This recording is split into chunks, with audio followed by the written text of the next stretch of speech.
Arc 4 Shell 4.1. You actually showed up. I looked up from my math textbook to see Emma looming over me.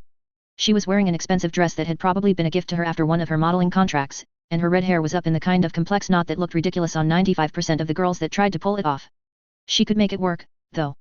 Emma was one of those people who just seemed to ignore the social awkwardness and minor issues that plagued everyone else. She didn't get zits, any style she wore her hair or clothes and looked good on her, and she could break pretty much any social code of high school and walk away unscathed. God, I hated her. Mr. Quinlan had ended class 15 minutes early and instructed us to do some self-study, before leaving the room. Foremost, that was a chance to play cards or talk. I'd set myself the task of getting all the homework done before class ended, to free up my weekend. At least, that had been the plan, before Emma interrupted. Funny thing is, I replied, turning my attention back to my notebook, you're the only person today who seemed to notice I was gone. If you aren't careful, I might actually think you cared. I wasn't being entirely honest there. My art teacher had noted my absence, but that was only after I'd reminded her I hadn't turned in my midterm project. People didn't notice you were gone is because you're a nobody. The only reason I paid any attention to it is because you bother me. I bother you. I looked up from my work again. Wow. Every time I see you, it's this irritating little reminder of time I wasted being your friend. You know those embarrassing events in your past that make you cringe when you think back on them? For me, that's basically every sleepover, every juvenile conversation, every immature game you dragged me into. I smiled, then against my better judgment, I told her, right. I love how you're implying you're even remotely more mature than you were then. Strange as it sounds, I was actually relieved to have Emma here, getting on my case. If this was all she was able to do to me today, it meant I probably wouldn't have to deal with any pranks in the immediate future. What really ratcheted up the anxiety levels was when she ignored me and left me alone. That was, generally speaking, the calm before the storm. Really, Taylor? Tell me, what are you doing with yourself? You're not going to school, you have no friends, I doubt you're working. Are you really in a position to call me immature, when I've got all that going for me and you just, don't? I laughed loud enough that heads around the classroom turned in my direction. Emma just blinked, bewildered. As much as I didn't want the money, I was technically $25,000 richer than I had been 36 hours ago. $25,000 were waiting for me, and Emma was saying she was doing better than me, because she got a few $100s every few weeks to have her picture taken for mall catalogs. Fuck you, Emma. I said it loud enough for others to hear. Get a clue before you try to insult people. With that said, I grabbed my stuff and strode out of the classroom. I knew I was going to pay for that. For standing up to Emma, for laughing in her face. It was the sort of thing that would push her to get creative and think about how best to get revenge for that small measure of defiance. I wasn't that worried about skipping out of class 5 minutes early. If history was any precedent, Mr. Quinlan probably wouldn't be coming back before class ended. He routinely left class and just didn't come back. Popular guesses among my classmates leaned towards Alzheimer's, or even that our geriatric teacher with a sagging gut could be a cape. I was more inclined to suspect that drugs or a drinking problem were at play. I felt good. Better than I'd felt for a long while. Admittedly, there were painful stabs of conscience when I thought too much about the fact that I'd actually participated in a felony, or the way I'd terrorized the hostages. Could I be blamed if I went out of my way not to dwell on it? I'd slept like a baby last night, more due to sheer exhaustion than sound conscience, and I woke up to a day that kept surprising me with good news. Brian had met me on my morning run, and he treated me to coffee and the best muffins I had ever tasted, while we sat on the beach. Together, we had taken 10 minutes to go over the morning papers for news about the robbery. We hadn't made the front page for any of the major papers, the first bit of good news. We made page 3 of the bulletin, coming behind a 1.5-page story on an Amber Alert and a General Motors advertisement. Part of the reason we hadn't attracted all that much attention was probably because the bank was hedging about the amount taken. While we had escaped with more than $40,000, the paper was reporting losses of only 12. All in all, the story had been more focused on the property damage, most of which was caused by Glory Girl and the wards, and the fact that the darkness we'd used to cover our escape had stopped all traffic downtown for an hour. I'd been quietly elated by all of that. Anything that downplayed the magnitude of the crime I'd helped commit was a good point in my book. The next mood booster was the fact that I'd gone to school. It sounded dumb, rating that as an accomplishment when others did it every day, but I had been very close to just not going again. Having skipped a week of afternoon classes and 3 days of morning classes, it was dangerously easy to convince myself to just skip one more. The problem was, that just made the prospect of going to class again that much more stressful, perpetuating the problem. I'd broken that pattern, and I felt damn good about it. Okay, so I had to admit things weren't 100% perfect as far as school went. I'd talked to my art teacher, and she was giving me until Tuesday to hand my midterm project in, with a 10% deduction to my mark. I'd also probably lost a few marks in various classes for being absent or not handing in homework assignments. 1 or 2% here and there. But all in all, it was a huge relief. I felt good. I caught the bus to the docks, but I didn't head to the loft. I made my way up the length of the boardwalk, until the shops began thinning out and there were longer stretches of beach. The usual route people took was driving in through a side road outside of town, but for anyone hiking there, you had to take a shortcut through a series of very similar looking fields. My destination was just far enough away that you'd think you'd maybe missed it. Officially, it was the Lord Street Market. But if you lived in Brockton Bay, it was just the market. The market was open all week, but most people just rented the stalls on the weekends. It was fairly cheap, since you could get a stall for $50 to $100 on a weekday and $250 to $300 on weekends, depending on how busy things were. The stalls showcased everything from knickknacks, handicrafts put together by crazy cat ladies to overstock from the most expensive shops on the boardwalk, marked down to 10 or 25% of the usual price. There were ice cream vendors and people selling puppies, there was tourism kitsch, and there was a mess of merchandise relating to the local capes. There were racks of clothing, books, computer stuff, and food. If you lived in the north end of Brockton Bay, you didn't have a garage sale. You got a stall at the market. If you just wanted to go shopping, it was as good as any mall. I met up with the others at the entrance. Brian was looking sharp in a dark green sweater and faded jeans. Lisa was dressed up in a dusky rose dress with grey tights, her hair in a bun with loose strands framing her face. Alec was wearing a long-sleeved shirt and slim-fit black denim jeans that really showed how lanky he was. You weren't waiting long? I asked. Forever, was Alec's laconic response. 5 minutes at most, Brian smiled. Shall we? We ventured into the market, where the best the north end of Brockton Bay had to offer was on display. The worst of the north end was kept at bay by the same uniformed enforcers that you saw at the boardwalk. While Alec stopped at an isolated stall featuring cape merchandise, I commented, I guess Rachel can't exactly hang out with us, hey. Brian shook his head, no. Not in a place like this. She's well known enough that she'd catch someone's eye, and from there, it's only a short leap to figuring out who the people she's hanging with are. And if she saw that, she'd go ballistic. Lisa pointed to a rotund old woman carrying a fluffy dog in her arms. It was wearing a teal and pink sweater, and was trembling nervously. I didn't know my dog breeds well enough to name it specifically, but it was similar to a miniature poodle. What? The sweater? I asked. The sweater. The dog being carried. Rachel would be up in her face, telling that woman it's not the way a dog should be treated. Screaming at her, maybe threatening violence, if one of us didn't step in to handle things. It doesn't take much, does it? To set her off? No, it doesn't, Brian agreed, but you gradually learn how she thinks, what pushes her buttons, and you can intervene before a situation happens. Lisa added, the big trigger for Ratch is mistreatment of dogs. I think you could kick a toddler in the face, and she wouldn't flinch. But if you kicked a dog in front of her, she'd probably kill you on the spot. I'll, keep that in mind, I said. Then, double-checking that nobody was in a position to overhear, I figured it was as good a time to ask as any, has she killed anyone? She's wanted for serial murder, Brian sighed, it's inconvenient. If the courts actually gave her a fair trial, if she had a good lawyer, I think she'd get manslaughter at worst, maybe reckless endangerment. At least for the events that happened then. Lisa said, her voice pitched low enough that nobody else in the crowd would pick it up, it happened just after her powers manifested.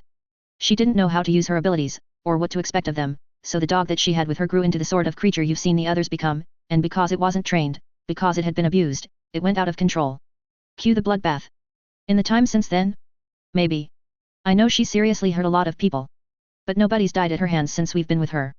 Makes sense, I said, distractedly. So that's one. Who was the other murderer in the group? Alec returned from the stall wearing a Kidwin shirt. I like it, Lisa grinned, ironic. We continued our roundabout walk through the market. We were still on the outskirts, so there weren't many people around us. Those that were around us weren't likely to overhear, unless we used words, names, or phrases that would catch their attention. Where do we go from here? I asked. It's just a matter of handing the cash over to the boss later tonight. Brian picked up a pair of sunglasses and tried them on, he takes it, does what he needs to with the papers, and gets back to us with our pay. Clean, untraceable. Once we've picked up our share, we kick back for a little while, plan our next job or wait for him to offer us another one. I frowned, we're putting a lot of trust in him. We're giving him a pretty big amount of money, and we're expecting him to come back and pay us 3 times that amount? Plus whatever he feels the papers are worth. How do we know he'll follow through? Precedent, Brian said as he tried on another pair of sunglasses, lowering his head to examine himself in the mirror that was hanging from the side of the stall. He hasn't screwed with us yet. It doesn't make sense for him to pull a fast one, when he's already invested more than that in us. If we were failing most of our jobs, maybe he'd keep the money to recoup his losses, but we've done well. Okay, I nodded, I can buy that. I felt kind of conflicted about the take it easy and wait plan. On the one hand, taking a break sounded awesome. The last week had been intense, to put it lightly. On the other hand, it sort of sucked that we wouldn't be out there on another job, since I'd be waiting that much longer for a chance on getting more details on the boss. I'd just have to hope I could find something out tonight. Come on, Tattletale grinned at me, grabbing my wrist, I'm stealing you. Hey.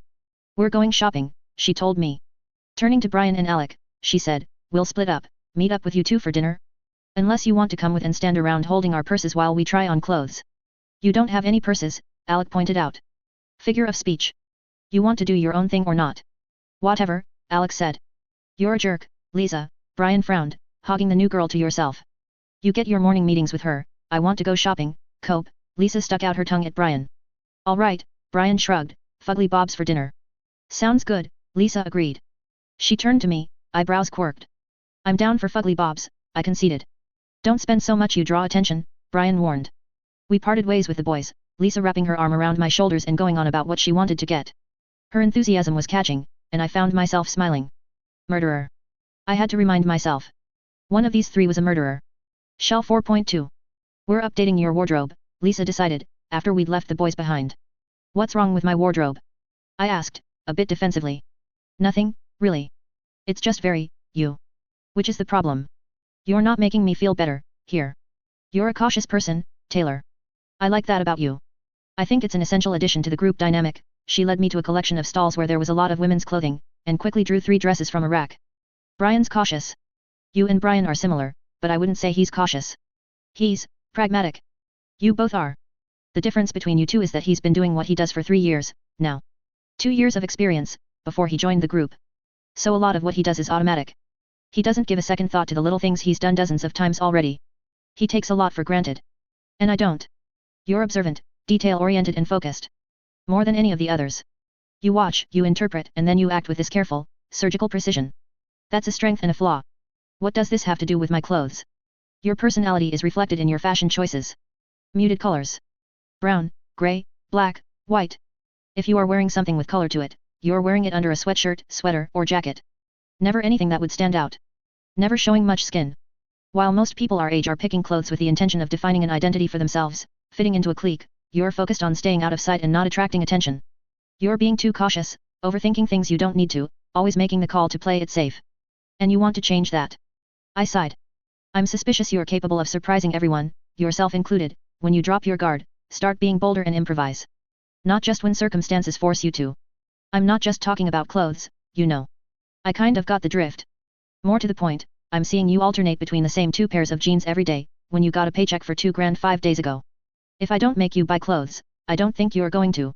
My dad will wonder where I got them, I protested, as she folded a pair of blouses over one of my arms. You borrowed them from me. Or they don't fit me anymore and I gave them to you. Or you can keep them at our place and leave him none the wiser. I don't like lying to my dad. She ushered me into a curtained-off area that served as a change room. Through the curtain, she told me, I envy you that. But if he hasn't figured out the reason your wardrobe has shrunk so much, chances are he's not going to notice if you have some new clothes. I was halfway through pulling off my shirt when that sunk in. What are you talking about? Come on, Taylor. I'd suspect you had some problems going on even without, you know, a little bird whispering in my ear. I hurried to pull on the first dress in the pile, then opened the curtain. You're going to have to be a little more specific, before I can confirm or deny anything. Not that one, she waved at the dress, a plaid number, predominantly red and white. Annoyed, I shut the curtain. From the other side of the curtain, she explained, at first I thought your dad was abusing you. But I dropped that line of thinking pretty quick after I heard you bring him up in conversation. It had to be a major part of your life that's sucking, though, and if it's not home then it's got to be school. Brian and Alec pretty much agree with my line of thinking. You've talked about it with them. I dropped my hands from the buttons of the dress and let my head thunk against the shaky plywood wall of the change room. It came up when we were talking about you joining the group, and we never 100% dropped the subject. Sorry. You're new, you're interesting, we talk about you. That's all it is. I finished doing up the buttons of the dress and opened the curtain. Ever think I didn't want you prying? She undid the top button. What you want and what you need are 2 different things. Cornflower blue is a keeper. Throw that one over the top. She pushed me back inside and shut the curtain. What I need is to keep. I struggled to find a way of wording things that wouldn't raise red flags for any eavesdroppers, these 2 major parts of my life separate. The suckish part and the non-suck part. Sure, let's go with that. I found a top and a pair of low-rise jeans in the pile of clothes. I could help make the suckish part suck less, she offered. I swear my blood turned cold in my veins. I could just see her showing up at school, taunting Emma. I think the prospect of facing down Glory Girl again would spook me less. I struggled to do up the top button of the jeans, which wasn't made any easier by my agitation. It took 30 seconds to get the button done up, and I swore under my breath the entire time. Where in the world had Lisa found jeans that were this tight on me?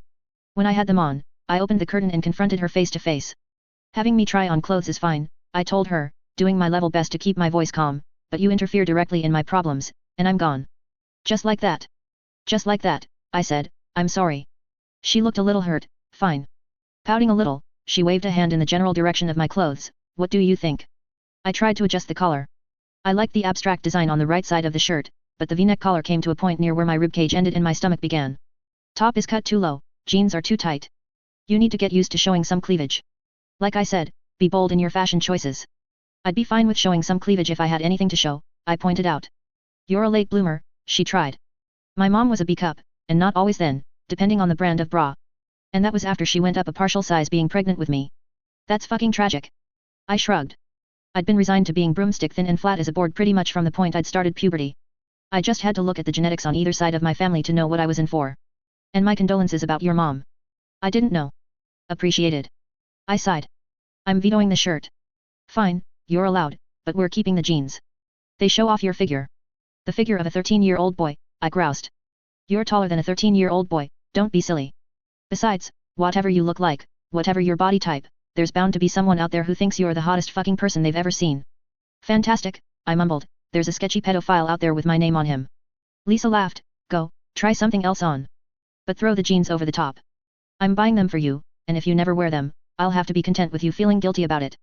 Find me the same jeans one size larger, and I'll wear them, I negotiated.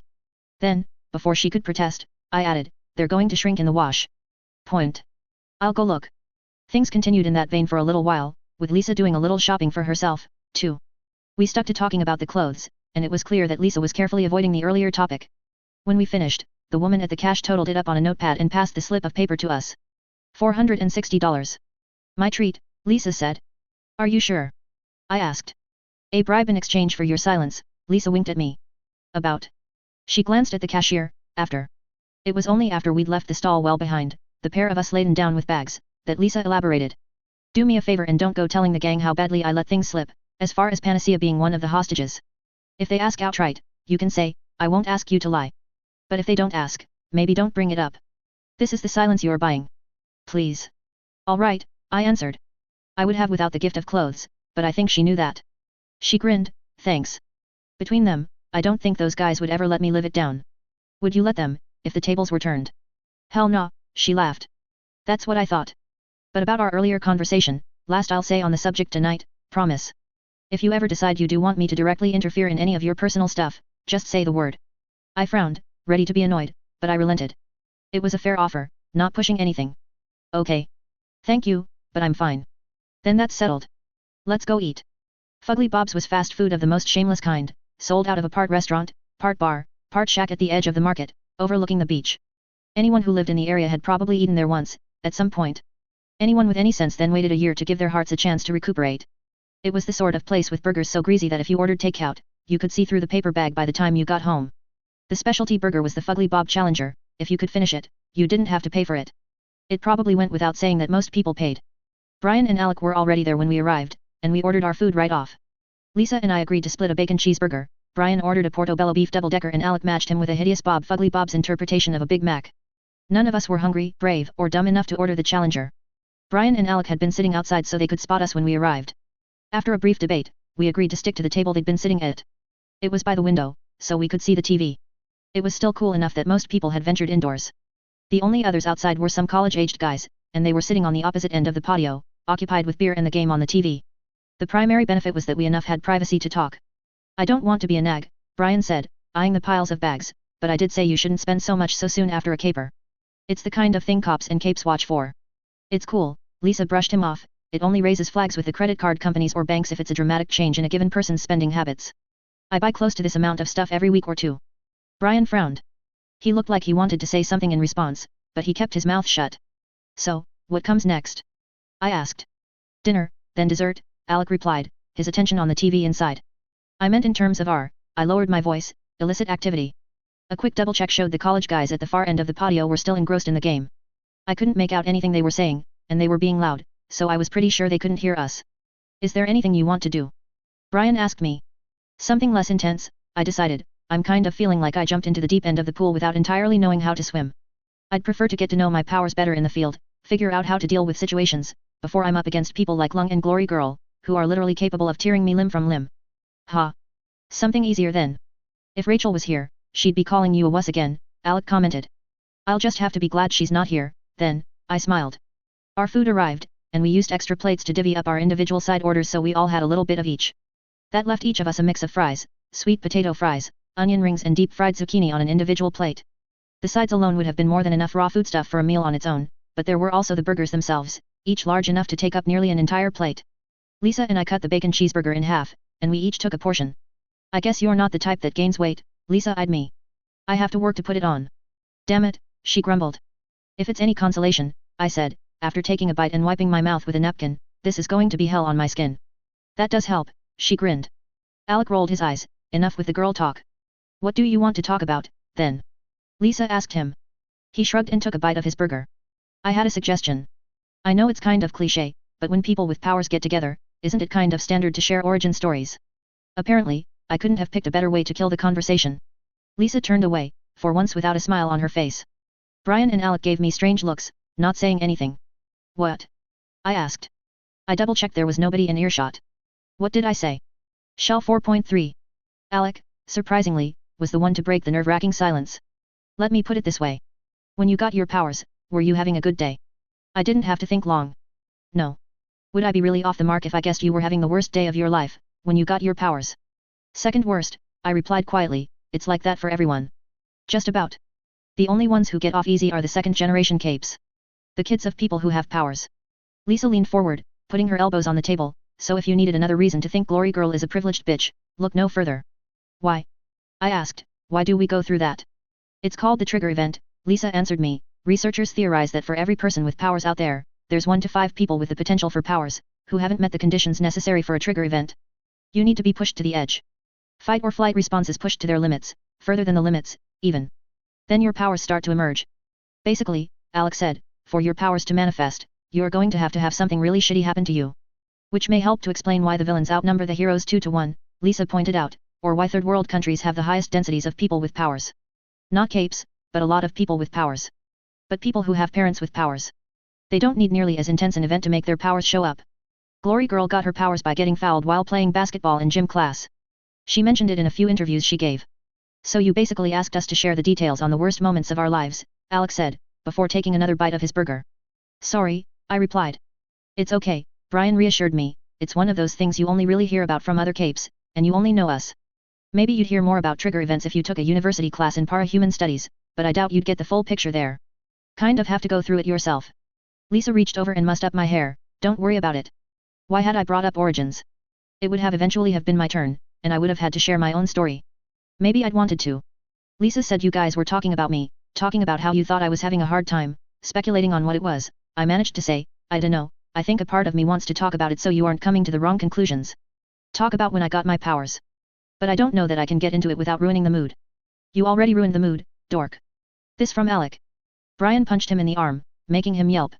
Glaring at Brian, Alec grudgingly added, which means there's no reason not to, I guess. Go for it, Lisa prodded me. It's not an amazing story, I said, but I need to say something before I start. I already said it to Lisa. The people I'm talking about. I don't want you to take revenge on them on my behalf or anything. I need to be sure you won't. You want to get revenge yourself? Alec asked. I found myself at a bit of a loss for words. I couldn't really explain why I didn't want them interfering, I don't really know. I guess I feel that if you guys jumped in and beat them up or humiliated them or made them tearfully apologize, I wouldn't feel like I'd dealt with things myself. There wouldn't be any closure. So whatever we hear, we don't act on it, Brian clarified. Please. It's your prerogative, he said, taking a deep-fried zucchini off of Lisa's plate and biting it in half. She pushed her plate closer to him. Whatever, Alex said. I took a few seconds to get a few bites of my bacon cheeseburger and composed my thoughts before I began. There's 3 girls at school that have been making my life pretty goddamn miserable. Doing pretty much everything they could think of to make school suck, humiliate me, hurt me. Each of the 3 had their individual approach, and for a good while, it was like they were trying to outdo each other in how creative or mean they could get. My heart was pounding as I looked up from my plate to check the expressions on the others' faces. This is who I am, I thought. This is where I'm coming from. When they heard about the real me, without whatever notions or ideas they'd gotten into their heads about me or how capable I was, how would they react? It went on for almost a year and a half before things quieted down. Last year, around November, I dunno. It was like they got bored. The pranks got tamer, then stopped altogether.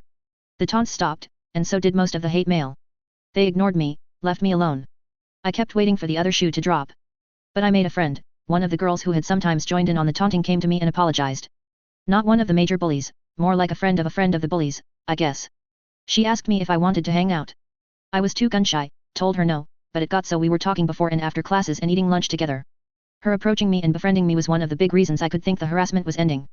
I never really let my guard down around her, but she was pretty cool about it. And for most of November and the 2 weeks of classes before Christmas break, nothing. They were leaving me alone. I was able to relax. I sighed. That ended the day I came back from the winter break. I knew, instinctually, that they were playing me, that they were waiting before they pulled their next stunt, so it had more impact. I didn't think they'd be so patient about it.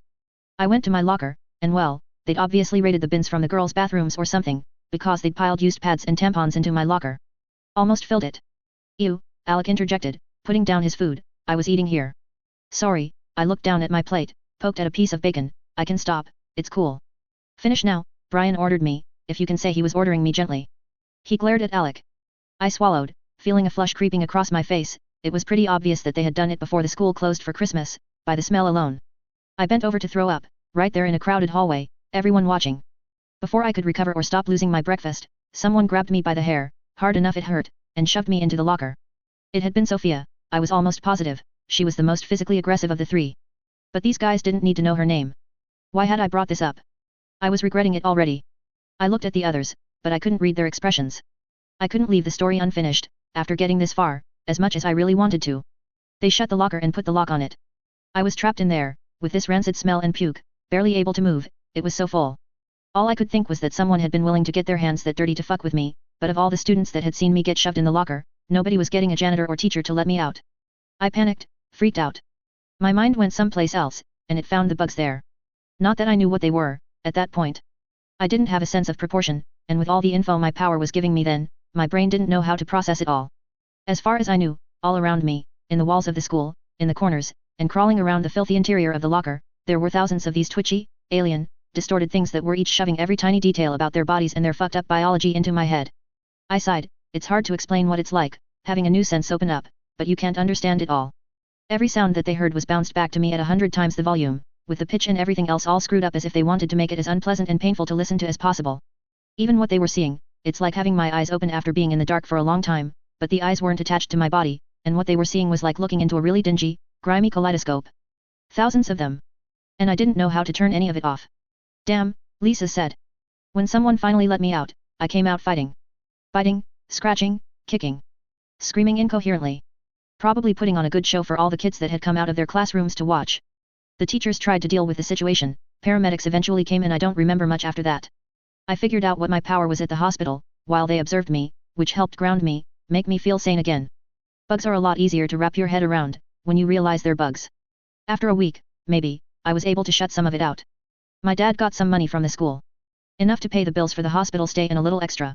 He was talking about suing the bullies, but no witnesses were really talking and the lawyer said it wasn't going to be successful without hard evidence to identify the responsible. We didn't have the money for it, if it wasn't going to be a sure thing. I never wound up telling my dad about the main group of bullies. Maybe I should have, I dunno. I'm sorry, Lisa put her hand on my shoulder. I felt grateful that she wasn't pulling away or laughing. It was the first time I'd ever really talked about it, and I wasn't sure I could have dealt if she had. Wait, this thing with those girls is still going on? Alec asked me. I shrugged, basically. I went back after being in the hospital, and things were as bad as they ever were. My so-called friend wasn't making eye contact or speaking to me, and they didn't even go easy on me after seeing my, episode. Why don't you use your power? Alec asked. It doesn't even have to be that big. A bug in their lunch, maybe a bee sting on the tip of their nose or on their lips. I'm not going to use my power on them. But they're making you miserable. Alec protested. I frowned, all the more reason not to. It wouldn't be hard to guess who was doing it if someone started using powers to mess with them. Seriously.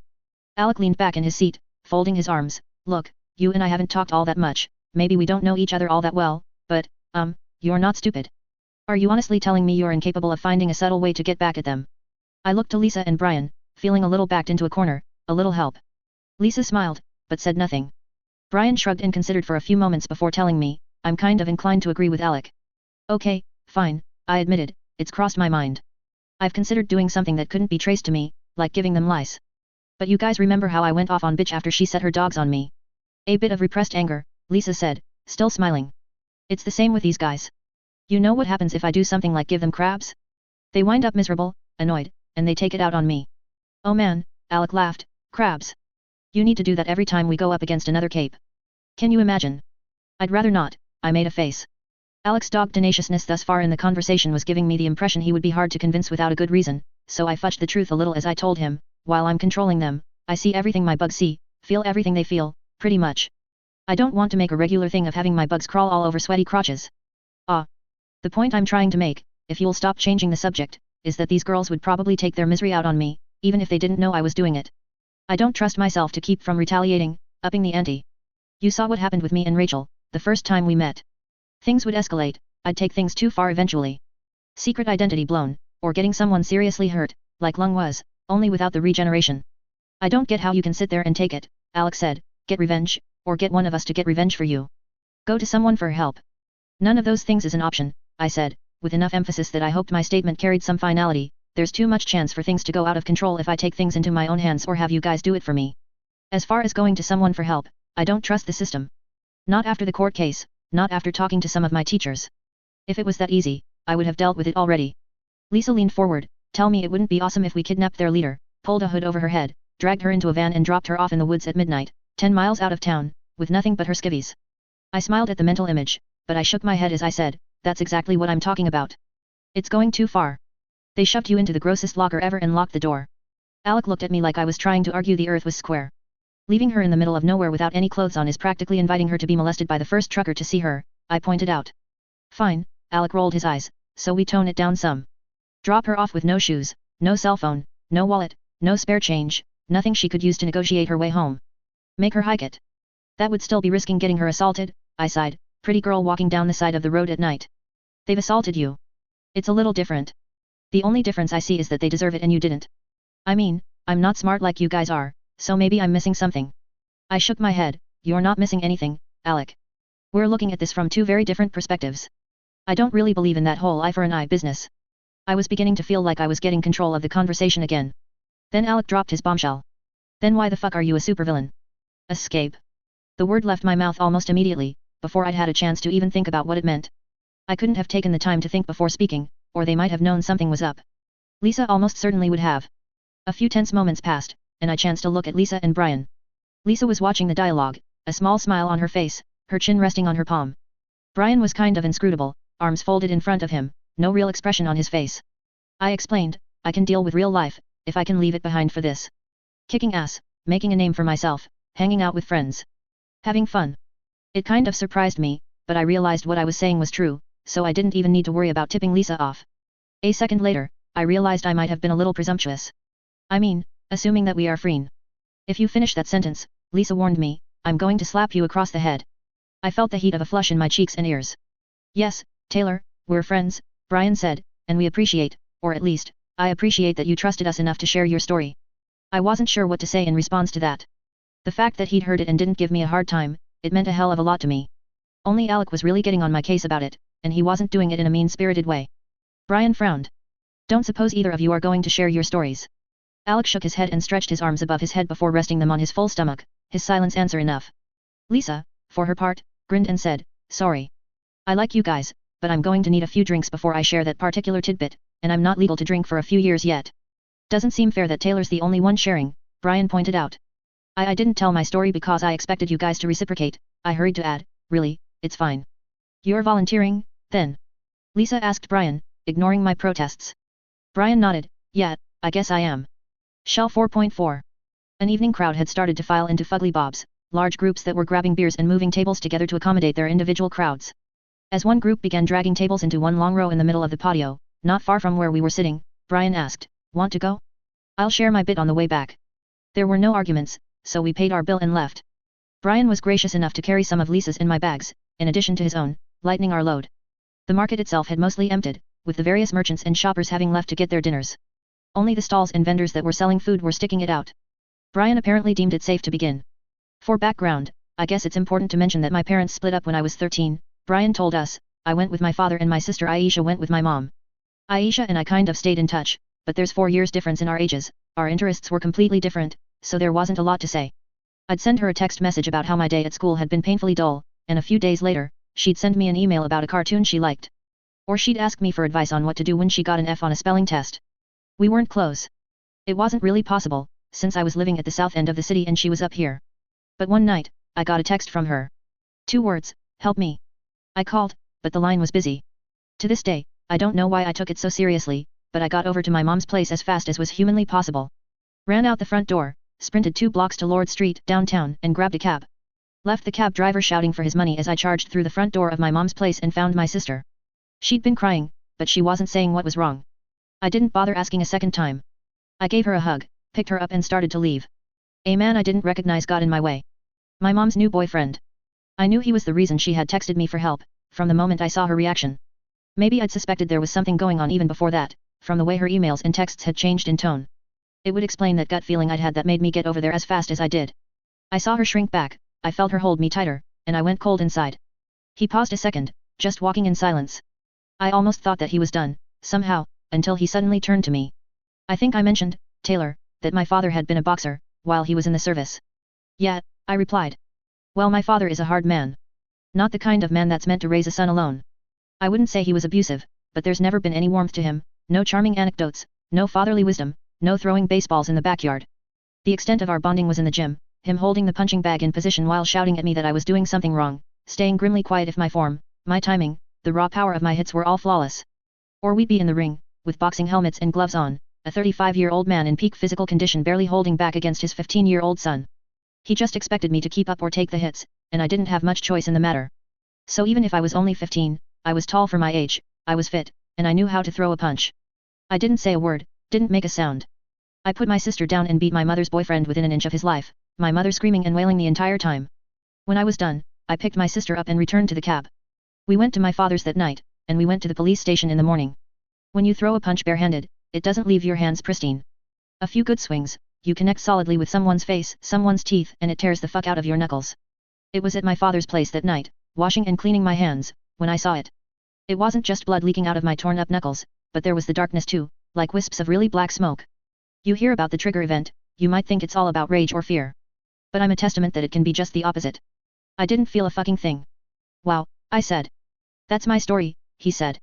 I can't think of a nice way to put this, but why aren't you in jail, after thrashing that guy? Brian sighed. It was a close call, but the guy I beat up had violated the terms of his probation by not going to his Narcotics Anonymous meetings, and Aisha backed me up as far as us saying, well, it was well deserved. He came across as the bad guy more than I did. He got 6 months in jail, I got 3 months of community service. And you've been as good as gold ever since, haven't you? Lisa grinned. Brian smiled at that. These guys know already, but I don't think I mentioned it to you, he said to me. I got into this for Aisha. My mother lost custody of her after child services stepped in, so Aisha's living with my father now. Problem is, he's not an ideal parent. It's been nearly 3 years, and he still doesn't know what to do with a daughter, so they mostly ignore each other. But she's acting out, getting into trouble, and she needs someone watching over her that isn't him and isn't our mother. I turn 18 in June, and when I do, I plan to get my mother and father's parental rights terminated and apply to become Aisha's guardian. To do that, I'm going to need money. Thus his current, rather lucrative, form of employment, Lisa pointed out. Brian stuck his hands into his pockets. My father has given me his blessing as far as my taking custody of my hellion of a sister. My mother made it clear she's going to fight it every step of the way. That means legal fees.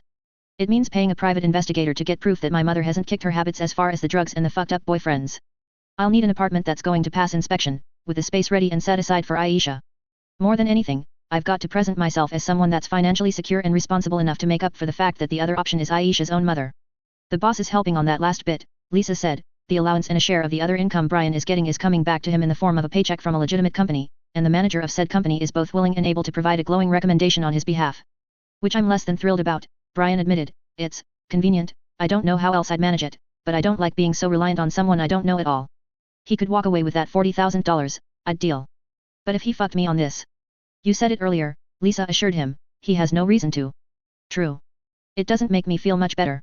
I think what you're doing is very noble, I said. No, Brian almost sounded offended at the idea. I'm just doing what I have to.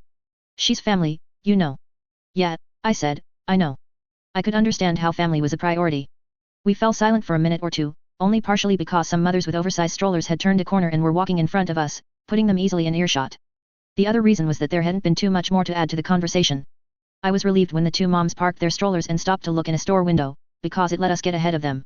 Groups of people who take up the entire sidewalk so you have to step onto the road to go around them are a definite pet peeve of mine. Oblivious people who block the entire sidewalk and walk slowly enough that you are forced to dawdle, yet fast enough that you can't walk around them. They make me fantasize about bringing swarms of bees down on their heads. Not that I would actually do it, of course. When we were free to talk again, I found myself struggling to think up a new topic of conversation. I glanced at Brian, trying to gauge how he was feeling after telling his story. Was he really okay, or was he just really good at repressing his feelings? He looked totally normal, as relaxed as one could expect from someone who was carrying as many shopping bags as he was.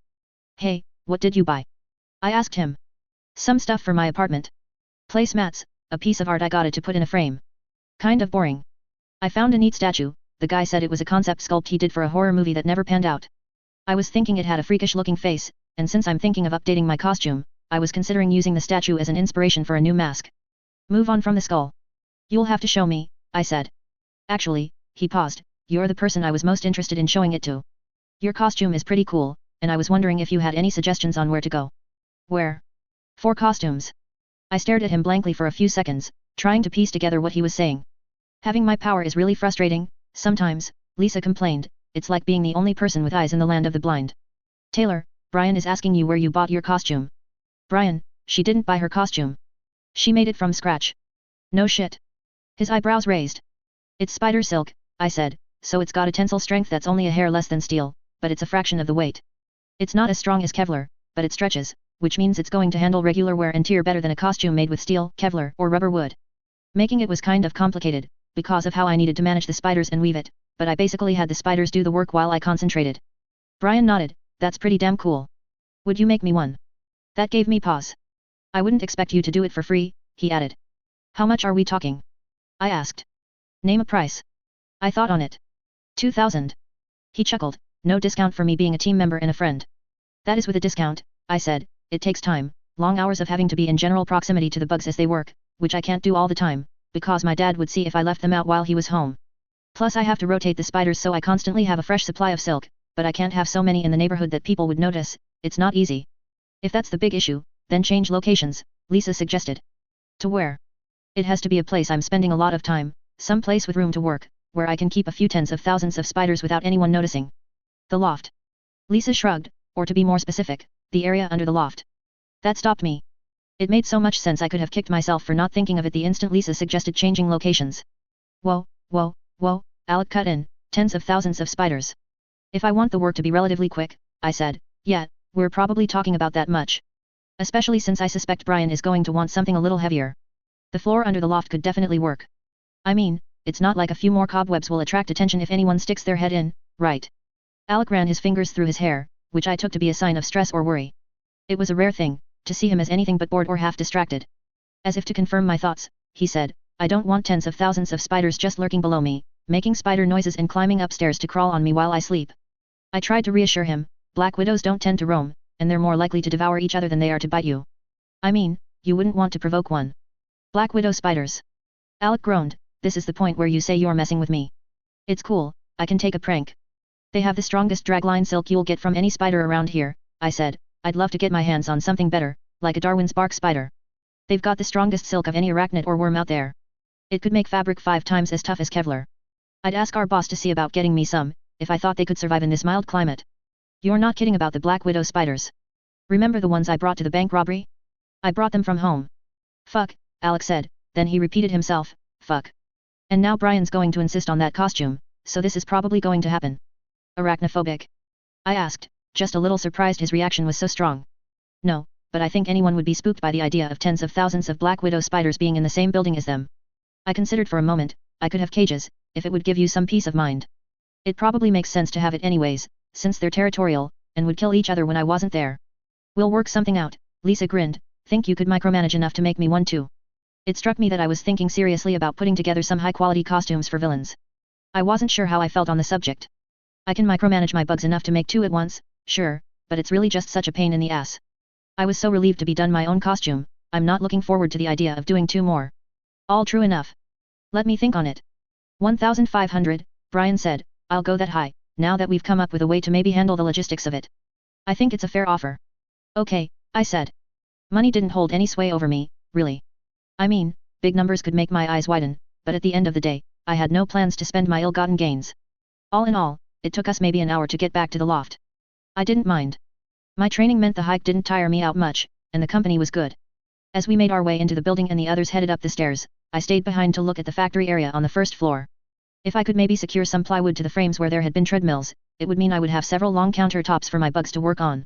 Add some sort of cage at the back, to house them, but where would I find the sort of grid of cages or containers that could house thousands of individual spiders? It was something I could figure out. Whether I settled on egg cartons or built the entire thing with the help of bug labor, I knew it was doable somehow. The question was, did I want to do it? I made my way upstairs, deep in thought. Where's Rachel? Brian asked, as he returned from the other end of the loft, Brutus and Angelica trotting behind him, tails wagging. Only 2 of her dogs are here. We're 20 minutes later than we said we'd be, Lisa pointed out, maybe she went ahead. You guys get ready, Brian directed us, we told our employer we'd hand the cash over at some point tonight, and if we take too long, it's going to reflect badly on us. I'll take care of calling Rachel to see what's up, since it doesn't take me as long to get my stuff on. Alec, Lisa, and I headed towards our individual rooms. After shutting the door, I got my costume from the bottom drawer of my bedside table. I laid it out on my inflatable mattress, then gathered and lined up my arsenal for my utility compartment, pepper spray, knife, telescoping combat baton, notepad, EpiPens, a change purse with some spare change and a 20 inside and an unused, disposable cell phone. Everything I'd been able to think of, for what I'd want to keep with me. Pen, I realized. It was a little thing, but a notepad did me little good without a pen. I headed for the dresser and stopped short. On top of the dresser, there was a crystal. Except crystal was the wrong word. It was a teardrop-shaped piece of amber, polished smooth, almost a foot tall, set into a stone base so it stood upright. Inside was a dragonfly. The dragonfly was so large it almost didn't fit. It wouldn't have fit, even, if the wings hadn't curled inward at the tips as the amber set. Where the light from the loft's windows touched the crystal, it cast the top of the dresser and some of the wall in deep shades of yellow and orange, with hints of dark blue where it passed through the dragonfly's translucent wings. There was a note beside it. Saw it, seemed very you. Consider it a belated welcome present. Brian. I was stunned. He must have left it while I was still downstairs. I hurried to get into my costume, found a pen in the dresser and put the contents of my utility compartment in place. When that was done, I pulled on some jeans, a sweater and a jacket over top of the costume, finishing up with a nearly empty backpack to cover the slight hump of the armor on my back. It was only after I was totally ready that I headed out of my room and found Brian on the couch. While I was sure he'd be gracious either way, I was assuming he would appreciate it more if I got ready first and then thanked him, instead of the other way around. He was still in the living room, pulling on his leather motorcycle jacket over a protective vest. I don't know what to say. His forehead creased. Is it okay? I was thinking, maybe giving you a rock with a dead bug inside it wasn't the nicest. It's perfect, I interrupted him, really. Thank you. I never knew what to say when getting a gift. I always worried my thanks sounded false, forced or sarcastic, even when they were genuine. Impulsively, I gave him the briefest of hugs. It seemed like the only way I could make my gratitude clear. Hey, a voice from behind me startled the wits out of me, no romance in the workplace. I turned around to see Alec and Lisa standing in the hallway, grinning. In Lisa's case, grinning more than usual. I must have turned beet red.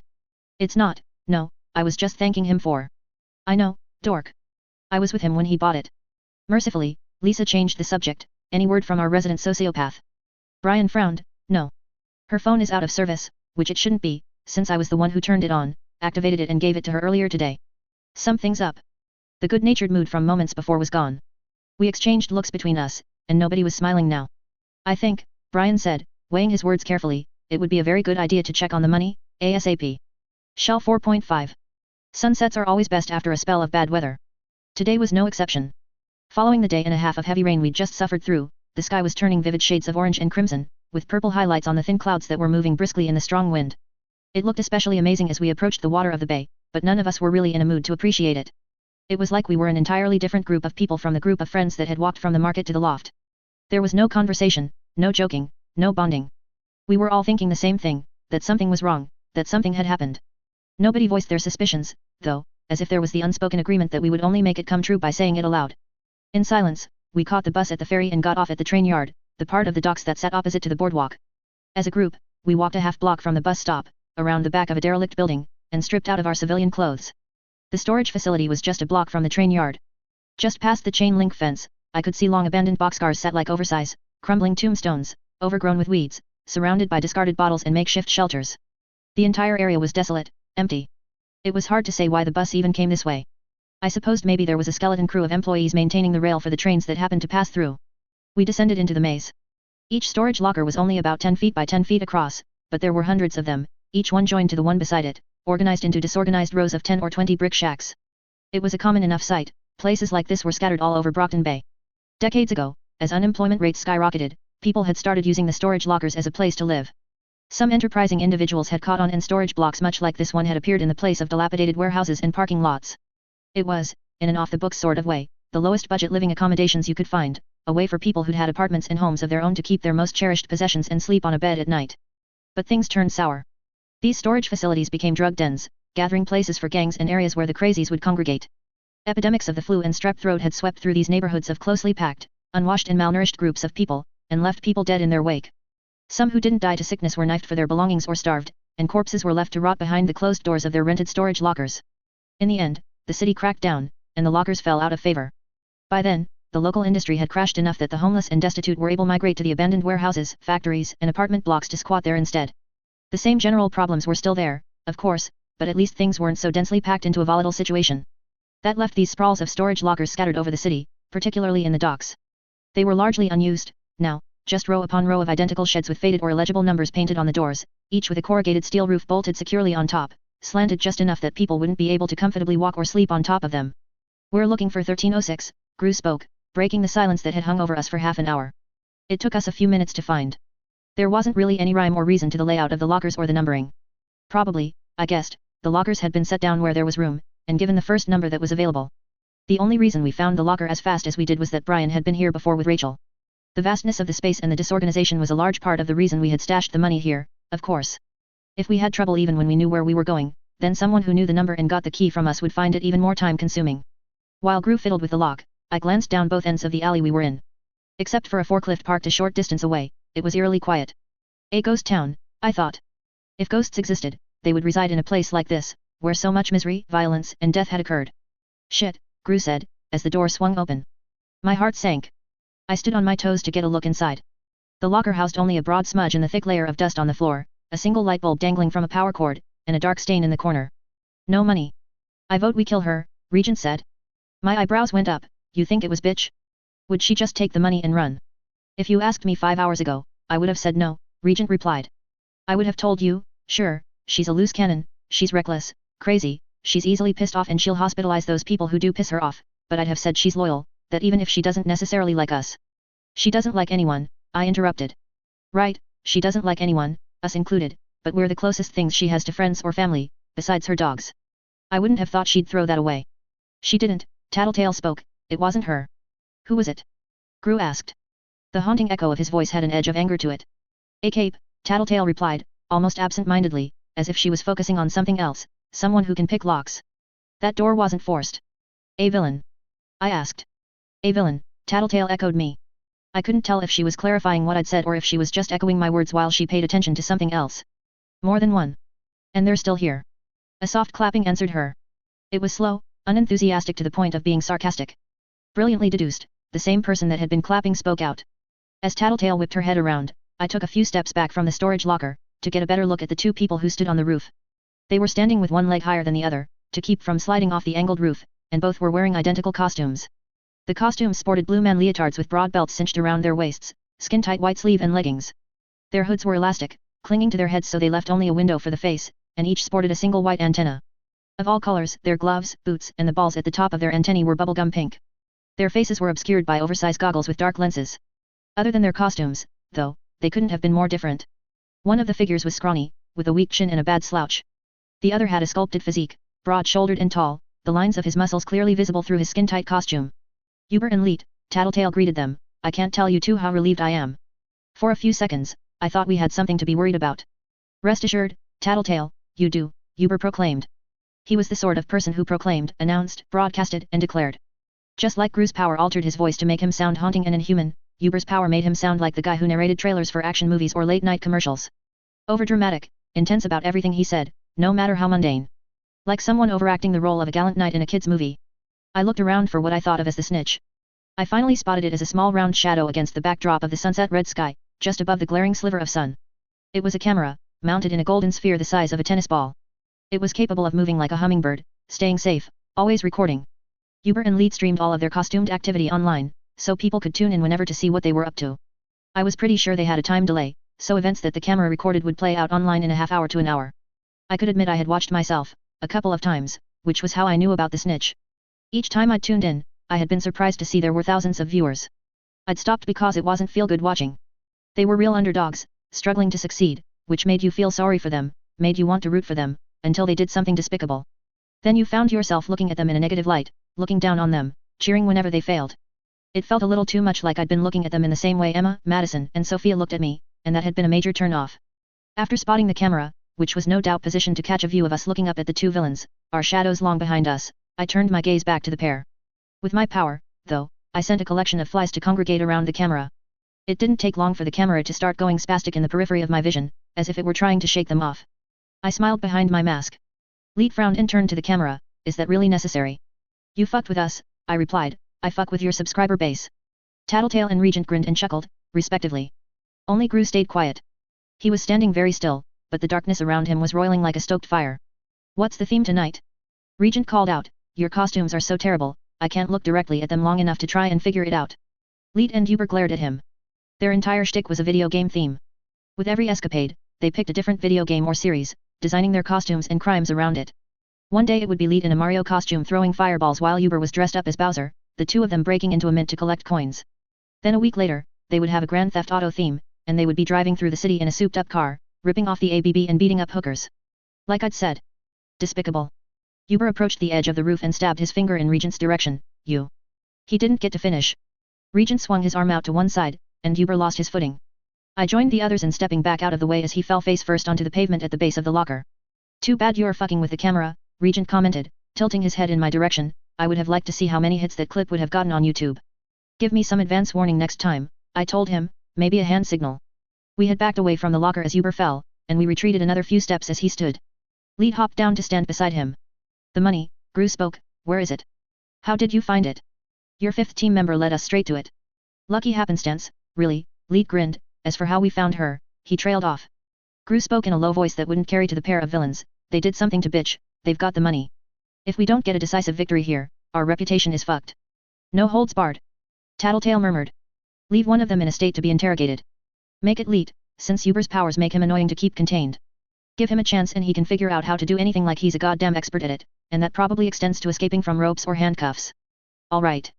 I'm game, I answered. I was surprised at how excited I was. This was the sort of thing I had put on a costume to do. Sure, the context wasn't what I would have chosen, but going up against bad guys? I smiled behind my mask and reached out for my bugs. Shell 4.6. We weren't the only ones who were discussing strategy. As I turned my full attention to the pair, I saw Uber and Leet were muttering to one another. When they realized I was looking at them, they stopped talking. Uber wiped again at the blood under his nose and took a step forward. Enough talking. I wished there were more bugs in the area. The storage facility made for a disappointing selection. Bugs had to live off something, and there was little around here except pavement, concrete, and brick. That left me only cockroaches and moths that had lived off of the contents of the lockers they could access, and spiders that dwelled in the dark corners. However lame the pair of them were, I wasn't happy about going up against two supervillains with so little at my disposal. I didn't get a chance to dwell on it, because Uber charged us. I hurried to get out of his way. Uber's power made him talented. It didn't matter if it was playing the harmonica, parkour stunts or Muay Thai, he could pull it off like he'd been working on it for hours a day for most of his life. If he really focused on it, the way I understood it, he could be top-notch. In short, there was no fucking way I was going to let him get close to me. Gru had the opposite perspective. He stepped forward and then disappeared as darkness swelled around him. A second later, Uber stumbled out of one side of the cloud, landed on his rear end, and then did a fancy spinning kick maneuver to bring himself to his feet again. The juxtaposition of clumsiness and technique was outright bizarre. My bugs were gathering nearby, now, but very few of them were useful. Somewhere in the periphery of my consciousness, I'd connected to a fledgling wasp nest hanging from a storage locker near the train yard. They were more useful, but extricating them all from the nest and bringing them to my location would take a minute. I brought the rest of the bugs into a small swarm nearby, letting the group grow until I had use of them. Both Kidwin and Lung had obliterated my swarm when I'd attacked them, and I couldn't risk being more or less powerless if Leet pulled a similar stunt. Leet stepped in as Uber circled around us. Reaching behind his back, Leet retrieved what looked like an old-school bomb, round black iron casing with a lit fuse sticking out of it. The way the light bounced off it made it look wrong, though. Like it was a picture of a bomb instead of a real one. Regent waved his hand, and the bomb slipped from Leet's grip, rolling a few feet. Leet's mouth opened into a round O, and he bolted. Uber wasn't far behind. As he joined the rest of us in running for cover, Regent half turned to thrust out one hand. Uber stumbled and fell just 10 feet from the armed explosive. The blast radius was thankfully small. The shockwave that rippled past us didn't even make me lose my footing. Uber, though, went flying. Leet watched his friend roll with the impact, try to stagger to his feet and fall again. He turned to us with his face etched in hard lines of anger. I keep wondering when you guys are going to give up, Tattletale grinned. I mean, you fail more often than you succeed, you make more cash from your web show than you do from actual crimes, you've been arrested no less than 3 times. You're probably going to wind up at the birdcage the next time you flub it, aren't you? Our mission is worth it. Leet raised his chin inasmuch as he had won a notch. Right, Tattletale said, spreading the word about the noble and underrated art form that is video games. That's from your website, word for word. People don't watch your show because they think you're righteous. They watch because you're so lame it's funny. Lead took a step forward, fists clenched, but Uber called out, she's provoking you. Damn right I am. And I can do it because I'm not scared of you. I don't have any powers that are useful in a fight, and you guys don't intimidate me in the least. A guy who's good at everything yet still manages to fuck up half the time, and a tinker who can only make stuff that breaks comically. I can make anything, Lead boasted. Once. You can make anything once. But the closer something you invent is to something you've made before, the more likely it is to blow up in your face or misfire. Real impressive. I could demonstrate, Lead threatened, jabbing a thumb over his shoulder. Please don't. I hear the carbonized ash of geek is hell to get out of a costume. You say geek like it's a bad thing, Uber said, in his characteristically overdramatic tone, it's a badge of honor. Among geeks, sure, Regent replied, but there's clowns out there that consider being a clown to be a noble calling, while the rest of us just laugh at them. Catch my drift? Enough, Lead growled, it's obvious you're trying to antagonize us. I just admitted it. That's not obvious. That's fact, Lisa pointed out. We won't be baited. Lead raised his voice, I think it's time for our grand reveal, our guest. He was cut off as Gru blasted him in the face with a cloud of darkness. Lead stepped out of the cloud, sputtering.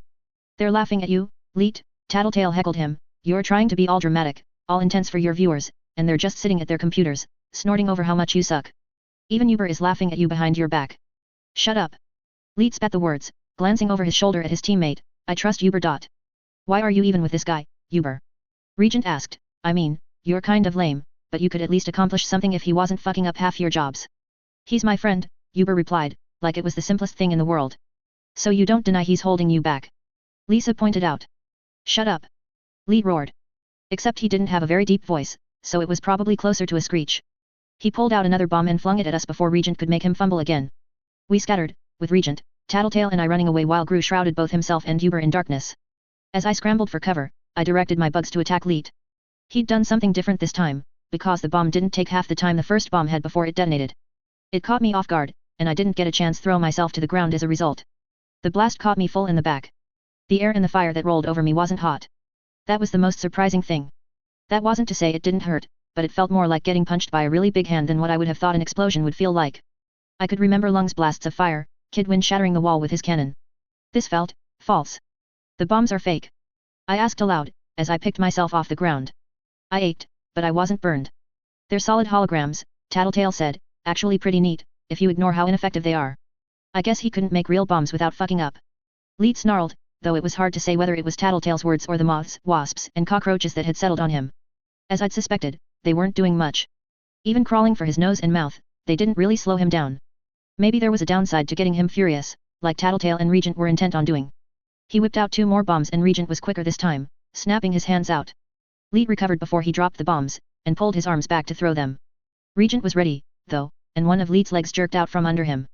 He fell to the ground, the bombs rolling only a few feet from him before going off. He slammed into a door hard enough I thought he might have managed to kill himself. Before I could approach and check his pulse, though, he began struggling to get to his feet. Good thing you made those things non-lethal, I muttered, half to myself, you're 1 for 4. Glaring at us, he reached behind his back again and withdrew a sword. Link's sword. Regent taunted him, that's not even from the right game. You're breaking theme. I think I speak for everyone when I say we just lost what little respect we had for you, Tattletale quipped. Lead lunged for the 2 of them. He didn't get 3 steps before Regent made him stumble and fall to his hands and knees. The sword slipped from his grasp and slid over the pavement before flickering out of existence. He was only a few feet from me, too focused on Tattletale and Regent to pay enough attention to me. I reached behind my back, withdrew my baton and snapped it out to its full length. As he started climbing to his feet, reaching behind his back for what I realized was a thin, hard backpack, I swatted at his hand with the length of metal. He yelped, pulling his hand to his chest to cradle it. I hit him in the calf, just below the knee, a little harder than I'd intended to. He crumpled. Stepping around him, I grabbed the end of the baton with my other hand and pulled the length of metal hard against his throat. Lead started to make strange choking noises. He caught me off guard by bucking backward, throwing the 2 of us onto our backs, him on top of me. I winced as the impact brought his weight against the bruised area of my chest where Glory Girl had thrown Tattletale at me. I didn't lose my grip, though. Ignoring the 130 pounds on top of me, I was glad for the extra leverage being on the ground afforded me. You okay? Gru asked me in his echoing voice. He stepped forward so he was standing over me. Peachy, I replied, huffing with the exertion. Don't pull it against his windpipe. You'll get tired enough that you lose your grip before he ever passes out. Here, he bent down and forced Lead's head to one side, moving the baton so it was pressing against the side of Lead's neck. Now you're pulling against the artery, obstructing the blood flow to his brain. Twice as fast. If you could put pressure on both arteries, he'd be out in 30 seconds. Thanks, I huffed, for the lesson. Good girl. Uber's down for the count, but I'm going to go help the others make sure he's not going to give us any more trouble. We're only steps away, so shout if you need a hand. It wasn't fast, even with the technique Gru had instructed. It wasn't pretty either. Leet made lots of ugly little sounds, fumbling awkwardly for his backpack. I pressed my body tight against it, though, and he gave up. Instead, he tried pressing against the bar, to alleviate the pressure. When that didn't work, he started scratching uselessly at my mask. I released him when he finally slumped over. Extricating myself from underneath him, I adjusted my mask, drew my knife and cut the high-tech backpack off him. When I'd done that, I searched him. If we were going to interrogate him, it wouldn't do to have him digging out some little trinket to free himself or incapacitate us. His costume was skin-tight, so it was easy enough to verify there weren't any hidden pockets or devices on him. Just to be safe, I cut the antenna off his head and removed his belt. The others returned with a battered and unconscious Uber in their arms, his arms bound behind him with plastic wrist ties. They dumped him beside Leet. Now to find out where they stashed bitch and the cash, Tattletale said. She looked at me, got any smelling salts? I shook my head, no. These guys have henchmen, don't they? They've probably got them watching over the money. We'd likely find bitch in the same place. Clothes but no cigar, a mechanical hiss answered me. We wheeled around to see a woman in the same outfit Uber and Leet were wearing. The difference was that she wore a gas mask-style fixture over her lower face, and the lenses of her goggles were red, not black. The woman's mask seemed to take what she said and replay everything in a robotic, monotone hiss. I really hoped they would take one or two of you out of the picture, or at least injure someone. How disappointing. They didn't even get around to introducing their guest star for tonight. Bakuda. Tattletale was the first to put a name to the face, fuck me, the game their costumes were from. Bomberman. Bakuda stood and bowed in one smooth motion. Regent raised his hands, but she let herself drop to her knees, gripping the roof's edge with one hand to avoid sliding off. Nah, she waggled one finger at him, I'm smart enough to learn from the mistakes of others. You seriously left the ABB to join Uber and Leet? Regent asked, astounded. Not exactly, Bakuda said. She snapped the fingers of the hand she wasn't using to keep hold of the roof. Below her, the door to the storage locker opened. 3 men in ABB colors stepped out, each holding a weapon. A gun, a baseball bat, a fire axe. Then other doors opened, all down the corridor of storage lockers. 30 or 40 doors, each with at least one person behind them. Some with 3 or 4. All of them armed. Those two were cheap hires. They just wanted a few $100s and I had to wear this costume. Guess you get what you pay for. Goes without saying, I'm still with the ABB, Bakuda stated the obvious for us. In charge, matter of fact. I think it's fitting that I commemorate my new position by dealing with the people that brought down my predecessor, don't you agree? She didn't expect an answer, nor did she wait for one. She pointed at us and shouted, get them. Interlude 3:1/2. Kaden crouched by the crib, her arms folded over the edge, watching her baby's chest rise and fall. She felt at peace. Aster was perfect, flawless, untainted by the chaos and the evils of the world beyond the apartment and the nursery. Even in her waking moments, she wasn't overly demanding, quick to reduce her wails to quiet whimpers when she heard assurances that food, company, or a diaper change were on the way. Not that she understood, of course, but she trusted her mother would provide. Kaden couldn't have asked for more. Literally, there was nothing Aster could do, have, or be that would make her better than she was. In an odd way, Kaden supposed, she took refuge in Aster. She found succor in the company of her child, in the midst of a world she had little hope for. It took willpower to force herself to step away, to quietly step from the nursery and half close the door behind her. When she saw pudgy 15-year-old Theo sitting in front of the television, she was momentarily disoriented. Then she felt a stab of guilt. She'd forgotten about the boy, in the midst of caring for Aster and her preparations for the night. Theo, I'm sorry, she spoke. The boy had been captivated by the final votes of some reality TV show, but he didn't give a second thought to muting the TV and giving Kaden his full attention. I've been so preoccupied, I haven't fed you. It's okay, Theo answered her, breaking eye contact. It wasn't. Look, I'm going out. In costume. Yeah, Kaden replied. She tried to read the expression on the boy's face, but Theo was a stone wall. He'd had to be, really, with what he'd grown up with. Resisting the urge to comment or push the boy to offer some commentary, criticism, or support, Kaden continued, I'm leaving you $30 here on the kitchen table. If you want to use it to order out, please feel free. Otherwise, raid my cupboards, my fridge, or use the money to go down to the convenience store in the lobby, okay? If you decide to rent a movie, leave it here for me to take back. I might want to watch it. Kaden smiled, trying to coax a matching expression from him. Okay, Theo said, his face blank. When will you be back? In time to take you back to your dad's, Kaden almost said. Then she had an idea, I might be late. Would it maybe be okay if you spent the night? You'd just have to check in on Aster every few hours. Keep an ear out in case she cries? I'd pay you for the full night's babysitting. The times when Theo let a glimmer of emotion show were few and far between. A smile, genuine, touched Theo's face, and almost broke Kaden's heart in the process. I'd love to, Theo replied, meaning it. Then it's settled. Sorry to interrupt your show, she said. It's fine, Theo said, just a touch too fast. It wasn't fine, apparently, but he would never admit it. Could never admit it. Caden felt a flicker of hatred for the man who had eroded every ounce of personality and assertiveness from his son. She would give her right hand for a smart aleck remark, rolled eyes, or to be ignored in favor of a TV show. She had to console herself that she was at least giving Theo a night's respite from the man. It wasn't enough, of course, but there was so little she could do. All she could offer were small kindnesses, little gestures of love and affection, and hope they helped. With that in mind, Caden took the time to get some sheets out and set up the other couch so Theo would be comfortable when he was done watching TV. When that was done, she double-checked the TV to see that she wasn't interrupting anything, and told Theo, "Wish me luck." "Good luck," the boy replied, in a tone that was all affectation.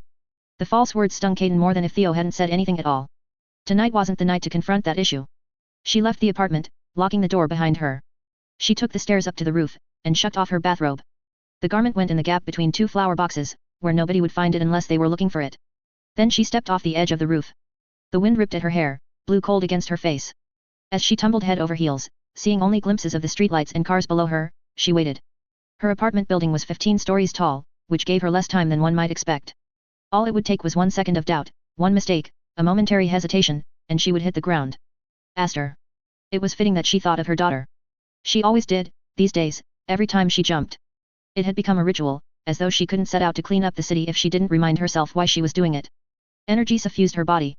The entire sky lit up in a brilliant, blinding flash of light. By the time the spots cleared from the eyes of the people on the street, she was already gone, hurtling over downtown Brockton Bay, a white trail of light following behind her.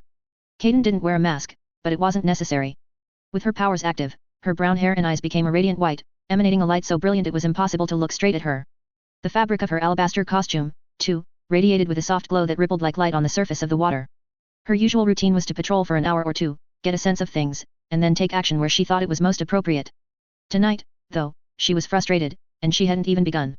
A year ago, she had made the ABB a priority target. 3 to 5 times a week, she had carried out surgical strikes against the low-level operations of the gang, interrupting shipments, beating up dealers and thugs, attacking their places of business, and all the while, she had been gathering information. That information had paid off from time to time. She had clashed directly with Lung on no less than 4 occasions, had encountered Oni Lee on 2. In all but one of those encounters, she had successfully forced them to retreat, to abandon whatever it was they were doing at the time. Those were the good days. There had been bad days too. Most of the time, she made a point to rough up the lower-level members of the gang when she'd taken them down, enough to make them reconsider their career choice. Make them consider going to another town. At one point, Lung had set a trap for her, and succeeded in returning the favor. It had taken her 2 months to recuperate from all of her injuries. Other days, which were somehow worse, she found herself struggling to make a difference, coming to the dawning realization that she had failed to change things. This week had been a long series of those bad days. When she'd read in the news that Lung had been apprehended, she'd cleared her schedule. Caden had taken her vacation days and called Theo about babysitting. It had been the best chance she'd get, she thought, to clean up the ABB once and for all. Get that scum out of her city, while they were leaderless. 5 of her 7 vacation days had passed, and she'd accomplished nothing. Less than nothing. They were getting stronger. Breaking her usual patrol route, she headed straight to the northern part of the city and investigated the docks. It was empty of ABB members, aside from 2 Korean girls were taking a break from turning tricks near the ferry, talking to their aged, fat, matronly pimp. Caden resisted the urge to take action and run them off, resisted grilling them for information. She had done that last night with a group of dealers, and accomplished little to nothing. The ABB was still active. Even with their boss gone, they were more organized than they had been under Lung's influence. But her interrogations had failed to get any details on why. Even broken arms and legs hadn't hurt or scared the thugs enough to get them talking about what was going on. This was the situation, usually, where Caden would go to informants for information, resurrect old alliances and get help in squashing the ABB before they could get their footing again. She had hunted down old buddies, contacts, and teammates 3 days ago, and had been frustrated by the lack of response, the lack of enthusiasm. Max, Theo's father, was to blame for that. Just as she'd left his team a more broken person than she'd been when she joined, others had gone through the same experience. With charisma and a keen sense of people, Max had convinced people from across the country to join his team. Just as easily, he tore them apart without them realizing he was doing it. Confidence broken, racked by doubts, paranoid regarding everyone except the one man that had caused the paranoia in the first place, they'd splintered off from the team. Not that Max minded. There was always a fresh supply of bright-eyed recruits ready to replace anyone he broke. Now most of the gang was gone, quite possibly on a big job, and she had no idea where. She had no idea where to find out. Caden grit her teeth. This wasn't working. If she was going to make any headway before her vacation days were up, she had to act now. Make a deal with the devil. She returned downtown. It was hard to navigate the streets from so high up, even if they were roads she traveled on a daily basis as her unaccustomed self. From here, the buildings all looked the same, with mirrored outsides and gravel rooftops. Twice, she circled around the top floors of the wrong buildings, looking for the logo set on the side of the building would mark Max's building apart from the others. The black crown against a red and yellow background. She stopped when she saw it, cursed under her breath. When she approached, she saw him, still in his office. Not so unusual, he'd worked late during every night of their marriage. He had a laptop directly in front of him, a sandwich in a paper wrapping to his right, and an array of papers spread over the desk to his left. He swiveled around to face her as she got close to the window, smiled softly. Damn him, he was 5 years older than her, pushing 35, and he was still the best-looking man she'd ever looked in the eye. Even the wrinkles at the corners of his eyes only made him more attractive. He'd taken off his tie and suit jacket, and the sleeves of his shirt were rolled halfway up his forearms, forcing her to note he was still working out. He waited, his hands clasped over his stomach, the faintest expression of amusement on his face. She knew he was capable of opening the window to his office. He was waiting for her to ask to come inside. It was the sort of little power game he was so fond of. On another night, she would have tested her will against his. To no avail, usually, but she would have tried. It probably would have ended with her flying away, making it clear she could do without his assistance. Tonight, though, she felt the frustration of her fruitless vacation and brought herself to reach out and knock on the window. Before she could wrap her knuckles against it a second time, it clicked and opened upward. She navigated her way around it to make her way inside. He hadn't seemed to move a muscle when he opened the window. He liked little demonstrations like that. She set foot on the carpet of the office and let the light glowing from within her fade. Her hair stopped stirring and writhing in response to the energy rippling through it, going limp and turning brown. Her eyes dimmed to their dark hazel color. She could hear a click followed by the faintest of hisses as the window slowly closed behind her. Kaden. It's been a little while, he managed to greet her and make it sound like a criticism in the same breath. He half-turned to type on his computer, and the lights in the office adjusted to a halogen glare. She shut her eyes briefly and basked in the glow, feeling her internal supply of energy recharge. Max. Thank you for the light. You're fine, I take it. I'm fine. And our daughter? Aster's well, she said, as calmly as possible, as her heartbeat pounded in her ears. She knew he didn't really care. He was letting her know that he hadn't forgotten about Aster, reminding her that he, at any time, any moment, could take custody of her baby girl. He had the money, he had the contacts. She'd be helpless to stop him. She remembered to mention, Theo's babysitting her tonight. I know.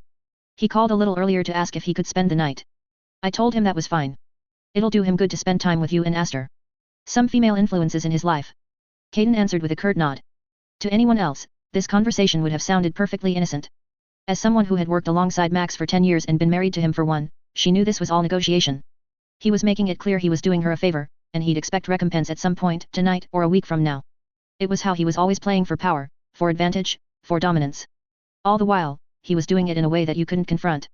If she called him on it, he'd play innocent and she'd look like the crazy one, the one in the wrong. Sometimes even to herself. So, what can I do for you? He leaned back in his seat. The ABB is lacking leadership. Or, at least, lacking experienced leadership. I want to take them down before they regroup. To do that, I'm wanting to reunite our old team.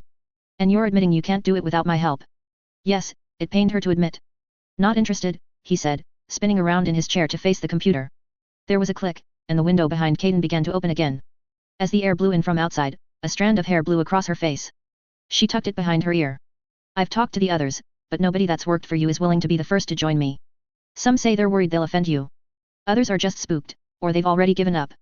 They ask me why would a group of your rejects do any better than they'd managed as part of your team? I'm not getting anywhere, and time's running out. All it would take would be one word from you, and I'd have a team of 4 or 5 people.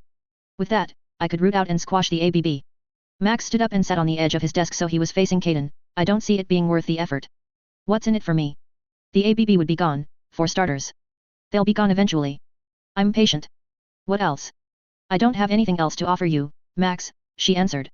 That was a lie, she knew, but the closest thing she had to a bargaining chip was something she would never give up in a million years. Never asked her. I want you. On my team again. No. You'd be my second in command. I'd talk to the old members of the team, and get them to form a separate group to work under you. You'd double-check with me on anything you did, but other than that, you'd be completely autonomous. Free to use your team as you see fit. Other than that, she thought. As if it was inconsequential, to be checking in with him on every move she made. I don't agree with the way you do things. I don't want to be associated with you. He laughed, throaty, deep, rich, while she stood there in stony silence. Kaden, he said, when he'd stopped, you're already associated with me. People say our names in the same breath, even when we haven't worked together in 2 years. When my name appears in the newspapers, yours is never far behind. I'm working to change that. And you'll be working against that impression for decades, to no effect, I guarantee you. Kaden turned and looked out the window, unwilling to look Max in his brilliantly blue eyes for any longer. He continued, and she knew he was smiling smugly at her even without looking at him. Regardless of our different methods, we always shared the same goals. To clean up this filthy world of ours. You do it by putting drugs on the street, stealing, extorting. I can't agree with that. I never did.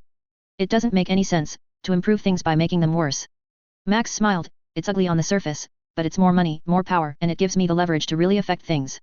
The only people I hurt are the same people who caused the problems in the first place. It was a refrain she had heard often enough before. She folded her arms.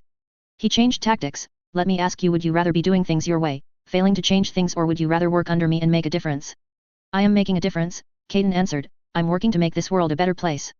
Of course, he replied, and she didn't miss the hint of condescension in his voice. You left my team to go do good work. It's just pure coincidence that it's black, brown, or yellow criminals you target. Caden frowned. Hard to avoid, when the only notable gang of whites is yours. Some old friends and allies of mine still work for you. I can't go around attacking them, can I? I'm working to improve our city, but I'm not going to beat up people I've been out to drinks with. And in the process, you're doing little to shake the notion that you're a part of Empire 88, Max smiled. It's amusing to hear you try and justify your perspective, but you're ignoring the elephant in the room. Cut the BS and tell me you don't feel something different when you look at a black face, compared to when you look at a white one. Caden didn't have an answer to that. It was his fault, really. The high school baseball player she'd had a crush on when she'd been in middle school had wound up being the same person that first approached her when she started going out in costume. Blinded by his good looks and his way with words, she'd been swayed, convinced of his way of thinking. She'd tried to change her outlook since the divorce, but she had seen a great deal in her 10 years as a member of his team. It was impossible to look at the city now and ignore the fact that too much of what made it an uglier place to live and raise a child in could be traced back to the same kinds of people. Sure, the whites had criminals too, but at least they were fucking civilized about it. When no response was forthcoming, Max said, that's what I thought. However, our methods differ, regardless of whether you're willing to admit it out loud. I think we share a very similar perspective. My offer is this, let me prove my methods work. Join my team, serve as my second in command for 1 more year. Only person you answer to is me, and I give you a team of your own. You can handpick your own squad from our prospective members and ex-members, though I can't guarantee every person you name will come running. Max, Caden shook her head. The final part of the deal is this. If you aren't satisfied with how things went when your year is up, Empire 88 is yours. Lock, stock and barrel, including my business, every employee, every asset, legitimate or otherwise. I become your second in command, and I follow your orders. You can make Empire 88 into a humanitarian effort, sell the business, turn us all into superheroes. I don't care. If I can't impress you, then what I'm doing simply isn't worth holding on to. That caught her attention. Years ago, Caden probably would have snapped up an offer like this without a second thought. Being married to Max for 11 months, waking up to who he really was, it had given her perspective and caution. She considered for a few long moments, trying to figure out the angle. He was telling the truth, she knew. Whatever else Max was, he wouldn't break his word on something like this. Is the business failing? She asked. Was she getting a booby prize? Thriving. Promise. What would you have me doing? The same thing you did before. You'd be my heavy hitter. My enforcer. If I needed you to make an example of someone, you'd do it. Only difference between then and now is that my empire is bigger. Better. You and I can make a greater impact. More blood on my hands. As the thought crossed her mind, she looked at her gloved hands. Pristine white cloth, stark in glare of the halogen lights. She knew what he was doing, had known when she decided to come. He found a person's weakness, attacked it, turned it to his advantage. He'd known she was frustrated with her efforts as a solo agent, had probably had this conversation planned out days or weeks ago, playing it out in his head, having an answer ready for anything she could say. How could she compete with that, when she rarely looked beyond the next 24 hours? It was just how she was, how she thought. Which was probably why they were so effective as a pair, she was forced to admit. So I ask you again, Caden, do you want to spend your time failing to make a name for yourself on your own, or are you willing to join me in actually changing things? Come with me, and I guarantee you win one way or another. Her eyes lit up, and her hair began to turn white from the roots outward. In moments, she was her radiant alter ego. Purity. As if in response, he picked up a letter opener and held it in front of his chest. Blades of metal began to branch out from it, each forking out into more. Slow at first, the network of metal swiftly encompassed his chest, then the rest of his body. Bars, blades, tubes, sheets of the metal found their place around him. With his power, she knew, he could bring metal to sprout from any solid surface around him, including the metal he had already created. As readily as he could bring 30-foot spears of iron to erupt from the ground or walls, he created a finely worked suit of armor, then embellished it with blades and curling spikes. He finished it with an uneven crown of blades. He extended a gauntlet, left it there for her to take. It was the smallest gesture, he never made a move where someone could refuse him, leave him hanging, and it meant the world to her, even as she suspected it was calculated for just that effect. Forgive me, Aster, she thought. I'm doing this for you. Shell 4.7. Gru raised his hands and blanketed the entire area in darkness. It wouldn't help much. Even if they hesitated or got confused in the darkness, the crush of bodies would eventually stumble into us, and we'd be beaten and battered under the sheer force of numbers. The only real advantage was that if any of them had guns, they probably wouldn't shoot, for fear of hitting their own guys. I felt hands seize my waist, and lashed out with my baton. The hands let go, and the baton hit only air. After a moment, I felt the hands grab me again, the hold gentle. Not an enemy. Gru, I realized.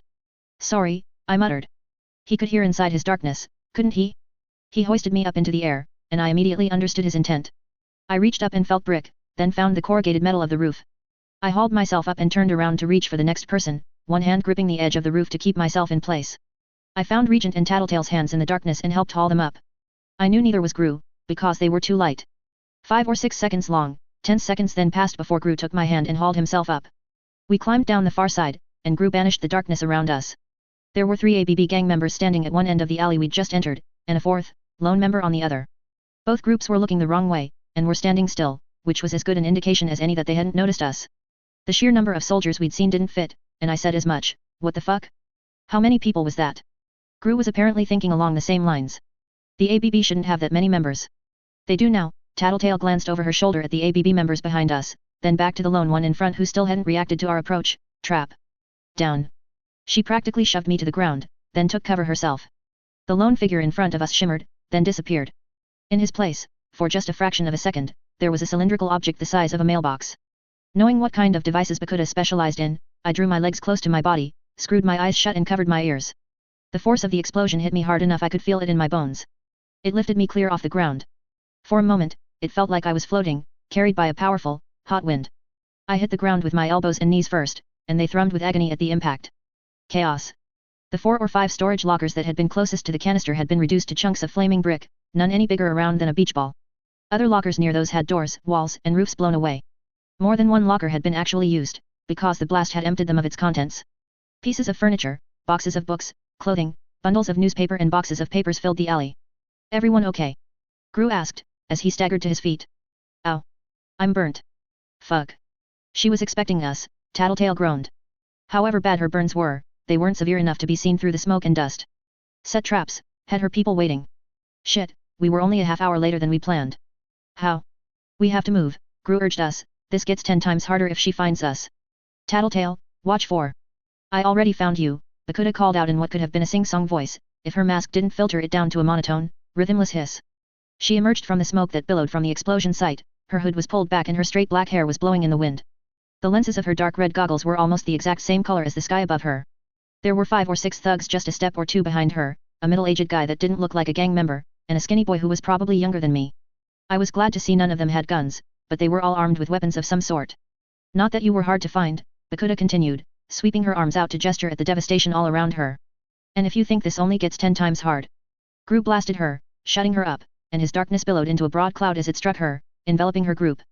We took advantage of their momentary blindness to scramble for the other end of the alley. We were only halfway down the length of the alley when there was a sound behind us, like the crack of a whip. It struck me as deeply wrong, since we shouldn't have been able to hear anything through Gru's darkness. All at once, it was like we were running against a powerful headwind. Except it wasn't wind. As I looked for the source of the noise, I saw Gru's cloud of darkness shrinking. Debris began to slide towards the epicenter of the darkness, and the wind the pull began to increase in intensity. Grab something! Gru bellowed. Breaking posture and lunging to one side was like forcing myself to leap over a 100-foot chasm. I don't know if I misjudged, or if the effect that was pulling on me increased in strength as I leaped, but my hand fell short of the doorknob. I missed the one on the neighboring locker as well. I knew in an instant that even if I managed to get my hand on something, the force of the pull would yank me from it before I secured a grip. I grabbed my knife from its sheath at the small of my back and swung it with all the strength I could spare for the next door I saw. It bit into the wood, stopping me from being dragged backwards, or falling sideways. The 120-pound body hanging off of it was too much, though, and almost immediately, the knife began to slip from the hole. It had slowed me down enough, though. As the force of the drag increased to the point that my body was parallel to the ground, I waited with my heart in my throat, watching the area where the knife met the door, seeing it slide out millimeter by millimeter. The moment it slipped free of the wood, I grabbed the doorknob that had been just a few feet beside my toes. My arm jolted painfully, but I managed to hold on and jam the knife into the gap between the door and the frame.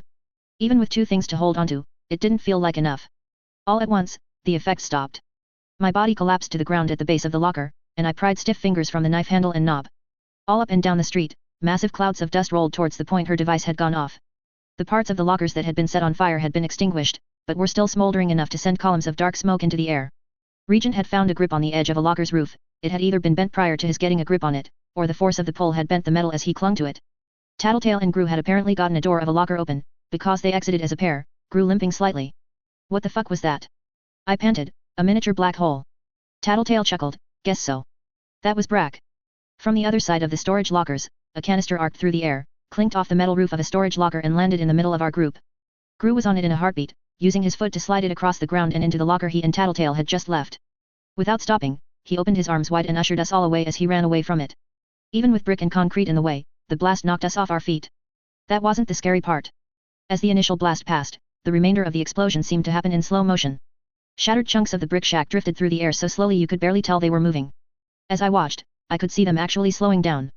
Then I looked forward and saw plumes of smoke in fast motion and rubble bouncing across the ground at twice the normal speed, just 10 feet ahead of us. It took me a precious second to realize why. We were still in the blast area. Hurry! I shouted, at the same moment that Tattletale yelled, go! We lunged forward, but I could see things continuing to speed up just in front of us. Which meant, really, that we were slowing down. Slowing to an absolute stop. Somehow, I didn't think this effect would end in a matter of minutes like clock blockers did. We broke through the perimeter of the effect with what felt like an abrupt change in air pressure. I didn't have a chance to check to see how close we'd come to being trapped in time forever, because Bakuto was behind the row of locker, launching another salvo 3 projectiles that arced high into the air, plumes of purple smoke trailing behind them. Gru shot blasts of darkness at them, probably in hopes of muffling the effects, and gasped, over the lockers. Regent and I were up on the row of lockers first, much the same way as we'd done it when the mob had been after us. Once Regent had climbed down to make room, Tattletale and I helped Gru up, and we climbed down the far side. Again, on each end of the alleyway, there were members of the ABB.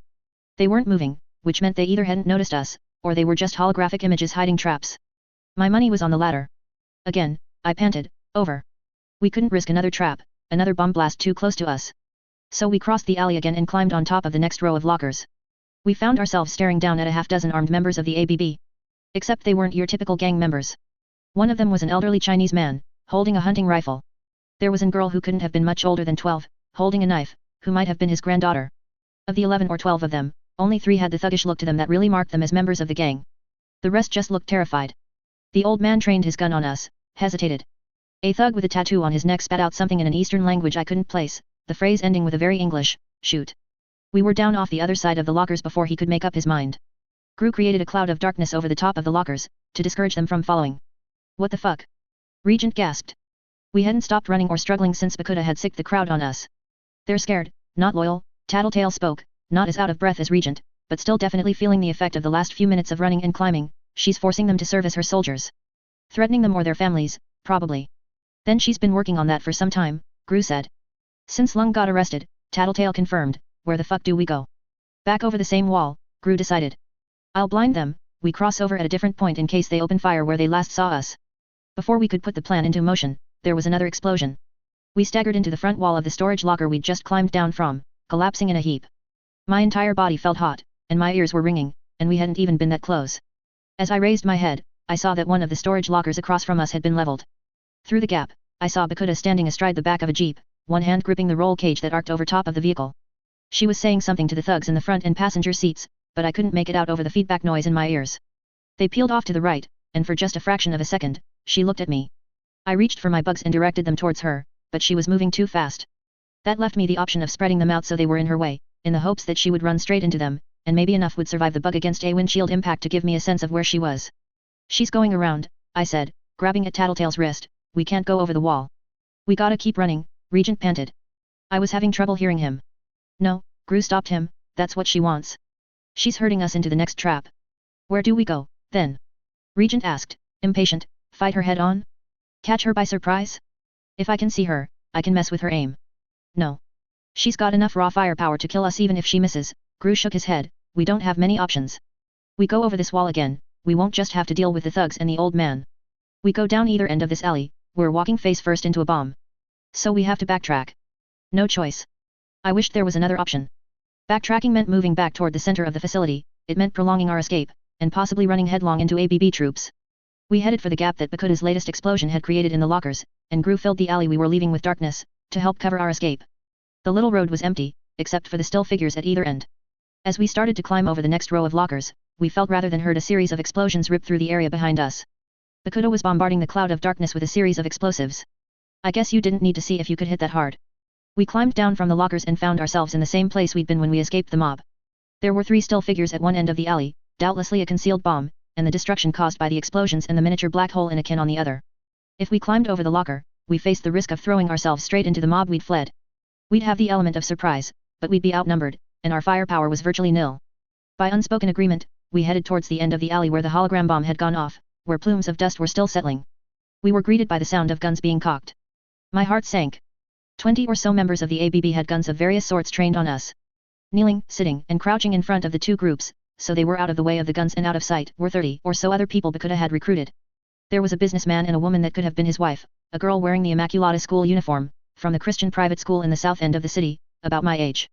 There were 2 older men, 3 older women with graying hair, and a group of guys and girls that might have been university students were standing together. Everyday people. They weren't gang members, but I could think of them as her soldiers. Every one of them held a weapon of some sort. There were kitchen knives, baseball bats, pipes, shovels, 2x4s, chains, crowbars, and one guy even had a sword that was, oddly enough, not Japanese. There was a look of grim resignation on their faces, circles under their eyes that spoke of exhaustion, as they watched us. Behind their assembled group, standing astride the jeep, 1 foot resting on her modified jeep-mounted mortar launcher, an altered grenade launcher dangling from one strap around her shoulders, was Bakuda. All around her were boxes of her specialized grenades and mortar rounds, bolted onto the back of the jeep, blinking with various colored LEDs. She put her hands on her grenade launcher as she tilted her head to one side. Her robotic voice crackled through the still air. Checkmate. Shell 4.8. I'd discovered facing down more than a dozen gunmen, 30 or so people with improvised weapons and a mad scientist with a fetish for bombs made me really appreciate what bitch brought to the team. All of this, Tattletale spoke very carefully, you were toying with us. It's why you didn't have your people shoot at us from the start. You're very right. Bakuda's mask may have altered her voice to something approximating Robbie the robot with a sore throat, but I got the impression she tried to make up for it with body language. She shook her finger at Tattletale like she was scolding a dog. But I think you, specifically, should shut up. Boys. She rested her hand on the head of an ABB member standing in front of her jeep with a pistol in his hands. He flinched at the touch. If the blonde opens her mouth again, open fire on their entire group. I don't care what the others have to say, but she stays quiet. Her soldiers adjusted their grips on their guns, and more than one turned the barrel of their weapons to point towards Tattletale, specifically. Glancing at Tattletale, I saw her eyes narrow, her lips pressed together in a hard line. Yet, Bakuda straightened up, put a foot up on the top of the jeep's door and rested her arms on her knee, leaning towards us. You're the only one I don't get. Don't know your powers. But seeing how you and the skinny boy baited my ineffectual mercenaries, I think I'm going to play it safe and have you be quiet.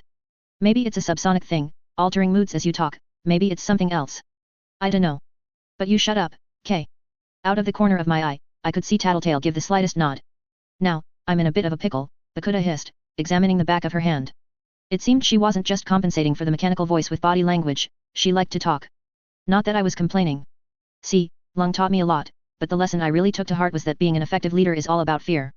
Career like ours, people are only truly loyal to someone if they are terrified of them. Enough fear, and they stop worrying about their own interests, stop wondering if they can usurp you, and they dedicate themselves entirely to making you happy. Or at least, to keeping you from being unhappy. She hopped down from the jeep and grabbed the hair of a taller, longer-haired Japanese guy from a group of 20-somethings. Winding his hair in her hands, she made him bend over until his ear was right in front of her. Isn't that right? He mumbled a reply and she released him, but it goes further, doesn't it? See, I may have inherited the ABB. It was almost imperceptible, but I saw a flicker of movement around Tattletale's face. A change of expression or a movement of her head. When I glanced her way, though, I couldn't guess what it had been. Bakuda continued without a pause, but I also inherited Lung's enemies. So I have a dilemma, you see. What can I do to you that's going to convince them that I'm worth steering clear of? What gesture would be effective enough that it would have their people running for the hills when they see me coming? She wheeled around and grabbed a pistol from the hands of one of her thugs. Give.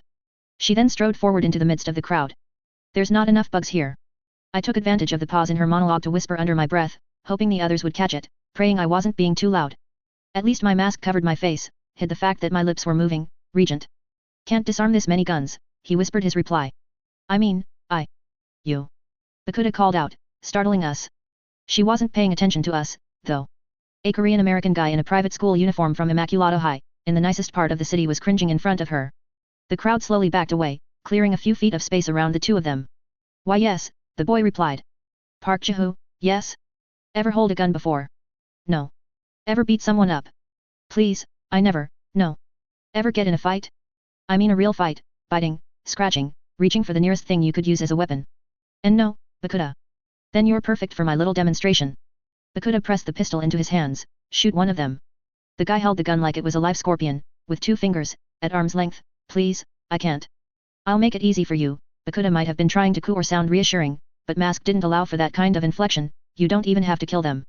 You can aim for a kneecap, an elbow, a shoulder. Okay? Wait a second.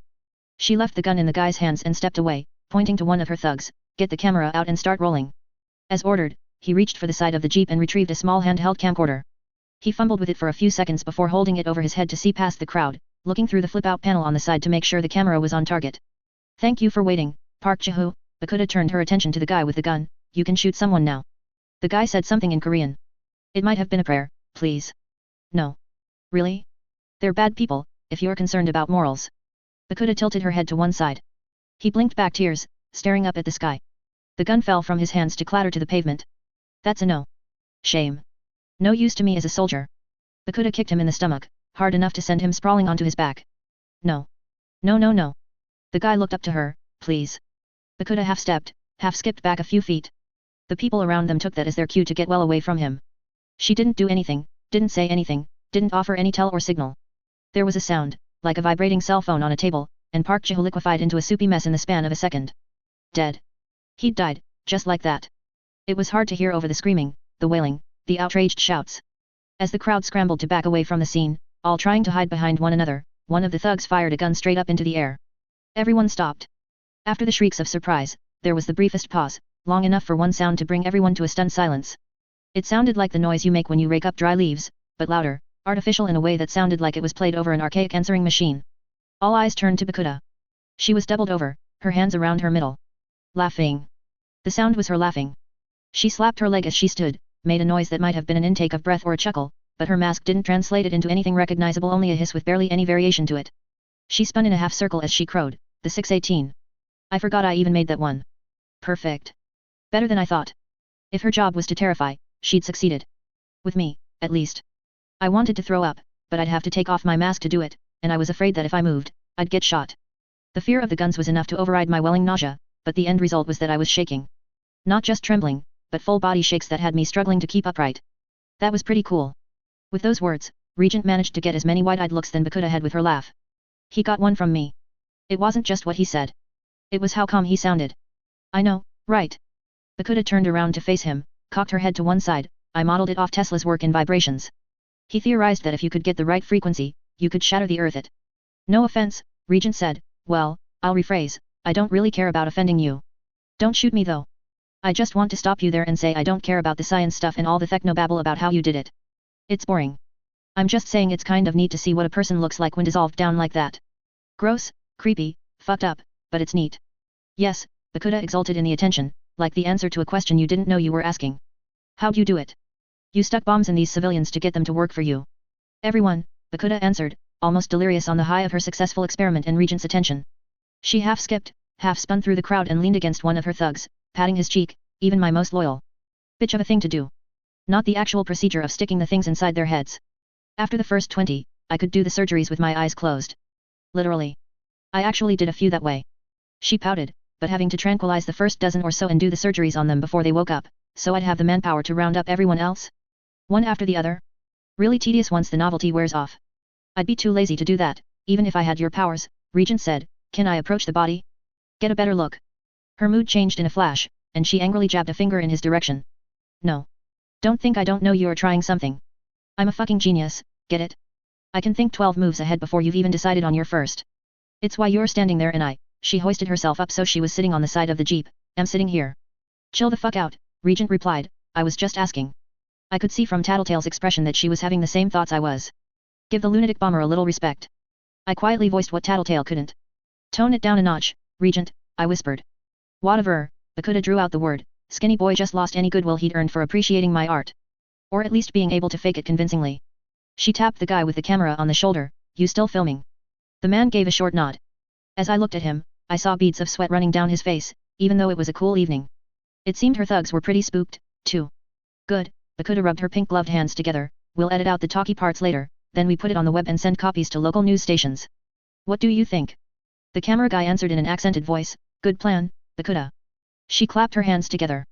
Then she pointed into the crowd. All right. So, you. Yeah you, the girl in the yellow shirt and jeans. If I told you to, would you pick up the gun and shoot someone? It took me a second to spot the girl, at the far end of the crowd. She looked at Bakuda with a stricken expression and managed to answer, the gun am melted too, ma'am. You call me Bakuda. You know that. Nothing fancy. If the gun was still there, would you shoot? Or if I told someone to give you a gun? I think I maybe could. Her eyes flickered to the puddle that had been Park Jihu. Which concludes my demonstration, Bakuda addressed our group, fear. It's why Lung went out of his way to recruit me. I always understood deep down inside, that fear was a powerful tool. He just phrased it so well. True fear is a blend of certainty and the unpredictable. My people know that if they cross me, I only have to think about it to make the bombs in their heads go kablooie. Boom. They know that if I die, every single bomb I've made goes off. Not just the ones I jammed into their heads. Every single fucking one. And I've made a lot. Certainties. Lisa reached out and grabbed my hand, clenched it tight. As for unpredictability. Bakuda kicked her legs against the side of the jeep like a grade schooler sitting on a chair. I like to mix up my arsenal, so you never know what you are going to get. But you've also got to keep your people wondering, right? Keep them on their toes? Case in point, Shazam. The word coincided with the start of a very real explosion that was closely followed by something like thunder, but Lisa was already pulling on my arm, pulling me away. I saw a glimpse of chaos, of screaming people running from the place the explosion had happened in the midst of Bakuda's own group. The fleeing people were obstructing the view of the people with guns. Regent stuck his arm out, swept it outward, sending 10 or so people stumbling into one another, turning the crowd into a disordered mob. I heard the too loud roar of guns being fired, saw Regent grab the shoulder of a limp left arm, couldn't be sure the two were connected. Finally, there was Bakuda, still sitting on the side of the jeep. She was either shouting something or laughing. She was letting us slip from her grasp, her people were on the verge of killing one another in mindless panic, and she'd just killed at least one of her own people on a whim. From what we'd just seen of her, I was willing to bet she was laughing as it all happened. Almost without my noticing, night had fallen, and as if to invite us deeper into the maze, the light poles flickered and turned on above us. With Gru covering our retreat in a curtain of darkness, we ran. Shell 4.9. Did you get shot? I asked Regent, as the four of us dashed down the alleyway. No answer. So I tried again, more specific, Regent. Listen to me, did you get shot? He shook his head in a tight motion as he clutched his hand against his shoulder, not shot. Used my power too much, too fast, and it backfired. Left arm's cramping up, spasms. I can't move it. Don't worry about it. Backfired. I asked. Don't worry about it. His snarled response was all the more startling because it came from our normally placid and too laid-back Alec. As if to compensate for the lashing out, he muttered an apology, fuck. Sorry. This hurts, but I'll deal. You guys focus on getting us out of this mess. Tattletale, I was still holding her hand, so I squeezed it to ensure I had her attention. This would be a fantastic time to do your thing. Especially since you dropped the ball as far as letting us walk into that fucked up situation, Gru growled. Okay, Tattletale huffed with both the exertion of our run and her irritation, letting go of my hand to push her hair back from her face and put it behind her ears. The big one, she's lying. About? I asked. She's not the new leader of the ABB. What? Who is? Gru asked. Your guess is as good as mine. She doesn't see herself as the one in charge, as much as she enjoys the role. She's pretending. The ground rumbled, and we looked behind us to see debris spraying out of the darkness Gru had used to cover our retreat. It was only because we were watching the debris that we saw the rocket blast out of the darkness. We ducked, needlessly, as the missile arced 3 feet over our heads and continued down the alley, directly to the spot where a hologram bomb sat. We covered our heads as the rocket and bomb exploded, one just a second after the other. The first explosion didn't even ruffle our hair, though we were less than 100 feet away. The second explosion, though, ripped past us with the most intense cold I'd ever felt. Even through my costume, I could feel it. When we opened our eyes, there was a spectacle in front of us. The second explosion had flash frozen the first bomb mid-explosion, had probably been what absorbed the force of the blast. Smoke, debris, and dust had been frozen into a tower of ice, easily as tall as a 2-story building, composed of spikes of ice and frost that radiated up and away from us. Most of it was lit up by the light posts that were spaced evenly across the storage facility. It was already slowly falling apart. Heavier pieces of debris were breaking through the ice that held them up, falling free and crashing through paper-thin latticeworks of frost. That same frost covered the ground and every wall that was facing the explosion site, as far as the eye could see. It covered us.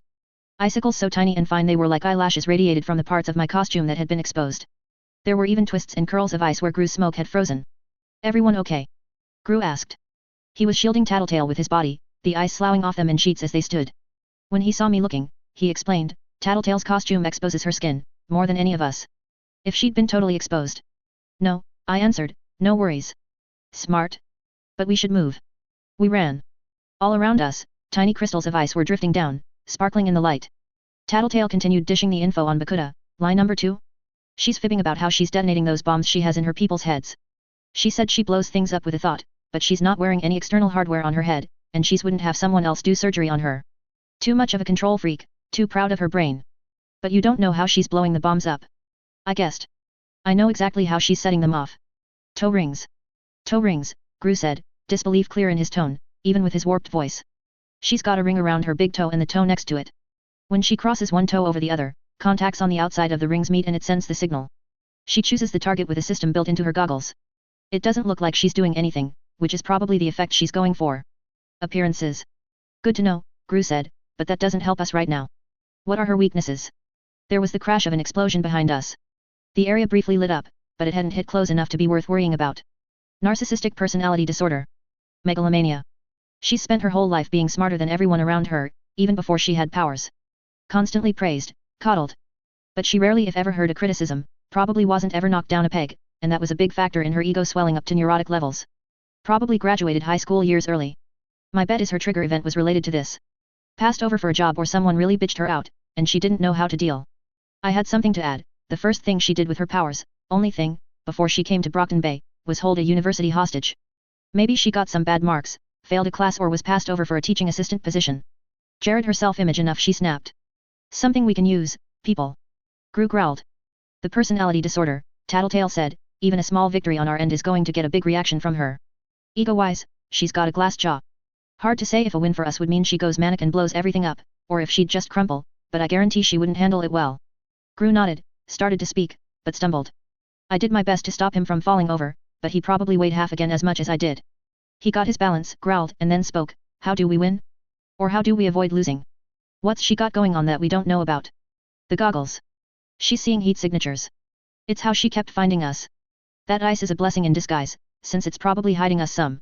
She must have a reason for using it. Her guns are keyed to her fingerprints, so you couldn't pick up her grenade launcher and use it against her. What else? That's all that's coming to mind right now. If you're going to come up with a plan, best do it fast. I think she's after us on the jeep. Then we're splitting up, Gru grunted. I fucked up my ankle by kicking in that door when the black hole hit. I fucked it up worse by running so much afterward. I'm going to see what I can do, staying here. What the fuck? I breathed. No. I'll buy you time. You guys go. Now. No way, I said, but he was stopping, turning around. I tried to stop, too, but Tattletale took hold of my hand and dragged me after her. I shouted, Gru. Don't be stupid. He didn't respond, turning to fire blasts of darkness at the lights nearest him, darkening the entire alley. Slowly, he walked in the opposite direction the rest of us were going, favoring one leg. With a whistle and a resounding crack, another rocket slammed into the tower of ice. The entire thing toppled like a massive house of cards, with the sound of 100,000 windows breaking. Even with that cacophony, I heard the squeal of tires. I saw the blurred form of the jeep approaching through the cloud of snow and frost that was rolling away from the collapsed tower. Gru didn't retreat as the jeep barreled forward, didn't turn away. He bellowed at the top of his lungs, in his altered voice, "Come on, Gru." I shouted, but he didn't react. Fuck. No bugs. Still too few. We'd been constantly moving, so my bugs hadn't had a place they could congregate, and this place was lousy for them anyways, in quality and quantity. How could I have been so goddamn stupid? I should always be prepared, and now I wasn't in a state to help a friend and teammate when he needed it most, because I'd assumed my bugs would be on hand. There were only 3 people in the jeep, with the person standing at the back being the very recognizable Bakuda, grenade launcher in hand. The thug in the passenger seat had a pistol in each hand, and the driver was steering with one hand, a gun in the other. Gru didn't budge as the driver stepped on the gas. Was he playing chicken against a speeding car? Come on. Gru shouted, again. Don't just watch. Tattletale tugged on my arm, pulling me toward the corner. We've gotta go now or there's no point. It was stupid, but I resisted, grabbing at the edge of the locker to ensure I could at least stay long enough to see what happened to Gru. See if maybe he would be okay. Those hopes were swiftly dashed. The car slammed into the darkness-wreathed figure with enough speed to assure me he wouldn't be walking away from an impact. The tires squealed and the jeep skidded in a half-turn as it veered to a halt. Bakuda pulled herself up to a standing position, holding onto the roll bar as she looked around, presumably for us. Come on. Tattletale urged me in a strained whisper, let's go. I realized it before she did. There's no damage to the car. Tattletale's repeated yanking on my arm stopped as she paused to verify what I'd said. No broken window, no dents on the hood, no dents on the bumper. A cloud of darkness bloomed from the shadows at the side of the alley and swallowed the jeep and its 3 occupants. 2 seconds later, the jeep came roaring out of the darkness, fishtailing as the wheels struggled to get a grip on the frost-slick pavement. The driver steered it towards us, while Bakuda loaded her grenade launcher, her focus on the cloud of darkness she'd just exited. The guy in the passenger seat was gone. Bakuda aimed the grenade launcher at the darkness. Fuck, Gru owes me one for this, Regent muttered.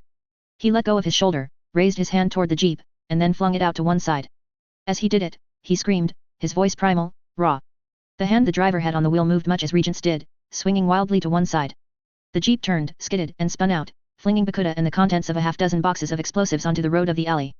It collided with a locker, halfway smashing through a door in the process, and spiraled to a halt with a single airbag deployed, the driver limp behind it.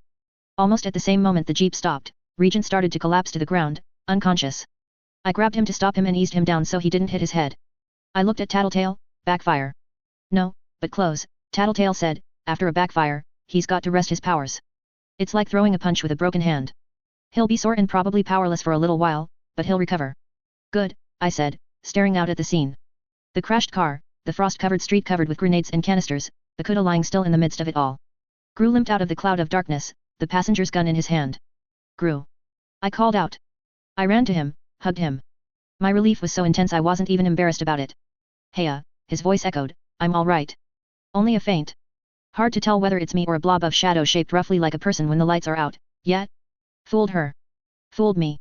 Scared the fucking crap out of me, I answered, you fucker. Nice to know you care, he laughed a little, patted me on the head like someone would a dog, come on.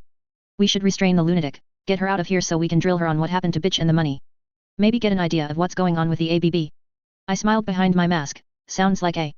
I didn't get to finish. Everything went white, then every inch of me bloomed in a searing agony that dwarfed the worst pain I had ever felt.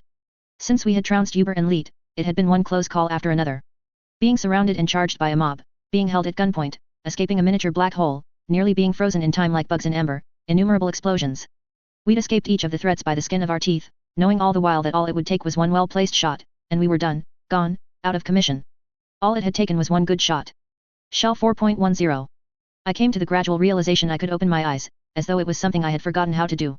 I tried it and regretted my decision instantly. One of my eyes wasn't seeing anything, even when open, and the other was out of focus, with images failing to make sense even when I could make something out.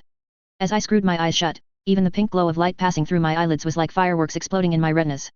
When I tried to piece together what had just happened, my thoughts moved like molasses.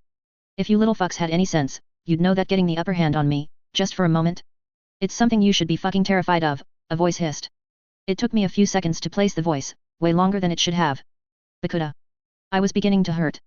Like paper cuts, but blown up to 200 times the size, and each of those paper cuts was one of my muscles. My skin was prickling with stings that were gradually feeling more and more like a burn. My joints throbbed as though every single joint had been torn out of its individual socket and people were banging the still alive ends of them against the pavement in a grim rhythm. I opened my good eye again and tried unsuccessfully to focus. 3 crimson ribbons, no.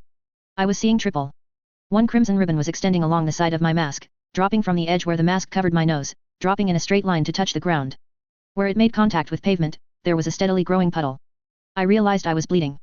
A lot. Leaving me lying there with a grenade launcher in my hand and ammunition all over the fucking street was asking for it. Fuck, just the hugging and being all relieved, as if you had actually beaten me. You were begging to be shot. I wasn't going out like this. Not without a fight. I could barely move, though, let alone take action. My desire to do something was almost more excruciating than the pain that throbbed and thrummed through my entire body. What could I do? My mind wasn't working as agonizingly slowly as it had been a moment before, but my thoughts were still bogged down and broken up. Stuff I should have known without thinking about it was vague, uncertain, disjointed. Too many thoughts were orphaned, disconnected from everything else. I would have hit something in my frustration if I'd been able to move without everything hurting. I settled for clenching my fists. School. Trouble at school? Me? The trio? No. Why was I thinking about school? What had I been thinking about before I got frustrated? Wanting to fight back somehow. Bakuda, school, fighting back. I almost groaned in frustration as I tried to connect the individual ideas, and simply couldn't complete the thought. I only wound up huffing out a breath, wincing at the pain that caused. Oh. The ineffectual little girl with the bug costume is awake, Bakuda's whirring voice announced to the night air. Gru said something, a short distance away, I couldn't make it out. Bakuda replied with an absent, shush, don't worry. I'll get to you in a moment. I heard something, and saw a pair of pink boots appear in front of my face, the image swimming and drifting lazily. Bad day, she bent over me, good. See, one of my new minions is on staff at the Protectorate headquarters. A guard where Lung is imprisoned, understand? Wasn't in a position to free him, but she got the full story from him. I know you were the little freak that led to him getting sent there. So you get special treatment tonight. You get to watch what I do to your friends. I'll start with the boy in black, then move on to your unconscious buddies over there. Glued them down just to be safe. Once your friends are as good as dead, I give you to Oni Lee. He was a very good boy when it came to the change of regime, and he's been bugging me to give him something to play with. What do you say to that? I was only half listening. Like a mantra, I was mentally reciting the same thing, over and over. Bakuda, School, fight back. Bakuda, school, I mumbled. Hearing how reedy and thin my own voice sounded was more terrifying than anything else that had come to my attention in the past few minutes. What? Does the bug girl want to say something? She bent down and grabbed the armor that hung over my chest. With a jerk, she hauled me into a half-sitting position. Being tugged around like that was torture, but the pain helped sharpen my thoughts into a semblance of clarity. School. Bakuda failed, I answered her, my voice only marginally stronger than it had been on my last attempt. The black-red lenses of her goggles bored into me as I composed my thoughts to speak again, trying to sound more coherent. Smart as you think you are, failing like that? What was it? Second place? Not even second. I managed something approximating a chuckle.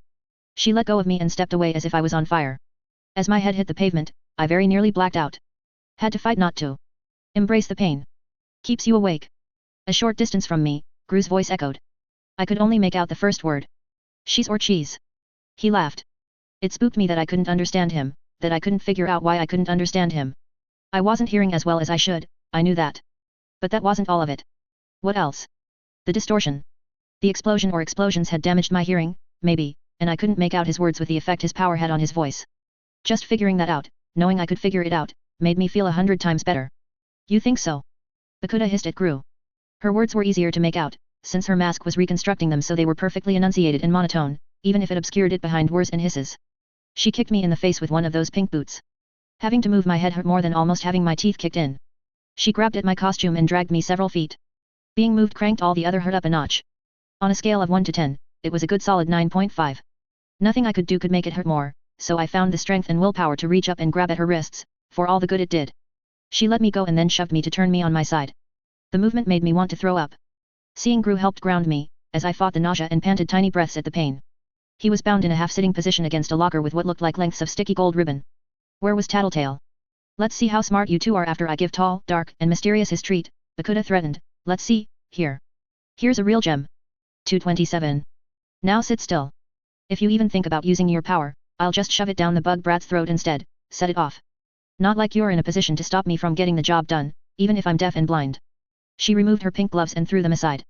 Then she withdrew a set of what looked like long, narrow scissors from her sleeve. Except they were blunt, not sharp. Like pliers, almost. They clicked as she closed them on the tip of what looked like an inch-long metal pill. No need for surgery, since this isn't going to be long-term. What I'm going to do is slide this up your nostril and into your nasal cavity. She reached into the darkness that was leaking from all around him and fumbled around his face. Just need to get your mask, helmet, off. There. If Gru's mask was off, it was hard to tell. His head was just a roughly human-shaped blur of shadow. She reached into that layer of darkness with one hand and pushed the capsule into the center of it all with the other. And in it goes, slowly, don't want to activate it prematurely, and the effects will only be really cool if it's deep. See, my 227 was something of a happy accident. I'd taken readings of Little Vista's powers, thought maybe I could make a space distortion grenade. Purely by accident, I cracked the Manton effect. Or at least, whatever I'd done when I put the grenade together, it bypassed the Manton effect. You idiots know what that is. She stopped and cracked her knuckles, leaving the scissor-like tool sticking straight out of Gru's face. It's that little rule that keeps pyrokinetics from boiling your blood, that limits most powers from affecting people's bodies. Or, depending on what theory you're going by, it's the rule that says your power either works only on organic, living things, or it works on everything else. So think about it. A spatial distortion effect that only works on living material. I set this thing off, and all living matter within 3 feet of the capsule is reshaped, warped, shrunk, blown up, stretched, bent. It doesn't actually kill you. That's the second most amazing thing about it, besides the Manton bypass. Everything still connects to everything else. Totally non-lethal, but it'll make you wish you were dead every second of the rest of your miserable fucking existence. Don't just lie there and watch, I thought. Do something. Just click, whoosh, you're ugly enough to put the elephant man to shame. Wind up with a head 4 times the normal size, bumps like tumors all over, every feature and part the wrong shape, wrong size. Reshapes the brain, too, but that's usually just some mild to moderate brain damage, since I've got it calibrated to focus on the external features. She laughed. It was that dry, repetitive, inhuman sound. When she spoke again, she enunciated each word separately. Irreversible. And fucking hilarious. I reached for my bugs, but I couldn't draw my thoughts together enough to give them any complex commands. I just called them to me. That still left me to help Gru. My utility sheath. Slowly, as much due to my need to be discreet as to my inability to move very quickly without incredible pain, I moved my hand behind my back, reminded myself of what was there. Pepper spray no-go. It would burn her skin, but the goggles and mask would keep most of her face safe. She was scraped and bloody, so maybe I could spray her body, it wouldn't be fun on her wounds, but would that save us? Pen and paper. Cell phone. Change. No, no, and no. Baton. I didn't have the strength to swing it, or the leverage or room I needed to extend it. EpiPens. Not much use, and I didn't trust my strength or coordination as far as being able to both inject her and depress the syringe. That was it for the contents of my utility compartment. I let my hand go limp and dangle behind my back as I braced myself to move it, and my fingers brushed against something. The knife sheath at the small of my back. I'd strapped it in at the lowest point it could be on my back, while being both covered by my armor and easy to reach. Knife worked. There was a faint click as Bakuda adjusted the scissor plier things and removed them from Gru's nose. They weren't gripping the capsule anymore. This should be a show, she gloated, standing up straight before I could figure out where to stab or cut. Didn't want to kill, but had to stop her. For Gru. My hand was still behind my back, gripping the knife handle with the blade pointing out the bottom of my hand. I shifted my position a fraction so my angle was better. Hey, bug girl. What are you up to, there? Flopping around like a fish on dry land? Pay attention, it's going to look really cool when parts of his face start bulging out of that little blotch of shadow.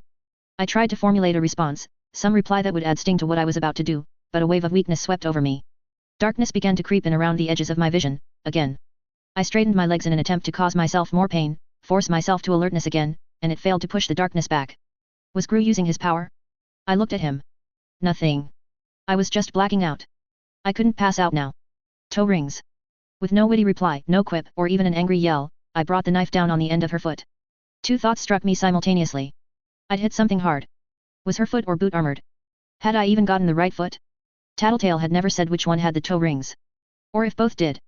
As a wave of blackness swept in front of my vision and faded just as quickly, leaving me only dimly aware of her screams. The nausea was welling again, and just like it was with my consciousness slipping away, the need to puke building. I was going to throw up, but I could choke if I did it with my mask on. If I wound up on my back, I could even suffocate. Gru was saying something. Couldn't make out his words. Sounded urgent. The woman was screaming in my ear. A litany of curses, threats, horrible things she was going to do to me. Unconsciousness called to me, seductive, safe, painless, free of threats. If it was even unconsciousness. The chilling idea that I could be dying dawned on me, gave me the briefest moment of clarity. I focused hard on the jumble of distorted images and sounds, where I was, what people were saying and screaming at me.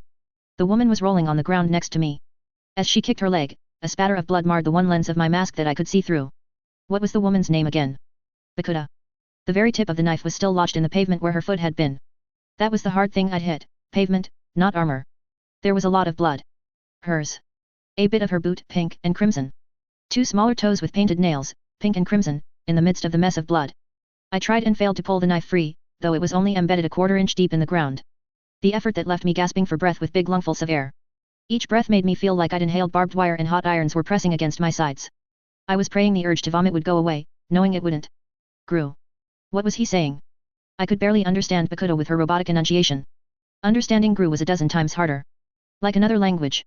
Live Nevel Yife? Knife? The knife. He needed it. I let myself fall onto my front, face toward the ground, so I wouldn't choke. The knife-holding hand stayed put, but my arm bent at a bad angle, eliciting a stab of pain. My wrist and elbow awkwardly twisted, strained to return to a natural position. I resisted the urge to let go, kept my grip on the knife handle.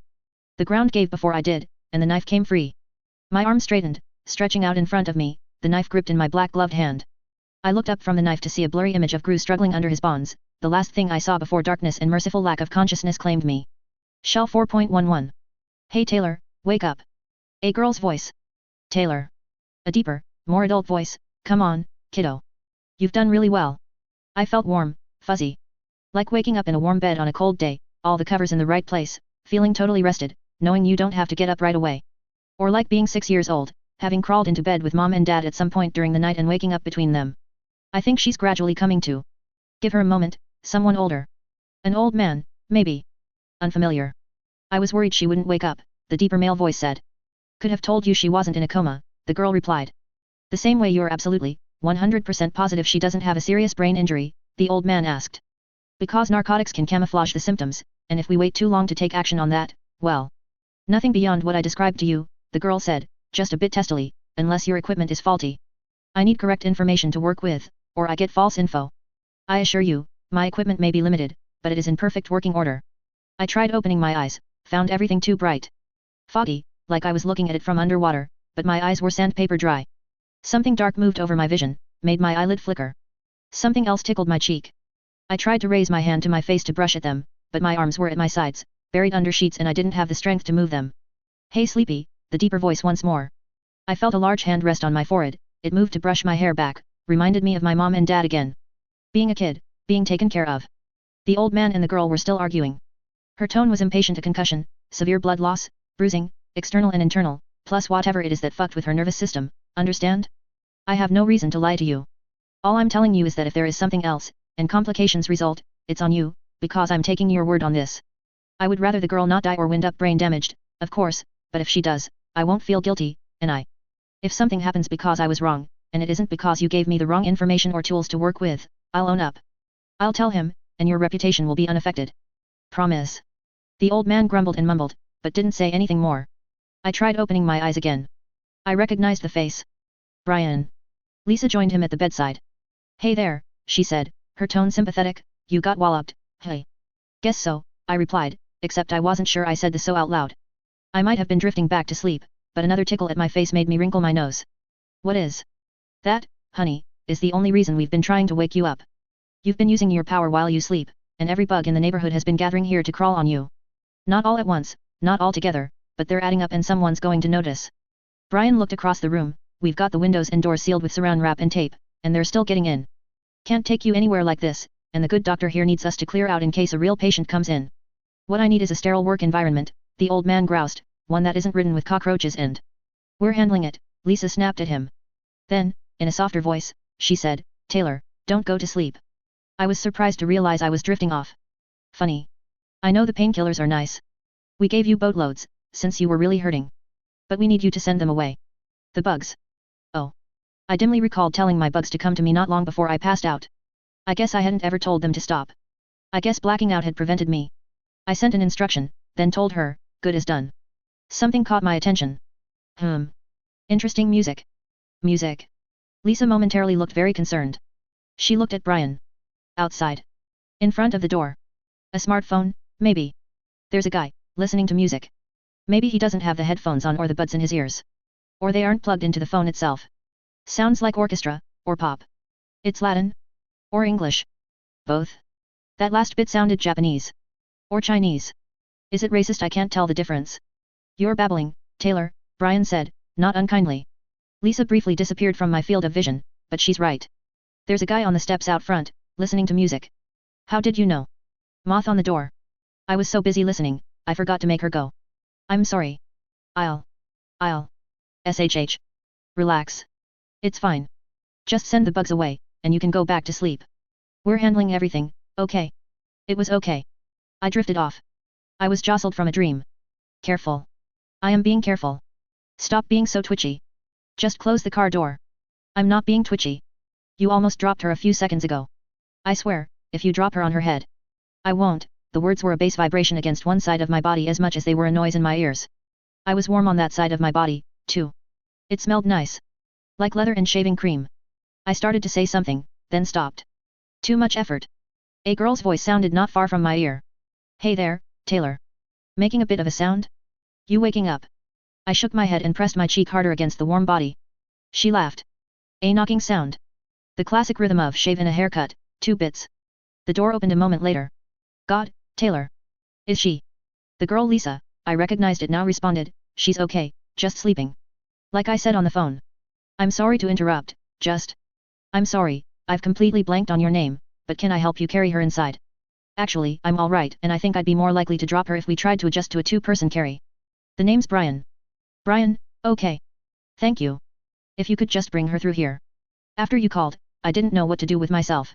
I made up the sofa bed, in case we couldn't get her upstairs, or if there was a wheelchair. I was thinking the worst. The couch is fantastic, Lisa said, she's most definitely not in the worst shape she could be in, or even close to it. She's going to sleep a lot, and you'll need to check on her every half hour to make sure she's okay, for the next 12 hours. Besides, she might want to watch TV between naps, so this looks like a perfect place to be. Okay. Good. I was laid out flat, and instantly missed the warmth and closeness I'd had moments before. Then someone pulled drier warmed covers and a heavy comforter around me and I decided I could cope. Would you come through to the kitchen? Our house is small and I'm afraid there's nowhere to sit in our living room with the sofa bed out. In the kitchen, we'll be quieter. But still able to see if she wakes up, Lisa answered, makes sense. Can I get you anything? Tea, coffee? Coffee, please, Brian replied, long night. Would it be okay if I asked for tea, when you're already busy with coffee, Mr. Bear? After all you've done, making tea is the least I can do. But please, call me Danny. If I'd been comfortable in a morphine-induced haze before, I was very, very awake the moment I heard the name and realized these voices and names I recognized had no business being together. Dad, Lisa, and Brian. At my kitchen table. I kept my eyes half shut and hung on to every word. She's okay. Like I said on the phone, she's all right, Lisa said, concussion, bruising, some blood loss. 9 stitches. Should I take her to a doctor? You can. But my dad's a doctor, and he looked her over in his clinic. Pulled strings to get her a CT scan, MRI. He wanted to be absolutely sure there was no brain damage before he gave her stronger painkillers. Here. I've got the bottle in one of these pockets. There. It's codeine. She's probably going to have some major headaches, and she was moaning in her sleep about pain in her extremities. Give her 1 pill 4 times a day, but only if she feels she needs it. If she's okay as is, just wean her off.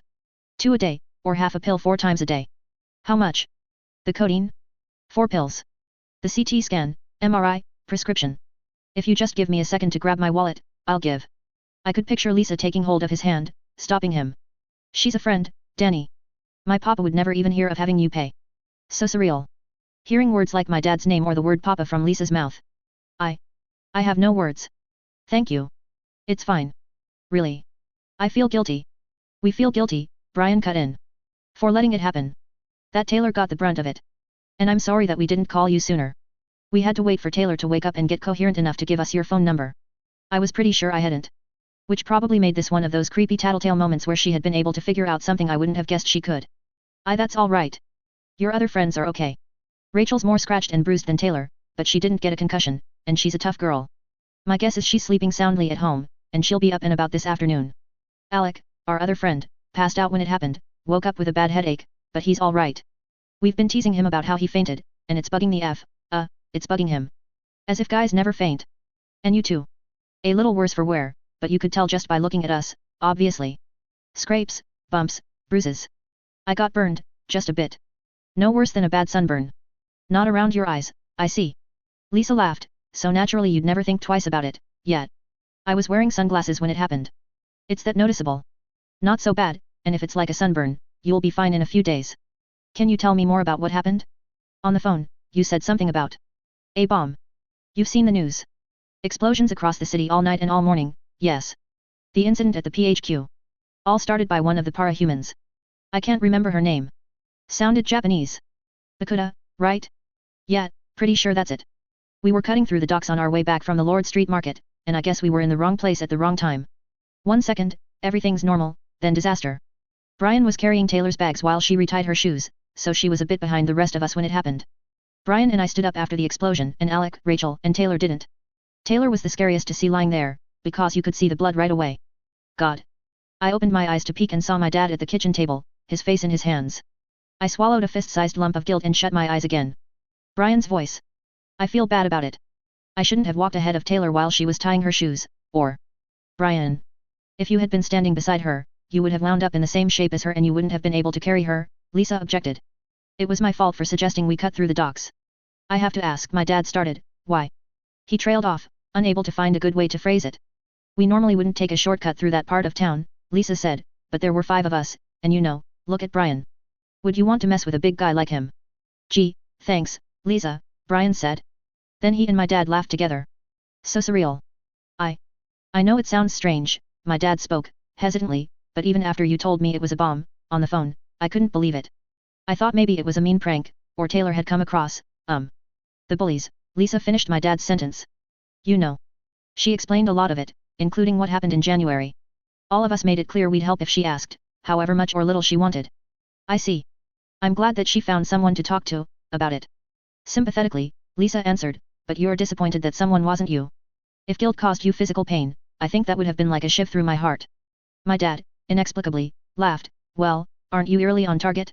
Taylor did say you were smart. She did she? That's nice to hear. What else did she say? My dad laughed again. I'll quit now, before I say something that she would rather I keep private. I think we both know she plays things close to the vest. Too true. There's homemade cookies in the jar, there. Still warm. After I got the couch ready, I didn't know what to do. Had to work out the anxiety somehow, so I baked. Make yourselves at home while I see to your tea and coffee. Thank you, Danny, Lisa said, I'm going to go to the living room and check on Taylor, if that's cool. Please do. Just gonna grab a cookie first. Smells good. I shut my eyes and pretended to be sleeping. I could hear Brian talking to my dad in the other room, something about my dad's job. So? Lisa asked me in a quieter voice, as she climbed onto the sofa bed to lie beside me, does the story pass muster? I thought about it, I don't like lying to my dad. So we did the lying for you. Unless you want to tell him the truth. No, but I don't want you here. The mental brakes that should have stopped my lips from moving failed to keep the words from leaving my mouth. I closed my eyes, feeling the heat of a flush on my cheeks. I'm so sorry. That came out wrong. I'm grateful for what you did, what you're doing. You guys are awesome and hanging out with you has been some of the most fun I've had in years. I'm so glad you're here, and I'd like nothing better to just kick back and unwind after all that, but... Lisa put a finger against my lips, silencing me. I know. You like to keep different parts of your life separate. I'm sorry, but there wasn't a way around it. You were hurt, and we couldn't keep you without your dad causing a stir. I lowered my eyes, yet. You're probably going to be a little wobbly for a few days. Your, brutal honesty just now was probably the concussion at work. It's going to influence your mood, maybe loosen your inhibitions as if you were a bit drunk. Your memory might be a little unreliable, you might be more disorganized, or you might have extreme mood swings, like crying jags. You might have a harder time reading social cues. You work on getting through all that, we'll shrug it off if you say something you normally wouldn't. Just, try not to let anything private slip around your dad, so nothing slips. All of this should pass before too long. Okay. That last part was something of a relief. Brian joined us and sat on the corner of the bed opposite where Lisa was lying, by my feet. Your dad's an alright guy, he told me. Reminds me a lot of you. I didn't know what to say to that, so I just said, thanks. Even after you've recovered most of the way, I think we'll go out of our way to stay out of hairy situations, at least for a little while, Lisa said. Brian nodded. I like that idea, I replied. So what really happened, last night? She moved her head so she was sharing my pillow, starting from when? From when Alec crashed the car. 1 second everything's fine, the next, I can barely move, barely think. She was playing possum. I was busy looking after Alec, assuming you guys were watching her. At the same time, you and Brian, I guess, were assuming I'd keep an eye on her. While we weren't paying attention, she loaded her grenade launcher and shot you. It should have burned you, but I think your costume saved you, there. Your costume couldn't do much to prevent the concussion, though. There was some secondary effect, where it did something to your nervous system. Like being jabbed with a taser, but more about incapacitating you with unadulterated pain than knocking you out. I shivered. Just remembering what it had felt like made me twitch, like I was hearing nails on a blackboard. I was farther away, and I think your body shielded Brian, or maybe his power helped, because we didn't get hit half as hard. It was still enough to put the two of us down long enough for Bakuda to load and fire 2 rounds of that gluey string crap. Once that happened, we were pretty fucked. Until you turned the tables. I stabbed her foot, I remembered. Cut off 2.5 of the toes on her left foot. One of which had a toe ring. Brian said you pushed the knife towards him as you passed out. He blacked out the area, managed to reach the knife, cut himself free, and then rescued the rest of us. And Bakuda. I whispered. One of 2 bits of bad news. She got away while Brian was getting free and helping us. Fuck. I said, a touch too loud. Brian sounded apologetic, you were in bad shape, I wasn't sure what had happened to Regent, and Lisa was a little feeble from the same blast that messed you up like it did. I could maybe have caught up to Bakuda, stopped her, but I decided making sure you guys were okay was more important. I nodded. I couldn't exactly argue with that. Lisa continued, I called the boss, he sent us to a doctor who has a reputation for being discreet and working with para-humans. Been doing it 20 years. We were worried about you. Sorry. Nothing to apologize for. Anyways, it all more or less worked out. The doc got the capsule out of Brian's nose, patched you up, gave Regent and 4. I sat and watched you while Brian went and got Ratch, her dog and the money. Only 2 or 3 thousand gone, that someone thought they could get away with grabbing from the bag before it was all counted. Our boss sent a van and picked it up a little after midnight. Money he gave us is already in our apartment, with more to come after he decides what the papers are worth. You said it more or less worked out, and you still haven't told me the second piece of bad news. What aren't you saying? She sighed, I was hoping you were too out of it to ask. You really want to know? Not really. But if I'm going to lie here for a while, getting better, I don't want to be left to imagine worst-case scenarios. Okay. She fished inside her jacket pocket, then handed me a newspaper clipping. Except it was torn, not clipped. Newspaper ripping? Across the top, in big bold letters, was the word escaped. When I tried to read the article, though, I found I couldn't keep my eyes fixed on one line. Read it to me. I'll give you the cliff notes. Just before she started to come after us in the jeep, Bakuda gave the order to put another plan into action. Bombs started going off all over the city. Blowing up transformers to deny power to entire districts, a school, a bridge, train tracks, the list goes on. People are freaking out. Front page news, it's on every channel. They're saying at least 20 people confirmed dead so far, with other bodies yet to be identified, and that's not counting the 4 people she blew up when she was holding us at gunpoint. A vivid image of what had happened to Park Ji-ho flashed through my mind's eye. He died. He's really dead. I never knew him, but he's gone forever, and I couldn't do anything to save him. Here's the second bit of bad news. All of that? It was one overblown distraction. Something to keep every cape in the city busy, while Oni Lee sprung lung from the PHQ. I let out a long sigh. Oh fuck. The city is a war zone right now. The ABB is 12 times the size of what it was 2 weeks ago, and Bakuda's gone on a rampage. More bombs are going off every few hours, but they're not aimed at major services this time. Businesses, tenements, warehouses, boats. My guess is she's targeting places the other major gangs and factions in the city hang out, or places they might hang out. I don't know what's going to happen. You'd think having a third of her toes cut off would slow her down, if anything, Brian said. Lisa shook her head. She's in a manic phase. She'll burn out, if she hasn't already, and the explosions will stop in a matter of hours. With Lung reinstated as leader, though, that doesn't mean the ABB is going to lose any steam. Chances are he'll capitalize on the advantage Bakuda created for him. It's just a question of where, when, and how much. Depends on the shape he's in. We didn't get a chance to talk further on the subject. Tattletale raised a finger to her lips, and we shut up. A few seconds later, my dad walked into the living room, holding a tray. He put it in my lap. 3 mugs, a plate of cookies and 2 toasted bagels, one with jam and one with butter. I've got another bagel in the toaster, so help yourselves and ask if you want more. Green mug is Brian's coffee. Tea for you girls. Here you are, Lisa. Woodstock mug is Taylor's favorite since she was a kid. Here. Brian chuckled a little as I accepted the mug with 2 hands. Hey. No laughing at me while I'm like this. Which reminds me, how long before she's okay to return to be up and about? My dad asked Lisa. A week, bare minimum, Lisa replied, maybe escort her to and from the bathroom until you're sure she's steady on her feet, but beyond that, probably best if she stays in bed, stays home, and takes it easy until next Saturday. That stopped me.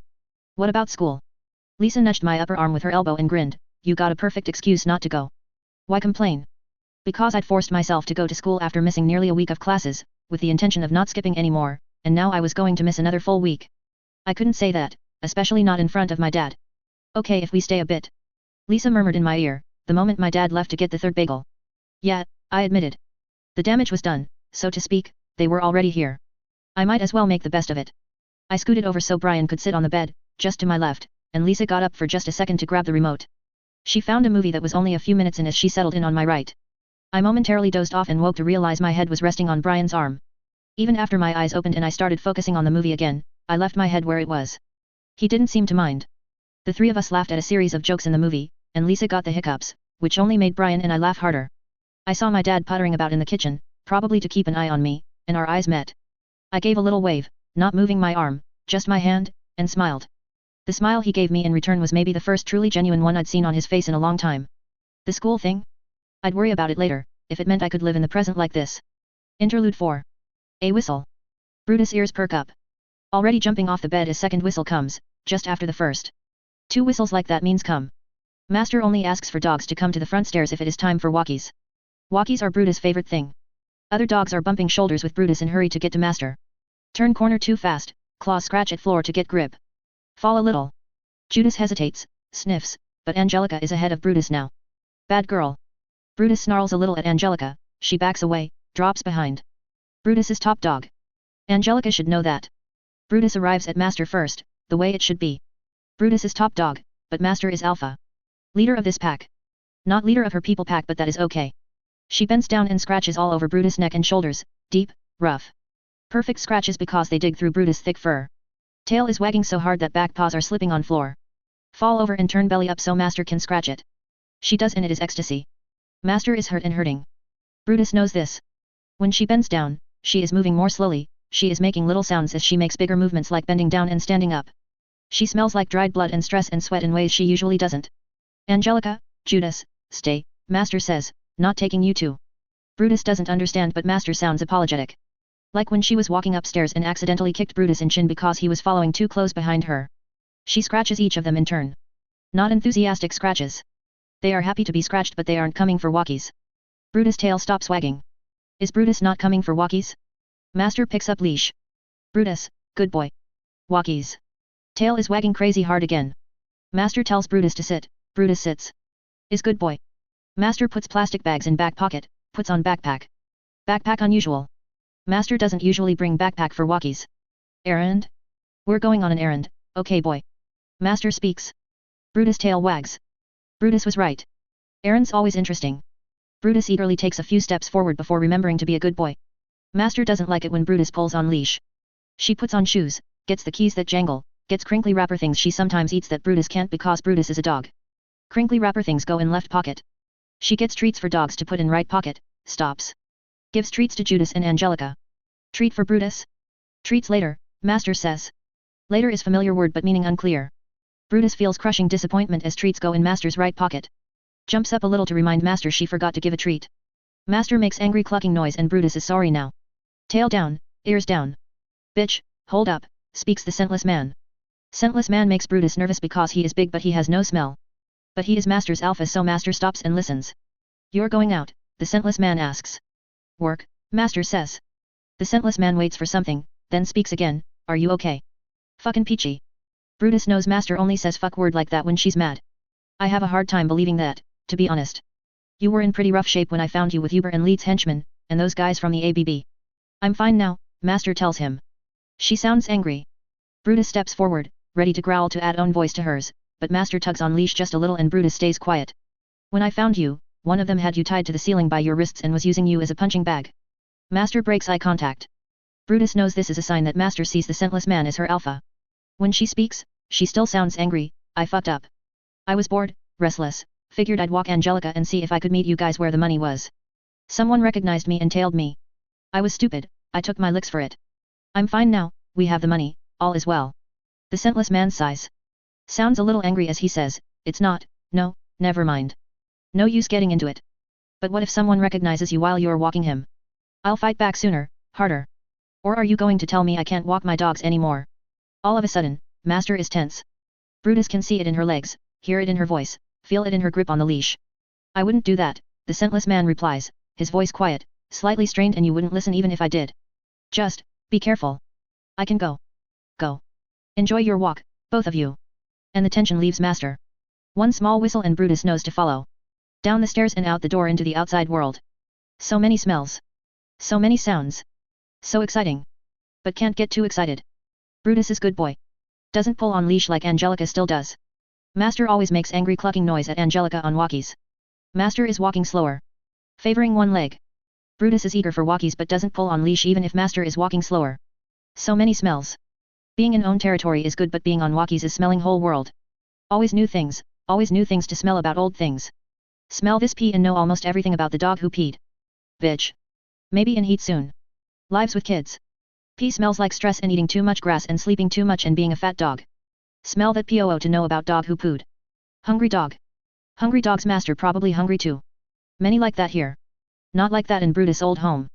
No people or dogs there were hungry. But Brutus remembers being unhappy. Master was always ignoring Brutus. Leave Brutus in basement alone all day until Brutus stop bad man who came in basement window. Is okay now. Brutus is happy now with new master. Smell that pee. Human pee. Not as interesting. Master whistles to remind Brutus to keep up. No more sniffing for now. Brutus, sit, stay, Master orders. Brutus sits and stays while Master stands beside him. Is good boy. Gets scratched by Master. Little female human is walking up to Brutus. Smaller than Brutus. Pats at Brutus, pokes. One poke in eye. Brutus ears down, head down, tail between legs. Not good scratches. Little human laughs. Poke again in Brutus' side. Brutus looks up at Master.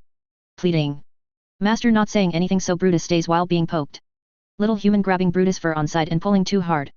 Like Angelica when Angelica was new to Master's pack, biting and pulling and making Brutus bleed. Bad memory. Growl starts in Brutus' throat. No, Brutus, off, Master orders. Brutus lowers head.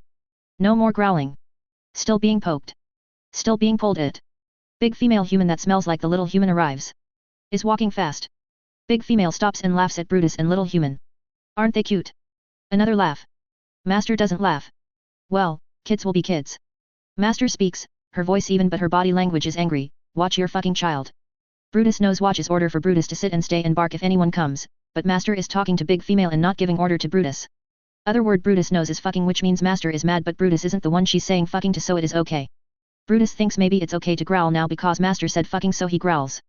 Smells fear from little human and big female. Master doesn't say no so it was okay for Brutus to growl. Big female laughs but laugh sounds different than before, shrill. Waves her hand. Bends down to pick up little human. Brutus, guard, Master orders. Brutus quickly looks at Master and Master is pointing at little human, so Brutus moves between little human and big female and growls at big female. Big female backs away. Brutus smells lots of fear now. Smells sweat and stress and hears little noises of worry and fear from both the big female and little human. Big female steps to one side and Brutus moves to stay between her and little human. She bends down again and Brutus growls, snaps at her fingers. Is good boy. Big female talks to Master, please. She was just doing what kids do. She thinks all dogs are cuddly. Her voice is submissive, sounding like more worry and fear. Brutus, mouth. Brutus looks where Master is pointing and Master is pointing at little human. Brutus obeys by grabbing little human's arm and holding it in his mouth. Is good boy. Little human howls and tries to pull away but Brutus closes mouth a little each time and little human soon understands that arm is staying in Brutus' mouth. Then Master tells big female, he's an abused dog, you know. Before I owned him, he was mistreated. Until he hurt someone so badly they needed amputation. I rescued him before he was put down. And you just let your kid walk up to him and start clawing at him. Do you understand what could have happened? That he could have killed or maimed your fucking mouth breather of a child. Brutus only knows his own name and word kill. Other words don't mean anything to Brutus. Kill is order to attack and not stop until that thing isn't moving anymore. Master only gives Brutus and Judas and Angelica order to kill with squirrels and raccoons and once a horse. Big female is on knees now and fear smell is all Brutus can smell right now. Is good to be lower than Master and showing submission. Big woman is saying things but Brutus can't understand because she is talking and not stopping. Brutus, off. Come, Master says and Brutus lets go of arm and walks to Master's side. Little human still howling. Then Master tells big female same thing as before, watch your fucking child. Walkies begin again. Get scratched. Master says Brutus is good boy and Brutus is happy. Tail wagging. Is long walkies before Brutus and Master stop at a place that smells like blood and dog fear and dog rage and pee and poop. Master knocks on door. Man who opens door smells like blood. Master and man talk for a while, and Brutus waits because Brutus is good boy. Not paying attention to what they're saying because of smells. Bad smells. Sounds of dogs yelping and barking from inside the door. Then Master says stay and man starts touching Brutus. Touches like vet touches, not like Master scratching. Feeling each part of Brutus, fingers deep in fur to massage, check. Hands on Brutus' private parts. Says things that sound negative, shakes head. Master talks some more. Man stands and shakes her hand. Master takes Brutus into the place that smells like blood and dog fear and dog rage. Noisy. Lots of people sitting in dark. Smell like excitement and sweat. Most lights are in middle of room where blood smell is strongest. Man from door tells Master, put him right in the gate. Master puts Brutus in something like kennel that smells like rage and fear. Man talks in loud voice and all the people in room howl and make more noise. Man says Brutus' name. He says kill which is a word Brutus knows. But blood smell is so strong here Brutus can't pay attention to much else. So much blood from so many dogs. So many smells. Then the kennel is open and Brutus has nowhere to go but center of room. Can't go to Master because boxes are in way and there's another dog here bigger than Brutus that smells like rage and his own blood and other dog blood and death. Then Brutus feels it. Master is making Brutus stronger and it hurts but it's a good hurt. Good hurt like when Brutus is stiff and stretches and joints snap and pop and Brutus feels better because of it. Only this stretch doesn't stop and Brutus keeps popping and cracking and Brutus keeps feeling better and Brutus gets bigger. Master usually takes longer to make Brutus this strong but Brutus is in room alone with the dog that smells like blood and death and Master must know Brutus needs to be stronger. Soon Brutus is bigger than Master and as big as car and Brutus is strong. Bad dog that smells like blood and death is cowering. Then Master whistles twice which is order to come and Brutus is confused because there is no way to come. Master whistles again and calls Brutus' name and Brutus lunges for boxes that are in the way. Boxes break and Brutus can come to Master like a good boy. Brutus, guard. Master says and Brutus goes where Master is pointing, and that is door where all the people who smell like fear are going.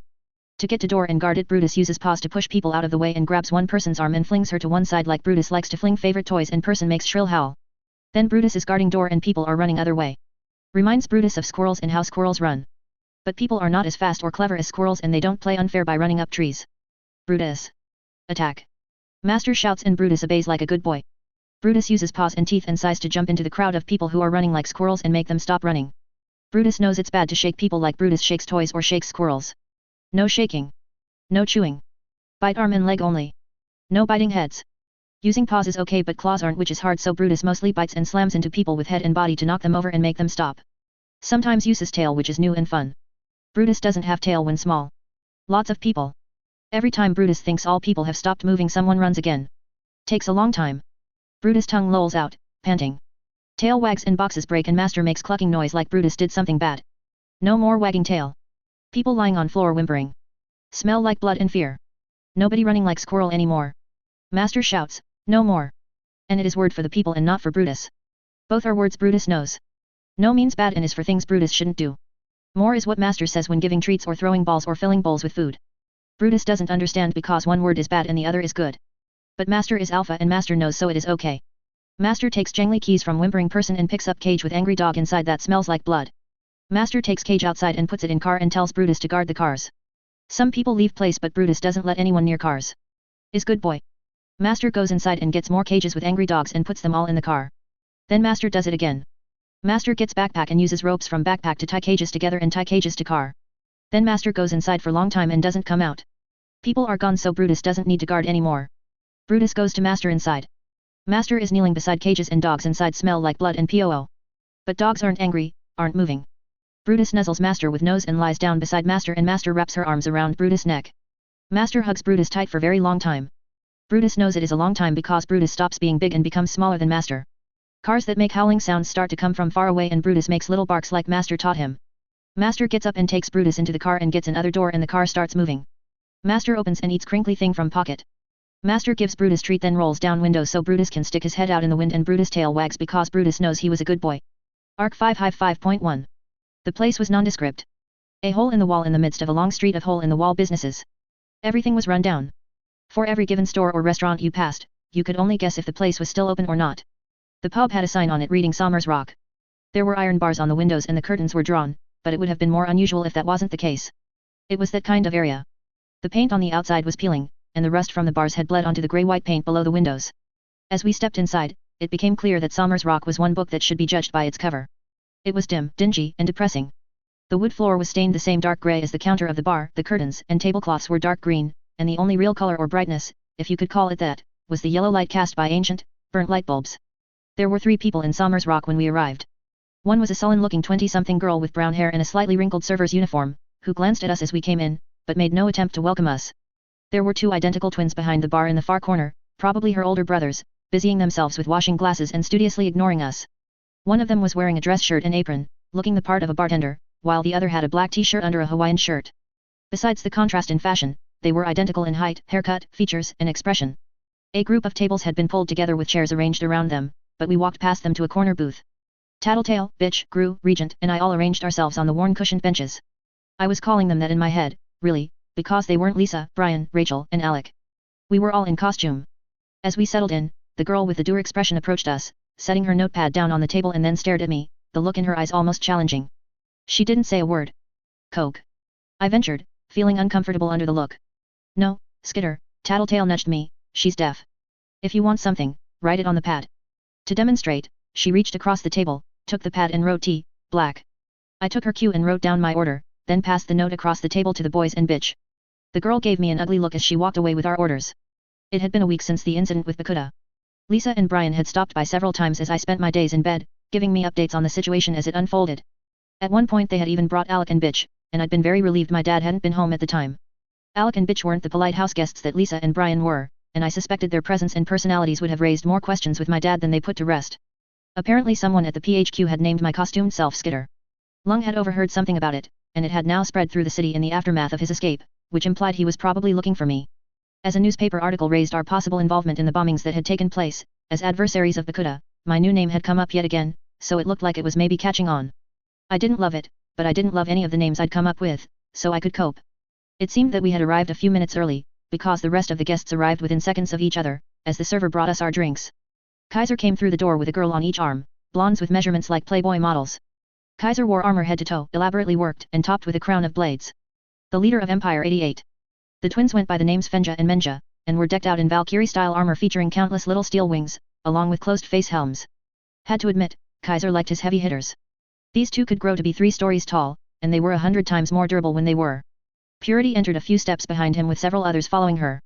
She was dressed in a white costume without any markings or symbols on it, but the fabric glowed softly. Her white hair and eyes glowed too, but it was more like they were made of heated magnesium than anything else. I couldn't look in her direction without getting spots in my eyes, and my mask had tinted lenses designed to reduce glare. The people that had come in with Purity were other members of Empire 88. Krieg, Knight, Fog, and Hook Wolf.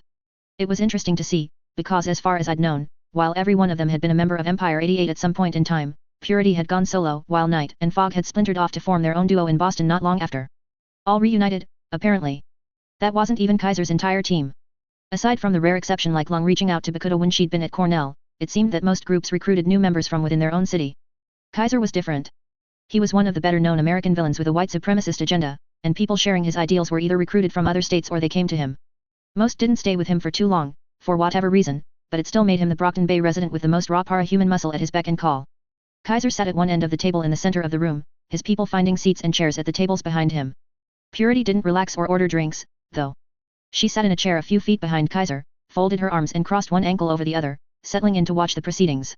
From my research online and digging through old newspaper articles, I knew Purity could create light and charge it with kinetic energy. She was like a human flashlight, if the light from the flashlight could punch through brick walls and tear city buses in half. As far as raw firepower went, she was up near the top of the list, a flying artillery turret. Coyle entered after Empire 88, all the more conspicuous because he was alone. No backup, no show of force. He was taller than Gru, but he was thin to the point of being skeletal. His skin-tight costume covered him head to toe, lacking even eye holes or openings for his nose and mouth, and the way it clung to his skin let you see his individual ribs and joints. The costume was black, and the only design on it was a white snake, with its head starting at Coyle's forehead, the tail extending down the back of his head, looping and winding over his entire body before finally ending at one of his ankles. He sat at the end of the table opposite Kaiser. What's his deal? I whispered to Tattletale. Coyle? Can't say as far as his powers go, but he's one of the more powerful players in town. Considers himself a chess master. You know, like a master strategist, tactician. Controls more than half of downtown with squads of top-notch personnel in the highest-end gear. Ex-military from around the world. If he even has powers, he's the only one in his organization who does. I nodded. Almost the opposite of Kaiser in that department. I might have asked more, but others were streaming into the room. Fault line.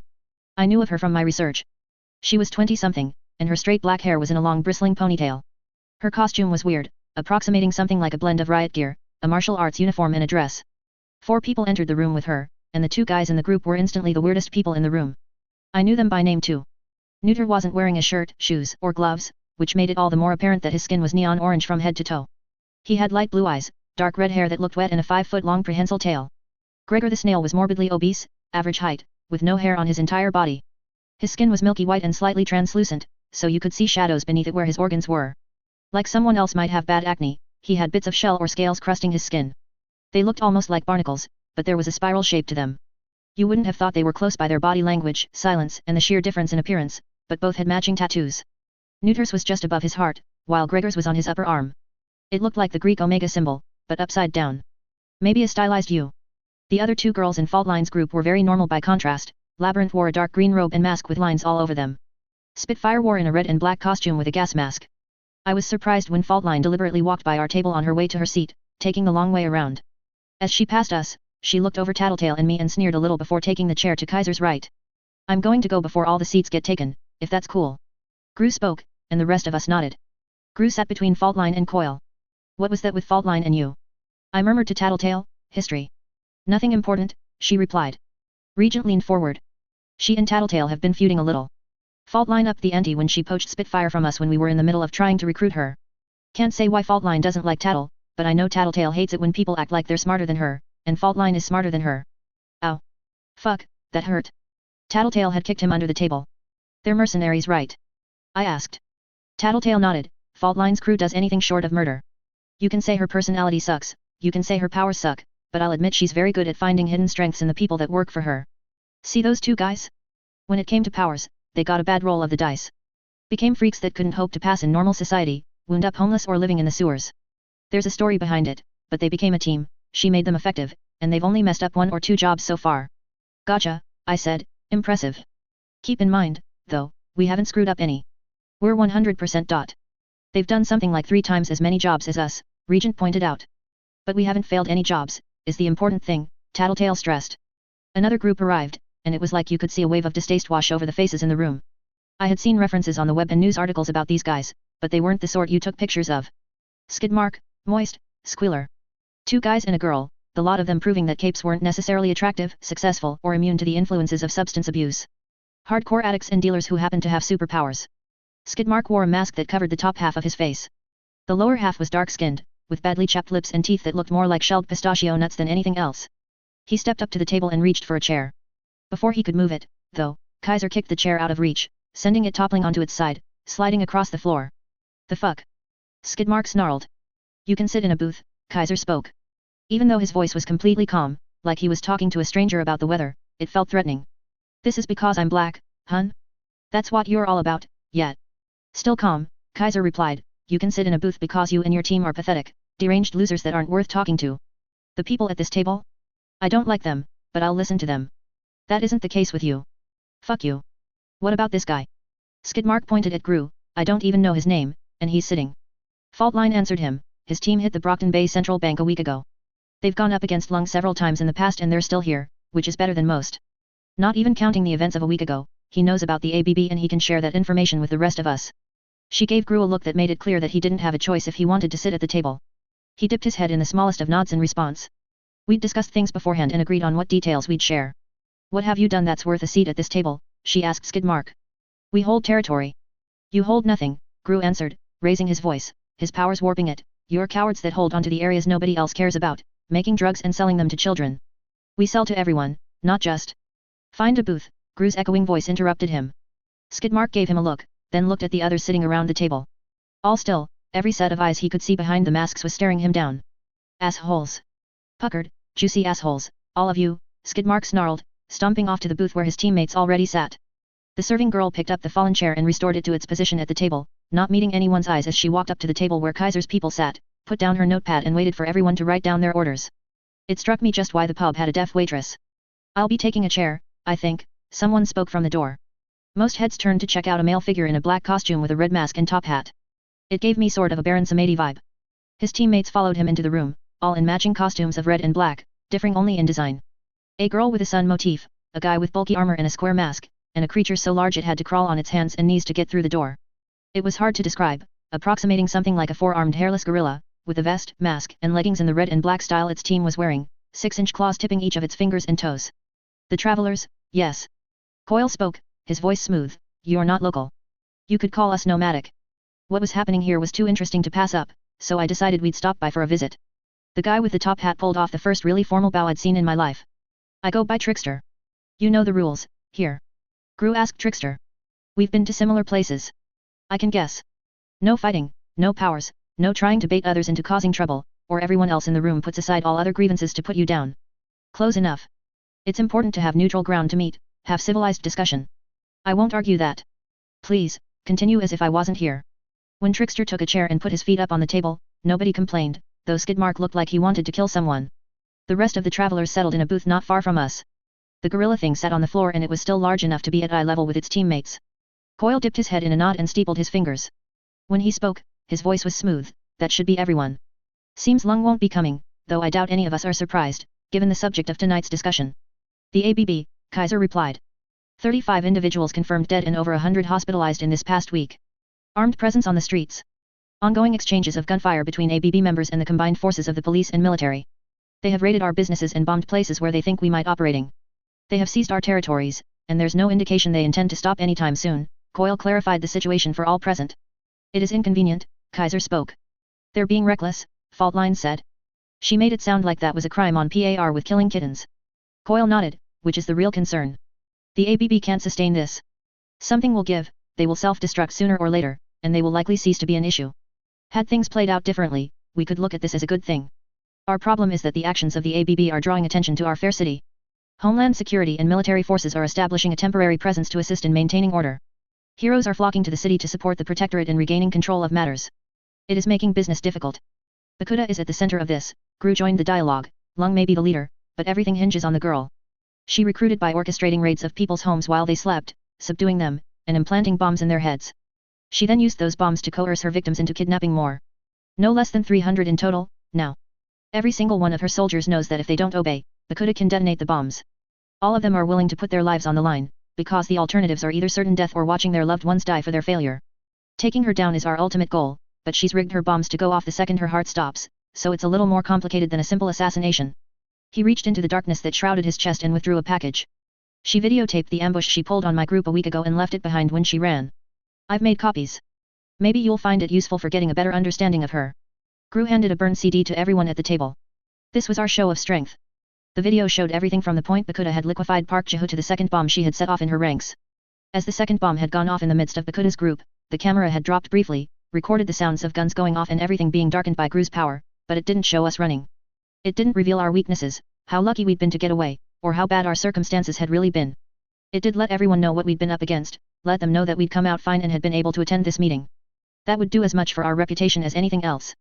I wasn't 100% recovered from my concussion, and Alec was complaining of twinges in his arm, still, but Brian had stressed how important it was that we attend, give the illusion our team was intact, untouched. Seeing the other groups with their subtle posturing, I knew he'd been right. So, Coyle let the word hang in the air as he cracked each of the knuckles on his right hand individually. We're in agreement? The ABB cannot be allowed to continue operating. There were nods and murmurs of agreement from around the table, some from the various villains gathered around the room. Then I suggest we establish a truce.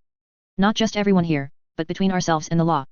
I would contact authorities and let them know that until this matter is cleared up, our groups will restrict our illegal activity to only what is absolutely essential to our business, and we will enforce the same for those doing business in our territories. That would let police forces and military focus entirely on the ABB. There would be no violence, infighting between our groups, grabs for territory, thefts, or insults. We band together with those we can tolerate for guaranteed victory, and we ignore those we cannot cooperate with.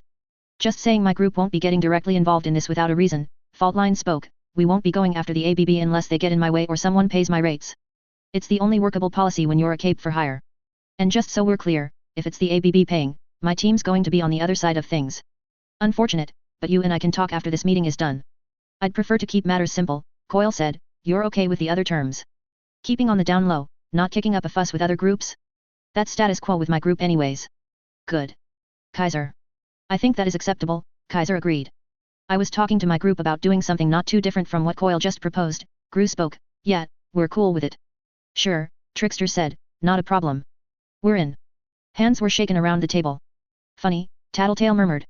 I turned away from the scene to look at her. What? Aside from Gru and maybe Faultline, everyone's already plotting how they can use this situation to their advantage, or fuck over the others. I turned back to the scene, the villains sitting around the table. It dawned on me just how much sheer destructive potential was gathered in the room. This could get complicated. Hive 5.2. Coyle addressed the room. Then that's our major piece of business concluded tonight. Anything else before we go our separate ways? Offers, announcements, grievances. I've got a complaint, a man at the side of the room spoke. Heads turned to Kaiser's group. Hook Wolf. He wore a mask that was little more than a piece of sheet metal cut and shaped to resemble a wolf's features, attached to his head with straps of black leather. He had a chain threaded through the belt loops of his jeans, sporting a heavy metal belt buckle. The buckle featured a wolf superimposed on a swastika, the same image he had tattooed on one of his biceps. The opposite arm simply had E88 on it. Outside of the mask and the belt buckle, you couldn't really say he had a costume. He was shirtless, shoeless, and hairy. His blonde hair was long and greasy, and he had thick hair on his chest, stomach, and arms. Harpoon-like spears and metal that curled like fishhooks radiated out from his shoulders, elbows and knees, all bristling with barbs or wickedly serrated edges. Nobody, to date, had ever escaped the birdcage, the name that had been coined for the supervillain prison in British Columbia. Hook Wolf, though, had escaped on no less than 2 occasions while being transported there. He was a killer, and thought nothing of murdering people if they didn't fit the Aryan ideal. He turned to look at our table, very pale blue eyes visible through the slits in his metal mask. My complaints with her. What's the issue? Gru's voice was calm, but it looked like he was generating a bit more darkness around him than he had been, making himself look a fraction bigger. I wondered if he knew he was doing it. The crazy one, Hellhound, she. Bitch interrupted him, only the panty-ass heroes call me Hellhound. It's bitch. Don't fucking care, Hook Wolf growled, you attacked my business. Set your fucking dog on my customers. Lucky I wasn't there, whore. Gru gave bitch a long look, then he spoke to Hook Wolf. That's the kind of risk you run, doing business in Brockton Bay. Capes can and will get in your way, hero or villain. Hook Wolf glared at him. It's a matter of respect. You want to fuck with my business, and we're not at war? You let me know if you've got an issue, first. Let me decide if I want to move shop. You mean give you a warning I'm coming? Bitch spat the words. That's the dumbest fucking thing I ever heard. Just so you know, moving to a different neighborhood won't be good enough. You open up another dogfighting ring, I'll be visiting that one too. Oh, that's what she'd done. I glanced at Tattletale, then at Gru. I was getting the impression neither of them had known. Kaiser spoke. Is that a declaration of war, Undersiders? We just agreed to a truce, if you recall. He was utterly calm, a stark contrast to Hook Wolf. Hook Wolf was brimming with barely suppressed rage to the point that I could picture him leaping across the room and attacking us if someone so much as dropped a glass. Gru shook his head. I think. I couldn't really tell with the way his darkness shrouded him, with his back turned to us. He answered, not interested in war, but I'm not going to stop my teammate from doing what she has to. You mean you can't stop your subordinate? Kaiser mused. Gru didn't have a quick response to that. I suspected he couldn't say bitch wasn't a subordinate without demoting himself in the eyes of the others at the table. Kaiser, Trickster, Faultline, and Coyle were all leaders. Gru took a leadership role when needed, but he wasn't in charge of us. Not exactly. Gru clasped his hands in front of him, leaning forward with his elbows on the table. It's not so unusual for a cape to have a pet issue. You should know that as much as anyone. How would your people react if you forbid them from harassing or hurting gays, Kaiser? I wouldn't. Exactly. Same with her. Word gets around that you are someone who hurts dogs, she'll fuck you up. It's kind of common knowledge here. Not something I'd pay attention to. I'm more of a cat person. The sardonic comment elicited a few chuckles from the room. I think it's worth paying attention to if it leads to situations like this, Gru responded, his voice firm. I delegate to my underlings and trust them to keep track of minor details. Hook Wolf has been out of town until recently. He must not have heard.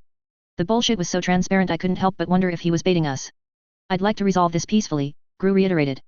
Kaiser shook his head with the sound of metal edges scraping on metal. Peace is always preferable, but I can't let an insult like this slide. We'll need restitution before this can be put to rest.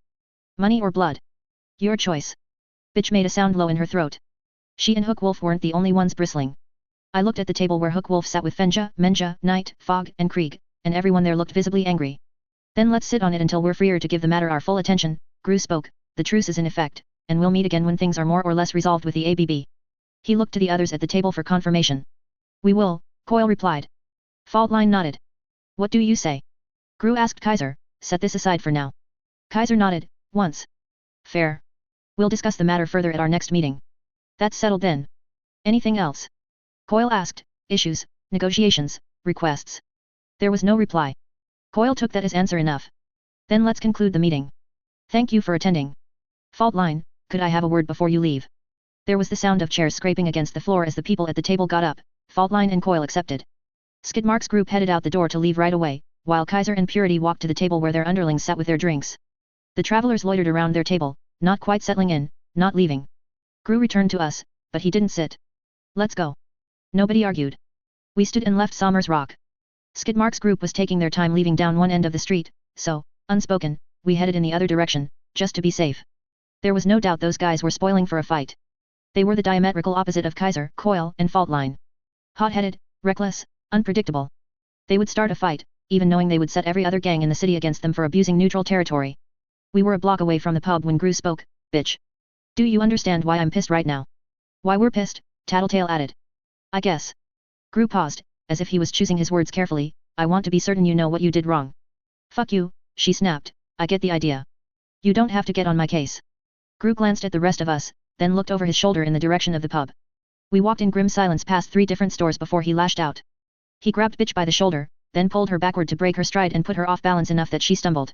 Before she could regain her footing, he forced her bodily into the recessed area at the front of an old bookstore and shoved her against the door, his hand gripping her throat. I looked towards the pub. There was nobody leaving, and nobody looking our way. Biting my lip, I joined Tattletale and Regent in stepping inside the alcove. I was praying Gru knew what he was doing. For several long seconds, he just held her there, leaving her to claw for a grip on his arm and glove, kick ineffectually at his leg.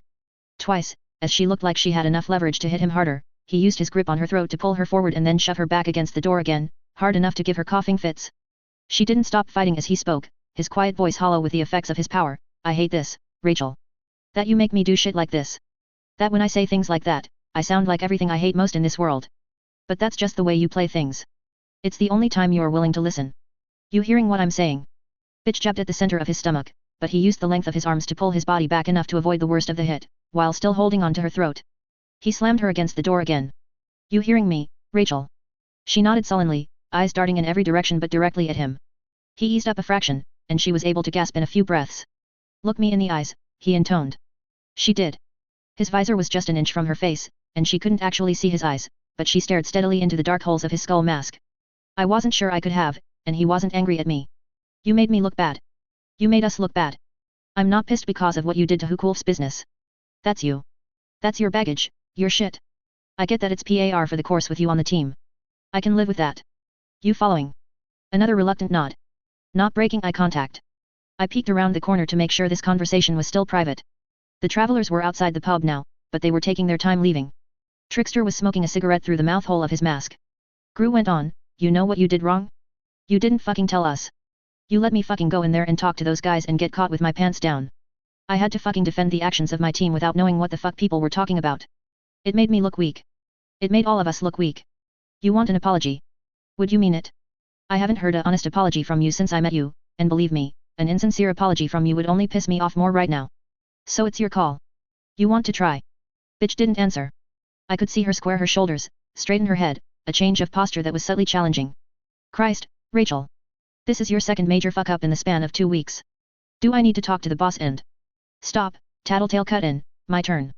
Gru dropped his hand from Bitch's neck and stepped away, folding his arms as he turned his back to her. What had he been saying before Tattletale interrupted?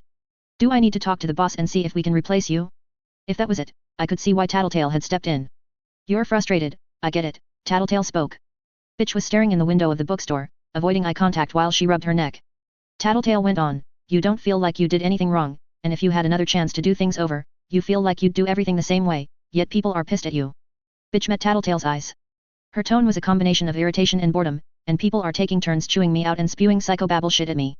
Tattletale waited, maybe to get her composure, to figure out another approach, or to use her power to dig for information she could use. Or maybe she was waiting to give Bitch time to think about how she wasn't helping herself any with what she was saying. I wasn't sure, I couldn't read her expression. She wasn't smiling or grinning like she usually did, though. Tattletale's tone was more exasperated as she replied, fine. I'll cut right to the point. Both of your screw-ups this past week had to do with a lack of communication. If you'd called to let us know you were heading out to the money early, maybe we could have anticipated the ambush. If you let us know you'd messed with Hukulf's dogfighting ring, we'd have been more prepared tonight. So open your mouth more. Talk to us, let us know what's going on. Alright. Bitch didn't respond, tension standing out on her neck, posture stiff, hands in her pockets. Think on it, Tattletale suggested. I checked around the corner again. Trickster was still smoking his cigarette, but he was looking directly at us. At me.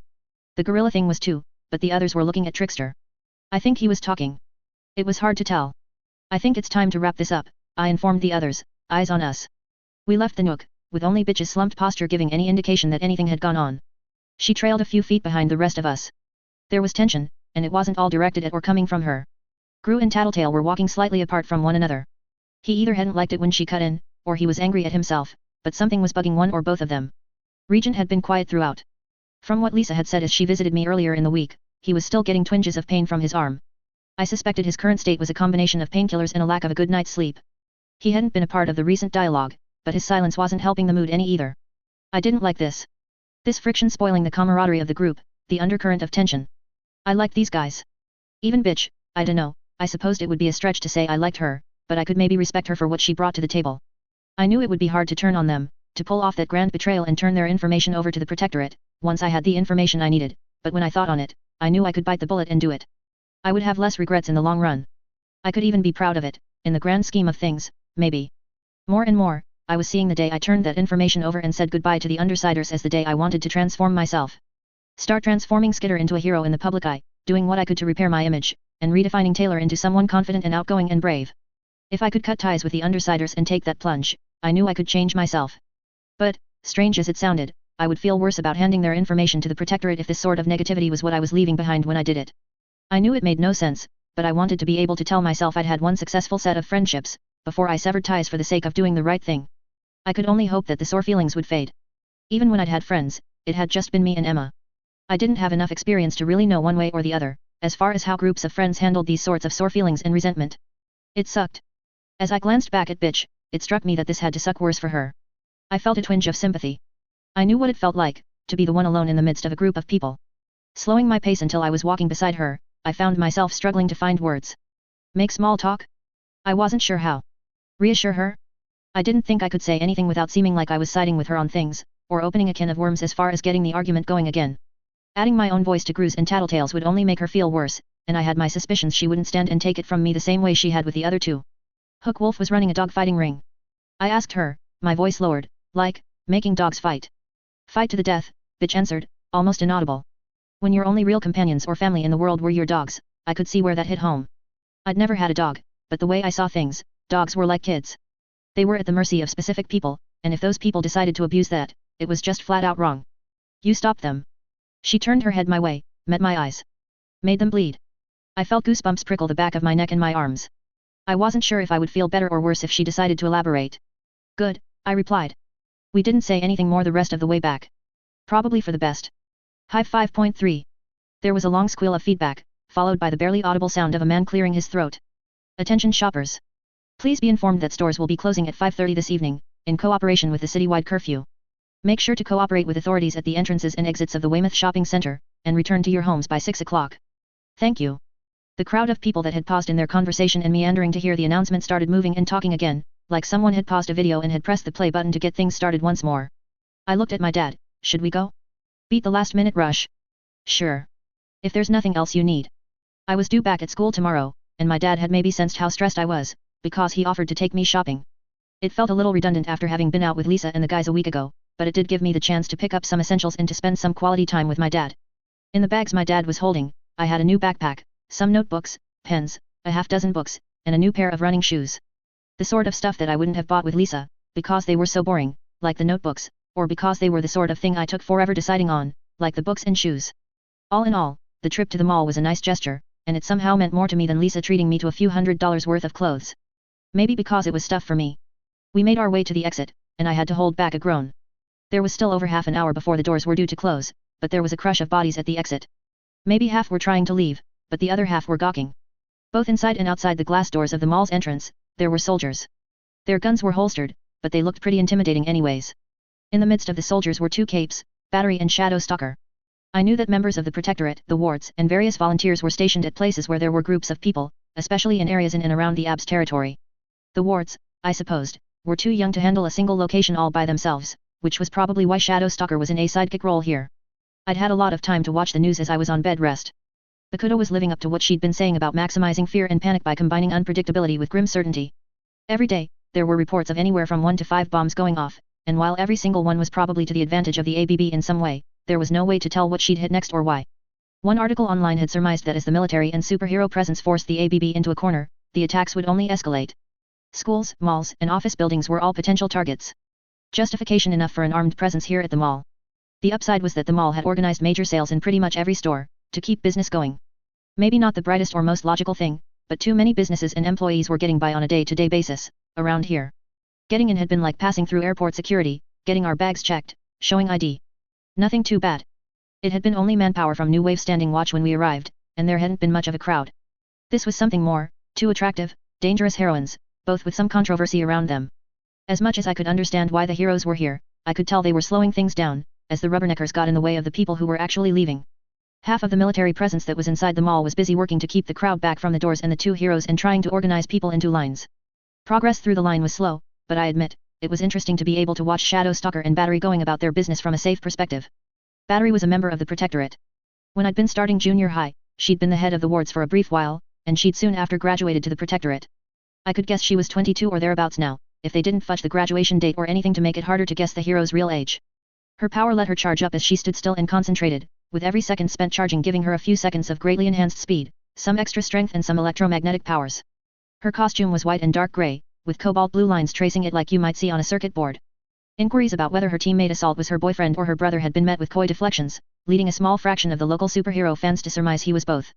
Anytime she did something in public, you could trust the online message boards to explode with speculation and theory. That soap opera/paparazzi style drama had never really grabbed my attention. Ignoring the vague possibly maybe chance there was something going on there, I thought she was the kind of hero I could look up to. She was nice, she worked hard, and in those inevitable situations where she found herself on TV with some asshole getting in her face about something, she handled things rather well. Battery leaned over to cup her hand over Shadow Stalker's ear and whisper something. Shadow Stalker nodded and then turned to walk through the glass door to say something to the soldiers stationed outside. Literally through the door. As she did it she turned a little smoky, like she was made of sand and not anything solid. It didn't seem constructive to me. In her shoes, I think I would have stuck to business as usual, without giving them more reason to stare. I would have used a door normally. Maybe I was biased. I kind of felt like I should dislike or hate her on principle, since she was Gru's self-declared nemesis. Lisa and Alec had explained how Shadow Stalker was a vigilante that agreed to join the wards rather than jail, after going too far in the pursuit of justice. She was supposed to be using non-lethal weapons, but she wasn't. Capes always seemed so much bigger and impressive on the news. Once you looked past the dark grey urban camouflage hood and cape, and the black painted metal of her mask, Shadow Stalker was still just a teenage girl. Only about as tall as me. Battery was only 2 or so inches taller than either Shadow Stalker or myself, which meant she was still shorter than most of the men in the crowd. Now that I had been involved in cape stuff, I felt like I could look past the costume in a way most didn't. They looked normal, pretty much. Alan, my dad spoke, it's been a long time. I turned to look. I should have been surprised, or shocked, but by the time I realized who we'd run into, I felt too deflated. It's good to see you, Danny. I've been meaning to get in touch. Not a problem, my dad laughed easily. He shook the hand of the red-cheeked, red-haired man. Alan Barnes. These days, we can count it as a good thing if we're busy. Is your daughter here? Alan looked around. She was thirsty, so I'm holding our place in line while she, here she is. Emma joined us, a diet Sprite in one hand. She looked momentarily surprised as she saw me. Then she smiled, "Hi Taylor." I didn't reply. A few moments of awkward silence lingered. "We need to get back in touch, Danny." Emma's dad smiled, "Maybe you could come over for a barbecue sometime. When it's a little warmer, the weather will be perfect for it." "I'd like that," my dad agreed. "How's work?" "Better and worse. There's work to be had for the dock workers, with cleanup, reconstruction efforts, so that's good." "And your projects?" "The ferry. I've resigned myself to waiting a few more months before I start making noise again. Mayoral elections are this coming summer, and there will be elections for the city council this fall. I'm hoping to see some fresh faces, people who won't dismiss some revival efforts as options. I wish you luck, then. You know my firm is there if you need us." "Appreciated." Emma turned her attention from idly watching the heroes and army at work to our dad's conversation. My dad saw her looking his way and decided to include her in the conversation. "So. Is Emma still modeling?" "She is." Alan smiled proudly, "and doing quite well, but that's not why we're here today. We were just here for the sales." Alan chuckled a little, "My daughter wouldn't let me relax the second she heard about it." "Ah. Us too. Shopping, I mean." Taylor was caught at the edge of one of the explosions. Around the time this whole scene started, my dad answered, "She's been home for a week recuperating. I thought we'd go shopping before she got back into the swing of things." "Nothing serious in the way of injuries, I hope?" Alan asked. "I'm in one piece," I answered, not taking my eyes off Emma. "That's good. My God, you're the third person I know who's been affected by this anarchy. One of my partners is in recovery from surgery." An explosion crystallized his arm, turned it to glass. "Terrifying." Alan told my dad, "When does this end?" While our dads talked, Emma and I just stared at each other. Then Emma smiled. It was a look I'd seen so many times in the past few years. It was the smile that had greeted me when I came back to school from the hospital, back in January, that look that let me know she wasn't done. The same expression she'd had when she was looking down on me, covered in juice and cola in the stall of the school bathroom. The one she'd been wearing when I'd come out of the showers to find my clothes crammed in the toilets, both my gym clothes and regular ones. The same smile she'd had before she reminded me of how my mom had died, in front of everyone. The sound of the impact was like a splash of water in my face. I felt a twinge of pain from that gouge one of bitch's dogs had made in my arm, when I first met her. Still sore. Emma fell over, bumping into her dad, who dropped the bags he was holding. There were gasps from the crowd around us. "Taylor!" My dad cried out, aghast. My hand was stinging. Outstretched in front of me, like I was reaching out to shake someone's hand. It took me a second to connect the dots. I'd hit her? Emma looked up at me, eyes wide, mouth open, one hand to the side of her face. I was as shocked at what I'd done as she was. Not that I felt bad. A large part of me wanted to laugh in her face. Weren't expecting that? Miscalculated how I'd react? Hands seized me with an iron grip and spun me around. "Shadow stalker." She interposed herself between me and Emma. Dark brown eyes glowered at me from behind her mask. "What was that for?" Alan protested. Emma didn't even say anything. "I'm so sorry," my dad hurried to explain to the superheroine and Emma's dad. "She's still recovering from a concussion, it's affected her mood." I didn't expect anything this extreme. Shadow stalker scolded him, "This is not the time or place for arguments. If your daughter is this, unwell, then that's your responsibility." I felt like laughing. Part of it was just being giddy at doing something to get back at Emma. The other part was that this whole scenario was so ridiculously upside down. Shadow stalker wasn't really anything special. She was just a teenage girl, lecturing my dad, an adult. The crowd that was watching was seeing Emma as the victim, me as the bad guy. But if you stripped away the costume, if everyone knew the real story, this would all be playing out so differently. Emma would be the bad guy, and my dad wouldn't be so conciliatory about this girl telling him off. I had the presence of mind to not laugh aloud. Maybe it was the adrenaline, the relief that flowed from what I'd just done. Maybe it was the concussion, again, but I did find the conviction to do something else. I pointed at Emma, turned to my dad. "You want to know why I hit her?" Shadow stalker put one hand on the side of my face, forced me to look at her, stopping me from talking in the process. "No. I'm stopping this right here. No arguments, no excuses as to why you just assaulted someone. We're breaking this up now. Turn around." "What?" I half laughed, incredulous. "Why?" "Taylor," my dad said, looking drained, "do as she says." It didn't really matter, because she forced me to turn around anyways, wrenching my arm until I did, then pulling my arms behind my back. "Please, miss," my dad said, "this isn't necessary." Shadow stalker bound my wrists with what I guessed was a plastic wrist tie. Too tight. Then she turned to my dad, and her voice was hushed. "Look at this crowd. These people. They're scared. A place like this, with this much suppressed panic, fear, and worry, this many people close together? I don't care if your daughter is an idiot or just ill. She's proven to be volatile in a powder keg situation. It's both dangerous and stupid to have her here. You can cut off the plastic cuffs when she's separated from anyone she might harm." "I'm not dangerous," I protested. "Didn't look like it to me." Shadow stalker shook her head and gave me a push towards the exit. "Go home and be grateful your dad isn't having to post bail for you to sleep in your own room tonight." My dad held his bags with one hand so he could help usher me toward the door. He looked over his shoulder at Alan. I'm very sorry. It's the concussion. Alan nodded, sympathetic. His ruddy cheeks were redder at the attention our scene had drawn. I know. It's all right. Just, maybe she should stay home from school for a bit longer. My dad nodded, embarrassed. I felt bad at that. I felt worse at being let off like a criminal, while Shadow Stalker gave Emma a hand to help her up. Emma was beaming, smiling one of the widest smiles I'd seen her give, despite the red mark on the side of her face. Smiling as much at the way things had turned out, I imagined, as she was at getting the chance to talk with the concerned superheroine. We headed out to the car, away from the crowd, the soldiers, and Emma. I stood by the open passenger door for 2 minutes before my dad scrounged up some nail clippers to cut off the plastic cuffs. I'm not mad, he told me, quietly, after we'd settled in, as he started up the car and took us out of the parking garage. Okay. It's perfectly understandable. You're emotionally sensitive, after getting knocked around by the explosion, and she reminds you of what's going on at school. More than you know, I muttered. I looked down at my hands, rubbed my wrists where the plastic tie had cut into them. If I didn't tell him now, I don't think I ever would. It's her. Emma. Oh? What? He sounded confused. I didn't have it in me to clarify matters. I just let him think it over. After a long pause, he just said, oh. From the beginning. Her and her friends, I added, needlessly. Tears welled up, unexpected. I hadn't even realized I felt like crying. I raised my glasses to rub them away, but more came streaming out. Stupid head injury, I mumbled, stupid mood swings. I'm supposed to be better by now. My dad shook his head. Taylor, kiddo, I don't think it's the only reason. He pulled over. What are you doing? I asked, wiping ineffectually at my cheek. We gotta be home before the curfew. He undid our seatbelts and pulled me into a hug, my face against his shoulder. My breath hitched with a sob. It's fine, he assured me. But we've got time. Take as long as you need. Hive 5.4. A huge pet peeve of mine, being asked to arrive for a specific time, then being made to wait. 15 minutes was just about my limit of my patience. My dad and I had been waiting for more than 30 minutes. This has to be intentional, I complained. We'd been asked to wait in the principal's office a few minutes after we arrived, but the principal hadn't been around.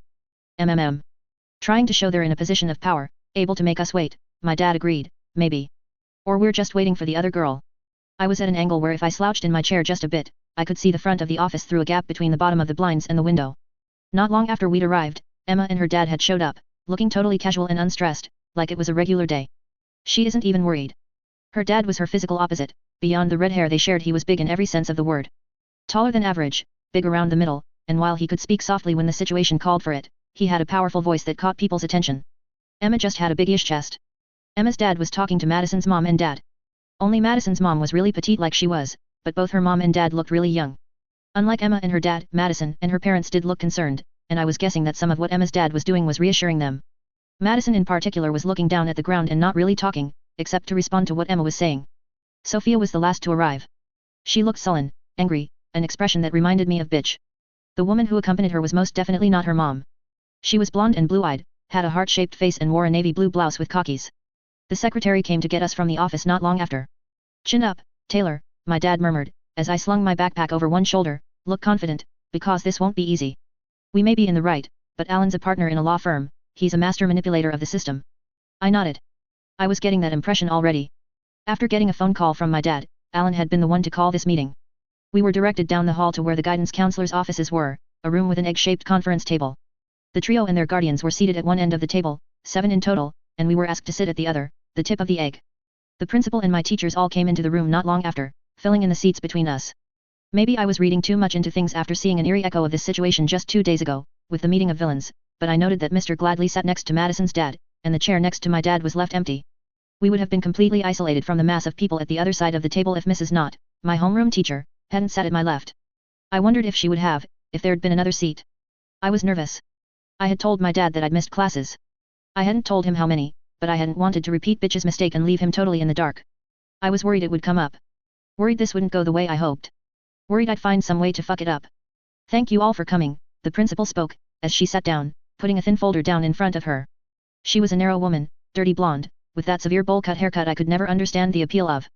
She was dressed like she was attending a funeral, black blouse, sweater and skirt, black shoes. We're here to discuss incidents where one of our students has been victimized.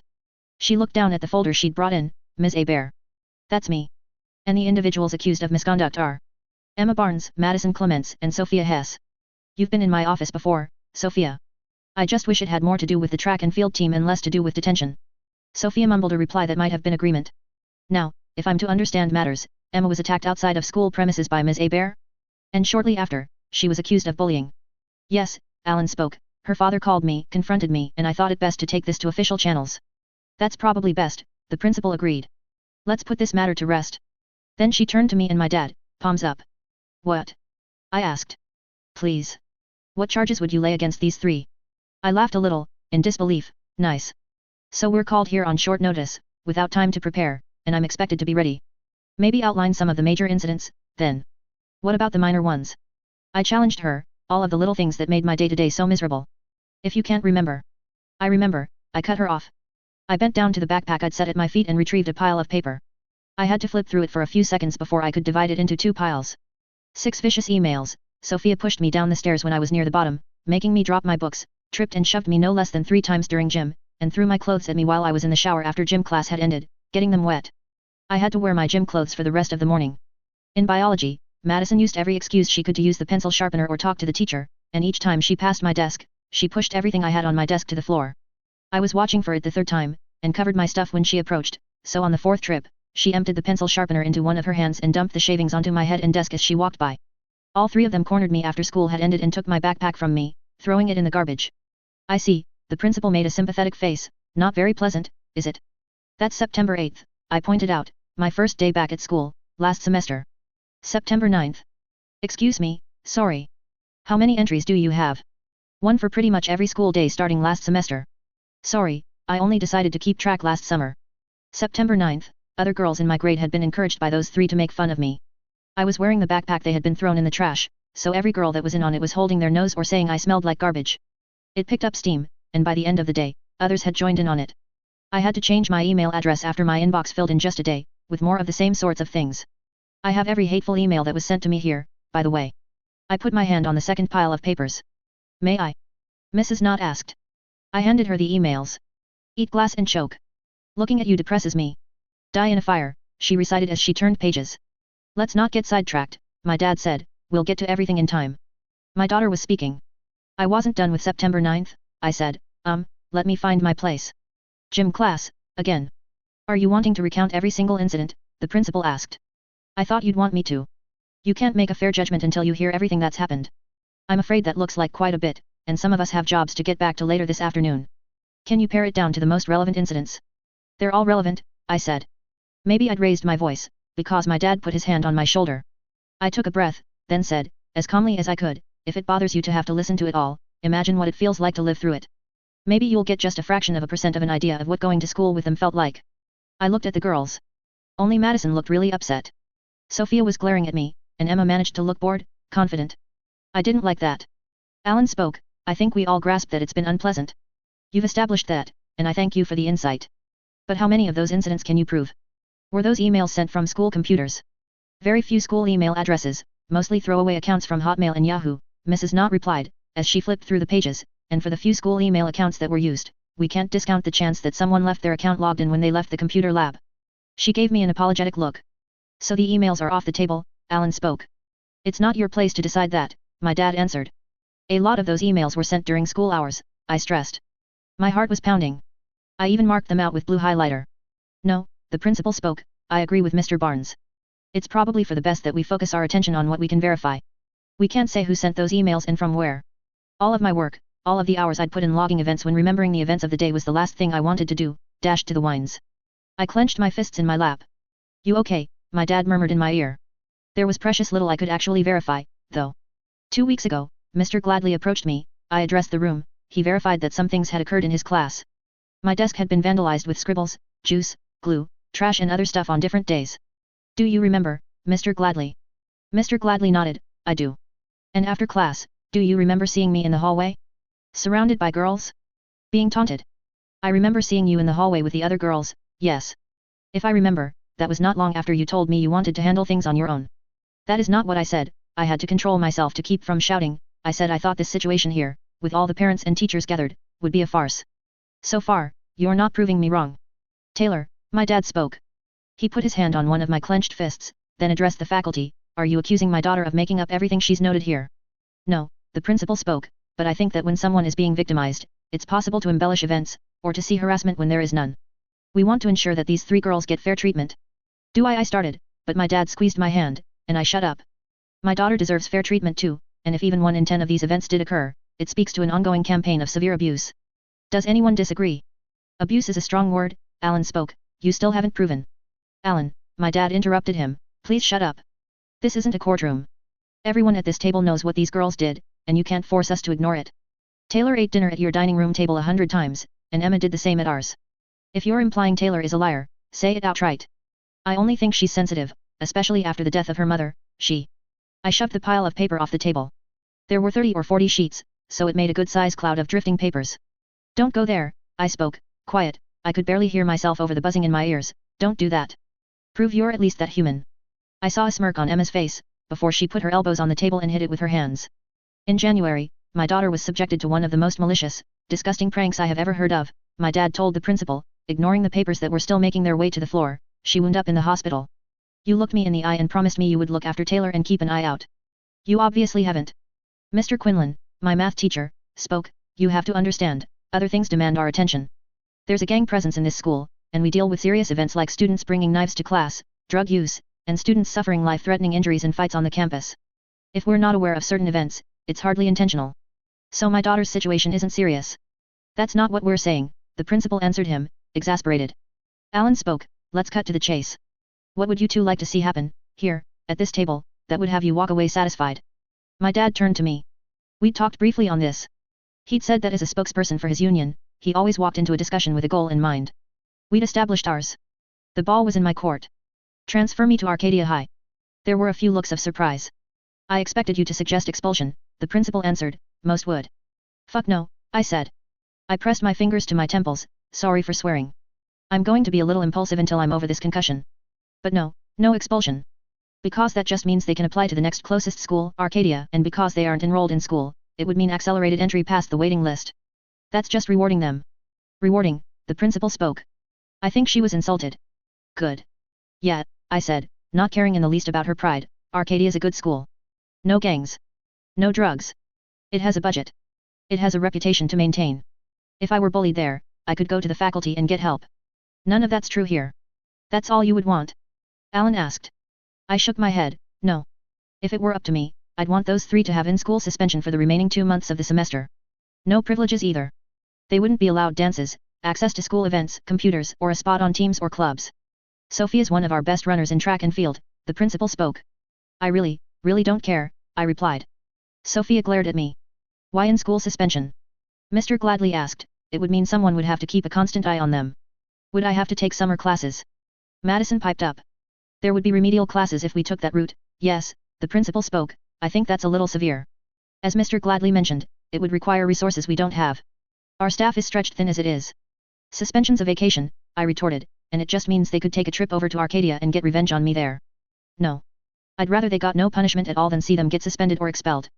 That's an option, Alan joked. Shut up, Alan, my dad replied. To the rest of the table, he said, I don't see anything unrealistic about what my daughter is proposing. Of course you don't, Sophia's guardian spoke, you'd feel differently if the tables were turned. I feel it's important that Sophia continue to attend her track and field practices. The sports give her structure she needs. Denying her that would only lead to a decline in her behavior and conduct. Madison's dad added his own 2 cents, I think 2 months of suspension is too much. I'm forced to agree on all counts, the principal spoke.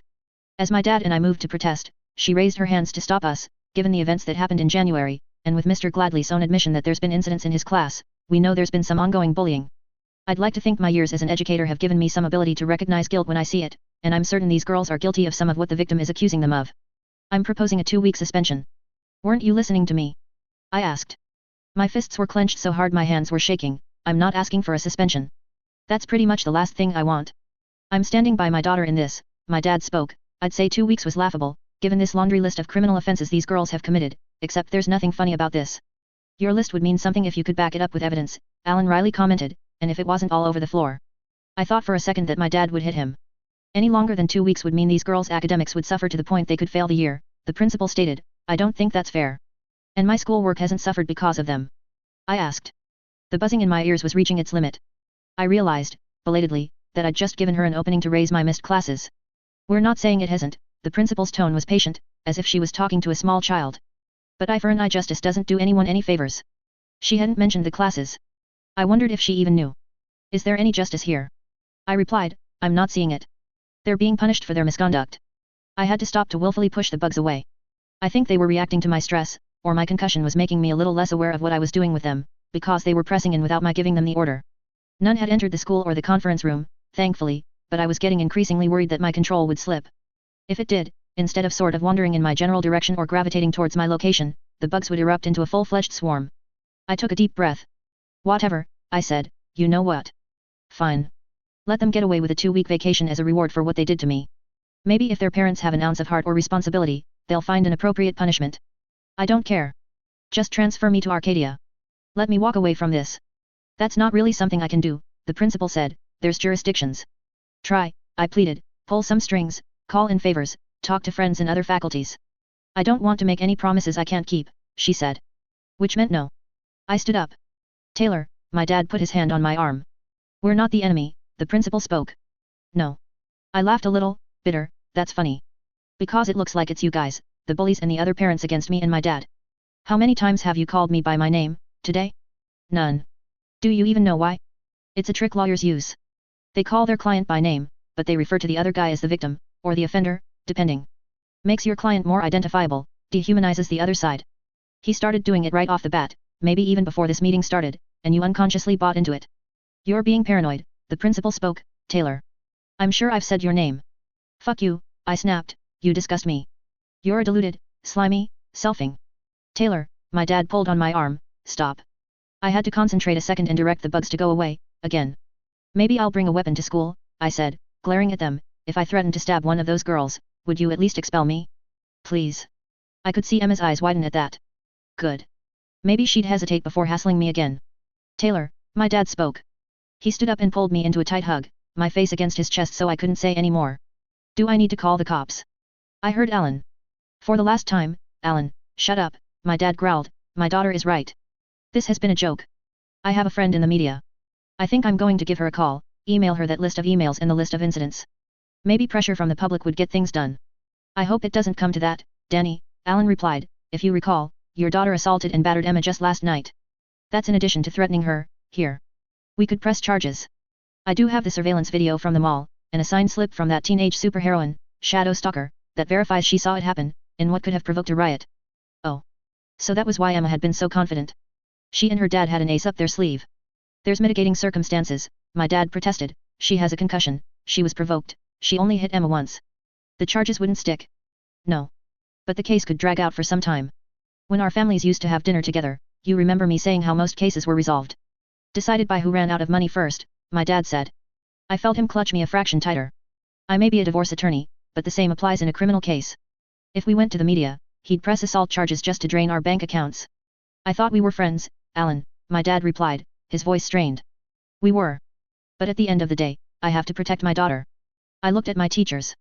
At Mrs. Knott, who I'd even say was my favorite teacher, don't you see how fucked up this is? He's blackmailing us right in front of you, and you can't understand that this manipulation has been going on from the beginning. Mrs. Knott frowned, I don't like the sound of it, but we can only comment and act on what happens in school. It's happening right here. You know what I mean. I pulled away. In my haste to get out of that room, I practically kicked down the door. My dad caught up to me in the hallway. I'm sorry, he said. Whatever, I said, I'm so not surprised. Let's go home. I shook my head, turning away, no. I need to get gone. Going. I won't be home for dinner. Stop. I paused. I want you to know I love you. This is far from over, and I'll be waiting for you when you come home. Don't give up, and don't do anything reckless. I hugged my arms close to my body to get the shaking in my hands to stop. K. I left him behind and headed out the front door of the school. Double-checking he hadn't followed and that he couldn't see me, I retrieved one of the disposable cell phones from the front pocket of my sweatshirt. Lisa picked up partway through the first ring. She always did one of her little quirks. Hey. How did it go? I couldn't find the words for a reply. That bad? Yet. What do you need? I want to hit someone. We're gearing up for a raid on the ABB. We didn't bother you about it because you're still recovering, and I knew you'd be busy with your meeting at school. Want in? Yet. Good. We're splitting up for a bunch of coordinated attacks with some of the other groups. You'd be with, 1 second. She said something, but it wasn't directed at the phone. I heard the bass of Brian replying. Every team is splitting up, bit complicated to explain, but yet. Bitch would be going with 1 or 2 members of the Travelers, some of Fault Line's crew and probably some of Empire 88. It would do a lot for our peace of mind if you went with. Especially with the tension between us and the Empire. I could see the bus at the far end of the street, approaching. I'll be there in 20 minutes. Hive 5.5. Time was short, so Tattletale was in my room of the loft while I changed. The idea Coil proposed was that we would mix and match the members of the groups, so nobody can pull anything without their teammates being hostage to the other groups. Gotcha, I replied. I busied myself double-checking the items from the utility compartment. Tattletale reached in and snatched the cell phone. Hey. 1 second. I'm programming the alarm on your phone. When it goes off, an hour from now, you call Gru. Then again an hour later, if we're out that long. We'll all be checking in with each other every 15 minutes or so. If someone doesn't pick up, assume they're in trouble. Okay, I agreed. If you can't pick up the phone for whatever reason, be sure to call back at the first opportunity. Let us know you're fine. Got it. I hiked the cloth portion of my armor up around my waist, then began sliding my arms through the sleeves. The cloth part was form-fitting, and all in all, putting it on was like putting on a pair of full-body pantyhose. Not prone to tear, of course, but like the pantyhose, it always took longer than I expected. We'll be using a password system every time we check in case you are taken hostage and forced to answer a call. 2 parts to it. The first part is simple, you give the other person the first letter of one of our names, the other person replies with the last. If it winds up being a longer night, move on to other people we know. So if I said L. A. How would you respond to B? N. Exactly. The second part is color-based. When you're replying to a call, name an object that's a certain color. Think traffic lights. Green for go, everything is okay. Yellow for warning, if you aren't sure about things. Red for stop, need help. It lets you keep us informed without tipping off the capes that are with you. Okay. I'm going with the group that has Fault Line, Trickster, and the Traveler's Shapeshifter. I'm betting there will be a few from Empire 88 and some of Coil's soldiers, too. Shapeshifter. That gorilla with 4 arms, from the other night. Only I don't know exactly what she is, yet, but she's not quite a shapeshifter. I'm hoping to get a better sense of her abilities by spending some time around her. Ditto for Trickster. Regent's coming with so we're contributing some firepower. Kind of. Don't you and Fault Line have issues with each other? Lisa grinned, yup. It's going to be fun, pushing her buttons, knowing she can't touch me. I winced. Just be careful. What's Gru doing? Another group. All in all, we'll be coordinating to strike 3 locations simultaneously with 3 different teams, overwhelming force. Hit hard, hit fast, get out of there. If you aren't making much of a dent, don't sweat it.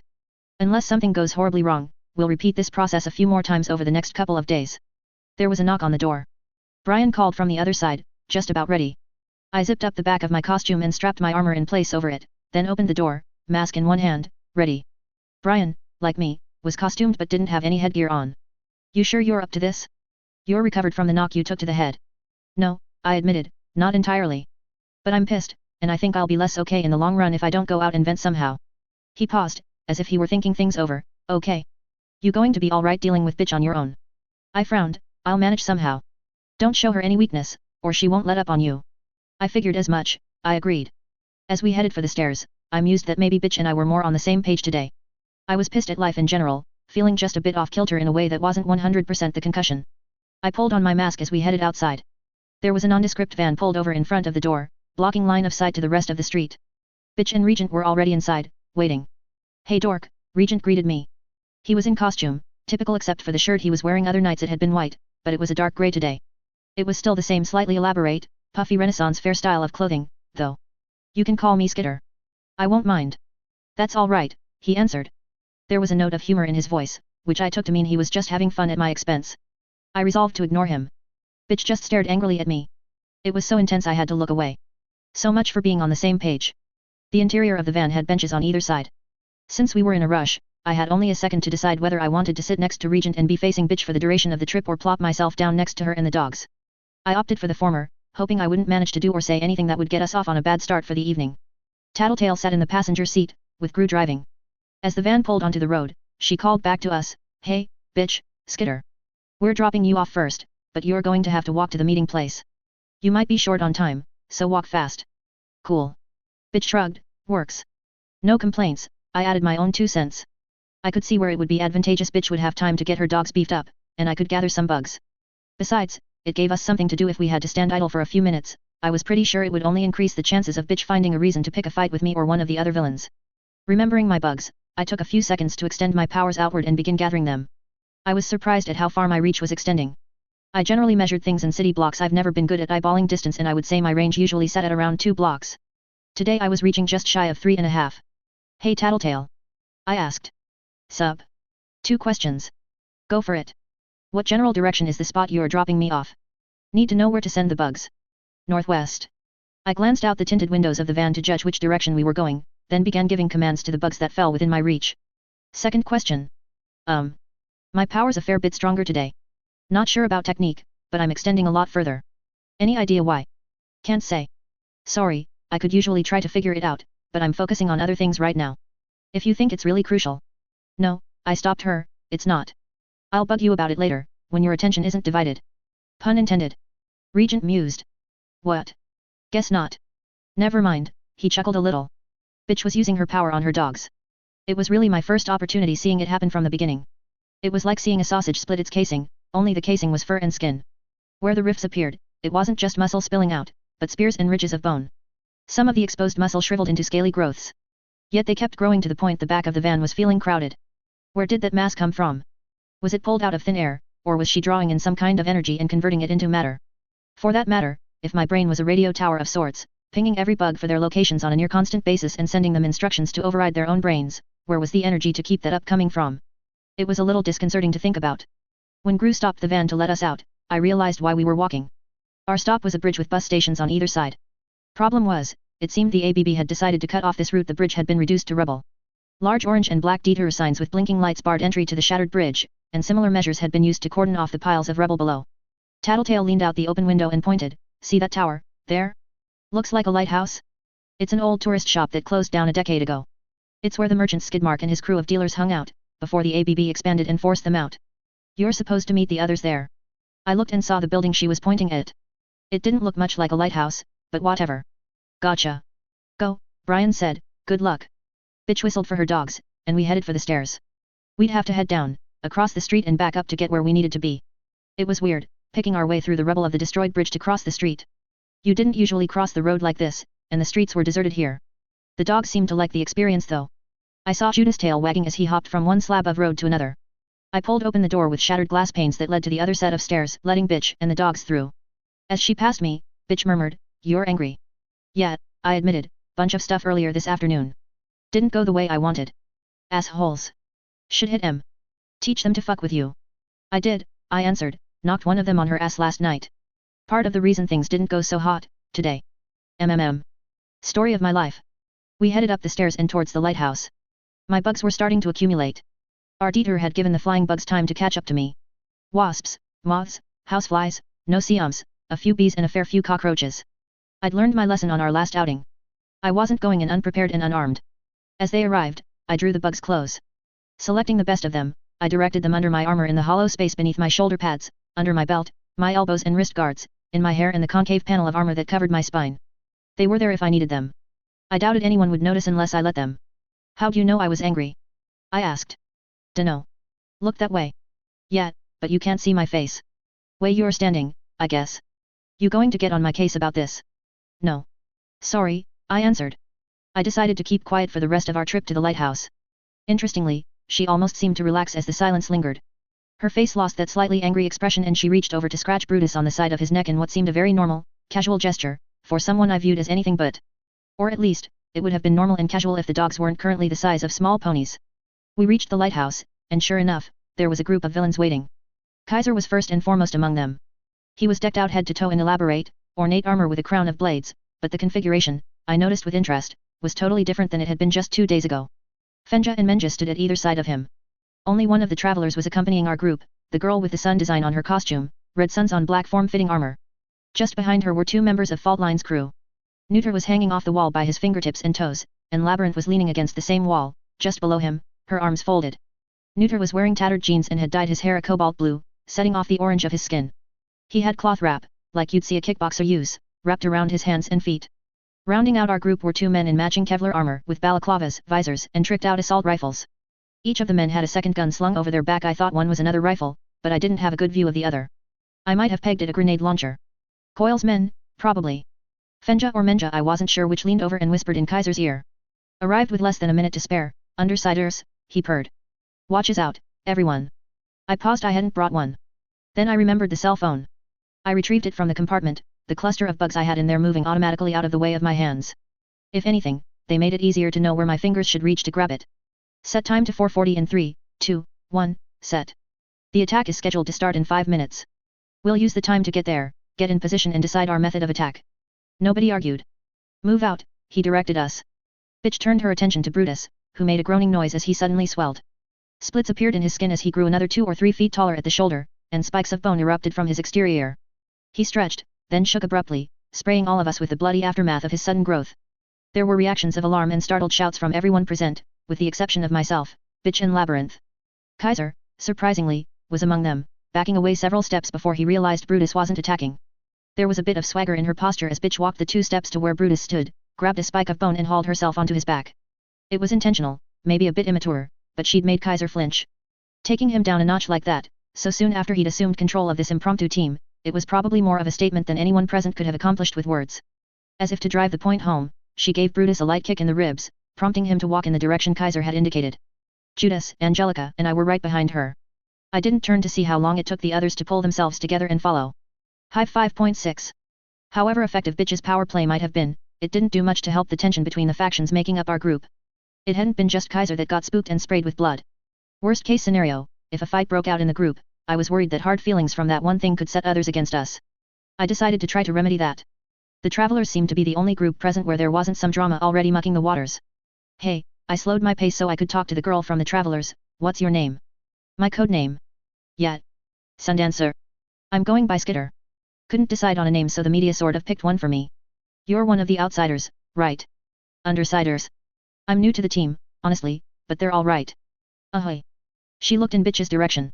Not as bad as you'd think, I said, smiling. She couldn't see me smile, with my mask covering my mouth, but I did hope she could hear the humor in my tone. How's life among the travelers? She seemed caught off guard at the question.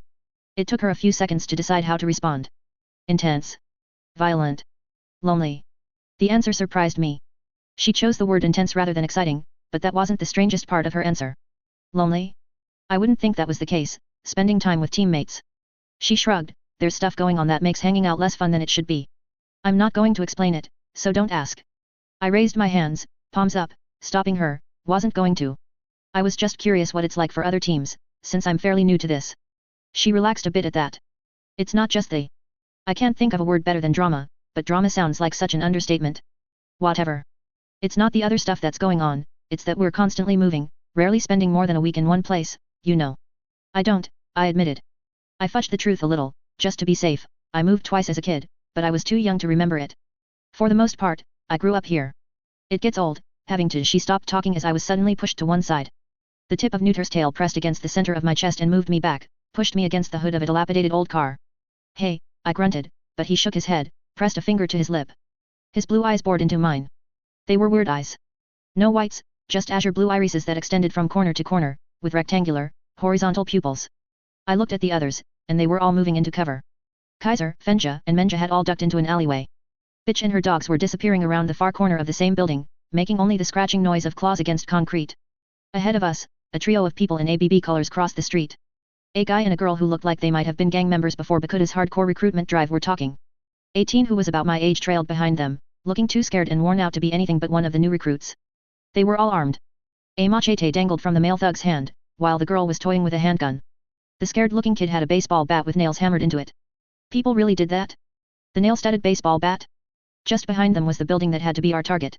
It was a warehouse, dirty gray, with the letters ABB spray painted on and around the loading bay door in red and green in an elaborate style. When the patrol was gone, Neuter spoke, they've got patrols, and they've tagged the building. That'll be our target, today. He checked his watch, 2 minutes until it's time to move. My girls and I will circle around, Kaiser stated from the cover of the alleyway, attack from another direction. Hey, no, I replied, that's not the deal. We're in groups like this for a reason, and that reason flies out the window if we split up like that. I didn't ask your permission, Kaiser replied, his voice cool. Without waiting for a response, he turned to leave, Fenja and Menja following him. Are we going to stop them? I asked. I could catch up to them, Bitch told us, as she rode Brutus back towards our group. Neuter shook his head, thin lips pressed into a line that only accented his strange appearance, not worth it, and dangerous to fight amongst ourselves in enemy territory. We don't have time, anyways. Bitch, can you call Gru and Tattletale, let them know? I asked. They can take measures if they need to. She nodded and got her cell phone out. While Bitch made the call, Neuter beckoned the others to gather in a huddle. Let's talk plan of attack. Skitter, Bitch, you two have the most experience dealing with these guys, so start us off. I glanced at Bitch. She was busy with the call, and she had been out of action during our last encounter with the ABB, which left her kind of in the dark as far as Bakuda went. It was up to me. I silently cleared my throat, then I spoke up. Bakuda likes to set traps, and if this place is important enough to patrol, it's important enough to have some traps. Let me send my bugs in first. I can get the lay of the land, and the bugs will also confuse and distract anyone inside, which should make things easier on you guys. Neuter nodded once. Okay. That's step 1. Bitch, can you and your dogs hit the ground floor? I'll go in the second floor window. Bitch gave him a curt nod in response. The bugs won't bite her? Neuter asked. No, I answered, won't bite you either. They couldn't if they tried, Neuter answered me, smiling. Funny, if you looked past the odd appearance, the blue hair, the weird eyes, the orange skin and the tail, he was actually a pretty good-looking guy. Sundancer, what can you do? Neuter asked. I guess you could say I'm artillery, Sundancer replied, but I've got the same problem Ballistic does my other teammate. I'm not sure I can use my power without hurting a lot of people really badly. Then stay back with Labyrinth. You two be ready to cover our retreat or move in if we run into trouble, Neuter replied. Sounds like you know what you're doing, I commented. Maybe some of fault line has rubbed off on me. He smiled. Then he glanced at his watch, 20 seconds. Neuter glanced at the 2 soldiers Coil had sent. You two, can you? We're taking a position on this rooftop, here, the shorter of the 2 men replied, pointing up to the 2-story duplex next to us. We'll support you with cover fire. Good. Try not to kill anyone, Neuter said, checking his watch again, 5 seconds. Skitter? Start us off. I reached out to all the bugs I'd gathered, minus the ones I was keeping beneath my costume. I directed them towards the side of the building we were facing. The swarm swept in through windows that were open or broken and the one open door on the side of the building, flowing into the hallways. I made sure to spread them out to cover every surface, feeling for anything that was out of place or unusual. There were a fair number of people inside, which wasn't a huge surprise, but my bugs were making a lot of contact with bare skin. I realized the people gathered in the open area of the warehouse's ground floor were nearly naked. Stripped down to their underwear. It was so unexpected that it threw me off my stride. I shook my head. I couldn't afford to get distracted. Bakuda probably used metals and plastics, and to the superfine senses of the bugs, that was an entirely different texture from the walls. I tried to filter out the usual stuff and get a feel for just the plastic or metal things. Just a few feet in from the entrance, I found 2 dome-shaped bulges on either side of the stairwell that led to the second floor, metal and plastic. There's something there, I said. Give me a second. I took a page out of Gru's playbook and gathered a group of bugs together into a densely packed, vaguely humanoid shape. I moved that collection of bugs through the doors into the place where the little dome sat. The explosion blew a fair-sized chunk out of the exterior wall of the building closest to us. The people inside, already nervous at the influx of bugs, started scattering, screaming, running for the exits. Holy shit! Neuter's eyes went wide. Motion detectors, I think, I said, or proximity activated. My bugs wouldn't normally set them off, had to fool them. The ground was too hard for landmines, so I focused on having the remainder of the bugs sweep through the rest of the building, skimming the surfaces and looking for more trouble. I found 2 more, checked nobody was near, and used the same method to detonate them. The plumes of flame, smoke, and debris were visible from where we crouched. 20 or 30 people on the ground floor, unarmed and half naked, 10 in upstairs office, armed, I said, route is as clear of traps as I can get it. Go. Bitch lunged into action, Neuter only a few steps behind. He half ran, half crawled, his tail whipping around behind him, presumably to help keep his balance. As Bitch had her dogs crash into and through the closed metal loading bay door, Neuter intercepted the first few people to leave through the fire exit door on the side of the building. He leaped to close 15-foot gaps as fast as I could have thrown a punch, moving from one person to the next, dropping each of them in an instant. Lots of women in that group, and I could confirm with my eyes what my bugs had told me. 9 out of 10 of the people in that group, a mix of Asian men and women, were only wearing their underwear. Slave trafficking? Prostitution? Something darker? I felt my skin crawl. As he darted up the side of the building and slipped into an open window like a bolt of greased lightning, I felt Neuter brush past several with my bugs. Each bug that came into contact with him dropped off the wall or out of the sky, falling to the ground, alive but stunned. I remembered reading about him on the web. Information had been scarce, since Fault Line's crew weren't the types of villain to appear in the papers or on TV, and the concrete details that were out there had been hard to pick apart from the speculation. What I did know was that his bodily fluids were potent hallucinogens. Even the sweat that accumulated on his skin was apparently enough to send someone off to La La Land, taking only a few seconds for it to be absorbed through the skin. I focused my attention on tracking what was happening inside the building. Neuter was on the second floor, probably dodging gunfire as he moved closer to the group of people who had been in the upstairs office. I had my bugs cluster around them, biting their hands and faces. I sent them crawling into noses, ears and mouths to disrupt the aim of the people who might shoot Neuter. Kaiser, Fenja, and Menja were attacking from the side of the building opposite us. They had drawn the attention of most of the armed agents and patrols, leaving bitch and her dogs stranded in the midst of 1 or 2 dozen unarmed, unclothed, panicked people. From what my bugs were sensing, she was giving lots of commands to her dogs. I realized, belatedly, that someone had blocked off the route bitch might have taken to reach the fighting. The edges of the offending barrier were thin, sharp blades. That meant Kaiser would be the one who had blocked her. Was it intentional, or had he been cutting off the ab's escape routes? I couldn't sense what Neuter was doing since my bugs couldn't touch him, but I could feel the movement of the air that followed in his wake. I could track the locations of the bugs he came into contact with before they were brought down by the drugs, and I knew the men were collapsing as Neuter moved into their midst and knocked each of them out with a touch. 1 or 2 even collapsed without him touching them. Something else? Blood? Spit? Only one remained standing. He and Neuter circled one another. My bugs weren't having much effect on him, since he was wearing a bandana or something over his face. No, wait, there was a second person, just behind Neuter. How had I not noticed him? Then the first disappeared, and I knew. I grabbed my phone, accessed the contacts, and auto-dialed bitch. Come on, answer, answer, I whispered at the phone. Then a handful of my bugs were stunned and a few more squashed as Neuter collapsed on top of them. I directed most of the bugs in the building to distract the attacker, hoping to buy Neuter enough time to get away. It wasn't working, he wasn't moving. Fuck. Answer, bitch. What's wrong?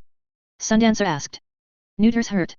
Labyrinth put her hand on my shoulder, half spun me to face her. She didn't say a word, her expression barely changed behind the cloth of her mask, but it was still the closest I'd seen to an emotional response from her. I would have said something, but bitch chose that same second to pick up. Bitch. Second floor, Neuter's wounded, ONI Lee is in the building. There was a long pause before she replied, lungs here too. Hive 5.7. Lungs there, I echoed, as much to let Sundancer and Labyrinth know as to help myself process the idea. He's with Kaiser. I can't get to them. Kaiser blocked the door with giant knives. Ignore Lung. I stressed. If Kaiser wanted to go it alone, he could reap the consequences. Priorities are Neuter and ONI Lee. Can you get upstairs to rescue Neuter? I can't ride Brutus in there, I'd have to dismount. Then draw him outside. Watch your back. I hung up, shoved the phone into the compartment behind my back, and drew my baton and knife. What are you doing? Sundancer asked. ONI Lee's a freaking assassin. I can't leave bitch on her own. I didn't wait another second. I bolted for the warehouse, drawing more bugs from the surroundings to help back me up. Bitch, still riding Brutus, came rushing out the loading bay door, Judas only a step behind. They skidded to a stop, facing the building. Through the hole the explosion had made in the wall, I saw Angelica climbing up the stairs. As Angelica reached the top of the stairs, Judas lunged up and through the windows at the opposite end of the second floor hallway, trapping ONI Lee in between them. ONI Lee barely seemed to care. I could see him in his black bodysuit with belts and bandoliers of knives on it, his mask with the demonic face and leering, fanged, ear-to-ear grin. He glanced at one dog, then the other, then looked out the window. I knew his power was a hybrid between duplicating himself and teleportation. He could teleport, but when he did, he left a body behind that could act autonomously for a few seconds. So when I saw him glance out the window, I followed his line of sight, and saw he had already appeared just behind bitch, half crouching on Brutus' back, one hand on a hook of bone to help him balance. There was a flash of steel in his other hand as he reached around her throat with a blade. Bitch! I screamed. It didn't matter. At the same time as I opened my mouth, a red dot and a mist of red appeared out of the back of his head. A split second later, another dot and spray of red appeared on his back, around his heart was. He fell on top of bitch's shoulder, limp, then collapsed to the ground. A second later, he exploded into an opaque cloud of white ash, 10 feet across. I glanced over my shoulder, saw the dark silhouettes of Coil's men lying down on the edge of the rooftop. One had a pair of binoculars, the other was set up behind a long rifle with a prominent scope. A sniper team. Anyone else would be dead by now, but the fact that the body had exploded into dust meant it was just a clone, a leftover remaining behind after ONI Lee had teleported away. He probably wasn't remaining in one place for more than a second. My bet was that he was appearing, immediately looking for a new target or vantage point, then making a quick exit, leaving the clone to do the deed. I reached bitch and cast a nervous glance over my shoulder for ONI Lee. You okay? Felt the fucking steel on my throat, she rubbed her throat as if she was checking it was okay. Where'd he go? I saw ONI Lee for only a fraction of a second, as he fell from the roof of the warehouse, before he exploded into another cloud of white dust. Another point for the sniper team. Why had he been up there? Who or what had he been trying to see? The snipers, I breathed, whirling around. Where the sniper team had been, there were 4 figures now. I saw the rifle fall from the edge of the roof as the 2 soldiers struggled with a pair of ONI Lees. Then, puff, the clones were gone, and there was enough white dust around them that they wouldn't be drawing a bead on him again, even if they hadn't lost the rifle. But where had he gone from there? I looked around, feeling the panic begin to set in. Brutus made a roaring sound somewhere between a howl and a growl, not quite recognizable as either. He reared like a panicked horse, and I saw ONI Lee drop from the side of his head, land in a crouch, and lunge for me, a knife in each hand. I swatted at his hands with my baton, sending one knife flying through the air and breaking his stride. It didn't matter. Less than a second later, he was dust. He'd teleported. Hands seized me from behind, in a rough Nelson hold, pulling my arms out of the way as another Oni Lee materialized out of the dust in front of me, ready to capitalize on my inability to defend myself. Knowing he wasn't about to let go of me, I brought both my legs up in a kick at Oni Lee's stomach. They connected and he doubled over. Brutus lunged forward, biting at him before he could recover. Both the Oni Lee that was holding me and the one clasped in Brutus' jaws turned to carbon ash, adding to the volume of the opaque, gritty white cloud that surrounded us. As Bitch managed to get Brutus under control, I saw his face. One of his eyes was in ruins, and volumes of blood and other liquids were flowing from it. Fuck this, I growled, drawing the bugs out from my costume, and retrieving the ones I'd had in the building. I spread them around, reaching for him, hoping for some sort of early warning. No sooner the thought crossed my mind than the silhouette of a figure appeared 20 feet to my right. He whipped his arm in my direction, and I didn't have any time to do much more than turn in his direction before something collided with my head. I stumbled and fell over backwards. In the instant I toppled over, I had the presence of mind to tuck my chin against my chest so I wouldn't add to my concussion. The armor covering my shoulders took the worst of the impact. As I lay there, trying to parse what had just happened, I realized that a small knife was embedded in the armored section of my mask, cracking the lens. A throwing knife? I pulled it free and pulled myself to my feet. I had enough bugs around me now that I could be sure he wasn't attacking us. That just raised the question of where he was. Bitch, you okay? I asked. Fucker stabbed me in the arm. If that's the worst injury we get away with today, we can count ourselves lucky. I headed out of the cloud that surrounded us, hoping to get a better sense of the battlefield. I got out just in time to see Oni Lee tackling one of Coil's snipers off the edge of the roof. Oni Lee disappeared in a cloud of white before he hit the ground. I was pretty sure the sniper hadn't. Sundancer was crumpled over, Labyrinth holding her shoulders. This was not going well. Oni Lee appeared 30 feet away from me, standing just to my left and behind me. My bugs gave me a sense of his position before anything else, and I threw myself to one side. I thought maybe I saw the shape of one of his throwing knives pass through the air where I'd been standing, but I wasn't seeing very well with a cracked lens on my mask. At my command, the bugs that had alerted me to his position gathered on him and began biting and stinging. Then I noticed something weird. More bugs popped into existence in the midst of the cloud, near Sundancer and Labyrinth. I felt the original bugs perish as they exploded into ash. He was taking them with him. I don't think he could help it. I could track his movements. Bitch. Here. I shouted. She lunged out of the cloud, still astride Brutus, pulling up short to avoid trampling me. I can see where he's teleporting, I told her, get Judas and Angelica. She whistled, long and piercing. As if in response, Oni Lee appeared just a few feet away. Behind you. I pointed. Brutus whipped around, snapping and snarling, and Oni Lee had to backpedal to escape being caught in the mutant's jaws. He disappeared just a second later. Get one dog near those guys, I pointed to Sundancer and Labyrinth, we should join them ASAP. She nodded, whistled, and pointed. No sooner did Judas and Angelica arrive at our sides than Judas headed off to his next destination. Bitch offered me a hand. I gratefully took it, letting her help me up onto Brutus' back. As we approached Sundancer and Labyrinth, the sidewalks on either side of us dropped out of existence, leaving only a bottomless pit where they had been. The fuck? I murmured. Then the buildings began to rise in height, some leaning over the street and joining with the others in grotesque arches and bridges. Brickwork stretched and extended into the alleyways, closing them off. Then windows began to shrink and warp, leaving only flat expanses of brick, concrete, and stucco for the building faces. Under our feet, the road began to shift in color, with some patches becoming paler, and others darkening. They sharpened in definition as they settled into an alabaster white and jet black. A checkerboard? Brutus had to leap out of the way as one of the squares of the checkerboard suddenly rose to a height of 10 feet. As if in response, other squares began to rise and fall, each to varying, almost random heights. I was almost dismounted as another square appeared in a wall and slid out of the side of the building in a 30-foot-long horizontal pillar. We reached safe haven, an expanse of unaffected ground, 30 feet across, with two figures in the center. Sundancer and Labyrinth. This is you? I asked Labyrinth, awed, as I climbed down off Brutus. She didn't reply. Instead, she reached out and touched the side of my chin. The images of arches, pillars, and checkerboard patterns fell away like a house of cards. Hallucinations, I spoke, as Labyrinth made a waving gesture towards Bitch's head. She looked at me and shook her head slowly. They're not hallucinations. I asked. She didn't reply. You can't explain because you can't or don't talk, I realized, speaking my thoughts aloud. Oni Lee appeared a few feet away. I whirled and pointed, there. He was stumbling, moving to avoid something that wasn't there. He was still there, trying to get his balance, as I felt more bugs appear at another point on the opposite side of us. Only he appeared 15 feet in the air, fell, and landed in an awkward position, falling over. Bitch. I pointed. She whistled and pointed to send Angelica. Oni Lee's response was delayed, as if he couldn't even see her approaching, at first. I felt more bugs pop into existence a second before she set her jaws on him. There. Bitch sent Judas next. Oni Lee's reaction was even slower, but he had time to throw himself onto his back, flinging two throwing knives into Judas' face and shoulder before he disappeared.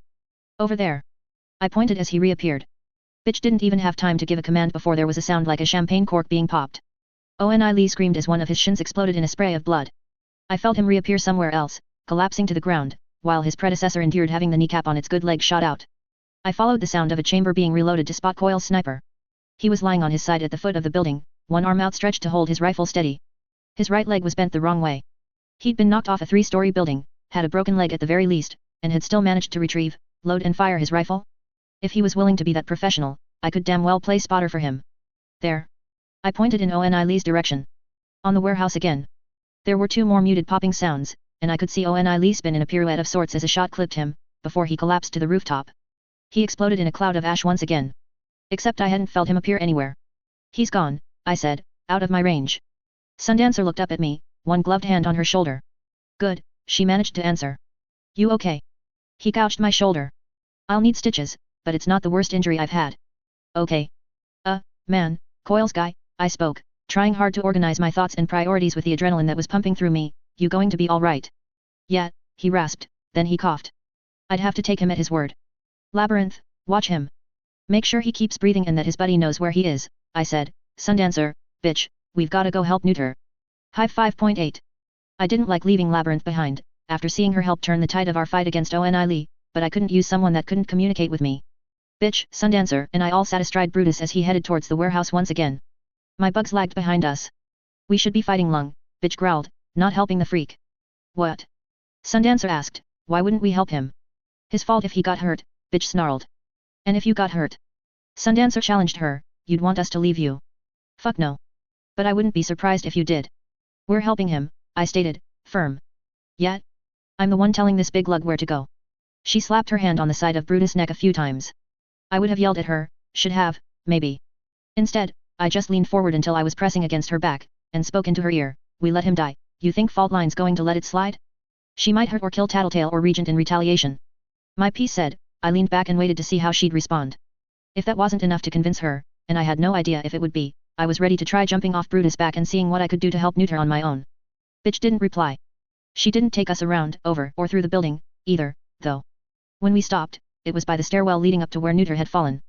The business they had been into wasn't prostitution or slave trading. Long tables were arranged around the ground floor of the warehouse, with stools lined up beside them. On those tables were shallow boxes with blocks and piles of a white powder. Various tools, rulers, funnels, scales, measuring cups and no-name brand boxes of sealable plastic bags were arranged around each station. Heroin? Cocaine? I didn't know my drugs well enough to guess. The center of the room had been left more or less clear, maybe so cars or trucks could pull in. So the employees had been wearing little to no clothing, presumably, to keep the clothes clean of the white dust. Or maybe to keep them from pocketing any drugs for themselves. The building rumbled with an impact, and I was reminded of the business at hand. Was I more distracted than usual, right now? Was it the concussion? Bitch had been right, before the stairwell and what I could see of the second floor was too low for both a dog and a rider. I hopped off Brutus' back, stumbling a bit as I landed, then headed up the stairs, taking them 2 at a time. Neuter was lying in a puddle of blood, in the midst of a bunch of thugs, who were all lying down, crawling or writhing, oblivious to my existence. Seeing the thugs was enough to remind me of how dangerous it would be to touch neuter. I was wearing gloves and leggings with padded soles, but would that be enough? The dragline silk I'd used for my costume was mostly waterproof, but the weave itself was porous, and I was worried enough that touching his blood could mean a terminal overdose that I couldn't risk it. My approach stopped short of the puddle. Neuter had a knife wound just below his shoulder blade that traced around his side, as long as my forearm and deep enough that I couldn't tell how bad the damage was. He was breathing, but his breaths were shallow enough that I almost couldn't tell. I was here, I could bend down to touch him, but I was helpless to do anything. Moments after I made contact with his skin, even with my gloves on, and I'd probably be on some hallucinogenic drug trip, flopping around like a fish on dry land. Bitch and Sundancer approached from behind me, stopping at my side. Bitch, go downstairs, check the supplies they were using with the drugs. Look for rubber gloves, saran wrap, anything like that. If you can't find anything, look in the bathroom, under the sinks. I doubt there'll be a first aid kit, but if you can find one, bring it. Bitch didn't answer, but she headed down the stairs. Just to be safe, as my bugs reached the building, I swept the flying ones through the rooms to help me look for first aid supplies and to keep an eye on Bitch and the rest of the building. What are we doing? Sundancer asked. You're staying with him. See if you can get a response, talk to him. I'm checking in there. I pointed to the office at the end of the hall. Just in front of the door there was a gaping hole in the wall and a pile of debris the mess Judas had made when he'd lunged through the side of the building to corner Oni Lee. I had a dim recollection of what my bugs had sensed when they'd first entered the building and checked out the room. I'd been more focused on the people and potential booby traps, but I remembered that it had been an office, with a desk and a curtained-off area with a bed.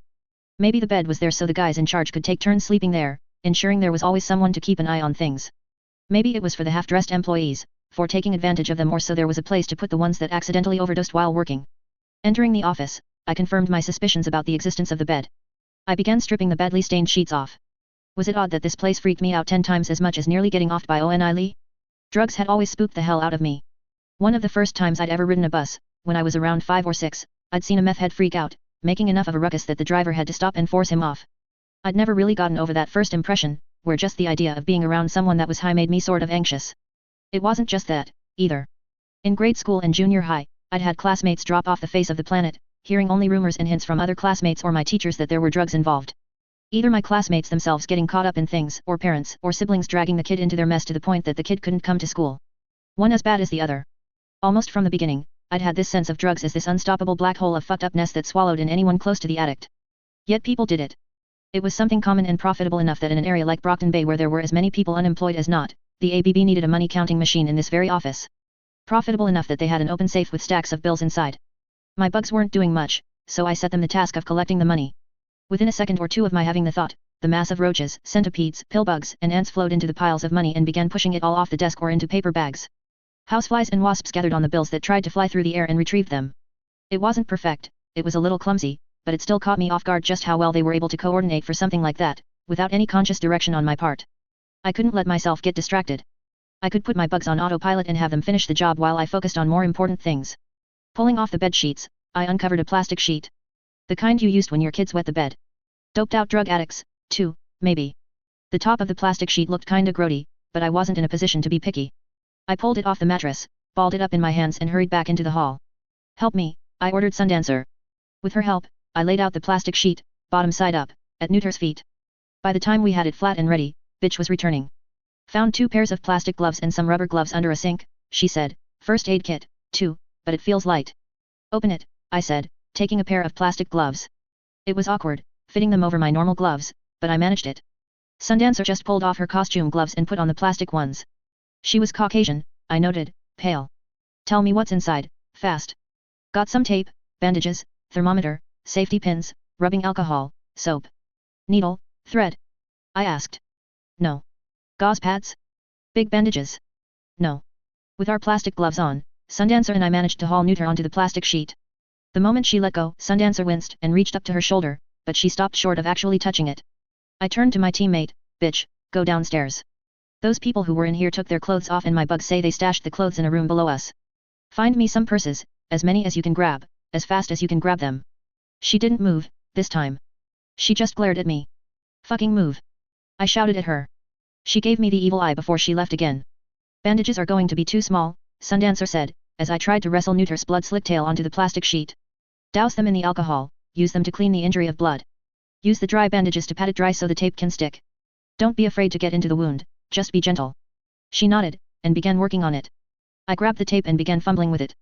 2 pairs of gloves on, and I couldn't lift off the end of it. I grabbed my knife and used the edge to get the job done. Once I had the tape, I began holding the wound closed and taping crosswise across it. I could only hope I was doing the right things, here.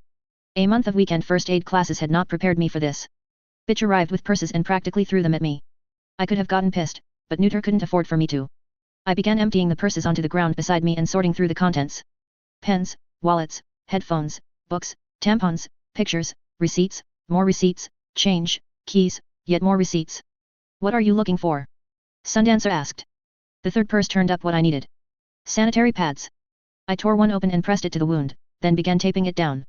Unasked for, Sundancer grabbed another and opened it so it would be ready for me. Sterile, absorbent, covers more area than the bandage can, I got around to answering her question. If he lives, his teammates might give him a hard time, but it's better than nothing. You didn't tape it down all the way, Sundancer pointed out. Only 3 sides, I agreed, so it can breathe. I only vaguely recalled some instruction on that front. I was hoping it was right. If I failed here, what right did I have to call myself an aspiring hero? When the wound was bandaged as much as I could manage, the 3 of us bundled him up in the sheet and lifted him. Bitch and Sundancer had an injured arm and shoulder, respectively, so they both took his head and shoulders while I took his feet with agonizing slowness. We carried him down the stairs. Then as carefully as we could manage with a body weighing half again as much as any of us, we draped him across Brutus' shoulders. A bone-jarring crash nearly undid all of our hard work. Brutus nearly lost his footing at the impact, and I know I would have fallen if I hadn't already been holding onto him. A gauntlet hand as wide across as my arm span had crashed through the wall. The whole building shuddered as another hand punched through the brick of the wall 20 feet from the first hole. Fingers gripped the building, and pulled the entire section of wall out in one piece. Go! I shouted at Bitch, take him to the others. Call Tatatali, get the number for that Cape doctor, get medical attention for anyone who needs it. She hesitated, opened her mouth to protest.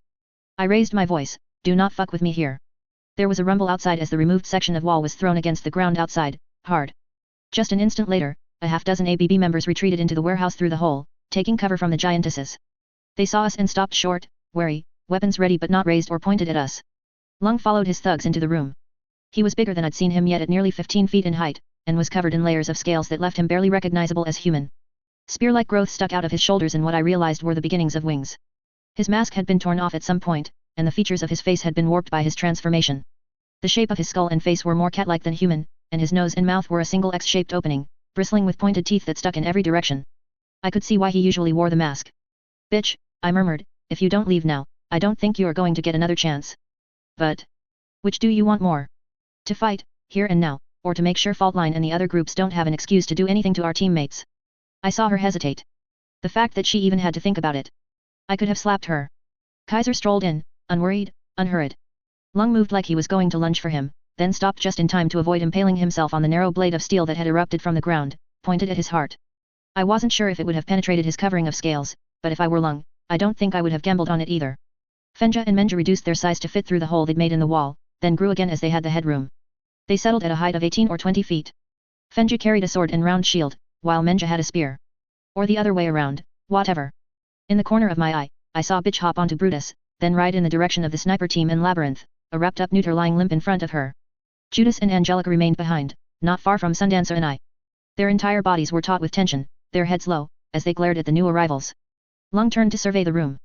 His men were arranged in a loose circle around him, facing us. His eyes settled on me. Oh, he rumbled, his words were distorted by the shape of his altered mouth, but it was easy enough to guess what he'd just said. You. Hive 5.9. Yeah, me, I answered Lung, hoping I sounded more confident than I felt. Some history. Sundancer murmured. I made his crotch rot off. She turned to stare at me. Accidentally. How do you? She started, then she stopped as Lung's growl rose in volume enough to turn her head. Angelica and Judas advanced steadily until they were on either side of me. Step down, Undersider, Kaiser spoke from the opposite end of the room, my girls and I have this in hand. Do you? I challenged him, not breaking eye contact with Lung, because Lung looks like he's in pretty good shape there. You know how this works, right? He only gets stronger the longer you fight him. If you haven't finished him off by now, you're probably not going to. Lung chuckled, low and gravelly. He craned his neck to look at Kaiser, and I shivered. His neck alone was nearly as long as my torso and thicker at the base, tapering down to a more or less normal-sized head. What was creepier was that he'd bent his neck in a U-shape to look behind himself. It was a movement that a gymnast would have been hard-pressed to perform with their back. It wouldn't be long before he just wasn't recognizable as something who had once been human. The 6 of his thugs that were gathered around him looked like they were almost as scared of him as they were of us. What would you propose, then? Kaiser asked me. Sundancer and I will help out, I told him. I glanced at Sundancer, and she nodded. Lung laughed again. Oh. UG Gur. Before I could figure out what he'd just said to me, he lunged straight at me, passing between 2 of his people, moving on all 4s. I'd sent the flying insects and wasps into the room to help Bitch search for supplies, and I directed them straight for Lung as soon as I realized what he was doing. Too little, too late. Then Judas intercepted him. The pair of them rolled and tumbled, and I couldn't tell which of them was making which snarling or growling noise. When the momentum of Judas' pounds had stopped carrying them across the floor, Lung managed to get his footing first, and physically heaved Judas across the main floor of the warehouse. Judas slammed into 2 sets of the long tables, sending clouds of white powder billowing around him. When Angelica made her move, Lung was ready for her. He caught hold of her snout and foreclaw before she could do any damage and leveraged her forward momentum to throw her straight at Judas. There was an almost judo or aikido kind of style to the throw, except I doubted either of them were human enough for normal moves and techniques to apply. What was more likely, I thought, that his reflexes, flexibility and strength were on a level where that sort of thing came naturally to him. In any case, my bodyguards, if you could call them that, had been tossed aside away like they were stuffed animals. Lung didn't drop to all 4s again as he advanced toward me. Instead, he flexed his right hand, and my eyes were drawn to the foot-long blades that tipped each finger. Sundancer? I asked, quiet, help me out. If I used my power, I'd probably hurt you worse than I hurt him. That line is getting old fast. Lung lunged again, and I threw myself to one side, too slow, too short a distance. With the sound of swords being drawn out of their sheaths, a barrier of blades and spears rose up from the ground between Lung and I. I found traction on the asphalt with my hands and feet, and I managed to half-crawl, half run away from him. Lung started to move around the barrier of blades, only to be blocked by another bristling growth. He roared, then leapt for the rafters up at the ceiling. I knew what he was doing almost right away, and ran for cover once he had a grip up there. It would be a matter of using his grip on the steel girders that lined the ceiling to jump straight at me. I wasn't 2 paces before I knew there was no cover I could get to fast enough. Except he didn't get that far. A square pillar of steel as tall and long as an 18-wheeler speared downward from the roof, straight at him. It caught Lung in his midsection and shoved him down into the ground, hard. A few seconds later, the weight of the block of steel tore it from the section of ceiling it was rooted in. It didn't hit anyone as it dropped down, but I could guess it would have killed someone. I could feel the impact of it striking the ground in my bones. I looked at Kaiser. He was standing where he'd been when he walked into the room, hands clasped behind his back. Fenja, Menja, Kaiser's order wasn't shouted, but it could be heard across the warehouse. If you could call it an order. But the 2 18-foot-tall Valkyries seemed to know what he wanted. They advanced towards Lung with their weapons drawn, and Lung's people began backing slowly away. I felt a pang of sympathy for Lung's rank and file, mainly for the ones who'd been coerced into this.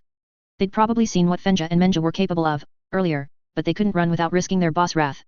Caught between a rock and a hard place. Lung wasn't quite down and out yet, though. He started climbing to his feet, only to have a pyramid of crisscrossing blades spear up around him. Blades appeared under and over his arms, just beneath his armpit, behind his knee, by his groin, with dozens more rising above and around him. Before he could find his way out, he was trapped. Buried and hidden beneath the layers of steel. Kaiser inclined his chin, looking toward the ceiling, and I saw a shimmer. The tip of a blade began to emerge from one of the iron girders above, revealing itself at a glacial pace. It was no more than a half-foot thick, but nearly 20 feet wide. I wasn't sure if it was an optical illusion from the rippling energies of Kaiser's power or not, but I thought maybe the ceiling was sagging under the weight of it. If he wasn't careful, he'd bring the roof down on our heads. Then Kaiser lowered his head to face the area where Lung was trapped, and the massive sword he'd manifested in the ceiling plunged down into the pyramid in a heartbeat. Sparks showered as the gargantuan blade sheared through the trap. But there was more hot metal that wasn't a result of the impact. When I looked again, I saw Lung had avoided the blade. The side of the pyramid closest to me glowed a white-orange, the blades curling and sagging in the intensity of the heat. He'd softened the metal enough with his pyrokinesis that he could use his monstrous strength and push his way free. Enough, at least, to avoid being divided in two. Lung roared as he climbed free. As Kaiser raised more blades around him, Lung swung his claws and shattered the metal, sending the pieces sliding across the floor. Aiyur, Lung growled. You're an animal, Lung, Kaiser answered him, even without your power making you into this. Go down. As if to punctuate his statement, a spear of solid steel erupted from the wall and slammed into Lung, carrying him to the end of the room opposite where Judas and Angelica were. Lung managed to grip the spear and move himself so the spear point wasn't pressed against his chest when it punctured the concrete of the wall. Your people, animals. Kaiser intoned. Not 6 paces away from me, one of Lung's thugs let out a raw scream and collapsed to the ground. Dagger-like blades had pierced the tops of his feet mid-stride. As he used his hands to break his fall, another set of blades punched through his palms. The screams of the other thugs echoed his. He was on his hands and knees, unable to move with his hands and feet effectively nailed to the ground. Kaiser. I shouted, no. Not your business, little girl, Kaiser told me, turning in my direction. I took an immediate step back, fearing blades would appear under my feet. This is wrong, I said, as I watched a sliver of steel sprout out of the ground and rise with a controlled speed to the base of the thug's throat. He was forced to arch his back and raise his head to the absolute limits to avoid getting a very unnecessary tracheotomy. I glanced at Lung. He was watching what was happening, but I couldn't read his alien expression. Wrong. Kaiser chuckled, as far as I'm concerned, the moment you need to fall back on morals to argue something, you've already lost the argument. This is war. Lung moved for Kaiser, this time. He virtually rolled to one side to avoid an outcropping of spear points angled in a way that he might have run himself through on them, then resumed his charge. One of the giantess twins stepped in, kicking Lung into and almost through a wall. Lung bounced back almost immediately, drawing on his pyrokinesis to direct a column of blue-yellow flame at her. The other twin intercepted the fire with her shield. A few seconds later, she was stumbling back and away from Lung and throw her shield away to avoid having the heated metal burn her arm. Kaiser's team wasn't going to win this on their own. As much as I despised stepping in and helping him. Sundancer, now would be a great time to use your power. I spoke. As I said the words, I called on every bug that was in the area and sent them to Lung. It's not no. I'll burn them. Then burn them. If you don't use your power, I can pretty much guarantee Lung will burn them worse. Doubt it, Sundancer replied. But she raised her hands in front of her, and there was a brilliant flare of light, only a fraction of a second, but enough to leave a black-blue spot in the center of my vision. There was a brief roaring sound as the light faded. I turned my focus to my bugs as another flicker of light appeared, longer and stronger than the first, again, accompanied by that faint roar. Hey, Skitter, was it? Sundancer spoke. Yeah, I said. Get back. Way back. I ran for it, pulling my mask up and bringing my fingers to my mouth in the best whistle I could manage. 2 seconds later, Angelica shoved her snout between my legs. Had it been a movie, or if I'd been bitch, maybe, I would have been able to slide or jump back and land on her neck or shoulders, right on from there. As it was, I half fell, half rolled over the top of her head and only barely managed to get a grip on a spike on her shoulder. I clung to that as she ran, praying I wouldn't fall and get trampled. Angelica, stop, stay. I called out, hoping she knew the command, that she'd listen. She did, slowing her pace to a walk, then stopping just by the loading bay door we'd come in. Judas caught up and walked around her, until he was just in front of us. He was still covered in the white dust, but it didn't seem to be having any real effect on him. I hopped down from Angelica's side, ready to climb on her and jostle her into action if Lung made another attempt to come after me. I wasn't sure I could steer her, but with the prospect of Lung chasing me, I'd rather be moving totally uncontrolled at Angelica's speed than anything my own 2 feet could offer. Sundancer had managed to get her power going. A ball of light, larger than a basketball, smaller than a beach ball, sat between her hands. Light? That was it. Then I saw the floor. The warehouse had clearly been raised above a flat expanse of asphalt, maybe an old parking lot, and the surface had cracked and been patched a fair bit over the years. It still bore the oil stains from the old days. Directly below Sundancer, the floor was normal. Starting around 5 feet from her, though, the ground looked wet, glassy. The asphalt was melting. She dropped her hands, and the ball of light rose. Like it had a mind of its own, it darted towards Lung, zipping left and right and up and down as it moved. I saw how it rose higher as it moved over Lung's people, who were still nailed to the floor. At one point, it moved only 10 or so feet over one of the tables, and the plastic surface of the table seemed to crumple up in fast motion, turning black and smoldering with tongues of flame. I scattered my swarm, all too aware they weren't doing a thing to Lung, knowing they'd just die when Sundancer got her orb to Lung. She didn't make it touch him, but seeing what it had done to the table, I thought maybe that was a good thing.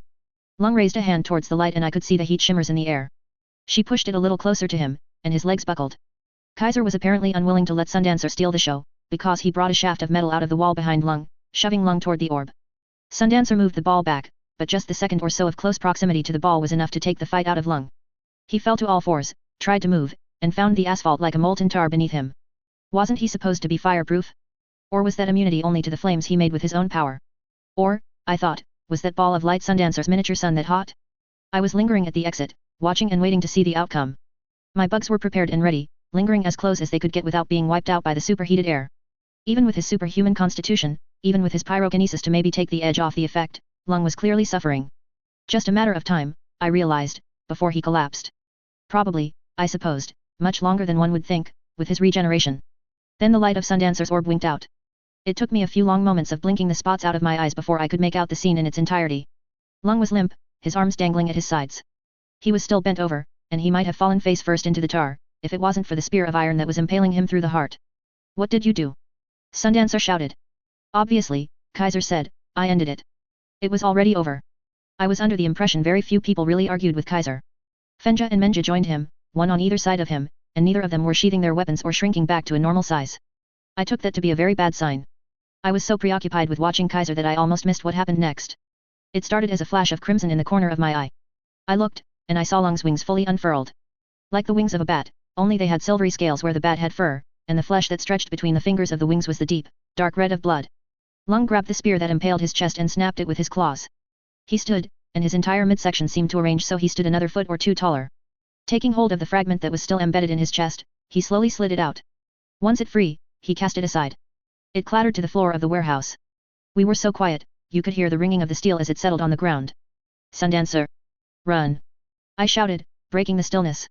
I sent my bugs swarming to Lung. Anything to block his vision, distract him for even a second. The events that followed seemed to happen in slow motion. Lung repeated what he'd been trying to do as the fight opened, only nothing seemed capable of getting in his way, now. He was faster, stronger, more maneuverable. He lunged toward Kaiser, using his wings to carry him effortlessly above a growth of steel blades.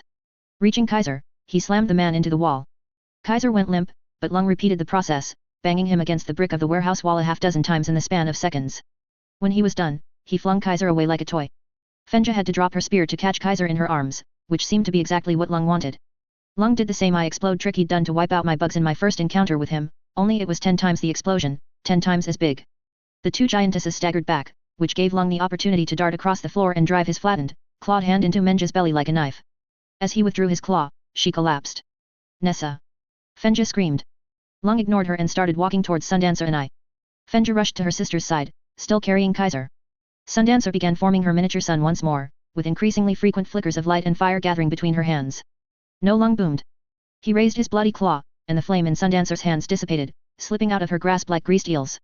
She tried once more, and again, he thwarted her with an almost casual ease. Before she could make a third attempt, Lung blasted her with a torrent of roaring flame. For 2, 3, 4 seconds, the fire washed over her, consumed her. When he stopped, there were tongues of flame dancing on the asphalt around her, even her costume had fire lingering on it, but both she and her costume were untouched. She, at least, was fireproof. Or she'd had to be, to avoid being burned by her own power. She wasn't, however, invincible. As the flames of his attack dissipated, Lung was made visible again, revealed to be standing right in front of her. He barely seemed to care she was there as he backhanded her aside. Then he turned his attention to me. Just me left, really. I swallowed hard, drew my very underwhelming knife and stood straight, facing Lung.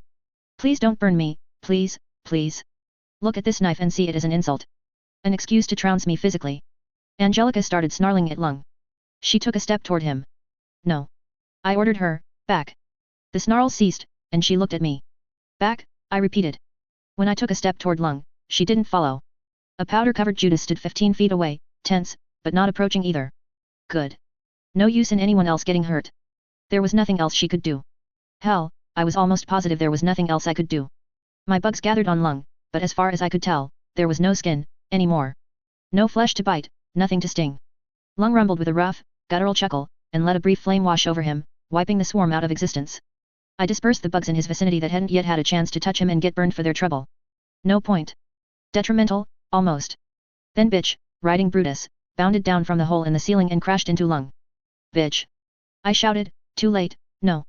Once he got over the shock of the initial impact, Lung used one hand to grab bitch from where she sat on Brutus' back, and took hold of Brutus by the neck with his other. Heaving his arm, and Brutus, to his left side, then to his right, Lung casting the dog head over heels through the air. Judas and Angelica began to move forward, but stopped when Lung elicited a scream of pain from bitch. No, Lung rumbled. Stop. I shouted, stepping forward again, I'm the one you want, aren't I? It always sounded so good when you heard it in the movies.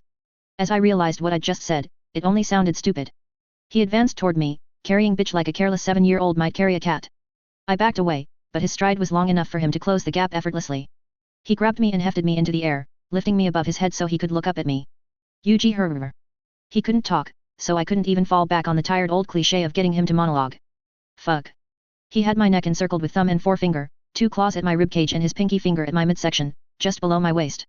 He squeezed a fraction tighter, and I groaned. The fabric of my costume was preventing the edges of his claws from cutting into me, but it wasn't reinforced to stop me from being crushed. I directed a bug into his eye. It stayed there, wings fluttering in staccato. It was annoying enough for him to drop bitch and deal with it. He didn't give her a chance to escape, though. Before he dealt with the bug, he shoved her against the ground and stepped on her, holding her down with his clawed foot. That done, he used the points of his claw to pick the bug from his eye socket. He chuckled again, low, gravelly, as he examined the cockroach impaled on his claw type. Oh Yahroak. Cockroach? He lowered his arm so I was at his eye level. Then he squeezed again, weaker than the first time. Shook me, not as hard as he could have. Then his arm sagged again, until my toes were brushing the ground. After shaking me, his grip had loosened, and he hadn't really tightened it, so I managed to get my knee against the base of his palm and shove myself backward, push myself free. My feet touched asphalt, and I backed up a few steps. Herr, he rumbled. Don't fucking underestimate me, I snarled in response. I don't know if he heard me. I hadn't even finished the sentence before I had to skip backward 2 steps to avoid being crushed beneath him as he collapsed face first to the asphalt. Bitch, you okay? I asked. She was picking herself off the ground. She nodded. What happened? She asked. I sheathed my knife and reached for my cell phone with one hand. My other hand, I extended with the palm up. A cockroach settled on it. Wasn't sure it would work, or if it'd be enough. Took a bit of caterpillar, had a roach swab it in that pool of blood neuter left upstairs, and mashed the thing in Lung's eye. Big and tough as he is, a drug that's strong in the mucous membranes of the eye? So close to the brain? Apparently it's enough. Bitch folded her arms, looking down at Lung. Then she looked up at me. Now what? It was a surprisingly apt question, coming from her. Did we just leave him here? He'd be all better in a matter of minutes. There were options. I just didn't like any of them. I dialed Tattletale's phone, but it was Regent who answered. Hey, he said. Lemon, I said. See, grass, he replied, you wouldn't believe it. We found one of Bakuta's workshops. The stuff she has here is crazy. No time to chat. I need to talk to Tattletale, fast. She's checking the place for booby traps. Distractions probably aren't a good idea. It's kind of important, I said, looking down at Lung. Right. 2 seconds later, Tattletale's voice was on the other end. Hey. Quick question. I have to be sure, which is why I'm calling you. Lung heals, right? Yeah. Wait. Lung's there. Unconscious at my feet. But I don't know how long, so answer fast. He heals? He's already healing what I did to him from last time, right? Right. He'll heal pretty much anything, given time, provided he isn't dead. Lose an arm, he'd grow it back in a few months. Thanks. That's what I needed to know, I said. Good luck with the booby traps. I hung up. Then I looked down at Lung. I drew my knife. Why the knife? Bitch asked. I think anyone else might have sounded concerned. She just sounded curious. I'm ending this. I grabbed one of the larger spikes that framed Lung's face and heaved it to one side so his accordion-like neck was outstretched, face upturned. No time to be delicate about it. I had no idea how strong the toxins in Neuter's blood were, or how fast Lung's biology would process it. I jammed the knife into Lung's eye socket. His head and consequently his eyes weren't as large as you'd think, in proportion to the rest of his frame, but the tissue around it was tough. I had to leverage the knife back and forth before I was able to pry his eyeball out. It was hot to the touch as I held it in the palm of my hand, no bigger than a ping-pong ball. The second eye was faster, though no less messy. When I was done, I stood, sheathed my knife and backed away from Lung's body. Shouldn't I feel worse about this? Shouldn't I feel sick, or grossed out, or disturbed by the morality of it? I didn't even feel cold, the way Gru had described. It just felt like something I had to do. I glanced at the two eyeballs clasped in my hand, then put them out of my mind. I surveyed the room. Priorities? I asked Bitch first, the dogs are okay. If I placed them second to anyone else but her, or if I forgot to ask, I got the feeling Bitch would mind. They'll heal when they turn back to normal. Sundancer? I asked. Sundancer was lying on her side, one arm pressed against the shoulder Oni Lee had stabbed. I'm okay. That was everyone I gave a damn about, leaving only Fenja, Menja, and Kaiser. I looked across the room and called out, Fenja. The giantess nodded. Get your sister to a hospital, or whichever doctor your guys use. Get your boss taken care of. She stood without giving me a response. Her sister had shrunk enough for her to cradle in her arms. Kaiser, for his part, was slung over her shoulder, limp. Oh, Fenja. She paused.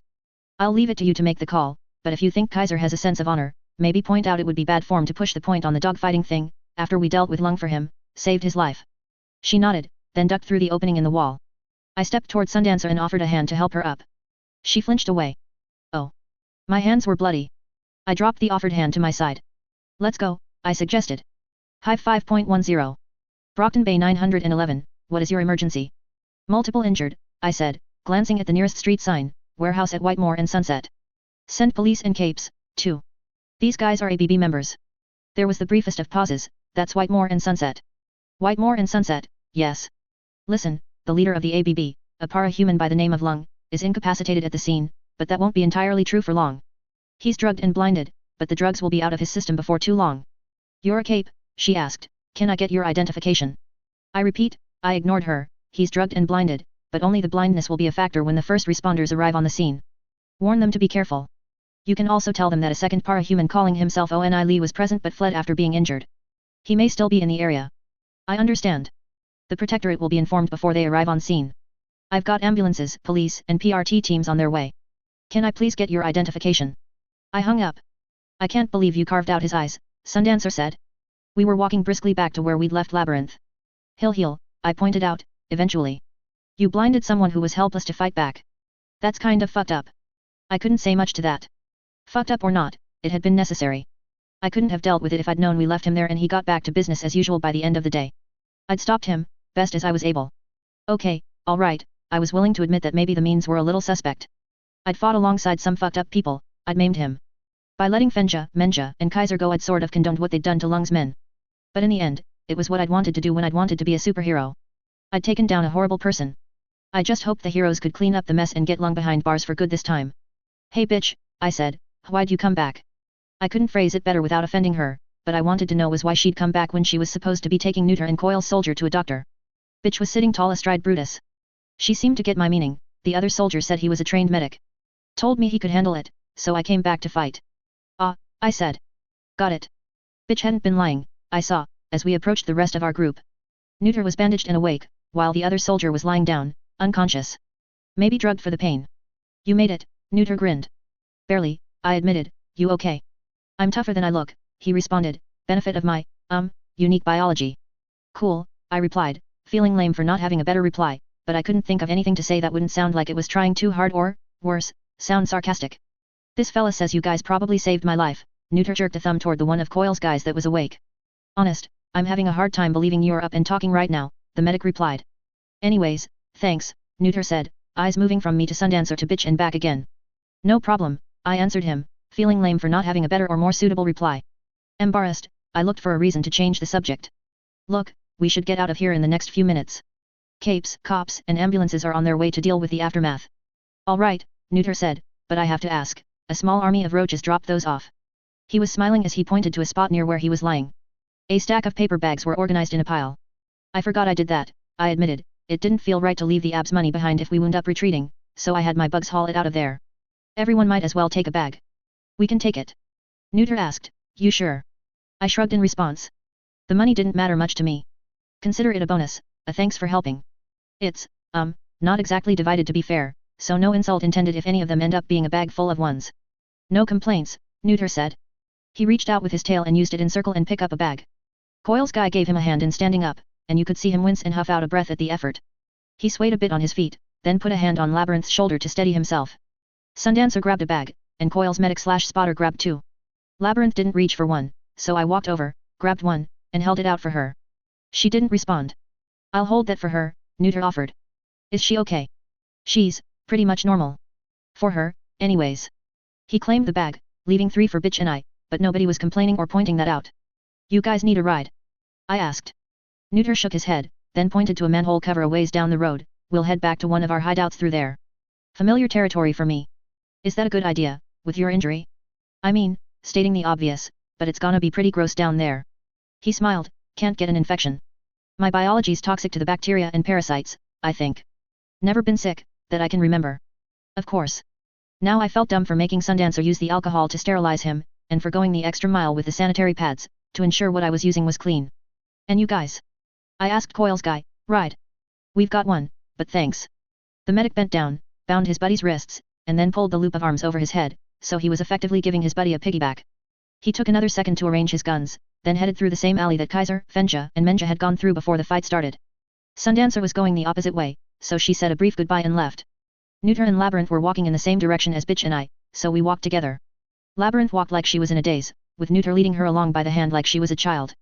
It was interesting, not just to see that kind of interaction between them, but noting that her gloves looked like cloth, and that he was probably risking drugging her, unless she was immune. A consequence of her ability? He caught me looking, smiled, and shrugged. Autistic. I guessed. He shook his head, no, though we thought that, at first. Seems she was a normal kid until her powers showed up. Since then, she's been off in her own little world, more or less. A little worse right now, I think, after seeing me hurt. That happens? I asked, gesturing towards my head, unable to come up with an inoffensive and simple way of phrasing it. He shrugged, sometimes getting powers fucks up your body, he gestured to himself using his tail, which was still holding the paper bags, sometimes it fucks up your head.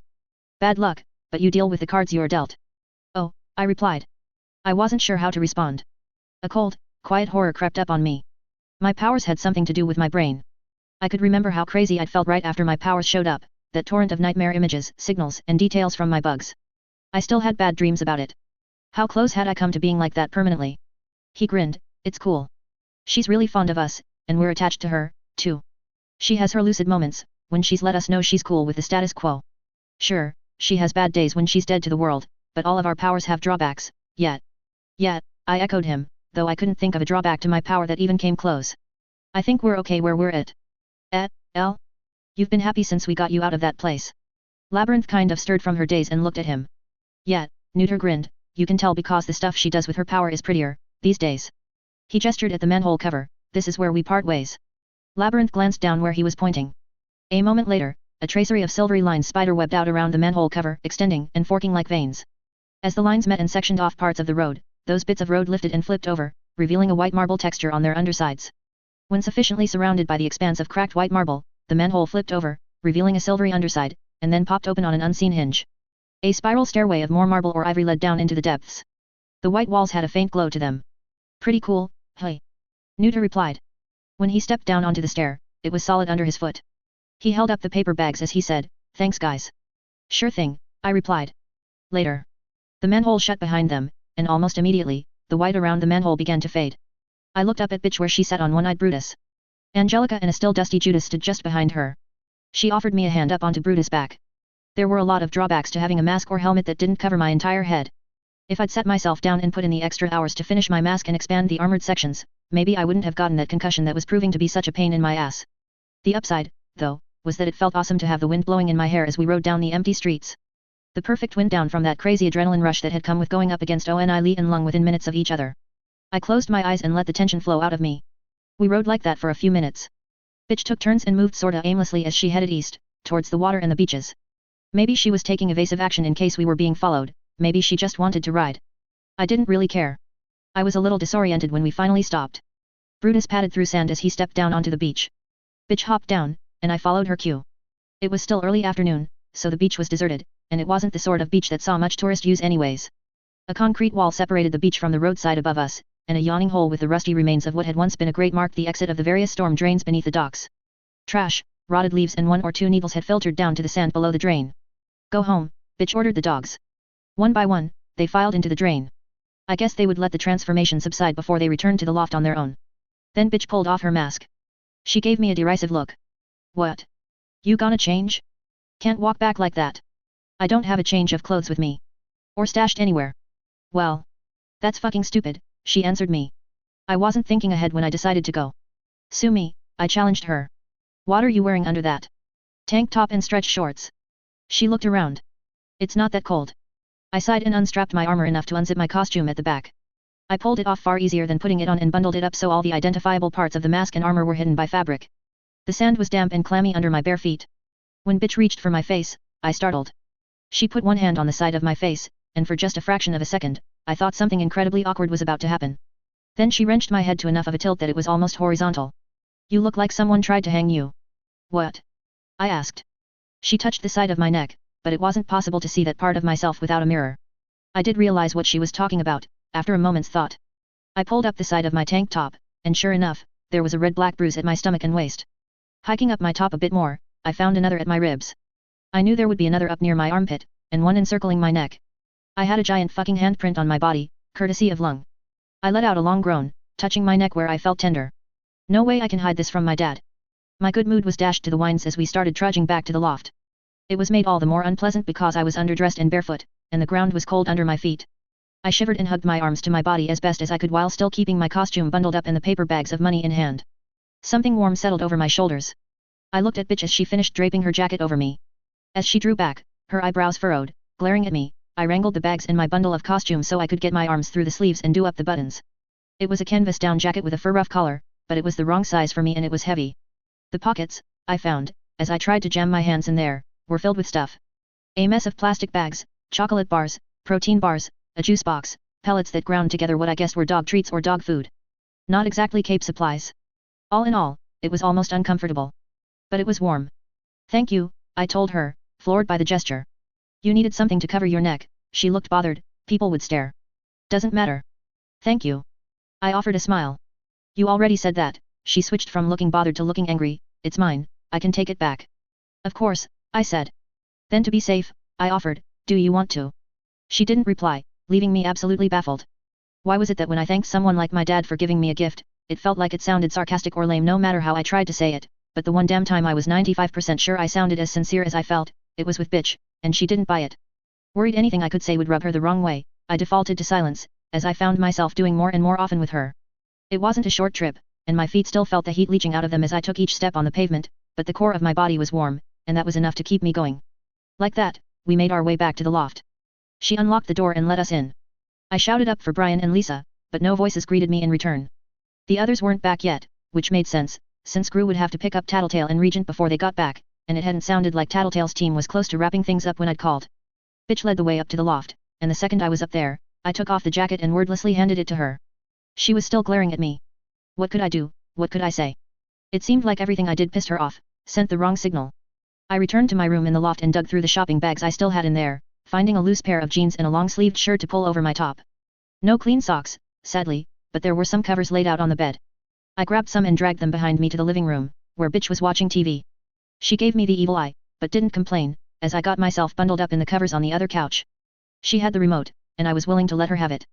She channel surfed relentlessly, settling on an action movie for 5 minutes, then started surfing again when the ad started, and didn't go back to it. It wasn't too interesting to watch, but I didn't mind. I lay back, thinking back to the events of the day, the conversations, the tidbits of info. I almost dozed off, when my lazy train of thought stumbled onto something that I was afraid I'd forget if I let myself go the rest of the way to sleep. I forced myself to open my eyes and sat up a bit. Bitch. I risked drawing her attention, hoping she'd calm down a bit. She looked at me. When we were talking, a little bit ago, I thanked you. Did that sound sarcastic to you, or what? You're getting on my case again. No, I raised my hands to stop her, not what I was trying to do. I'm just wondering. Keep your wondering to yourself, she snapped. When she turned her attention back to the TV, her channel surfing was cranked up a notch. I'll pay you to answer me, I tried. She looked at me. That money we grabbed. You can keep all of it. Her eyes narrowed. We're supposed to split our take 5 ways. We earned that, right? The both of us? I won't tell the others if you don't. And I'm saying you can have it all. Not sure how much it is, but it'd be yours. Is this a trick? No trick. Just answer my question. You can even tell me to get lost after, I'll go to my room and grab a nap or something. She leaned back, and put the hand with the remote in her lap, glaring at me. I took that for consent. So, what I was asking before, when I said thanks, did you think I was sarcastic? Did you think I was genuine? What? Dunno. You mean you didn't know, or you can't remember, or? I said dunno. Fine, I sighed, whatever. Money's yours. That easy. I shrugged. You said you'd get lost if I asked, she pointed out. I nodded, gathered the covers and retreated to my room. I didn't nap, though. Instead, I stared up at the iron girders that framed the ceiling, deep in thought, thinking about the conversation with Neuter about Labyrinth. I was still sorting through my thoughts when the rest of the gang returned. I ventured out of the room, still bundled in a blanket, to greet them. Brian gave me a winning smile as he pulled off his helmet, and I got some attention for having the most noteworthy injury of the afternoon. As Alec, Brian, and Bitch started talking about their individual adventures, Lisa pulled me aside. We wound up walking to the kitchen. Lisa put a kettle on as she asked me, "You okay?" "Not really hurt, ugly as this looks, and I think I'm feeling better about the school thing. But you're distracted by something." I was talking to Neuter. "You know Labyrinth's kind of out of it, because of her power, right? You want to know if there's anything wrong with you, that you don't know about?" "No," I shook my head. "Wait, is there?" "Nah. So what's up?" "Bitch. I've been thinking, but I don't want to build up some theory in my head, make an assumption and embarrass myself. Tell me what you're thinking, and I'll tell you if you're wrong. She's really good at reading body language, right? She could read Brian even when he was blurred by his darkness with a mask on. It's, what, some kind of minor power of hers. Some of it's natural ability. Some of it's, yeah, that her power adjusted how she thinks. So she can communicate better with her dogs. Right, I glanced down the hall to where the others were talking. Or rather, where Brian and Alec were talking and Bitch was standing there. That's the thing. What I'm thinking is, maybe when her power gave her the ability to understand dogs, it overwrote something else. Fucked up her ability to deal with people. Lisa turned and got some mugs out of the cupboard. She gave me an apologetic half-smile. Yeah. Something like that. So, what, she can't read expressions, or tone. All the cues we give to others as a part of regular conversation? She doesn't get them, she probably couldn't learn them with a year of concerted effort. It's not just that she doesn't get it, the most basic interactions are messed up by the canine psychology that's hardwired into her head. You smile at her and ask her how she's doing, her first thought is that you are baring your teeth at her in anger, and she has to remind herself you aren't. But even after that, she's probably wondering if you were being sarcastic, or condescending, or kind, or whatever. She knows you aren't shouting at her from your tone of voice, but we don't always raise our voices when we're angry, you know. Yet. And she falls back on the one thing she does get, canine behavior, because it does work on a level. Bids for dominance, eye contact, pack hierarchies, and establishing territory, all adjusted and adapted to her human life. So she's not really a sociopath. No, not so much. Why didn't you say anything? I realized belatedly, that I sounded accusatory. Maybe I was right too. Because she'd leave if she heard about it, and for reasons I don't know, the boss wants her to stick with us. She's spent her whole life accepting the fact that she had a shitty childhood, and it made her into a screwed up person. Her dogs are the only thing that's normal and right for her. If she found out that the reason she's so messed up is the very same thing that makes her so close to her dogs. She let the thought hang. Got it, I replied. So not another word of this, please, unless it's absolutely necessary and you're absolutely, 100% positive she's not going to overhear. Do the others know? I don't think it would change much, and I don't trust those two to keep a secret. Brian is. I don't want to say too honest. But he's transparent, and Bitch can read him. Alec would forget and let it slip as part of a joke. He doesn't get the gravity of stuff, sometimes. Okay. She poured a cup and stirred it, then handed me a mug of Ovaltine.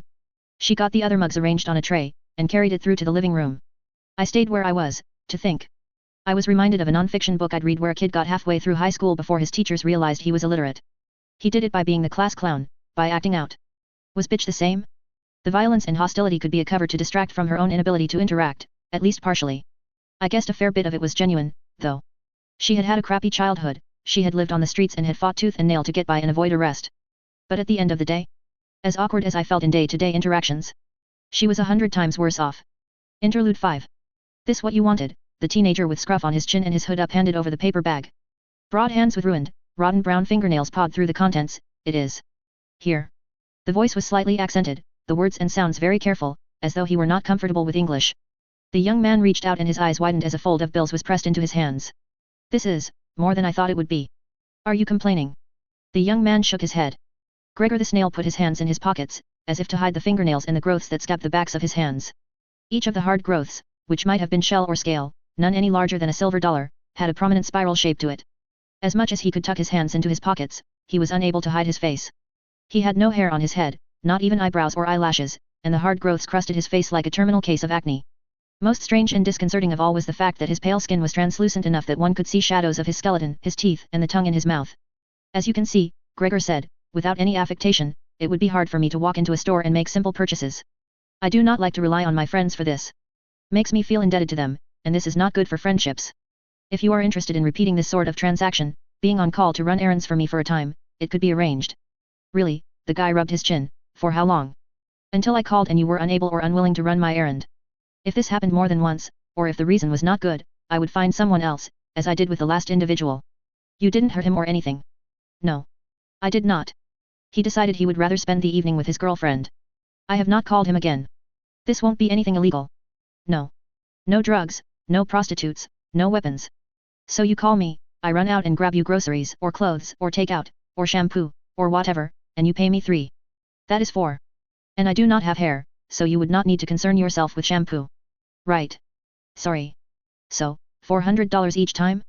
What's the catch? No catch. I have money, I like things to be convenient. Only one small chance of trouble. My first assistant, she quit because she was concerned that my enemies would use her to get to me.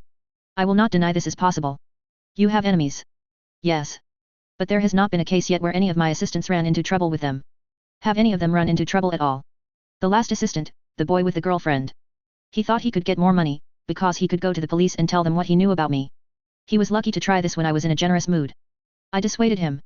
He worked for me for 2 months after that with no complaint. We were not friendly, it was pure business. I would recommend, gently, that you not try the same thing. Hey. Live and let live, right? That is a good saying. Okay. I'm wanting to go to college this fall, and this is sounding a hell of a lot better than working minimum wage for 50 hours a week. Here, my cell phone number, he handed over his phone. Gregor the snail took a second to put the number in his own phone. I have it. I will call. They parted ways. Gregor walked down the side streets of downtown Brockton Bay with the hood of his sweatshirt casting his face in shadow. Anyone who happened to cross his path and look beneath his hood were quick to glance away. Embarrassed, spooked. Those that saw him from a distance knew him as monstrous as well, but in a different way. To them, he was simply one of the morbidly obese. A man in his late 20s or early 30s, nearly 3 times the weight he should be for his 5 feet and 10 inches of height. His weight, he knew, was one of the rare things in this modern world that someone could use to mock him openly. It had taken him years to come to peace with this. With being one of the monsters. As he came to his destination, the throbbing pulse of music reached his ears. The club sat 2 blocks away from Lord Street, and there was a line extending around the side of the building. Glowing yellow letters in an almost intentionally plain script spelled out Palanquin. He skipped the line and headed straight for the front door. A burly Hispanic doorman with a beard tracing the edges of his jaw undid the chain fence to let him through. What the hell, one of the girls near the front of the line complained. We've been waiting for 45 minutes and you let that fat fuck through like that. Out of the line, the doorman said, his voice bored. The hell? Why? You just dissed the owner's brother, fuckwit, the doorman told her, out of the line. You and your friends are banned. Gregor smiled and shook his head. The line the doorman had pulled was bullshit, of course, he wasn't the owner's brother. But it was nice to see one of the assholes getting what was coming to them. He had worked as a bouncer for clubs that wanted someone more exotic and attention-getting, way back when he was first getting on his feet, so he knew that the line you saw out the door was rarely an indication of how many people were inside. An empty club could have a line of people waiting to get in, to give the right image. Even though it was a Tuesday night, Palanquin had no such need for such deceptions. It bustled with people. Gregor carefully navigated the crowd of dancers and people holding drinks, until he reached a stairwell guarded by a bouncer. As with the front door, his admittance to the stairs was automatic, unquestioned. The upstairs balcony wasn't filled with people, and those that were present, a dozen or so, were almost boneless in their lethargy. Mostly girls, they lay prone on couches and in booths throughout the balcony that overlooked the dance floor. Only 3 people were more or less alert as Gregor approached. Gregor, my boy. Neuter grinned from ear to ear. Gregor caught the briefest flash of disgust on the face of one of the girls sitting with Neuter, as she looked at him. She was a blonde with blue lipstick and pink highlights in her hair. Had Gregor been working as the doorman, he would have checked her ID, double-checked it, then even if it did look real, he would have kicked her out anyways for being too young. She couldn't have been older than 16. Still, that was roughly how old Neuter was, and he could hardly fault the boy for being interested in someone his own age. The other girl, dark-haired, had a European cast to her features. She showed no such distaste. When she smiled up at him, there was no sign the expression was forced. That was both rare and interesting. I brought your dinner, Gregor said. Good man. Pull up a chair. The others will want their food as well. Pull up a chair, come on. I've got two stunning girls here, and they're not believing me when I'm telling them about some of the cooler jobs we've pulled. I need backup here, brother. I do not think it is a good idea to be talking about these things, Gregor said. He stayed standing. Neuter reached for the bag and grabbed a sandwich from inside. It's cool. Faultline joined the conversation a while ago, so she's obviously okay with it. You aren't going to tell, right, Laura? Mary. Each girl shook her head as Neuter asked them by name. That let Gregor label the dark-haired girl as Laura and the girl with the blue lipstick as Mary. If Faultline said it was fine. Gregor said. He took the bag back from Neuter and found his own sandwich. Laura and Mary, I am sorry, the other sandwiches I have here are spoken for. I could offer you some of my own, if you would like. That's okay, I'm not hungry, Laura replied, I like your accent. Is it Norwegian? Gregor finished his first bite, swallowed, and shook his head, I am not sure. But I have spoken to an expert and he says the other language I speak is Icelandic. You don't know? No, Gregor replied. His brusque answer only stalled the conversation for a moment before Neuter got it going again. Okay, bro, tell these girls who we went up against last month. The toy box job? Gregor asked, with the Tinker Black Market? There was nobody. The other one. The job in Philadelphia. Ah. Chevalier and Murden. Neuter clapped his hands together, rocking back in his seat, told you. And you beat them, the dark-haired girl said, disbelieving. We didn't lose. Neuter crowed. It was a close call, Gregor added his own 2 cents. Chevalier is leader of Protectorate in Philadelphia. Murden leads Protectorate of Chicago. These are people whole world recognizes. They got positions protecting big cities in America because they are strong, because they are smart and talented. We got the job done, as we always do, and we walked away. Neuter laughed, pay up.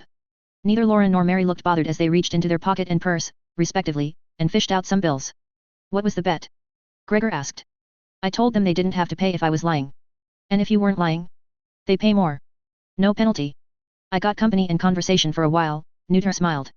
He reached up to the back of the booth, grabbed a bag that sat there, and fished out a pair of plastic spoons and a bottle of water. With a water dropper he retrieved from his pocket, he siphoned water from the bottle and placed a few drops in each spoon. The final step was dipping the tip of his tongue in each drop of water. Lick it up, he told the girls. That's all. Laura asked him. It's enough. Any more and you might be out for an inconveniently long time. That right there, Neuter pointed to the spoon with the tip of his tail, is a little less than an hour of psychedelic tripping. No hangover, no side effects, it's not addictive, and you can't overdose on it. Trust me, I've tried to make someone overdose before, combat situation, and I couldn't make it happen. Mary was the first to take the spoon and pop it into her mouth. Moments later, her eyes went wide, and she fell limp against the back of the booth. Hey, Laura said, turning to Gregor. She reached into her pocket, found a receipt and a pen, and scribbled on the blank backside of the paper. She handed it to him. My number. If you want to talk, or, you know, something else. She winked at him, then popped the spoon into her mouth. Gregor blinked in a mild confusion as her head lolled back. Looks like you made a good impression, Gregster, Neuter chuckled. Maybe, Gregor said. He put the half of his sandwich that remained back in the paper bag, then balled up the wrapper. After a moment's hesitation, he crumpled the receipt with Laura's number into the ball. He pitched it to a trash can halfway across the room. Hey. What gives? I do not think she liked me because I am me, Gregor said, I think she liked me because I am a monster. I think you're sabotaging yourself, man. She's hot. Look at her. Gregor did. She was attractive. He sighed. Neuter, do you know what a devotee is? Neuter shook his head. It is a slang term for someone who is attracted to people with disabilities, because of the disability. I think it is about power, attraction to someone because they are weak somehow. I think it likely that this Laura sees me as weak because of the way I look, the way I may have trouble day to day, and this is compelling to her in a similar way to how a cripple or a blind man might be to a devotee. This does not appeal to me. No way. Maybe she likes you because of the person underneath. She did not see enough of me to know who that person might be, Gregor replied. I think you're doing yourself a disservice. I'd jump on that opportunity. You are a stronger person than I in many ways, Neuter. I should bring the others their dinner. Gregor turned to leave. Hey, signal Pierce downstairs to send another girl or two up, will ya? Gregor did as he was asked, getting the attention of the bouncer at the foot of the stairs. The bouncer, in turn, got the attention of a set of girls on the dance floor. While the girls made their way up, Gregor turned to Neuter, are you happy? Oh man. You're not going into a philosophical phase again, are you? I will spare you that. Are you? Dude. Look at me. I have money to burn, I've got the hottest girls in the city begging to get a taste of me. Literally wanting to taste me. What do you think? You are happy, then? Time of my life, brother. Neuter opened his arms wide to greet a trio of girls as they reached the top of the stairs. I am glad. Gregor turned and entered the hallway at the back of the balcony. As the door sealed shut behind him, the pounding of the music behind him dimmed. His next stop was the first door on his left. He knocked. Come in. The bedroom had a bed on each side, in opposite corners. One side of the room was cluttered with posters, pictures, a bookshelf overflowing with books, an Apple computer with 2 CD racks towering above it, and 2 speaker systems. The music from the computer speakers only barely managed to drown out the music from the club downstairs. The girl who was lying back on the bed had a dense covering of freckles on her face and hands, and curly brown hair. Magazines were piled in stacks around her on the bed, threatening to topple over at the slightest movement. The other side of the room was Spartan. Nothing adorned the walls, there were no books, no computer or computer paraphernalia. There was a bed, a bedside table and a dresser. The only character whatsoever was a colorful bedspread and pillowcase. Gregor knew it had been a gift from Faultline. The owner wouldn't have gone out to get it herself. The resident of that side of the room was seated in the corner, staring into the wall. She was blonde, the sort of platinum white blonde hair that rarely lasted through puberty. Her royal purple sweater was slightly too large for her, drooping over her hands, and her pale jeans were clearly intended to be more comfortable than fashionable. I brought your dinner, Emily. Thanks, the freckled girl answered him. She caught the sandwich he threw to her and began to peel open the package. Is she okay? He asked, gesturing to the girl in the corner. Not one of her better days. He nodded. He spoke, gently, may I come closer? They had learned the hard way, that the more distant the girl was, the stronger her power. This made her particularly dangerous when she was so lost that she might not recognize him. Cruel irony, Gregor observed, that she had virtually no power at all when she was most herself. It was a problem they hoped to find an answer to, someday. The girl in the corner turned to meet his eyes. He took that for consent, approached her, and pressed a sandwich into her hands. Eat, he instructed her. She did, almost mechanical in her movements. After Faultline had enlisted him and Neuter, a job had taken them into a high-security asylum. They had been there to question someone about the Dragon Slayers, a villain group that used Tinker technology stolen from the most powerful and highest-profile Tinker in the world for petty theft and mercenary work. Their invasion of the asylum had not gone as well as it might have, and had led to a high-tech lockdown of the facility. Not only did it extend their mission by several hours, but it had led to issues with one of the residents, a para-human that apparently had to be moved regularly, lest her influence over her surroundings spread beyond the confines of her cell, making her a serious problem for the staff, other residents, and unwitting bystanders. In the end, after dealing with the dispatched squad from the Boston Protectorate and getting the information they needed about the Dragon Slayers, they had recruited the girl. He watched and waited long enough to ensure she was on her way to finishing her sandwich, then turned to leave. Emily gave him a small wave of the hand in goodbye, and he nodded once in acknowledgement. His final stop was the office at the end of the second-floor hallway. He peered in the window, then let himself in as quietly as he could. Faultline, owner of Palanquin and several other cover businesses across Brockton Bay, was seated at a large oak desk. In front of her, in the midst of ledgers, notebooks, and university textbooks, was something that looked similar to a xylophone, a series of rods lined up next to one another, strapped tight to a board. Faultline was in her professional clothes, a white dress shirt with the sleeves rolled up and black slacks tucked into shiny black riding boots with steel toes. Her wavy black hair was tied back in a ponytail. She wore no mask. Those employees of Palanquin who ventured as far as this office were too well paid to turn on her. Her features were perhaps too sharp to be called conventionally attractive, but Gregor knew she was certainly more attractive than Neuter or himself. As Gregor watched, she closed her eyes, then swiped her hand across the top ends of the rods. Red and blue energy crackled, and coin-shaped pieces of wood, metal, stone, and plastic fell to the desktop. Other rods, several of which were green wood, were untouched. Fuck, she muttered. She swept the coin-shaped bits of various materials into a trash can that sat beside her desk. Glancing up at where Gregor stood just inside the doorway, she raised one eyebrow. I did not wish to interrupt you. Don't worry about it. Maybe distracting me will help. If you are sure. He approached the desk, setting the paper bag down on it. It was 7 o'clock, nobody had eaten yet. I got us some sandwiches. Thank you. How's Elle? Spitfire said she was having a bad day, but she has eaten now. Perhaps tomorrow will be better. Faultline sighed, let's hope. It's very easy to let yourself grow attached to that girl, know what I mean? Yes. Fuck, she swore, as she swiped her hand over the rod's end. Again, the green wood refused to be cut. What are you doing? We've talked about the Manton effect. The rule that prevents some powers from affecting living things. You have been trying to remove such restrictions from yourself. Without luck. It's a matter of time before we're on a job, things come down to the wire, and I'm too weak, because of this arbitrary limitation. I find it hard to believe that anyone who has toppled a building on someone could call themselves weak. That was luck more than anything else, she sighed, as she adjusted the positions of the rods. If you say so. It's not like there isn't precedent for this. We know for a fact that some capes who were once held back by the Manton effect have figured out a way around it, or past it. Narwhal being the most obvious case. Yes. There's a school of theory that says that the Manton effect is a psychological block. That, because of our empathy for living things, we hold back our powers on an instinctual level. Or, maybe, we hold back against other living things because there is a subconsciously imposed limitation that prevents us from hurting ourselves with our own powers, and it's too general, encompassing other living things instead of only ourselves. I see. So I'm trying to trick my brain. With this setup, I move from inorganic material to dead organic material to living tissues. Green wood, in this case. Or I mix it up so it goes from one to the other without any pattern. If I can trick my brain into slipping up, anticipating the wrong material, maybe I can push through that mental block. Do that once, and it'd be easier for future tries. That's the theory, anyways. She tried again. Fuck. It does not seem to be working. No kidding. Do me a favor. Rearrange these. Don't let me see them. He approached the desk, unstrapped the rods, shuffled them, and then strapped them in place while she sat there with her eyes closed. Go, he told her. She tried again, eyes still closed. When she opened them, she cussed a few times in a row. Gregor stepped around the desk, grabbed her by the throat with his left hand, and pulled her out of the chair. He shoved her to the ground and climbed atop of her so he was straddling her, his knees pressing her arms down. His grip tightened incrementally. Faultline's eyes widened and her face began to turn colors as she struggled. She brought her knees up into his back, but one might have had more success hitting a waterbed. The effect was the same.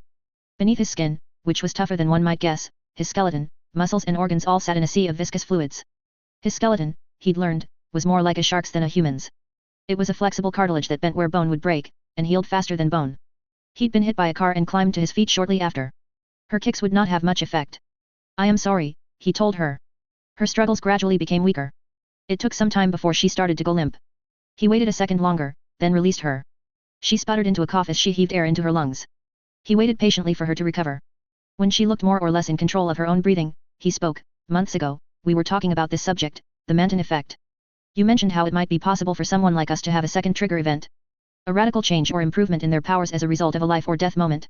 Such might explain how one broke the Manton rule. She nodded, coughing again. It would not have worked if I had warned you in advance. I am sorry.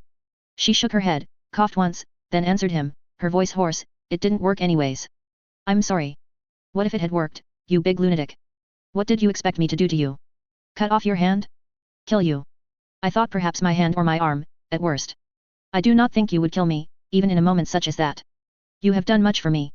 Even if it proved impossible to reattach, I would not say it is a very attractive hand. He examined the hand he'd just used to strangle Faultline. To lose it, for something you have been working on for a long time is not a regrettable thing. Idiot, she pulled herself to her feet, coughing again. How the hell am I supposed to get pissed at you when you say something like that? He stayed silent.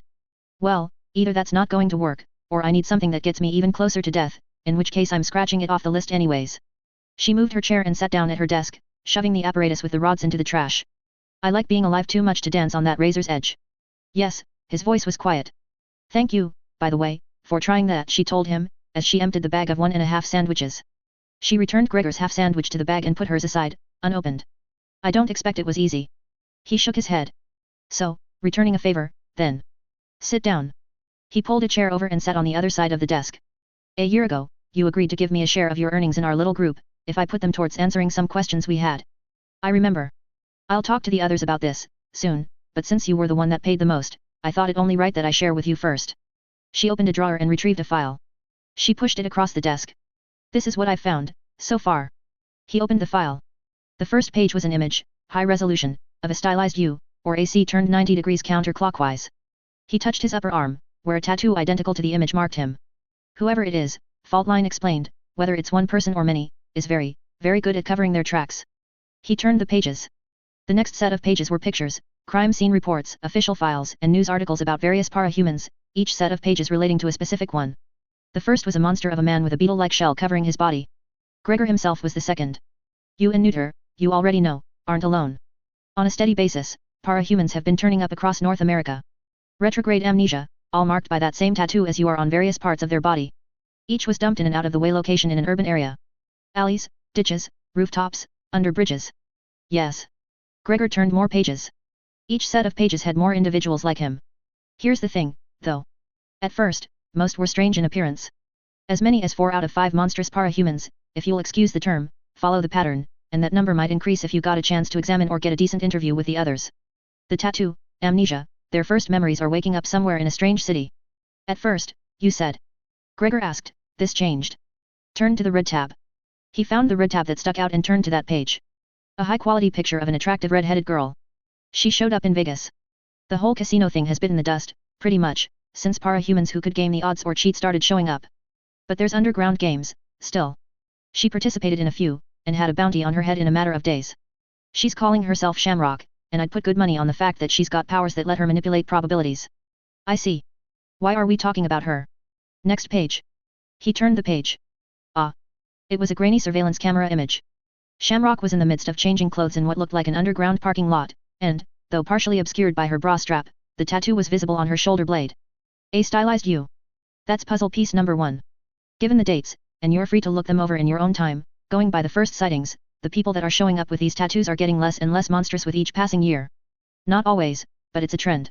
Then, boom, we get Shamrock. No strange features to speak of. He turned ahead a few pages. Puzzle piece number 2. I'm afraid it's one of those cases where things have been covered up too well for us to verify, but I'll tell you what I heard. Tallahassee, Florida, just 3 months ago, a rumor circulated about someone calling themselves the dealer.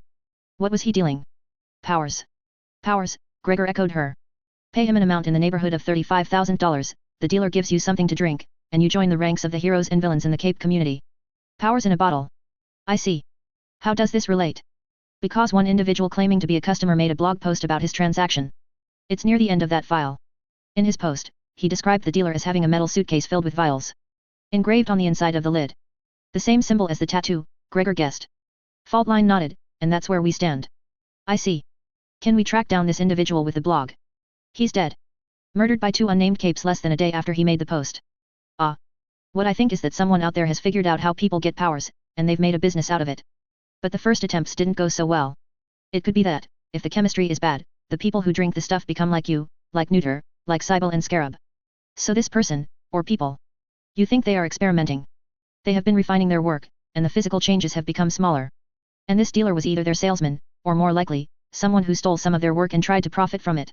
The people he dealt to didn't get the tattoos. Gregor's chair groaned painfully as he leaned back. What is next? No one's seen or heard of this dealer since the blog poster was murdered. The dealer's either dead or gone to ground. So we follow our other lead. I've got private investigators looking for Shamrock. I'm thinking we wrap up our contract with Coil, here, then, if we're lucky enough that our pies find her before the bounty hunters do, we pay her a visit. Either she can tell us something, or we can offer her a position on the team. Or both, he said. In an ideal world, Faultline smiled. Arc 6 Tangle 6.1.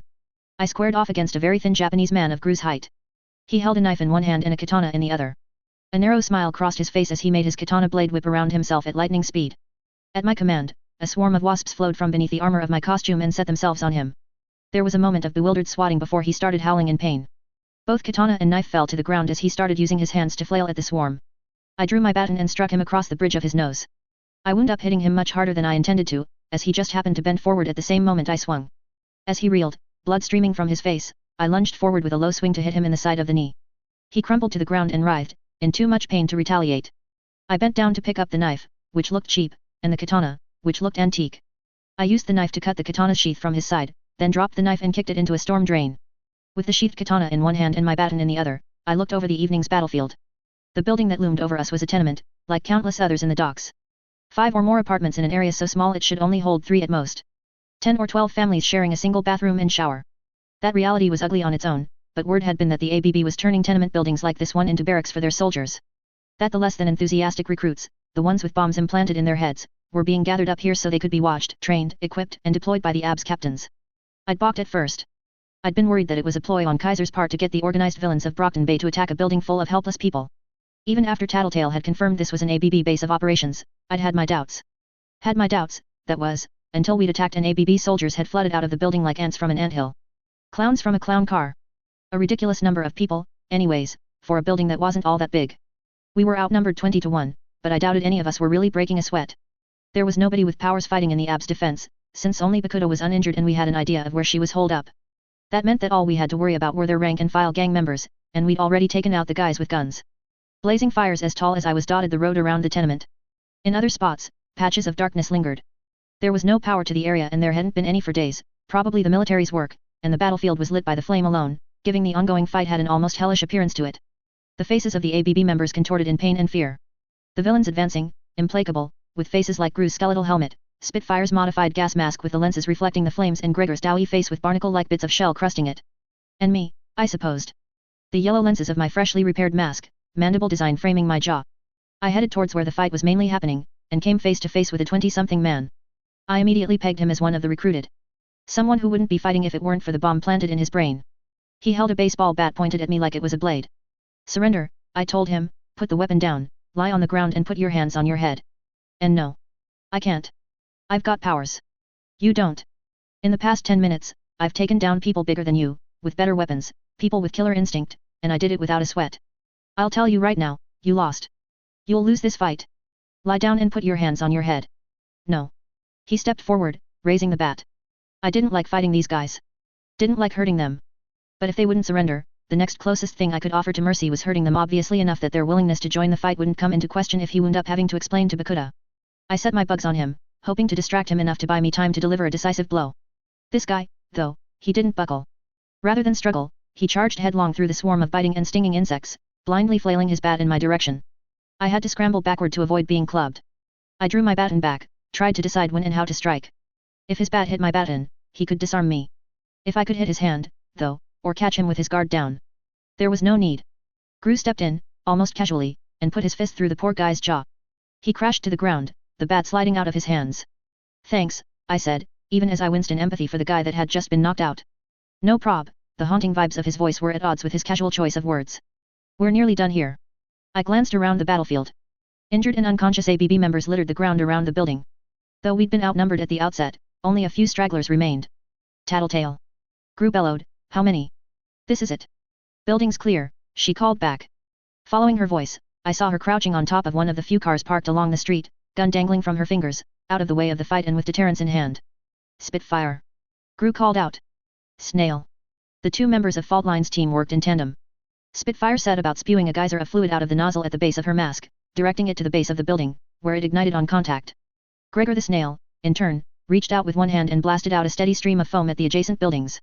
He'd informed us before the fight started he could concoct a variety of chemicals in his prodigious stomach and project them in a stream from his skin. Adhesives, lubricants, and strong acids, among other things. The one he would be using now would be something fire retardant, as we'd planned. It wouldn't do to burn down the neighborhood. While Spitfire worked on burning the building to the ground, and Gregor kept the blaze contained to the one building, the rest of us spent several minutes working on disarming and moving the injured and unconscious enemies from the building's vicinity. Gru had supplied me with a package of dozens of plastic wrist cuffs, and I started making use of them on the ABB members. Gru approached me, I ran out. Got extras. I handed him a fistful of the wrist ties. So this thing with the ABB is almost over, he said, and I was talking to Fogg, one of Kaiser's people. Sounds like he's not going to press the issue over Bitch and the dogfighting thing, like you suspected. I nodded, good. I don't like them, but that's a fight we don't need just yet. Gru wrestled with a gang member with an injured leg, twisting the guy's arms behind his back and then punching him in the kidney when his struggling made it too difficult to get the plastic handcuffs on. The guy gave up the fight. You got any plans for tomorrow? I turned my attention away from the unconscious girl I was cuffing and looked at Gru. Well, he asked. I'm planless. No plan, I fumbled my words. Technically, I could or should be going back to school, but I still had the tentative excuse of the concussion, so I could get away with missing another few days. After the way the meeting with the school had gone, I was glad for the excuse. Want to come over to my place? I'm supposed to have a group meeting to discuss progress and whatever for this online class I'm taking, but I've also got my sister's caseworker stopping by to check out my apartment in the afternoon. I was hoping to buy some furniture and get it put together by then, but I'm tight on time and it'll be a hell of a lot easier with two people, he told me, and that was a rambling explanation. I got the gist. Yeah, I could do that. I had seen him smile that boyish grin of his often enough that I could picture it behind his mask. I'll text you with the time and address. All right. He gave me a very guy clap on the shoulder, then headed over to catch up to a guy that was trying to crawl away, a little ways down the street. As he left, Tattletale joined me, taking a few wrist ties from me, and helping me with others. She was grinning. What? Nothing. You're reading too much into it, I told her. He didn't invite me, she gave me a sly look. Maybe he knows you wouldn't have accepted. Maybe he suspects I would have, and he wanted to spend time with just you. I had my doubts. Definite doubts, about what she was implying. I didn't get a chance to clarify. Coming down. Gregor roared. There was a rumble as the building began to sag, followed by a crash as it started folding in on itself. Spitfire directed her napalm breath to one corner of the building, obliterating the wood and stone there. She swiftly backed up as the building finished its controlled collapse. As the rubble settled, Gregor sprayed his extinguishing foam with one hand, directing the stream against the fingers of his other hand so the stream separated into a broad spray. Where each of the droplets hit a part of the building, they swelled into a blob of foam a few feet across.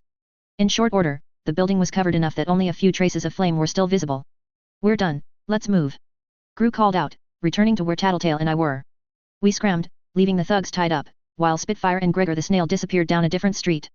We'd broken into a dilapidated old mechanic's shop to stash our ride, and we returned there in short order as Tattletale made a call to the authorities about dealing with the ABB members.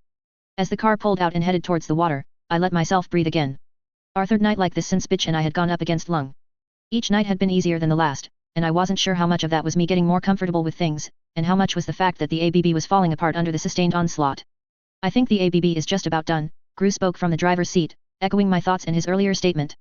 3 days and nights of pressure from the police, military, all the good guys and most of the villains in the city will do that, I said.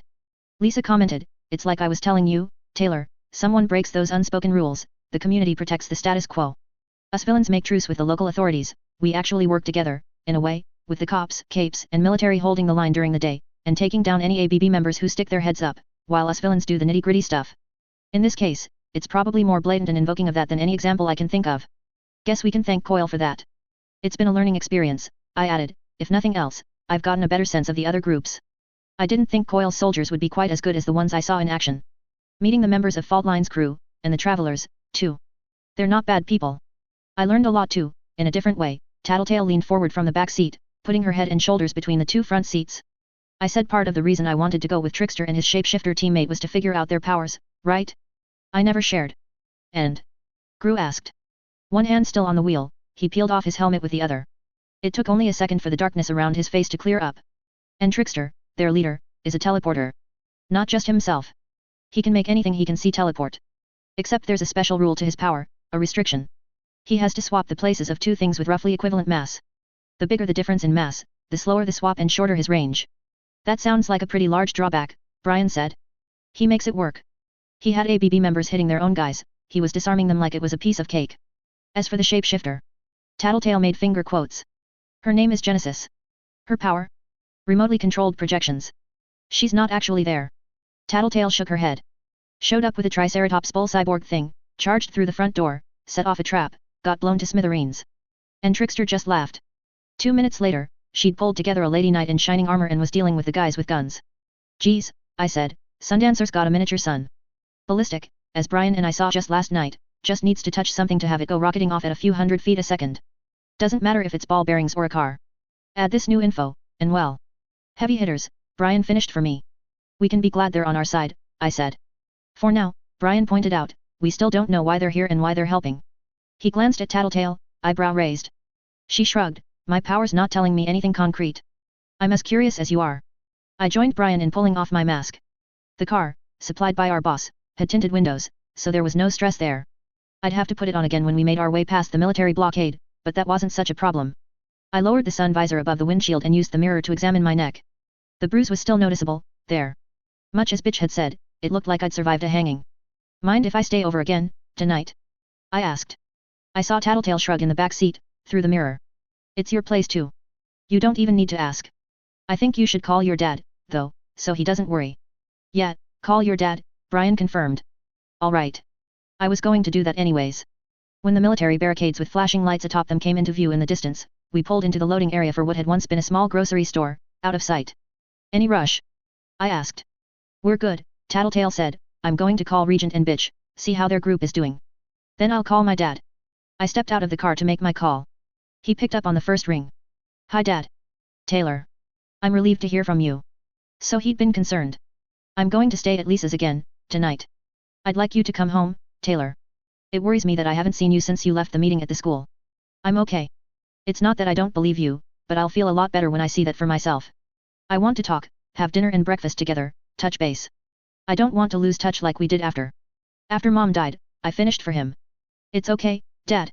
I guess I needed a change of pace, to get away from it all for a little bit.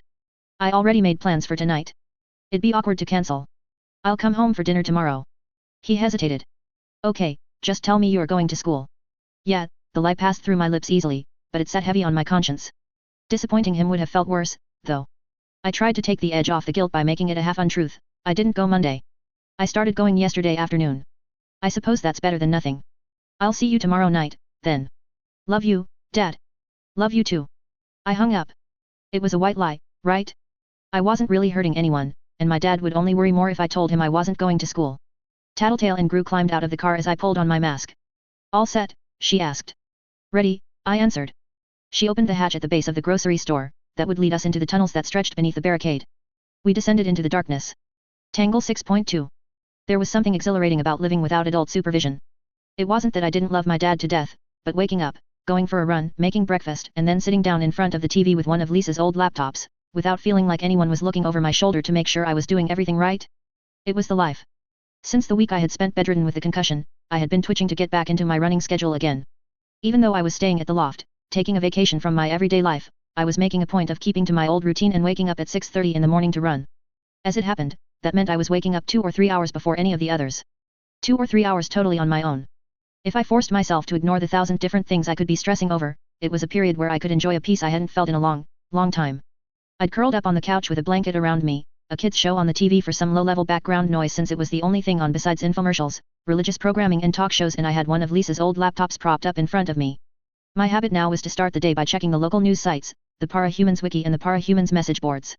The big front page scoop of the morning was a picture someone had taken with his cell phone from one of the buildings on the same street as the building we'd burnt down. Our silhouettes were visible as we stood on the street with dozens of ABB members strewn around us. The headline? Villains step in. Funny, I never really noticed the bugs when they were around me in general, but seeing the picture, there was a good number. My silhouette wasn't as hard to make out as Gru was in his darkness, but it wasn't easy to make out in the cloud of bugs, either. I had to keep that in mind, maybe I could use it. The article beneath the picture was about the actions of the villains in dealing with the ABB. It was mostly on target, but the tone and slant of the writing made me uncomfortable enough that I didn't read it in depth. From my skimming of the article, I got the impression the heroes were gearing up to make a final assault today or tonight. Let us do the dirty work and then clean up? Whatever. If they wanted to deal with a cornered Bakuda, they were welcome to it. I browsed the other news, a tally of injuries and deaths that had occurred since the fighting started, estimates on property damage sustained from the various bombings, a brief update on a 12-year-old girl that had gone missing 2 weeks before the ABB situation started, that was now presumed dead, and descriptions of some of the new heroes to show up in Brockton Bay to help with the ABB. What caught my eye was a censored image in the gallery sidebar of the last news article. I clicked it. It was an image of Lung in his human shape, his eye sockets dark, raw, and empty behind his steel dragon mask, his hand on one of his gang members' shoulder. It seemed like he was being led. It was, I discovered, the image that ended the Villain Step In article featured on the front page of the site. I'd missed it when glancing over the article, because the flash image viewer had taken so long to load. There was a caption beneath it. Decisive blow. Brockton Bay authorities have turned a blind eye to local villains enforcing their own brand of justice. Oh man. Was I digging myself in deeper and deeper? That same image gallery had a long-range shot of the same scene, taken without the telephoto lens, showing Lung and his flunky in the midst of the docks and an armed squad of their men, guns drawn but not raised at anything. That was massively disappointing. He'd gotten away. Morning, Lisa greeted me. I turned to see her coming from the kitchen. Her hair was tied back in a messy ponytail, and there was still sleep in the corners of her eyes. Morning. Brian said he had something to do this morning, so I grabbed you guys your breakfast today. Sorry if I didn't get the coffee exactly right. You're an angel. She messed up my hair, then left to get the coffee. I was still browsing when she returned. She bent down, folding her arms over the back of the couch behind me and watched over my shoulder for a bit. Pink-haired singing pirates and blind Yakuza wannabe supervillains. I glanced at the TV, and sure enough, there was a little girl in a pink wig with a pirate costume. I smiled and held up the remote. You can change the channel. As she took the remote, my cell phone buzzed on the couch cushion beside me. Brian had sent me a text. Finished early. 2 didn't show. Want to come at 11 a.m.? Or I can pick you up at Loft. I glanced at the clock. 9:45. I used the laptop to figure out the fastest bus route to his place. It was downtown, and I could get there for 11 if I left in 20 minutes. A bit tight, time-wise, but I could pull it off. I'd done it a few times before school, when I'd overexerted myself on a morning run and had to walk home. I sent my reply. Sounds good. I'll take the bus. Once I'd verified the message was sent, I bolted for the washroom and cranked the shower on. I spent an age getting the temperature tolerable, stripped out of my running clothes and jumped in, only to have the shower change abruptly from a lukewarm temperature to ice water. Loved the loft, did not love the water heater. I had to dance around the stream of hypothermia-inducing spray to get to the controls and attempt to coax a decent temperature out of them. I finally settled for a bearably cold temperature, shampooed, and stuck my head under. I was shivering when I turned the water off. I dried off best I could and bundled myself up in a second clean towel for warmth. Having no body fat sucks sometimes. I finished my grooming and stopped by the living room for a second to peek at the clock below the TV. I had 6 minutes left to get ready. It's so very you, how you use perfect punctuation and capitalization for your texts, Lisa grinned as I headed for my room. She was walking out of the kitchen, holding my cell phone. I grabbed the phone from her, rolling my eyes, and headed to my room. She followed me and let herself in. You two going to be an item? She asked. Not the plan. Just going over to help out a friend. Come on, we both know you think he's good looking. Admit it. She turned her back to me, examining the amber with the dragonfly in it, that Brian had given me. I used that brief window of privacy to dig some underwear and socks out of a drawer and start getting dressed. This is you using your power? I asked her. Brutus is probably aware you're attracted to Brian. I think the only two people who haven't figured it out are you and Brian. I sighed. Yeah, I think he's a very good-looking guy. I pulled some of the shirts and skirts I'd bought with Lisa out of my closet and arranged them on the bed, don't you? Sure. Maybe not totally my type, but I definitely wouldn't turn someone like him away, if I was doing the relationship thing. You're not? How come? My power kind of takes the mystery out of things. Relationships are hard to get off the ground unless you can get the ball rolling with a healthy dose of self-delusion and lies. So you're not going to date ever? Give me a few years, maybe I'll lower my standards enough to be able to overlook what my power's telling me about the guy's more disgusting and degrading character quirks and habits. Sorry to hear. I replied, as I put some clothes back in the closet.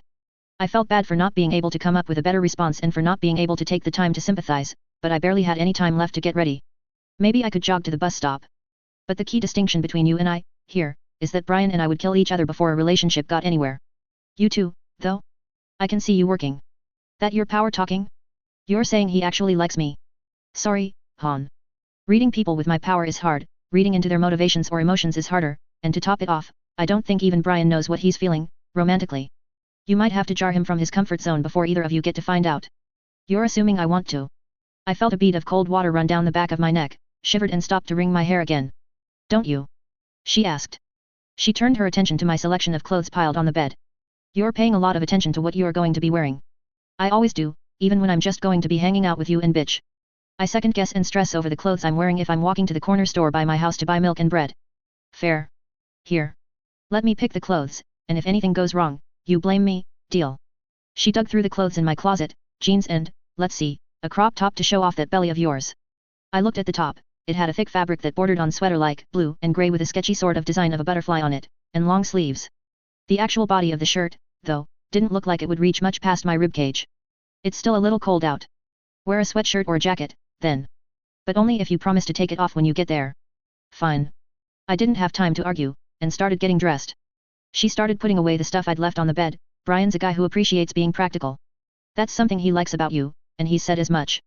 And even though I think it's fucking fantastic that you're going a step further to look nice, you can do that in clothes that make sense for doing light labor. Jeans, yes. Skirt? Not so much. Guess I wasn't being practical just now. I pulled on the top and looked myself over in the mirror on the closet door. Agreeing to this top had been a spur-of-the-moment thing when I'd been shopping with Lisa. Actually wearing it was something else entirely. The bottom of the top stopped an inch shy of my belly button. You've got stuff on your mind with school and your dad and romance and shit. She answered me. Before I could argue there was no romance happening, she gave me a push. Now go. Enjoy yourself. I took that as my cue to hurry to the front of the loft, where I slipped on my running shoes. I grabbed my keys and wallet from my backpack, grabbed my sweatshirt from a hook by the stairs, then headed downstairs and out the door with everything still in my hands. As I got outside, I put my keys and wallet in my pockets and pulled on the sweatshirt. It took a little willpower, but I left the sweatshirt open. A relationship with Brian was, obviously, a terrible idea. I was only expecting to be with the Undersiders for another 2 weeks to a month.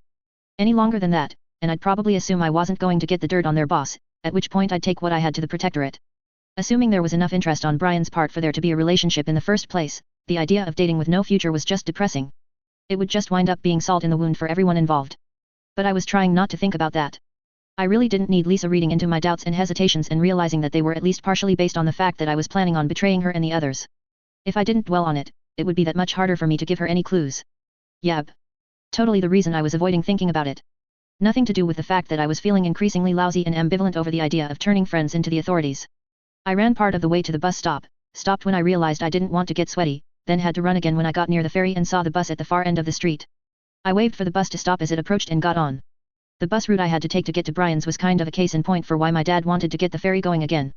I had to go west, transfer to a different bus, go south a ways, then hop off and walk east for 5 minutes to get where I wanted to be, the southeast end of downtown, where the office buildings and stores gave way to apartments and condos. It was a stark contrast to the area where I lived. It wasn't perfect, honestly, and you could see things like Empire 88's gang tags or broken windows here and there. Even so, that sort of thing was as rare as finding a house without crap in the yard or a house with stuff obviously broken or run down in my neighborhood.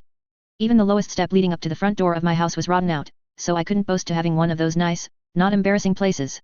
If you fixed it, something else would inevitably break down, so you got used to stuff like the broken step, learned to skip up to the second one, or you entered and left through the back door at the kitchen like I did. Brockton Bay had originally been a big trading post and port, back when America was being colonized, and some of the buildings were pretty old as a result.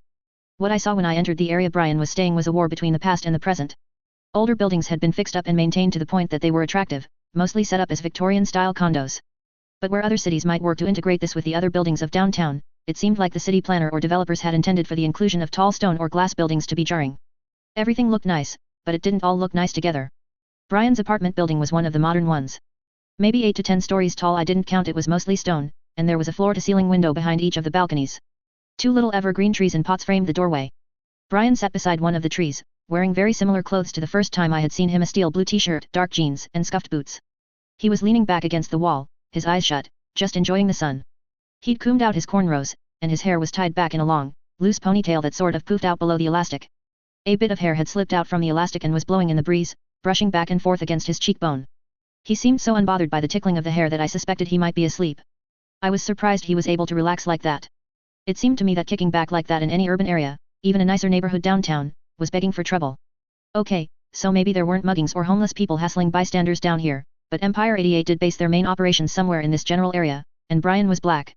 Maybe he could get away with it because he was 6 feet tall and fit. Even if you gave me my knife, baton, and a good enough reason, I was pretty sure I wouldn't want to mess with his nap. Sorry to wake you, I said, seeing if I could provoke a response. Even before he opened his eyes, he offered me that wide, genial smile that seemed so out of place on his 6-foot-tall frame. It was a smile that hid nothing, as honest and unguarded as you'd expect from a 10-year-old finding out he'd just unwrapped the exact gift he'd wanted for his birthday. I wasn't sleeping, he got to his feet, figured I'd wait for you here rather than risk you coming and not knowing how to reach me while I was hauling stuff upstairs. Ah. Thank you. I've still got 2 pieces of furniture in the car. Let me grab them and we'll head on up. He headed in the direction of a station wagon that was parked in front of the building. You have a car? Rental. Doesn't make sense for me to own a car, especially since half the driving I'd do would be to the hideout. It'd get stolen, in the first place, and I don't like leaving a license plate number for people to use to track me down, if things go sour. I smiled at the word hideout. I get it. Car bad. I kicked myself. Why did I keep lapsing into caveman speak around him? He took it in stride, though. Car bad. Expensive. Says the guy who doesn't sweat paying $15 for coffee on the boardwalk. Touché. He popped the trunk. There were 2 cardboard boxes inside, both just 3 or 4 inches thick. One of them, though, was a square maybe 3 to 4 feet across on each side. Need a hand? I'll get the boxes, he said, bending down to start hauling the largest of the cardboard boxes out of the back. He stopped to hand me his keys. You close the car door behind me, and get the front door of the building. I watched the muscles of his shoulders moving under the fabric of his t-shirt as he lifted the 2 boxes out of the trunk. His shoulders were broad, I noticed, but not in the same way you saw with people who exercised just to look buff. That kind of bulk usually looked a little grotesque to me, in a way I couldn't define. Brian's body was more the product of years of regular exercise with purpose and application. I looked at the lines of his shoulders and back and, further down, his waist and hips, as if I could make sense of it, define that point where his body was different, where it was more appealing than most. I said, reminding myself he'd asked me a question. Sure. I'll get the doors. Damn it, Lisa, what did you get me thinking about? Tangle 6.3. I opened the glass doors for Brian so he could carry the boxes of furniture in. The thing that struck me about his apartment building was how uncluttered everything was. No litter, no people, no noise. There was a bulletin board just past the second set of doors, which was something I normally might have expected to be a little messy, as a rule, but even there, the individual postings were carefully spaced out, and the entire thing was sealed behind a glass pane with a single small lock. It felt kind of sterile.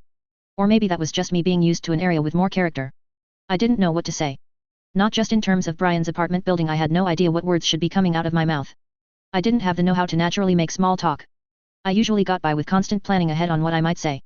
Problem was, I'd been distracted, not so much by Brian's features, but by the realization that I had been looking at them. Now that I was trying to recover, get my mental footing and plan out some conversation, all I could think was, damn it, Taylor, why can't you think of something to say? We entered the elevator, and Brian rested the boxes on the metal railing on the interior. I managed, what floor? 4th, thanks. I hit the button. We ascended, and as the door opened, I offered Brian a hand in steadying the boxes as he backed out of the elevator. He led the way down the hall and stopped by a door while I fumbled with the keys he had given me, to find the one to his apartment.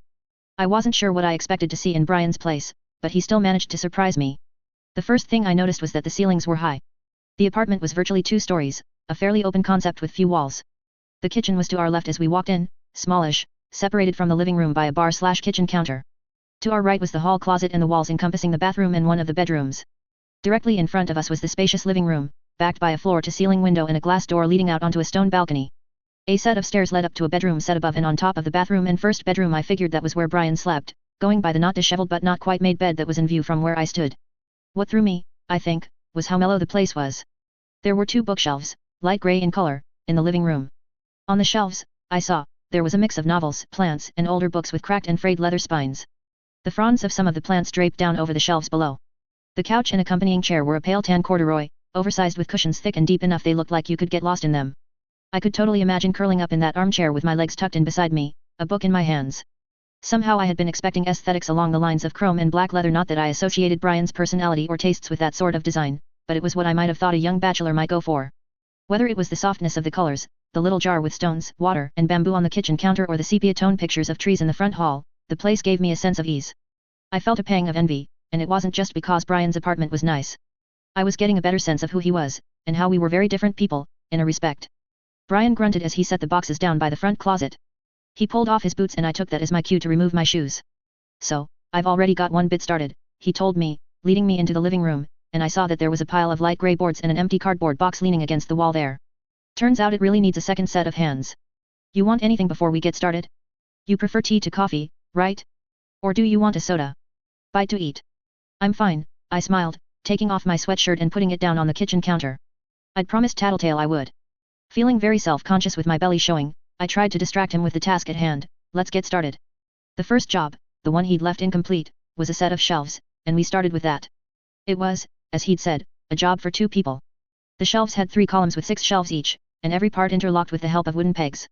It was impossible to press 2 pieces near the top together without one's near the bottom pulling apart, and vice versa, so we got into a rhythm where one of us would put pieces together while the other prevented everything else from coming apart. All in all, it took us 20 minutes or so. After we verified that everything was fitting together and lined up, Brian hauled the shelf off the floor and set it against the wall. That's one, he smiled. You sure you don't want a drink? What do you have? Here, I've got stuff in the fridge. Come and take your pick. I grabbed a cherry Coke. Brian grabbed a Coke, but mostly ignored it while he opened the next box, the square one that was nearly 4 feet across, and started laying out the individual pieces on the kitchen floor. A kitchen table with stools. As it turned out, the kitchen table was a tougher job than the shelving unit. The legs had to be held at precisely the right angle, or the bolts jammed in the holes, or forced the table leg out of position. Each time that happened, we wound up having to take the bolt out and start over. I wound up holding the first table leg steady while he screwed in the bolts at the base. Without glancing my way, he placed his hand over top of mine to adjust the angle a fraction. The contact made me feel like someone had plucked a guitar string that ran from the top of my head down through the middle of my body. A deep thrum deep inside me that couldn't be heard, only felt. I was very glad for the long sleeves of my top as goosebumps prickled my arms. I found myself defaulting to my most basic defense, staying quiet, staying still, so I couldn't say or do anything stupid. Problem was, this made me very, very aware of the silence and lack of conversation. Brian probably hadn't given the quiet the briefest thought, but I found myself wondering what to say, wondering how to make small talk, or how to get a conversation going. It was agonizing. He moved in closer to get a better look as he put a nut on the bolt, and his arm pressed against my shoulder. Again, it prompted an almost elemental reaction from my body. Was this intentional? Was he signaling interest through casual physical contact?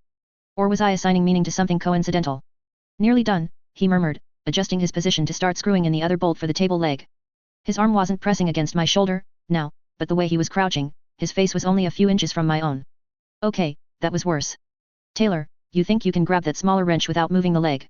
I didn't trust myself to respond without making a funny noise, so I just reached for the little wrench and handed it to him.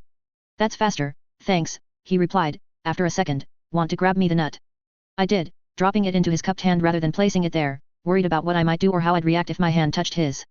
I wasn't going to survive the next 3 table legs like this, let alone the stools or the third piece of furniture we hadn't even started. Taylor, he asked. He let the question hang, so I swallowed and replied, what? Relax. You're allowed to breathe. I laughed lightly at the realization I was holding my breath, which resulted in a nervous, chuckling exhalation that only added to the awkwardness I was feeling. He was smiling. You okay? What was I supposed to say? Admit I didn't know how to deal with being around a good-looking guy? I stared down at the ground, at the table leg I was holding. I get nervous when I'm close to people. I think, you know, maybe I have bad breath, or maybe I have BO, and I wouldn't be able to tell, because it's mine, so I hold my breath like that to be safe. I dunno. Bravo, Taylor. Bravo. I imagined the slowest, most sarcastic of slow claps. Talking about bad breath and BO was totally the way to go. One of those brilliant moments that would have me cringing every time I remembered it in the next few years or decades, I was sure. Then Brian leaned close, closing the scant inches of distance that separated us, until our noses were practically touching. Nope. You smell nice, he told me. If I'd been a cartoon character, I was pretty sure that was the point where I'd have steam shooting out of my ears, or I'd be melting into a puddle. Instead, I went with my first instinct, once more, and went very still. I became aware of a heat on my face that must have been a furious blushing. It would be hard to say whether it was a mercy or not, but Brian was distracted by the sound of a key in a lock, and the opening of the front door. My first thought was that the girl who walked in was Brian's girlfriend. Then I saw her glance our way, smirk, and noted the similarity between her eyes and Brian's. His sister. My second thought, or my second response, really, was hard to put into words. It's like, you could look at a Mercedes, and say that it was a beautiful work of art, even if you weren't someone who paid much attention to cars. Along similar lines, when you saw a Mercedes with a cheap flame decal pasted around the wheels, and a tacky homemade spoiler stuck on the back, it was painful and disappointing on a fundamental level. That was what I felt, looking at Aisha. She was beautiful, as feminine as Brian was masculine, with high cheekbones, a long neck, and even though she was 2 or 3 years younger than me, she already had breasts larger than mine. I could be convinced to chop off a finger for legs, a waist and hips like hers. Damn, this family had good genes. You just needed one look at Aisha to know that she was going to be drop-dead gorgeous when she had finished growing up. All that said, though, she had a streak of hair bleached, and some of that bleached hair had been dyed into a stripe of purple. It was as though she had gone out of her way to look trashy, with ripped denim shorts over neon green fishnet leggings, and a strapless top I would hesitate to even call underwear. Any envy I felt towards her was accented by an almost offended feeling, as far as how she was spoiling what she'd been naturally given. Am I interrupting? She said, her tone vaguely mocking, as she gave me a look I couldn't quite figure out. Aisha, Brian stood up, what are you doing here? He stopped as a solid, heavy-set black woman entered through the front door. Where Aisha's glance my way had been ambiguous, the look this woman gave me was anything but disapproval, dislike. I realized what I must look like, slightly sweaty, on the floor amid pieces of furniture, stomach showing, practically glowing with a pink blush. I hurried to grab my sweatshirt and pull it on. Mr. Laborn, the heavy woman said, I'm afraid I expected you to be more prepared, but it seems like you're in the middle of something. Brian shook his head, ma'am. Mrs. Henderson. I'm almost positive your office told me to expect you at 2 this afternoon. That was the original time. Aisha told me you wanted to reschedule. Mrs. Henderson trailed off and gave Aisha a hard look. Aisha smiled, shrugged, and hopped up so she was sitting on the end of the kitchen counter. What? There's a movie I want to see this afternoon with my friends. If you'd asked, I might have said yes, Brian told her, now I'm probably going to say no. Not your call, bro, I'm not living with you yet, she raised a double set of middle fingers his way. Brian looked like he was going to say something else, but then he stopped himself. He sighed, then turned his attention to Aisha's caseworker. I'm sorry about this. She frowned, me too. I should have called to check, given Aisha's history of bending the truth. She looked at her notebook and turned a page. If you'd like to reschedule, I'm afraid I've already filled the afternoon slot, but perhaps this weekend. Brian gave Aisha an annoyed look. Since you're already here, if you're willing to look past the furniture we haven't finished putting together, we could do it now. If you're sure. What about your companion? She glanced at me. My blush probably hadn't gone away, and I suspect I blushed a little harder at suddenly being put in the middle of an awkward situation.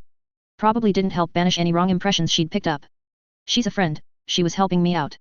Taylor, I'm not sure how long this will be. I don't want to waste your time, but I'd feel bad if you left so soon after coming all the way here. If you want to stick around and take it easy, I could give you a ride back after. Every socially awkward part of my brain itched to take the offered escape route, make my exit, cool off. It was hard to say why I didn't. I'll stay, if I won't be in the way. No plans for the afternoon. When Brian smiled, I realized why I hadn't jumped on the chance to leave. The woman gave me another close examination. She asked me, are you in his online class? I shook my head. No. You looked a little young for it.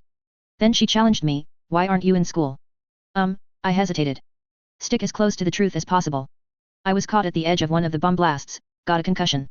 I'm missing classes until I'm totally better. I see.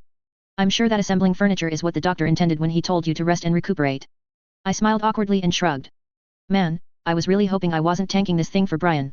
So, Brian spoke to Mrs. Henderson, you wanted to look my place over, and see the space I set aside for Aisha? I guess this is a chance for you to check out a place before the family has scrambled to sweep everything under the rug. An non-committal response. Let's step onto the balcony, and you can tell me about the area and the nearby schools. Brian led the way and held the door for the caseworker. It swung shut behind him, leaving me with Aisha, who was still sitting on the kitchen counter. I gave her a small smile, and received a cool, penetrating stare in return. Uncomfortable, I turned my attention to the table and tried to see what I could do on my own, with the second leg. So. You're on my brother's team. What? I was proud of myself when I barely missed a beat. Team? I know he boxes, or boxed, at least, but... She gave me a funny look, you're going to play dumb, hun. I'm not following. Sorry. Right. She leaned back and kicked her legs a bit. I turned my focus back to the table leg. I didn't get very far before she interrupted me again. Look, I know you're on his team. Process of elimination, you have to be the bug girl. I shook my head, as much to deny it as in exasperation. What the hell, Brian? He told me that he had powers, didn't say what they were. Since he has powers, he thinks there's a chance I could get M2. Didn't want me to be surprised. I figured out who he was after that, saw something about some villains robbing a casino on a night he wasn't at home, started keeping track of times he wasn't available and it kept matching up. Called him on it, and he didn't do a very good job at denying it. Hoping to throw her off balance, I put the most convincing wide-eyed expression of shock on my face that I could manage. You're saying your brother's a supervillain? She blinked twice, then said, slowly, like she was talking to someone with a mental handicap, yeah. And I'm saying you are, too. Why else would my brother be hanging out with you? Ouch. That stung. I was spared having to come up with a response and keep the charade going when Brian and the caseworker came back from the balcony. The caseworker was saying, hesitant, with the waiting list. She's in the territory and she'd be entering the school at the same time as the rest of the grade 9 students. Brian replied, giving Aisha the evil eye, and it would mean separating her from the bad influences around where she's living now. Aisha gave him the finger, again. The caseworker replied, glancing from Aisha to him. I'd like to see your bedroom next. Mine? Not Aisha's. Please. Brian led the caseworker up the stairs to his bedroom, which overlooked the rest of the apartment. Maybe I should see how you react if I shouted aloud, Aisha suggested. She played up an accent, what do you call yourself, again? I rolled my eyes. Not saying? Whatever. Hands cupped around her mouth as though she were shouting, she mock shouted at a volume barely above regular speech, ladybug, and grew, into house. I glanced upstairs, hoping that Brian and the caseworker weren't in earshot. The murmur of conversation up there didn't seem to have been interrupted by what Aisha had said. Seems like you'd be in a lose-lose situation, broadcasting it like that, I replied, either you're right, and you tick off 2 people you really might want to avoid angering, or you're wrong and you look crazy. What if they already think I'm a little crazy, though? What do I have to lose? Can't say. I tightened the bolt, checked the chair leg, and found it solid as a rock. I moved on to the next one. What do you have to gain? Come on, she wheedled, just admit it. My heart was pounding when Brian and the caseworker came down the stairs. Aisha, for her part, pasted a wide, fake grin on her face to greet them.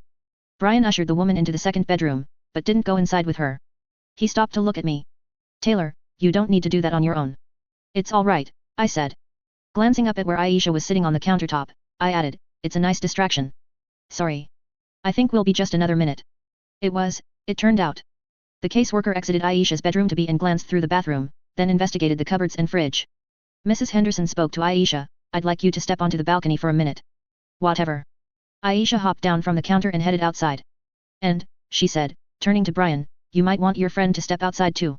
I don't really have anything to hide, he answered, glancing my way. All right. Let me start off by saying this is better than most. Thank you. But I have concerns.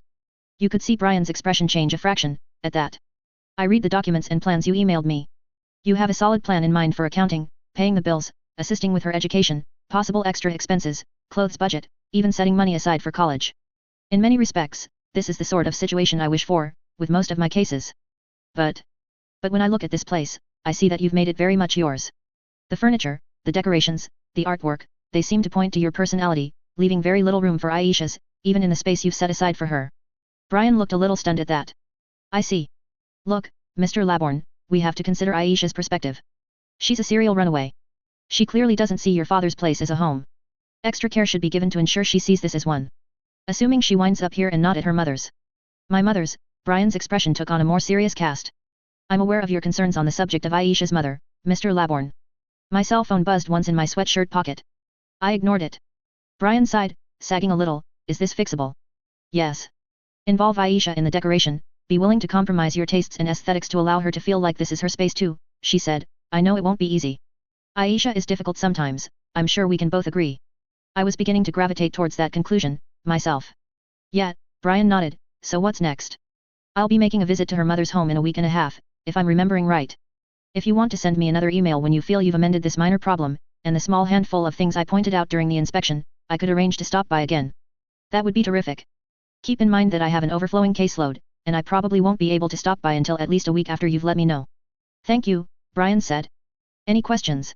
He shook his head. Then I wish you luck. To apologize for the unexpected appointment time, I'll make you a one-time offer to take Aisha off your hands. If she insists on getting herself suspended, I can maybe introduce her to some other that went down that road, while I go to this afternoon's appointments. Brian smiled. Not quite that amazing smile I'd seen so often, but a nice smile nonetheless. I guess she'll be missing that movie she wanted to go to. Looks like, the caseworker smiled conspiratorially. Keep it up, Mr. Laborn. Aisha's lucky to have you. Brian perked up a little at that. The meeting didn't last long after that, and a complaining Aisha was dragged off by the caseworker. I couldn't quite breathe a sigh of relief until they were gone. Even then, I was uneasy, knowing how strong Aisha's suspicions had been. Remembering that my phone had buzzed, I reached for my cell phone to see what the message had been. While holding down the button to unlock it, I told Brian, Aisha knows about the undersiders, looks like. Shit. Sorry, he made a pained face, if I thought you'd be running into her, I would have given you a heads up. You didn't say anything. Pretended not to know what the hell she was talking about, for all the good it did. Is this going to be a problem? She promised she wouldn't say anything to anyone, and it really bothers me that she was indiscreet enough to raise the subject with someone I hadn't okayed. But Aisha wouldn't tell for the sake of telling. I think she was probably messing with you. If you're sure, I had my reservations, but I wasn't sure I wanted to press him on the subject, when he was already stressed. Pretty sure, he sighed. I looked at my cell phone. It was from Lisa. Sorry to interrupt Smoochfest. You two need to hurry back. Shit is going down. I felt a bit of heat on my cheeks as I took extra care to delete the text. When I was done, I turned to Brian. Lisa says something's up. She says to hurry back. Pain in the ass, Brian said. I was hoping, hell. Guess we're not going to get this stuff put together, hey, he smiled at me. I smiled back, another time. He gave me a hand to help me to my feet. Was I being hopeful or observant when I noted his hand maybe lingered a half-second longer than necessary on my own? Was a part of me dreading those possibilities, hoping that it was neither hope nor accurate observation on my part? Because I couldn't quite tell if there was, or if I just wanted there to be a sane part of me having a say. Fuck. I mentally moved up my timeline. No longer than a week, and I'd have to take what I knew about the Undersiders to the Protectorate.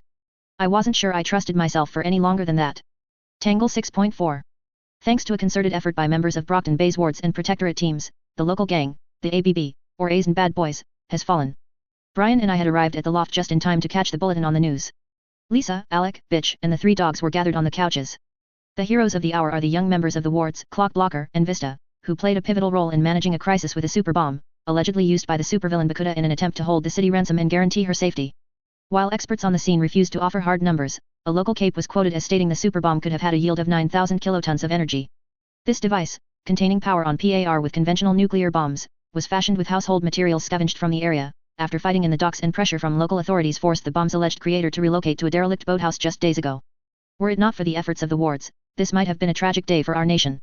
As much as we might wish for a period of somber reflection, other local villains have shown little interest in putting recent matters to rest.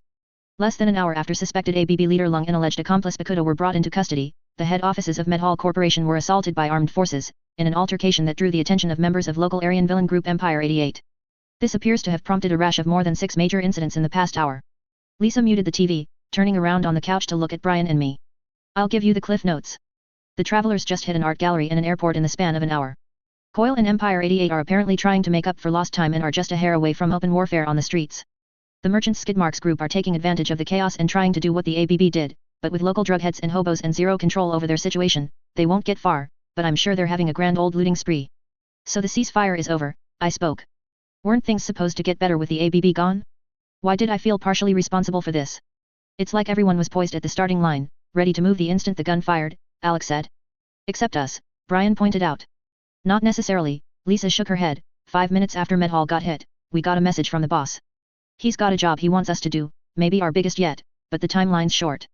It's why I called you here. Brian folded his arms. Here's the thing, she said, morale is down. The city is spooked, and things aren't calming down the way people were hoping they would. The fact that we all dodged a bullet with this superbomb thing? It didn't help. She typed on her laptop while she talked, topping it off. It doesn't look good when the local news gets wind of the fact that a large part of the fighting against the ABB was being done by villains. Get my drift? So with the idea that they were planning a fundraiser around now anyways, the mayor's promoting a function to help sell the idea that it was the good guys that were the major players here. End result? A fundraiser/celebration involving the Protectorate, wards, the PRT forces, cops, and all those guys. Tonight. Most of the wards and New Wave are gonna pick up the slack in the meantime, to keep the city protected, because the mayor's prioritizing PR here. I'm not liking the direction this is going, here, I told her. She picked up her laptop and set it on the back of the couch, facing me and Brian. The page showed details on the celebration, had links to ticket vendors and sported an image of a bunch of people in tuxedos and gowns. The Protectorate and some of the wards are going to be there with the upper crust of Brockton Bay, their friends and family, and anyone else willing to shell out the cash for a ticket. The boss wants us to, quote, embarrass them, unquote. There was something of a stunned silence. I glanced at Bitch and Alec, and gathered from their expressions that they had already heard this. In contrast to the situation we'd had with the bank robbery, though, they didn't look all that keen. Brian started chuckling. After a bit, his chuckle became an all-out laugh. I didn't wait for him to finish before I said my piece. Are you insane? You want us to, what, crash a party, fuck with the people there and then scram before we get ourselves arrested by the— I struggled to find the words, by half the fucking heroes in Brockton Bay. Basically. Lisa said, raising her hands as if to get me to calm down, though it's probably more like a third of the city's heroes. Right, I said, no offense, Lisa, I'm fond of you and everything, but you kind of underestimated the number of heroes that would show up to the bank robbery, too. Don't forget that a bunch of heroes came from out of town to help with the ABB situation, and they might stick around for the after party. True, she admitted, but still. And the plan is to piss them off? I asked, incredulous, not just them, either, but that party's probably going to be attended by the mayor, the police chief. You're aware that if we tried this and any of us got caught, it would pretty much be a first-class trip to the birdcage. Sorry, Lisa, this is a no, Brian told her, still looking amused. I'm perfectly cool with letting all the other groups go at it for a bit. We did our part, and we've got nothing to lose in kicking back for a little while. Yet. I don't get the point, Bitch said, scratching the top of Brutus' head. You won't find anyone more willing to get a little crazy than me, Alec told Lisa, but I'm with Bitch. It's a whole lot of risk, a whole lot of trouble. For what? Tweaking the good guys' noses. The boss is willing to pay, Lisa said. With other considerations. Considerations? I asked. You have to understand, Lisa sighed, I don't disagree with what you guys are saying, but what I can tell you is that this is a test. The boss wants to see if we can pull this off, and if we can, we're that much more valuable to him. A lot more valuable. Or maybe the test is whether we're smart enough to turn down a doomed mission, Brian pointed out. Maybe, Lisa conceded, I don't think so, but I won't deny that it's possible. Brian asked her, can we turn this down? I mean, he's never forced us to take a job. We could, she didn't look happy. He frowned, I think it's 4 votes against, at the very least. I'm assuming you are going to vote for this plan, Lisa. Yeah, she replied. Well, unless we've switched from a majority vote system, I guess you can tell the boss thank you, but no, he said. When she didn't reply, he turned to me, want to see about putting that kitchen table and bedside table together. I can treat you to a late lunch, if. 250. Lisa interrupted him.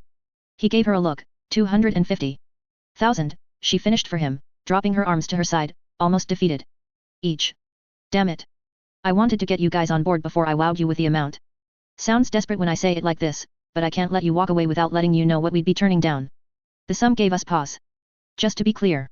$1,250,000, divided 5 ways, Alex said, for this. Like I said, Lisa smiled a little, biggest job yet. If the boss offered us $250,000 each to walk up to those guys and turn ourselves in, it wouldn't be that different a scenario, I pointed out. Sure it would, Lisa retorted, we actually have a chance at getting through this, free and clear. A very, very small chance, I pointed out. A chance, she said. But if we do this? If we prove to the boss that we're worth his while? We move up. We get more money, we get more equipment, information, we get a voice as far as shaping his long-term plans, all of which may translate to more respect in the Cape community. A voice. I asked, what do you mean? Meeting with him, discussing what we do next, and why. My mind started racing with the implications of this. I'm changing my vote, Alex said, this much money, it sort of solves the problem I had with the job, which was that it was sort of pointless. $250,000 is pretty pointy. 2 for, 3 against, Lisa said. Bitch. Bitch scowled, let me think. This was a chance to meet our employer, in the not-too-distant future. Question was, did I want to take it? I'd been procrastinating, avoiding the issue, trying not to think too much about my game plan, about turning these guys in when I had the last bit of information I needed about how they ran things, about where the money came from. Now I had to make a call. All along, I'd been telling myself that I'd turn them in. Give the information to the protectorate. But my heart wasn't really in it. It would mean turning on friends. While I didn't dislike Alec or even Bitch, my thoughts were on Lisa and Brian. I mean, well, Lisa was my first real friend since Emma. As for Brian, I liked him, respected him. I hated the idea of doing to them what Emma had done to me. Betraying friends. I'd given up the idea of gaining respect or prestige for turning them in. I mean, I'd committed a felony, taken hostages, attacked other heroes, nearly killed a man, then carved that same person's eyes out a couple of weeks afterward. And I could live with that part, with not getting credit or accolades or whatever. I could see myself flying under the radar for a while. Perhaps playing the role of a vigilante avoiding the attention of both hero and villain, if I was really itching to get out in costume. Or see if maybe, just maybe, I could try for the same deal that Shadow Stalker got, become a probationary member of the wards. I'd initially veered away from the wards out of concern that it would be too similar to high school, but I'd changed in the past few weeks. Stood up to Emma twice. 3 times, if you counted the meeting. I had a little more backbone than I'd had a month ago. I could picture myself laboring alongside a group of junior superheroes that resented me as a kind of penance for my villainous actions, and that was a pretty big change from before I'd even gone out in costume, when the very idea of joining them was hard to process. The problem was, going down that road was a mess of maybes and possiblies, each step a mess of potential disasters. What if I got arrested rather than offered probationary membership in the wards? What if the undersiders escaped arrest and came after me? Or my dad? It came down to the people that were in the room with me. It wasn't just that I would be betraying them like Emma did to me. Was I brave enough to go through what I had with Emma, with having people I liked and looked up to becoming my worst enemies? And if I didn't choose, didn't decide? Well, if I put it off any longer, the only difference from staying for good by choice would be a fair-sized measure of self-delusion on my part. The time I'd spent with Brian made that clear enough. I think I might change my vote, I voiced the thought aloud as I formed it.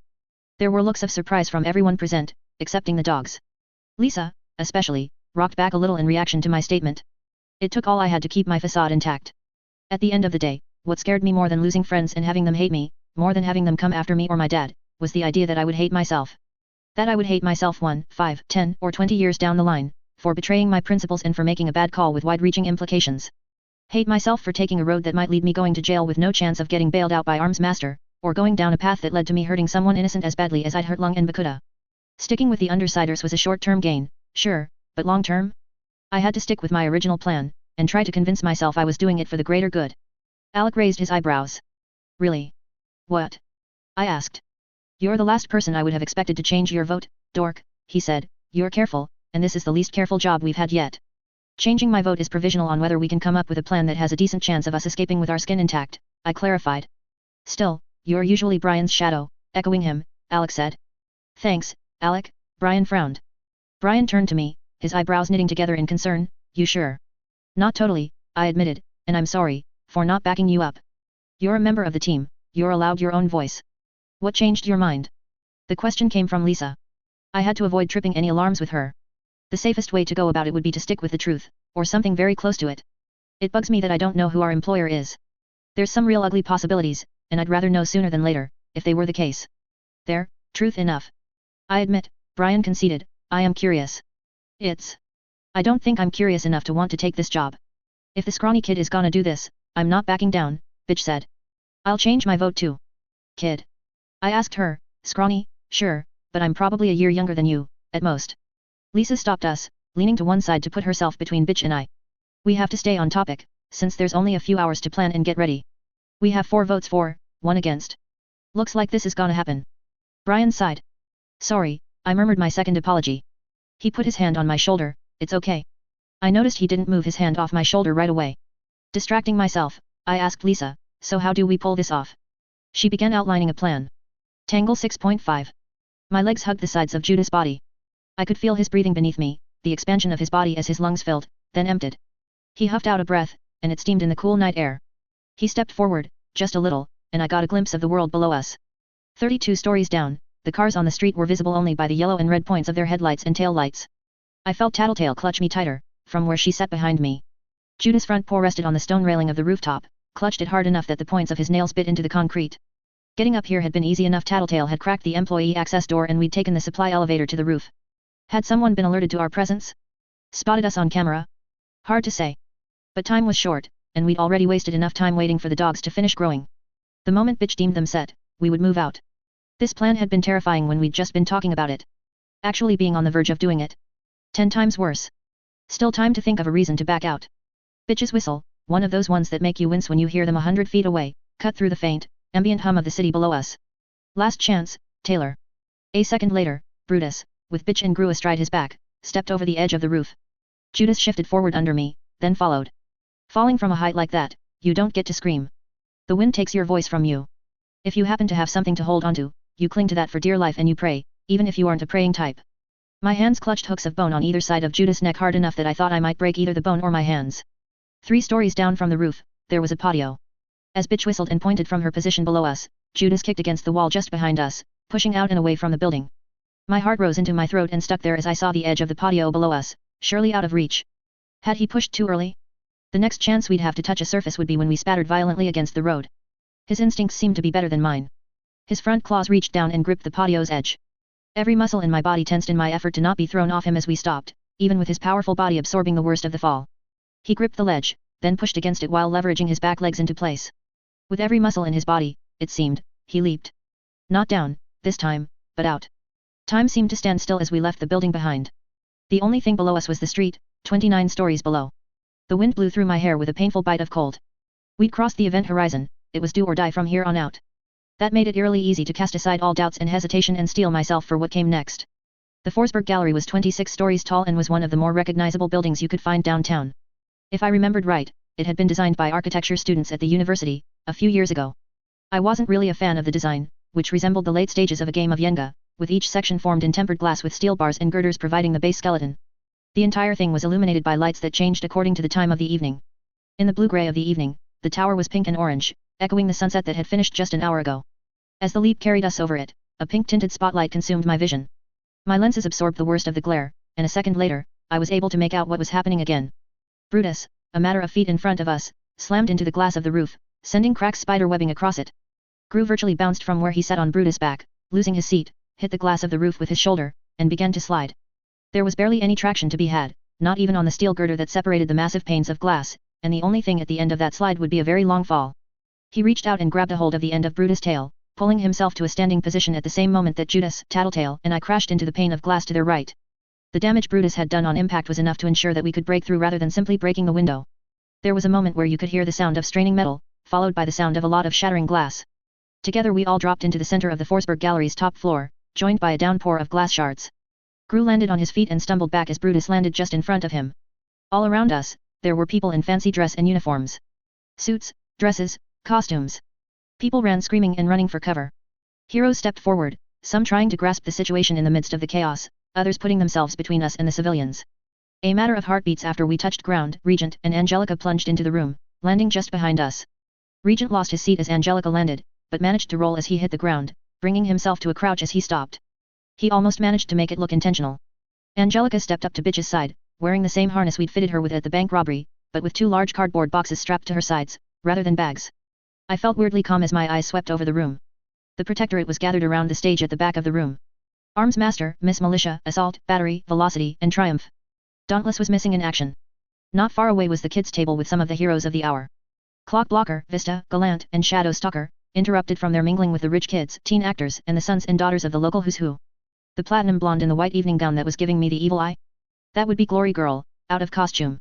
Standing guard by the front of the room, raising their weapons in our direction, was an on-duty PRT squad. Their very recognizable uniforms were chain mesh augmented with Kevlar, topped with faceless helmets. The only means you had to identify them with were the badge numbers printed across their vests in bold white numbers. 4 of the 5 had what looked like flamethrowers. They weren't firing yet they couldn't. They were packing the best in non-lethal weaponry, but there were elderly people and children in the crowd, and according to Tattletale, that meant they were prohibited from opening fire on us for the moment. The civilians, men and women in their finest clothes and jewelry. A combination of the richest and most powerful people in the city, their guests, and those willing to pay the exorbitant prices for the tickets. The tickets started at $230 and had climbed steeply as they'd been bought up. We'd initially considered attending as guests, for one plan of attack, before we decided that it was too dangerous to risk having our secret identities caught on camera, or to have something go wrong as we attempted to smuggle our equipment, costumes, and dogs inside. Once we'd decided that much, we'd stopped checking the cost of tickets, which had gotten as high as $400 a person. The guests could use $30 of the ticket price to bid on an auction, but it was still pretty exorbitant. I recognized the mayor the first time I'd seen him in person. There was a guy who might have been a lesser-known actor. I thought I recognized him, too. The rest were just people, maybe a bit better looking than the norm, a bit better dressed. And Emma. I could have laughed. She was standing there in the crowd with her parents and older sister, looking scared shitless in a little sky blue dress and blue sandals. Her dad was a high-profile divorce lawyer. I supposed it was possible he'd worked for someone famous or powerful enough that his family hadn't needed an invitation or expensive tickets to get in. It kind of sucked, knowing I was about to give her an awesome story to share with the rest of the school when her suspension was over with. I was really hoping it wouldn't be a story along the lines of these idiotic villains just pulled a stunt so dumb it would put Uber and Lead to shame, and got themselves arrested in a matter of seconds. Tattletale laughed, with a nervous edge. Holy shit. Not doing that again. Fucking intense. Her voice trailed off as Gru blacked out the crowd, leaving only the spot where we stood and the very edges of the room clear of the darkness. She gave him a dirty look. Bitch, Regent, go. He shouted, as he stepped my way, grabbed my hand and practically pulled me from where I sat on Judas' back. Tattletale hopped down, following a pace or two behind us. The 3 of us ran for the front of the room, while Bitch whistled for her dogs and ran for the back. I sensed it when Regent unhitched the 2 boxes that were strapped to Angelica. The boxes were heavy and hit the ground hard, splitting at the seams. Better than I'd hoped. I had my bugs flow out from the top of the box and the split sides, and ordered them into the crowd. If a few more of the biting and stinging sort headed in Emma's general direction, it wasn't due to a conscious choice on my part. If everything went according to plan, Bitch, Regent and the dogs could delay or stop anyone who ventured beyond the cloud of darkness. Everything else, our success or our humiliating arrest, hinged on Gru, Tattletale, and I. My bugs reached the front of the room just seconds before we did. I could sense their locations, and this in turn gave me the ability to identify where the people, the walls, doorway, and furniture were. I was moving with my knife drawn before Gru even banished some of his darkness to reveal a portion of the PRT squad that was stationed at the entrance. As the cloud of black dissipated into tendrils of smoke, I was stepping behind one of the team members, drawing my knife against the hose that extended between the flamethrower-like device he held in his hands and the tank on his back.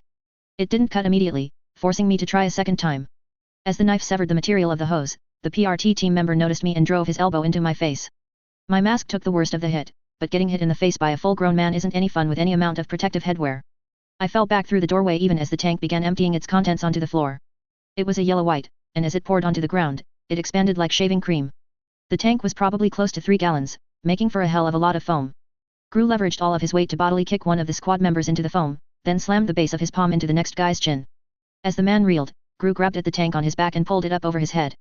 This not only pulled the man off balance, but the weight of the tank kept him that way. Gru, his hands still on the tank, pulled the squad member's helmeted face down at the same time he brought his knee up. The pane of the helmet cracked, and the man didn't even have the wherewithal to bring his hands up to soften the fall before hitting the ground. A fourth squad member stepped out of the darkness, and Tattletale took hold of the nozzle of the man's weapon, forcing it to one side before he could open fire. I scrambled to my feet to help her.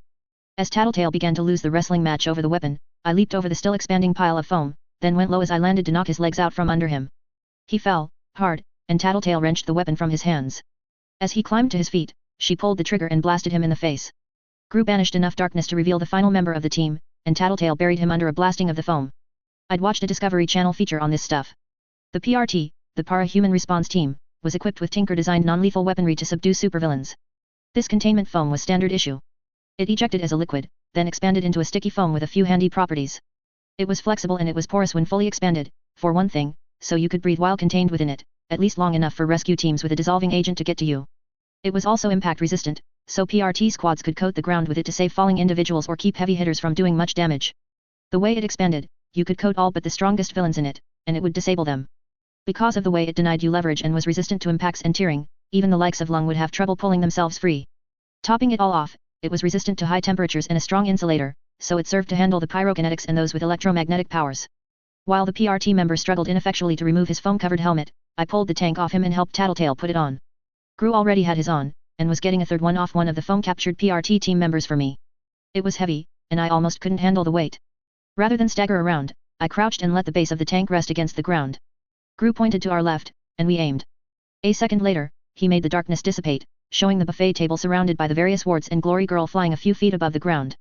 They were swatting at the bugs crawling on them, but they weren't so distracted that they didn't notice the sudden emergence of light, or us. Glory hole! Tattletale heckled the heroine, before opening fire on her. Gru directed a stream at Clock Blocker, to the left, so I turned my attention to the person on the far right of the group. Shadow Stalker.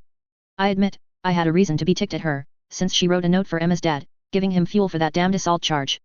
It was with a measure of satisfaction that I unloaded a stream of foam on her. The stream was dead on, but she didn't seem to give much of a damn as she evaded to one side.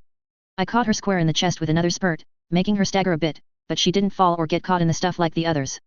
Instead, she sort of ducked low, her cape billowing, and then rolled to one side, readying her crossbow as her feet touched the ground and she shifted to an all-out run.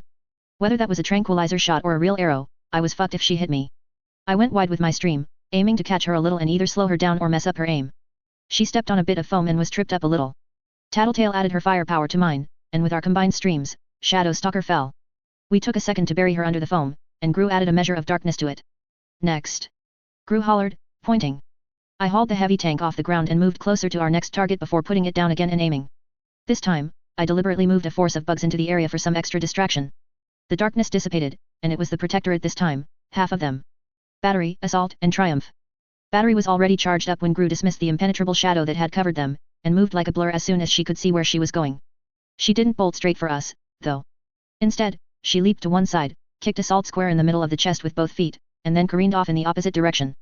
Assault was a kinetic energy manipulator, and could control the energies of movement, acceleration, and motion much like other heroes could manipulate flame or electricity. He used the energy from Battery's kick to rocket towards us, as Battery moved around to flank. Gru directed a stream straight at Assault, but the first second of fire seemed to skim right off the man. It did start taking hold after that, but the delayed effects gave Assault just enough time to slam into Gru and send him flying into the wall beside the wards. After that, the expansion of the foam kept him from moving much further. Tattletale and I focused our fire on Battery. The woman ducked and dodged out of the way of our streams, moving too fast to follow reliably with our eyes. She seemed to stumble into a cocktail table, one of those round ones large enough for 4 people to stand around, but any clumsiness on her part was an illusion of the eye. A heartbeat later, she had the table in her grip and was spinning in a full circle. She threw the table like an oversized frisbee, and I pushed Tattletale in one direction as I flung myself in the other. The table edge caught the weapon in Tattletale's hands and knocked it from her grip with enough force to make Tattletale roll as she hit the ground. Which left only me standing, against Triumph and Battery. Arms Master, Miss Militia, and Velocity were nowhere to be seen. I could have used my bugs to feel out for them in the darkness, but I had more pressing matters to focus on. Battery was charging again, taking advantage of us being off balance to build up a store of power again. Heck, she'd probably built her whole fighting style around it. I could see the normally cobalt blue lines of her costume glowing a brilliant electric blue-white. I focused my attention on her, drawing every bug in the immediate area to her while I tried to get myself oriented to open fire again. Wasps, mosquitoes, and beetles set on her, biting and stinging. For just a fraction of a second, I saw the glow of the lines of her costume dim, before igniting again. She needed to concentrate, it seemed, and my bugs had served to distract. As I pulled myself upright and opened fire, she was a step too slow in getting out of the way of the stream. I caught her under the spray and started piling it on top of her. A shockwave blasted me. I was knocked off my feet for the second time in a matter of seconds and my ears were left ringing. Triumph had a gladiator/lion theme to his costume, with a gold lion helm, shoulder pads, and belt, and skin-tight suit elsewhere. He had managed to claw enough bugs away from his face to use his sonic shout. He was one of those guys that was big, muscular, and tough enough that you'd avoid him even if he didn't have that other power, and his other power was one that let him punch holes through concrete. Gru aimed and fired a stream at him, but Triumph was surprisingly quick in slipping out of the way. As Gru reoriented his aim, Triumph kicked over a cocktail table and grabbed it with one hand to use as a shield against the foam. I tried to scramble to one side, to attack him from another direction, but he opened his mouth and unleashed another shockwave that sent me skidding across the floor, dangerously close to the piles of foam that had the wards trapped. As I tried to raise my nozzle in his direction to spray more containment foam at him, my vision swam and I saw double, and a high-pitched whine threatened to drown out everything else. I lowered the weapon, sent more bugs his way and focused on regaining my senses. Here! Gru hollered. He raised his hand. Triumph inhaled, gearing up for another blast. And Brutus barreled through the corridor Gru had parted through in the darkness to slam into Triumph like a charging bull. Maybe a little harder than I would have hit the guy, had I been the Humvee-sized monster making the call. Still, you couldn't fault a dog for not knowing. Just to my left, Shadow Stalker pulled her upper body free of the goop and began the slow process of working her crossbow free. Not normally possible, but her ability to go into a shadow state apparently made her more slippery than most. No, I growled at her. Stay down. I buried her under more foam. I pulled myself to my feet, wobbled, straightened up, wobbled some more, and then worked on keeping my balance. Skitter. Gru roared, move. I didn't waste any time in throwing myself to the ground. Out of the corner of my eye, I only saw a blur of blue and silver where I'd been standing. I had to flop over onto my back to see Arms Master standing 6 feet away from me, leveling the blade of his halberd in my direction. The silver of his visor made precious little of his expression visible. All I could see was the thin, hard line of his mouth. Sorry, I mumbled, quiet enough that I was pretty sure Tattletale and Gru wouldn't catch it. I aimed his way with the foam sprayer. In a flash, he whipped his weapon around so the butt end was facing me. There was a muffled whump sound, and I felt something like a wave of intensely hot air that made every hair on my arms, legs and the back of my neck stand on end. I realized the trigger of the containment foam sprayer was depressed and nothing was coming out of the end of the weapon. I tried again. Nothing. That would be an electromagnetic pulse screwing up the machinery. Fuck. Before I could organize my thoughts and warn Gru and Tattletale, Arms Master flipped the weapon around in his hands like you saw military cadets doing with their guns during a march. As it whirled around him, I heard that whump sound twice in quick succession. Somehow, I doubted he'd missed them. Call off your mutant, he spoke, in that kind of voice that people obeyed. I promise you, it would only get hurt if it attacked me, and I'd rather not subject an animal to that, when it's the master that's to blame. Bitch. Gru called, call him off. He's right. From a point I couldn't see, Bitch whistled. Brutus moved back through the corridor Gru had made to rejoin her. You were moving like you could see in my darkness, Gru spoke, a note of wariness in his echoing voice. I've studied your powers, Arms Master told us, tapping the butt of his weapon on the ground. Every bug within 15 feet of him dropped out of the sky, dead. This was over from the moment you stepped into the room. Miss Militia stepped out of the darkness beside the stage, with what looked like a machine gun in her hands, Regent as her hostage. He didn't have his scepter. Fuck. Tangle 6.6. Surrender, Arms Master ordered us. No, Gru retorted. You're only going to embarrass yourself if you prolong this. We have you outnumbered 5-3, 8-3 if you count the dogs, Gru answered. I can see your buddy Velocity lurking over there. What do you hope to accomplish? I admit, it was clever to control the battlefield, to dictate each engagement so it occurred on your terms, and to use our own weapons against us, but those weapons no longer work. None of your weapons work. Arms Master turned his head to look at where Miss Militia had Regent at gunpoint. Which means you can stop trying to use your power on me, Regent. I've got a little blinking light in the corner of my HUD telling me you're trying something. I've set up psychic and empathic shielding, to protect myself from you and Tattletale. I glanced at Tattletale. He was psychically shielded against her? How did that work? Then I remembered. When we'd gone up against Glory Girl and Panacea, hadn't Tattletale said she read minds? And now Arms Master had bad info and was figuring he was immune. I don't need to read you, she told him, you're the only one with shields, so your teammates and the PRT staff don't have any psychic shields up, and I can read them to get anything I need. You're not the best inventor, but like most tinkers, you've got a knack. Yours just happens to be condensing and integrating technology. Only works in your immediate presence, but still, you can stick way more technology in a space than has a right to be there, like your halberd. Arms Master frowned. You're lying. Damn it. I wish I could have told her he had a lie detector built into his helm. But I couldn't without explaining that I knew him. Tattletale took it in stride, grinning, sure, fibbed about the reading minds bit. Not about your weapon and power. Let's see, to deal with my buddy Gru, you've made that thing a fancy tuning stick. Sensing vibrations in the air, translating them into images with that fancy helm of yours. Gru cracked his knuckles. He'd gotten the message. Darkness wasn't going to do much. Arms Master, for his part, gripped his weapon tighter. An unspoken threat to Tattletale. And the ass end of that stick of yours is using the brass in between the floor tiles to help transmit an electrical charge to the area around you for fancy bug zapping. Did you set that up before coming here tonight, knowing the way the floor would be put together? He didn't reply. Guess not. Happy coincidence that the setup you put together works as well as it does in here, then. Again, no reply. She grinned a fraction wider. She went on, you can tell I'm lying, hey? That's awesome. Arms Master's weapon turned to point in her general direction. She didn't back down. So you'll know I'm telling the truth when I say your team hate your guts. They know you care more about rising from your position as the 7th most prominent member of the Protectorate than you do about them or the city. In the span of a second, the blade of the halberd broke into 3 pieces, reconfigured and fired in grappling hook style at Tattletale. The tines closed together, forming a loose ball shape as it flew, striking her solidly in the stomach. She crumpled to the ground, arms around her middle. The head of the weapon reeled in and snapped back into place atop the pole. Bastard, Gru spoke. Apparently, according to your teammate, Arms Master replied, seemingly unbothered. I gathered my bugs, poising them near and above Arms Master in case I needed them to act quickly. Arms Master turned his head in my direction, Skitter. You, especially, do not want to irritate me anymore, tonight. The bottom of his halberd tapped the ground, and the bugs perished. I glanced at the floor as he did it. Sure enough, the broad tiles had little lines of metal bronze, dividing them. There was a flurry of action where Regent and Miss Militia were. She appeared to drop the machine gun, and Regent took that chance to pull away. He didn't get one step before she regained her balance and dropped into a low kick that swept his legs out from under him. Her machine gun dissolved when it was halfway to the ground, turning into a shimmer of dark green energy that arced back up to her hand. It rematerialized into a gleaming steel machete. Regent stopped his struggles the second she rested the point of the bladed weapon against the side of his throat. Arms Master watched it all unfold without twitching a muscle. Even if he didn't care much about his teammates, he apparently trusted Miss Militia to handle herself. Gru. You've shown you can dismiss the effects of your power, Arms Master spoke, do so now. Somehow, Gru retorted, I'm not seeing a major reason why I should listen. Got a sword pressing against my neck here, guy, Regent pointed out. Not seeing a major reason, Gru repeated himself. Regent let out a little laugh, fuck you. Arms Master dispassionately watched the exchange, then spoke, dead serious, look at it this way. If there are witnesses, Miss Militia will have a far harder time selling the idea that she stabbed your friend in the throat in self-defense. He glanced in the direction of his second-in-command, and Miss Militia gave a small nod in response. Would she? Probably not, I suspected. Could we risk it? That choice was up to Gru. Gru glanced over at where Regent lay. After a second, he made the darkness fade. The people in the crowd were mostly huddled on the ground, trying to fend off the stinging and biting swarm. The dogs lurked at the edges of the room, and Bitch was astride Angelica. Velocity, in his red costume with the racing stripes down either side and 2 stripes meeting an AV at his chest, wasn't that far from her. I suspected they had been squaring off. I found Emma in the crowd.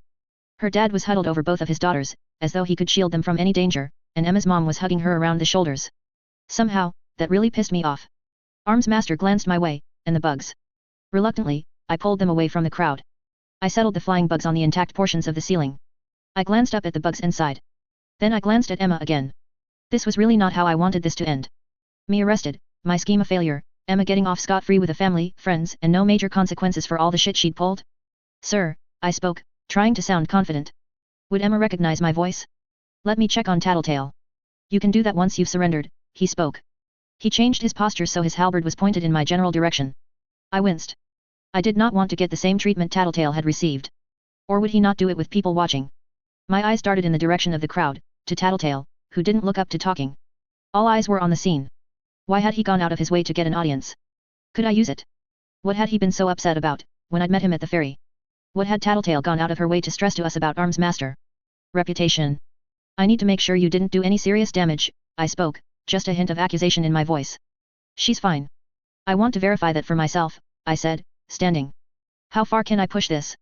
Please, she was surrendering and you hit her so hard. You're lying. The fuck she is. Regent joined in. Tattletale walks up to you, ready to be cuffed, and you smacked her across the room, you fucking lunatic. I didn't dare to glance at the crowd. Arms Master was the person we needed to get a reaction out of, here. Enough. This is a fabrication, Miss Militia spoke, her voice raised maybe a bit to carry to the rest of the room. Why do you think we're so reluctant to surrender, if that's the treatment we'll get? Regent shouted, it's not like we're not totally fucked. Miss Militia moved the machete to remind him it was there. Arms Master's head turned toward me. This was my huge gamble. How would he respond? If he called me out as a traitor within the Undersiders, would people buy it, would my team buy it, or would it only hurt his credibility? He didn't know that Tattletale would be able to tell it was truth. Miss Militia has a blade at my teammate's throat, Gru broke the silence, I think it's pretty clear you don't pull your punches. Arms Master turned to his teammate, perhaps a less lethal weapon would be more appropriate. Miss Militia's eyebrows knit together in concern, sir. Now. He left no room for argument. Then, to ensure they still had control of the situation, he turned to his nearest available hostage. Me.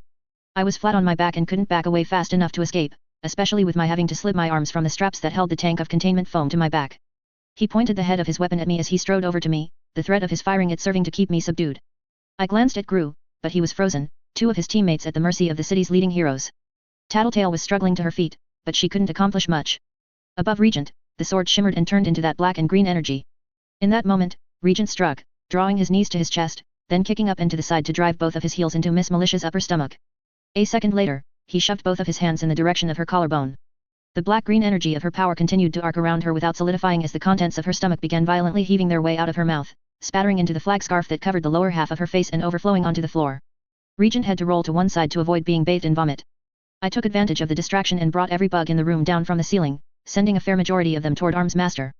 He swiped at his face to remove them, then lifted his weapon. I grabbed for the pole with both hands before it could strike the ground, and pulled myself across the floor to situate my body between the pole and the ground. It didn't feel like I thought it might, the electrical charge. As the end of the halberd made contact with my body, it was as though someone had dropped a handful of live snakes onto my chest and they were writhing in place there, a single tendril rushing up the skin of my right arm and over my fingertips. It didn't hurt much at all. And the bugs around Arms Master didn't die. Very few of the ones on me, even, perished. I'd known spider silk was insulated to some degree. I was really glad that it was insulated enough. Really, really glad my interference was enough to stop the energy from conducting through the area and zapping the bugs out of the air. Looming over me, Arms Master made a noise of disapproval, not smart. Bitch. Dogs. I hollered, Gru. Shadow me. Of all the times to lapse into caveman grammar. Still, he smothered me and Arms Master in darkness. When Arms Master managed to wrest the halberd from my hands, I had enough bugs on him to tell he was bringing the bottom end of his halberd down hard against the floor, away from me. My bugs didn't die, and continued to settle on the exposed skin of his lower face, crawl up under his visor. The charge or whatever other stuff he had going on to direct it wasn't conducting through the darkness. Before he could strike at me, I headed in the other direction.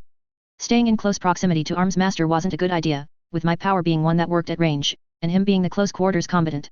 I felt him move away from me, clawing the bugs away from his mouth and nose, heading out the opposite side of the cloud of darkness to strike the ground, kill off the swarm I'd set on him and then turn his attention to the charging dogs. I wasn't 2 steps outside of the darkness when I had Velocity in my face. Battery and Velocity were both speedsters of a sort, giving them the ability to move at a ridiculous pace.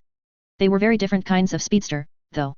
As I interpreted it, from all the stuff I'd read online and in the magazines and interviews, Battery could charge up and move at enhanced speeds for very short periods of time, sort of like how Bitch's power pumped up her dogs, but concentrated into a few brief moments. It was a physiological change, altering her biology and then altering it back before it became too much on her body. The actual act of moving at the speeds these guys could manage was an incredible strain on the body. There were only 1 or 2 para-humans on the planet who could manage that kind of movement without any workarounds or limitations, and Battery and Velocity weren't among them. Velocity, in contrast to Battery, was more like Shadow Stalker. He changed states, and while I had no idea what this meant exactly, whether it was him shifting partially into another dimension or altering the way time or physics worked in relation to himself, I did know that it made him able to move very fast, without needing to rest like Battery did. Fast enough that my wasps couldn't really land on him, and those that did were dispatched before they could start stinging. The drawback, though, was that while he was moving like that, he wasn't hitting as hard, probably for the same reasons he wasn't shattering his bones by hammering his feet against the ground 10 times a second, getting torn to shreds by friction or running out of oxygen due to an inability to breathe. His speed came with a reduced ability to affect the world around him and be affected by it. He couldn't hit as hard, couldn't hold or move things as easily. An effective loss of strength proportionate to how fast he was capable of moving. So as fast as he was moving, having him hit me wasn't much worse than getting punched by an 8-year-old. Problem was, he was hitting me a lot.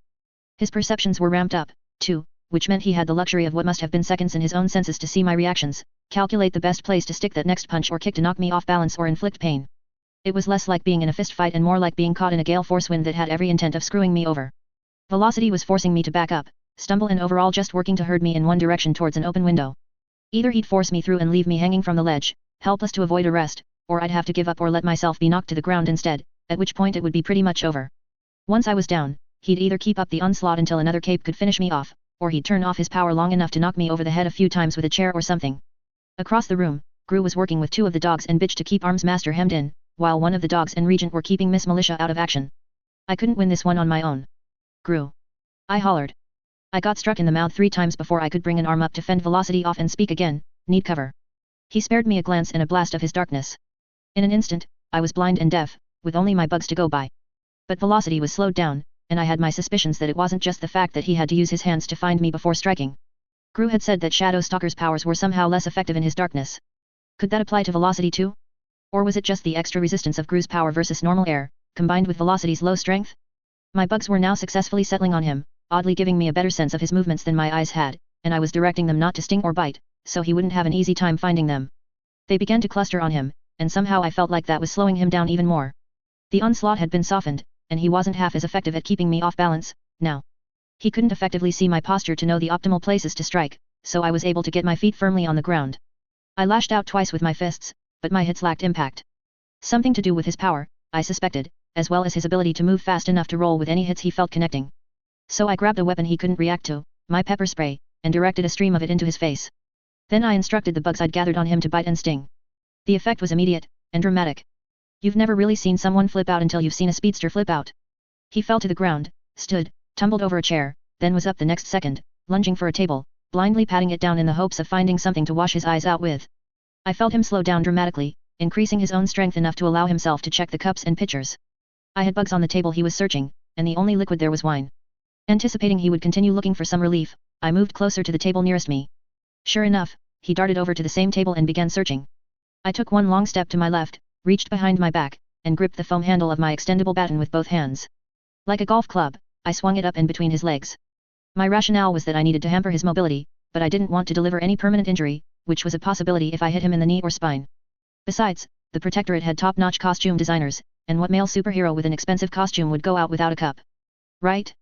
Unless, the thought crossed my mind as Velocity keeled over, he'd foregone the cup for extra mobility and to reduce friction. I'd find some way to make it up to him, after all of this was over with.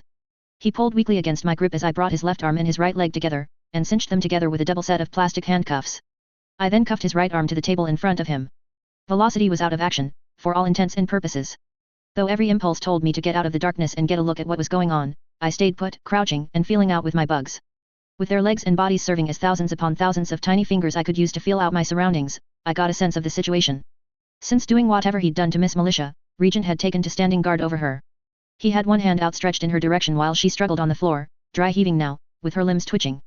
Tattletale was with him, one hand still pressed to her stomach, but she was standing, watching the crowd for anyone who might step to Miss Militia's rescue. Which left only Arms Master. Except only wasn't the right word. Bitch, her 3 dogs and Gru had Arms Master surrounded, and even with that, I got the impression that he was in control of the situation. He'd formed the head of his halberd into a loose ball again, and had the chain he used for the grappling hook extended partially so it could serve as a flail. There was something of a stalemate as my teammates remained where they were, staying spaced out, just out of reach of the weapon. Arms Master, for his part, was standing in a loose fighting posture, holding the long pole of his halberd as he swung the flail head in a loose figure 8. Brutus growled at his quarry, moving a half step too close, and Arms Master seized the opportunity. The chain extended with a faint whir and the flail moved with surprising quickness to collide with Brutus' shoulder. From Brutus' reaction, I would have thought he'd just been hit by a wrecking ball.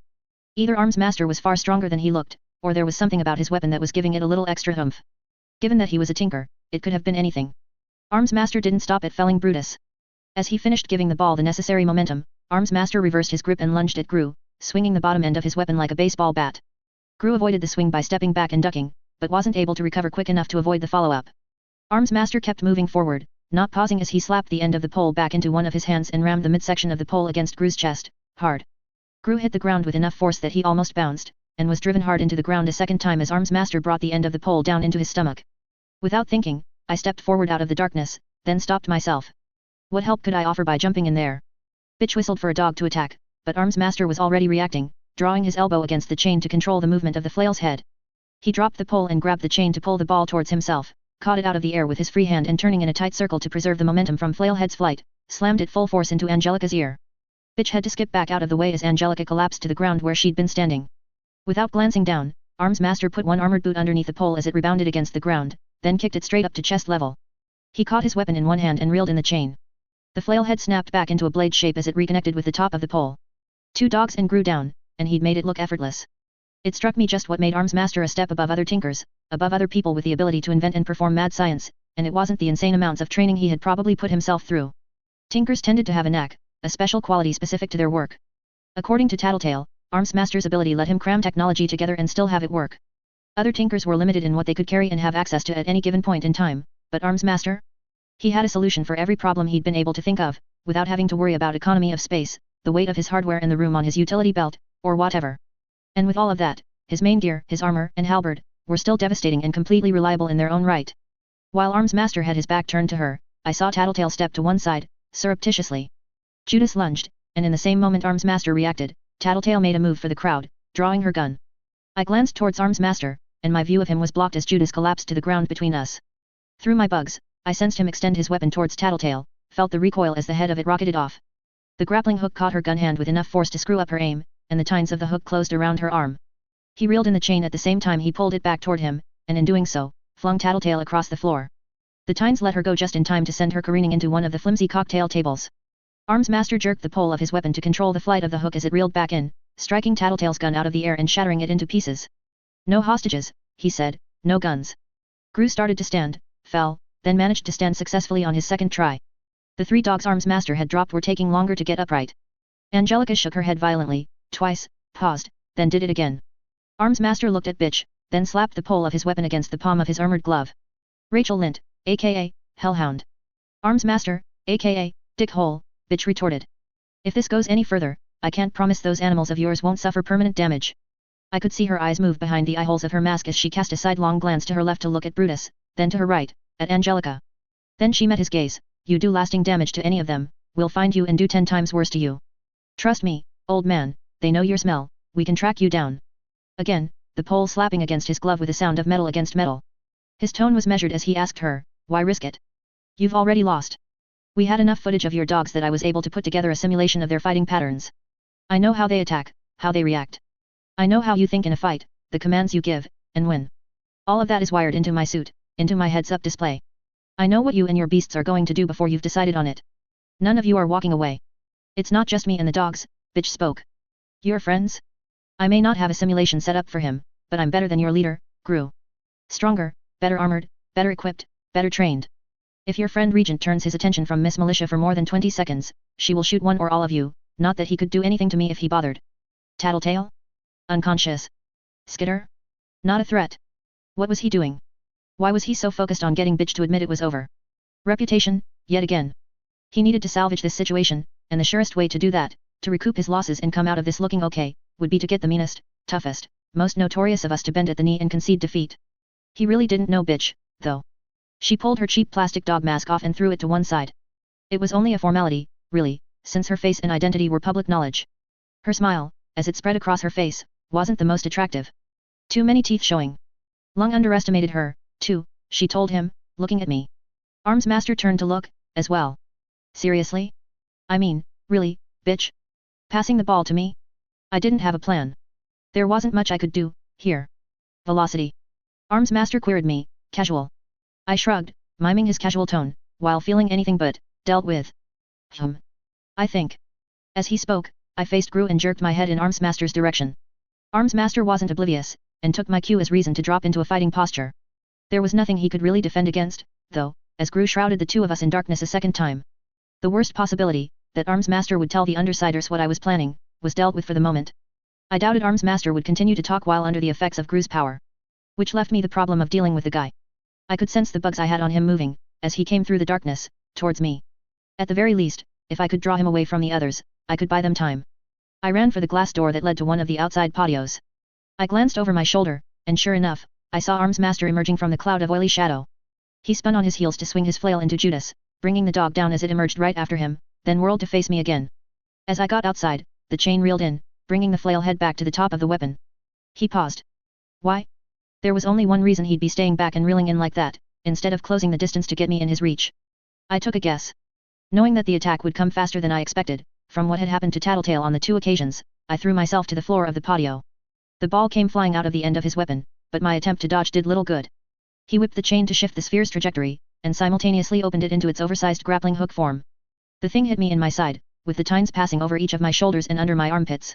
I grunted with the impact, and as I tried to stand, I nearly slipped on the excess chain that spooled around me in the grappling hook's wake. I felt the claw of the hook tighten around my chest. On the far side of the patio, Arms Master planted his feet and raised his weapon to start reeling me in. No, no, no, no, no. I was not going down like this. Not with Emma fucking Barnes and her asshole lawyer dad in the crowd. I started to gather my bugs from inside, but stopped. No use bringing them here, when Arms Master could murder half the swarm with that souped-up bug zapper he'd worked into his halberd. I moved my bugs into position indoors. Still shaky from the hit, thankful for the armor I'd built into my costume, I managed to grab the excess chain below me and wind it around the patio's railing behind me. If Arms Master wanted me, he'd have to come to me, damn it. I wasn't going to make this easy. The chain grew taut, and Arms Master tugged twice before deciding it would be less trouble to approach than to add to the property damage. He closed the distance to me on foot, pausing only to free his chain from the patio railing. He reeled in his chain to pull me the remaining 2 or 3 feet to him. Skitter. I would have thought you would be quicker to surrender. Nobody else was in earshot. Whatever side I'm on, I don't exactly want to go to jail. Look, my offer stands. I've almost got the last bit of detail I need from these guys. Something you said you'd have weeks ago, he replied. There's no other way you're going to salvage this, Arms Master. I stood as straight as I could with the grappling hook around me. The damned thing was heavy. Tattletale had gone out of her way, even got herself knocked out of action, to let us know how important Arms Master's status was to him. I needed to use that. Only way you won't look incompetent is if you can say I only got away because you let me. That all of this tonight happened because you let it. Because letting me get away with this meant I could get the info on who's employing the undersiders, on where the funding, equipment and information is coming from. Then you clean up, and it's 2 supervillain groups dealt with in the span of a week. Tell me that doesn't sound good. Arms Master considered for a moment. No, he answered me. No. Don't expect anything other than a prompt arrest for you and your companions for your antics tonight. He shook his head, a bird in the hand, after all. He gave me a little shake, as if to make it clear just who the bird was. I took a deep breath. You were right, Arms Master. Of course, he spoke, absently, pushing me against the railing with one hand.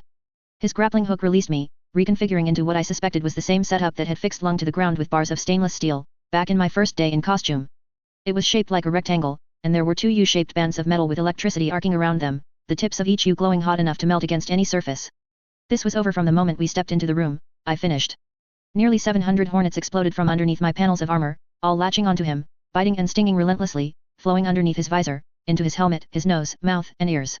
Some even crawled down beneath his collar, to his shoulders and chest. I threw myself at the tail end of his halberd, hugging my body around it. With one hand he lifted me and the halberd both, and slammed us against the ground. Again, I felt those tendrils of electricity running over me, on top of the pain of having my stomach caught between the pole and the ground. I was very thankful, the second time tonight, for the panels of armor I'd implemented into my costume design. He repeated the process, lifting me 2 or 3 feet off the ground, then slamming the pole and me down again. After the second time, I had to fight to place myself beneath the pole again in anticipation of a third hit, knowing he would weather the onslaught of hornets longer than I did this abuse. Rescue couldn't have come a second later. Bitch, an unconscious Tattletale and Brutus were the first ones over the edge of the patio. Brutus bumped against Arms Master as he passed, knocking the man off balance and giving me the chance I needed to heave myself upright and pull the halberd from his grasp. I held it in my hands, and he was too distracted by the swarming hornets to even realize it. I threw the halberd over the edge of the patio and ran toward the door leading back inside. I caught Gru's reaching hand as he and Judas bounded through, so he could swing me up behind him. As we leaped from the patio's edge, I looked behind us and saw Angelica and Regent following. Gru was banishing his darkness, to make the mess we'd created all the more clear for those of our audience that hadn't yet managed to flee. Our objective was to humiliate, after all. For much the same reason, maybe as a bit of a spiteful fuck you to Arms Master, who'd made this all so much harder than it had to be, I left my bugs where they were, arranged on the wall to the right of the patio and the floor in front of it. Half were gathered into the shape of 2 large arrows pointing to the patio door, one on the floor and one on the wall, while the other half were arranged into bold letters spelling out "Let's go." I wrapped my arms around Gru, holding him tight as much in anticipation of our landing on a nearby rooftop as a farewell hug. Chances were good that this was my last job as part of the Undersiders. Tangle 6.7. Leaping from rooftop to rooftop was not as awesome or efficient as it was on TV and in the movies. Even if it was the dogs doing the brunt of the work, they weren't the most graceful of creatures, they weren't built to be ridden, and we didn't have any saddles. There was also the distinct issue of there being buildings of wildly varying heights, similar to how Brian's neighborhood sported old Victorian-style buildings amid apartments and condos. As Judas hopped down from the side of a 6-story building, dug his claws into the side of a neighboring building to slow his descent, then jumped the rest of the way down to the asphalt of an alleyway, I was genuinely concerned the landings would dislocate my hip. In short, I was grateful to be back on terra firma. Need a hand? Bitch called out, a moment after Brutus sat down. She had a prone Tattletale lying across her lap and Brutus' shoulders, and it looked like Tattletale was falling off, despite Bitch's best efforts to hold on to her. I reluctantly let go of Gru as he slipped down from Judas and rushed over to help. I silently lamented having included the panels of armor on my chest and stomach, which had been a solid barrier between my body and his back as I clung to him on our retreat from the Forsberg Gallery. Whatever my regrets, I wasn't oblivious to the matter at hand. I hopped down off Judas' back and hurried over to help with Tattletale, just a step behind Gru. It proved easier to slide her down to the sidewalk than to get her back up onto Brutus' back. Gru did the heavy lifting, while I focused on keeping her head and arms from hitting the ground or getting caught under her. As I bent down to help ease her to the ground, I could already feel the stiffness in the muscles of my thighs, back and stomach. I was glad I'd done my morning exercise earlier, because there was no way I was going to be able to go anywhere tomorrow. I glanced around us. Cars were zipping past on the streets at either end, but there weren't many pedestrians, and none appeared to have spotted us, thus far. My suspicions were that most people in the downtown area who were out and about would be near Lord Street, celebrating the end of the curfew. People would be acting out their relief over the end of the ABB situation, making up for time they'd spent cooped up in their homes during the 6 nights of curfew. Anyone see capes following? Gru asked. I didn't see anyone, but I wasn't really looking. That's usually Tattletale's job, Regent replied. She can't give us any info like this, Gru pointed out. Wait, I told him. I reached back into my utility compartment and fished out the change purse. I removed the tissues I'd wadded up inside to keep the change from rattling and found one of the 3 tiny white packets at the bottom of the bag. I tore the packet open and held it under Tattletale's nose. Smelling salts? Gru asked. I nodded. You asked if anyone had any after we put down Uber and Leet. I made a mental note to have M for next time. I bet half of us did, Regent replied. The weird thing is that you actually followed through, dork. What's weird about that? I asked, a bit defensively. He was distracted from replying. Tattletale stirred, turning her head to get her nose away from the smelling salts. I moved them back under her nose. She woke, mumbling, okay, stop. Welcome back, Gru told her. How do you feel? I asked. My stomach feels like someone ran it through a blender, and my arm hurts like hell, but I'm tougher than I look, she said. Not 1 second later, she groaned and huffed out a breath, but I'm going to need help to stand. Gru and I helped her. She was hurting, and moved at a glacial pace. It was made more difficult by the fact that she apparently didn't want either of us to touch her right arm. What did I miss? She asked, as if to distract from the fact that she was moving like an old woman. TLDARR, you got bitch slapped and knocked out, it was down to bitch and Skitter, and we still got away, Regent shrugged. Tattletale froze in her tracks. Since Gru and I were still easing her to a standing position, I was forced to shift my grip to ensure she didn't fall. Shit, she managed to fit more invective into that one word than some of the people from my dad's work could manage in 10, and some of those guys were seamen. Tattletale turned her head, that's not true, Arms Master spoke, echoing her words as he rounded the end of the alley. He looked worse for wear. The lower half of his face had welts on it, not many, but some. I'd instructed the hornets to sting so they weren't coiling their abdomens, which meant they weren't squeezing the venom sacs and injecting venom with every sting. I'd only injected enough venom to make it hurt a little, to distract. After I'd beaten my retreat, though, I knew some would have stayed on him, and a few would have stung him after I was out of range and no longer able to control the hornets. The welts weren't the bad part, though. What caught my eye, though, were the 6 thin trickles of blood running down the lower half of his face. Hornet bites weren't necessarily capable of penetrating skin, as much as they might hurt, but there had been a lot of them, and if a few happened to bite in the same location, or if they caught the edge of an eyelid or nostril. Maybe. I noticed his halberd in his right hand. When I looked at our remaining escape route, Dauntless was at the other end of the alley. Brockton Bay's rising star. It would have been easy to peg him as a tinker, but he apparently wasn't. His power let him, according to details he'd leaked when he'd appeared on TV and in magazines, imbue his gear with a little bit of power every day. Thing was, every bit of power he parceled out had permanent effects. Every day, he was just a little bit stronger than he'd been the day before. A little bit more versatile. It was expected that he would eventually surpass even the likes of Alexandria, Legend, and Eidolon, the triumvirate of the Protectorate, the top dogs. That kind of made him a big deal in Brockton Bay, a hometown hero. I didn't follow that stuff, didn't buy into the hero worship. I'd always found the capes interesting, I'd followed the non-gossipy news about them, but with the exception of a phase around the time I was 9 where I'd had an Alexandria t-shirt and had my mom help me find pictures of her online, I had never really got giddy over any particular hero. Dauntless packed a few trademark pieces of gear. He had his arc lance, a spear he held in one hand that looked like it was made of white lightning. His shield, fixed to his left forearm, was a metal disc about the size of a dinner plate, surrounded by rings of the same kind of energy that made up the spear. Finishing his current set of empowered items were his boots. His feet looked like they were encased in the white crackling energy. If rumor was to be believed, he was working on empowering his armor as well, but I couldn't see any hints of that energy on the costume. It was white and gold, and his golden helmet was in the Greek or Spartan style, with slits for the eyes, a band of metal covering his nose, and a slit running down lower half of his face. A band of metal crested the top, like a mohawk. You could see the frown crease Armsmaster's damaged face as he turned his focus to me. I threw your halberd off the side of the gallery, I spoke before he could. Did Dauntless fetch it for you? He didn't voice a reply right away. As if to demonstrate, he threw his halberd straight up in the air. It disappeared into a storm of glowing blue lines as it reached the peak of its ascent, simultaneously rematerializing in his hand. Hadn't I seen Kidwin bring his cannon to the site of the bank robbery in the same way? A piece of borrowed technology? I'm not about to put so many eggs in one basket without sufficient safeguards, Armsmaster told me. His voice was tight with repressed anger. No bugs. Damn it, I had no bugs, again. I'd emptied my armor of bugs when I attacked Armsmaster, and I'd left them and the rest of the swarm back at the gallery when I made my retreat. Surrender, he intoned. Thinking about it, Tattletale spoke. Decide fast, Armsmaster growled. Why did you guys stop here? Tattletale murmured to us, we're, like, half a block from the parking garage where we stashed our ride. I wanted to make sure there were no pursuers before we peeled out, Gru replied, good thing, too. Right, Regent's voice was thick with sarcasm, because this is so much better than them finding us as we put the key in the ignition.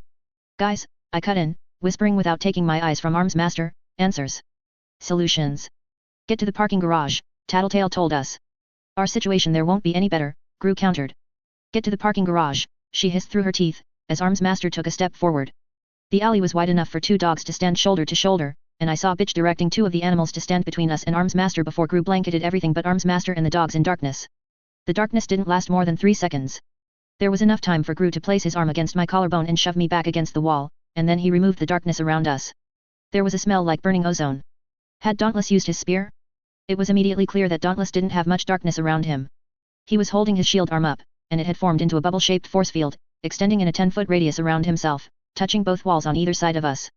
The force field was serving to block off the darkness, and while I wasn't sure, I suspected that the field was actually eating through any darkness that touched it. It was making a continual sizzling, crackling sound that drowned out the traffic on the roads around us. Dauntless advanced a pace, and the force field moved a corresponding distance closer to us. After a second short advance from Dauntless, Gru had to back up a step to avoid touching the field of crackling white energy. A step that closed the distance between us and Armsmaster. Armsmaster hates you, Tattletale told Dauntless, raising her voice to be heard over the crackling sound the force field was generating. He hates that you're the next big thing, the guy that's going to be better than him.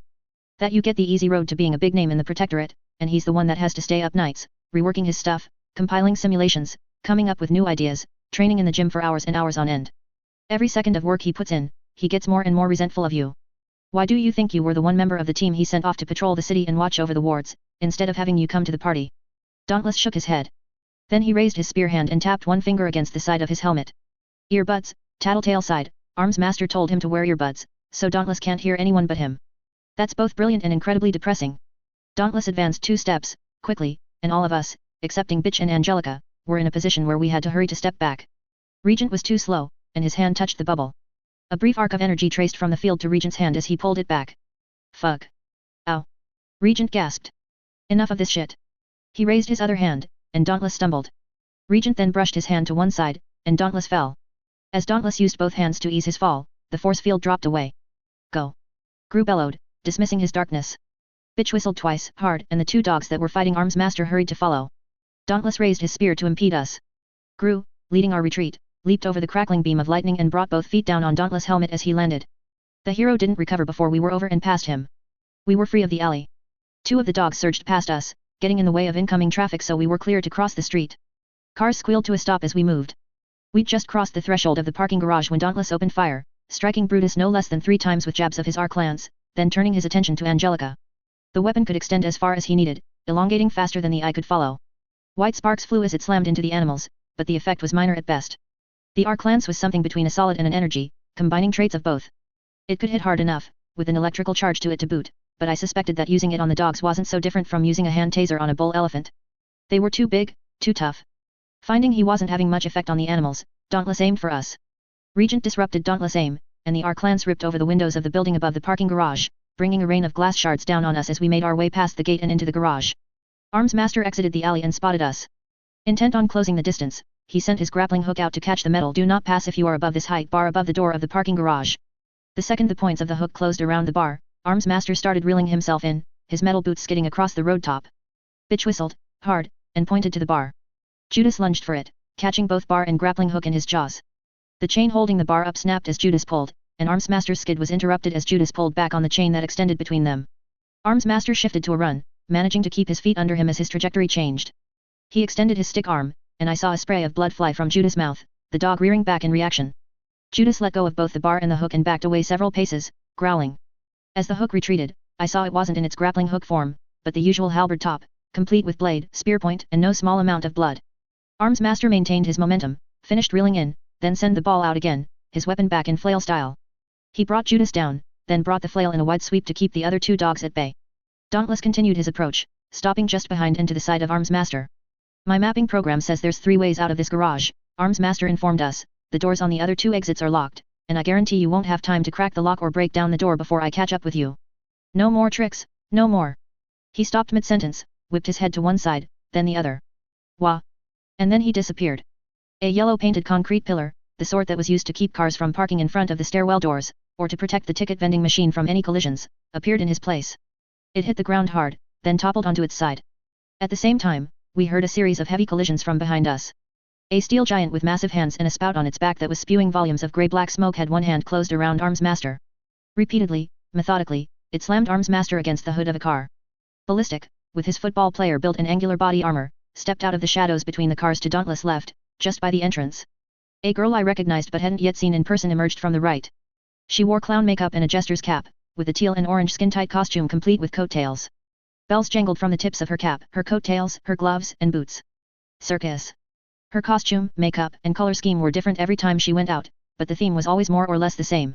Dauntless moved to retreat, but Sundancer intercepted him, stepping around the front of the building and placing her miniature sun in the center of the entryway to bar exit. I didn't have enough bugs to contribute, and had too little of an idea of what was happening, besides, so I stayed put and watched as the rest of the scene unfolded with surprising speed. Arms Master fought his way out from the giant metal hand, but found himself dealing with not just the machine, but a creature from the Black Lagoon, replete with crustacean armor and octopus tentacles in the place of arms and a face. He managed to fend them off for a few brief moments, until he swung his weapon at the octopus creature and wound up with a car bumper in the place of the halberd. He didn't have a grip on the bumper as it materialized, so he fumbled and dropped it. Before he could recover from his surprise or his lack of a weapon, he found himself caught in the mechanical hand. The steam-powered giant resumed his methodical thrashing of Arms Master against the now battered car, with the octopus crabman standing patiently by. Circus threw a handful of knives at Dauntless, only to have them deflected when he encapsulated himself in his force field bubble. The second the bubble went up, though, I saw Ballistic reach down to touch the car parked beside him. When he used his power on the car, you didn't see it move. Rather, in the blink of an eye, it was gone from where it had been, abruptly in a position where it was virtually wrapped around the upper half of the force field. It started rolling off the other side before the force field gave way, then dropped to the ground a scant foot from Dauntless. Circus hadn't stopped moving. As the car hit the ground, her feet found positions on the undercarriage, and she was up and over, leaping toward Dauntless. She brought her hands back, and at some point I couldn't see her hands. She got a two-handed grip on a large, colorfully painted sledgehammer, colored streamers trailing from it as she swung it in Dauntless' direction. Circus was one of those capes that had a whole pile of very minor powers. The ones I knew about were some minor pyrokinesis, the ability to deposit items into thin air, to retrieve those items just as easily, and greatly enhanced coordination and balance to round off the package. She was one of the more successful solo villains around Brockton Bay, a burglar and thief both quick and versatile enough to win or slip away if she crossed paths with a hero. If I remembered right, she'd been offered a position on the Undersiders and had vehemently refused. Which raised the question of what she was doing here, with the travelers. Dauntless parried Circus' sledgehammer with his arc lance, and the sledgehammer was gone in the next second, as though it had never existed. At some point in the meantime, though, she'd managed to slip a lit torch into one hand. She raised it to her mouth, and blew a large cone of flame in Dauntless' direction. He staggered back from the torrent of flame, raised his shield, and widened it into a force field bubble again. Less than a second after the shield went up, Ballistic sent another car flying into it with enough force that the car rebounded into the ceiling, back to the ground and into the other side of the parking garage. The shield failed, flickering out of existence, and Dauntless reeled. Circus took the chance to close in, torch gone, sledgehammer out. What followed was a brutal takedown, as Circus swung the sledgehammer twice, making it disappear rather than hefting it back for the next swing, which made the assault that much more relentless. She ducked low to avoid his arc lance, then spun in a tight circle as she sidestepped around him. As she rotated her body, the sledgehammer made an appearance once more. She carried through with the spin with the weapon in hand, driving it hard against the center of Dauntless' armored chest. Dauntless fell, and the conflict was abruptly over, silent but for the crackle of Sundancer's miniature sun, and a single honking horn outside. The two giants, the machine and bizarre sea creature, approached us, with Trickster lagging behind them. I could see the machine guy's face, a heavy-cheeked Caucasian with acne-scarred cheeks and long hair pulled back into a greasy ponytail, the upper half of his face covered in a metal mask and goggles, and now I could place him. He was Trainwreck, a fairly thuggish villain that hadn't made much of a name for himself. I couldn't say whether that was a suit or actually his body. For all I knew, he was some sort of coal-driven cyborg, or an unfortunate individual that had been transformed by his powers much in the same way Nutter and Gregor had. And of course, that left the odd one out, the sea creature, who could only be Genesis, from the Travelers. Trainwreck dumped a beaten and bloodied arms master to the ground, beside Dauntless. He took a second to examine the halberd, which he held in his other hand, and then snapped it in his hands and squeezed the remains in his metal fist. He dumped the resulting debris over the unconscious heroes. I looked across the assembled group. The Travelers and two villains that had never, as far as I knew, been on a team. Nobody was saying anything. A smooth, self-assured voice broke the silence. I assumed, Tattletale, that when you asked to meet with me at the conclusion of your task, that you wouldn't be bringing the heroes with you. A soldier in Kevlar and a black balaclava was holding the stairwell door open for Coil.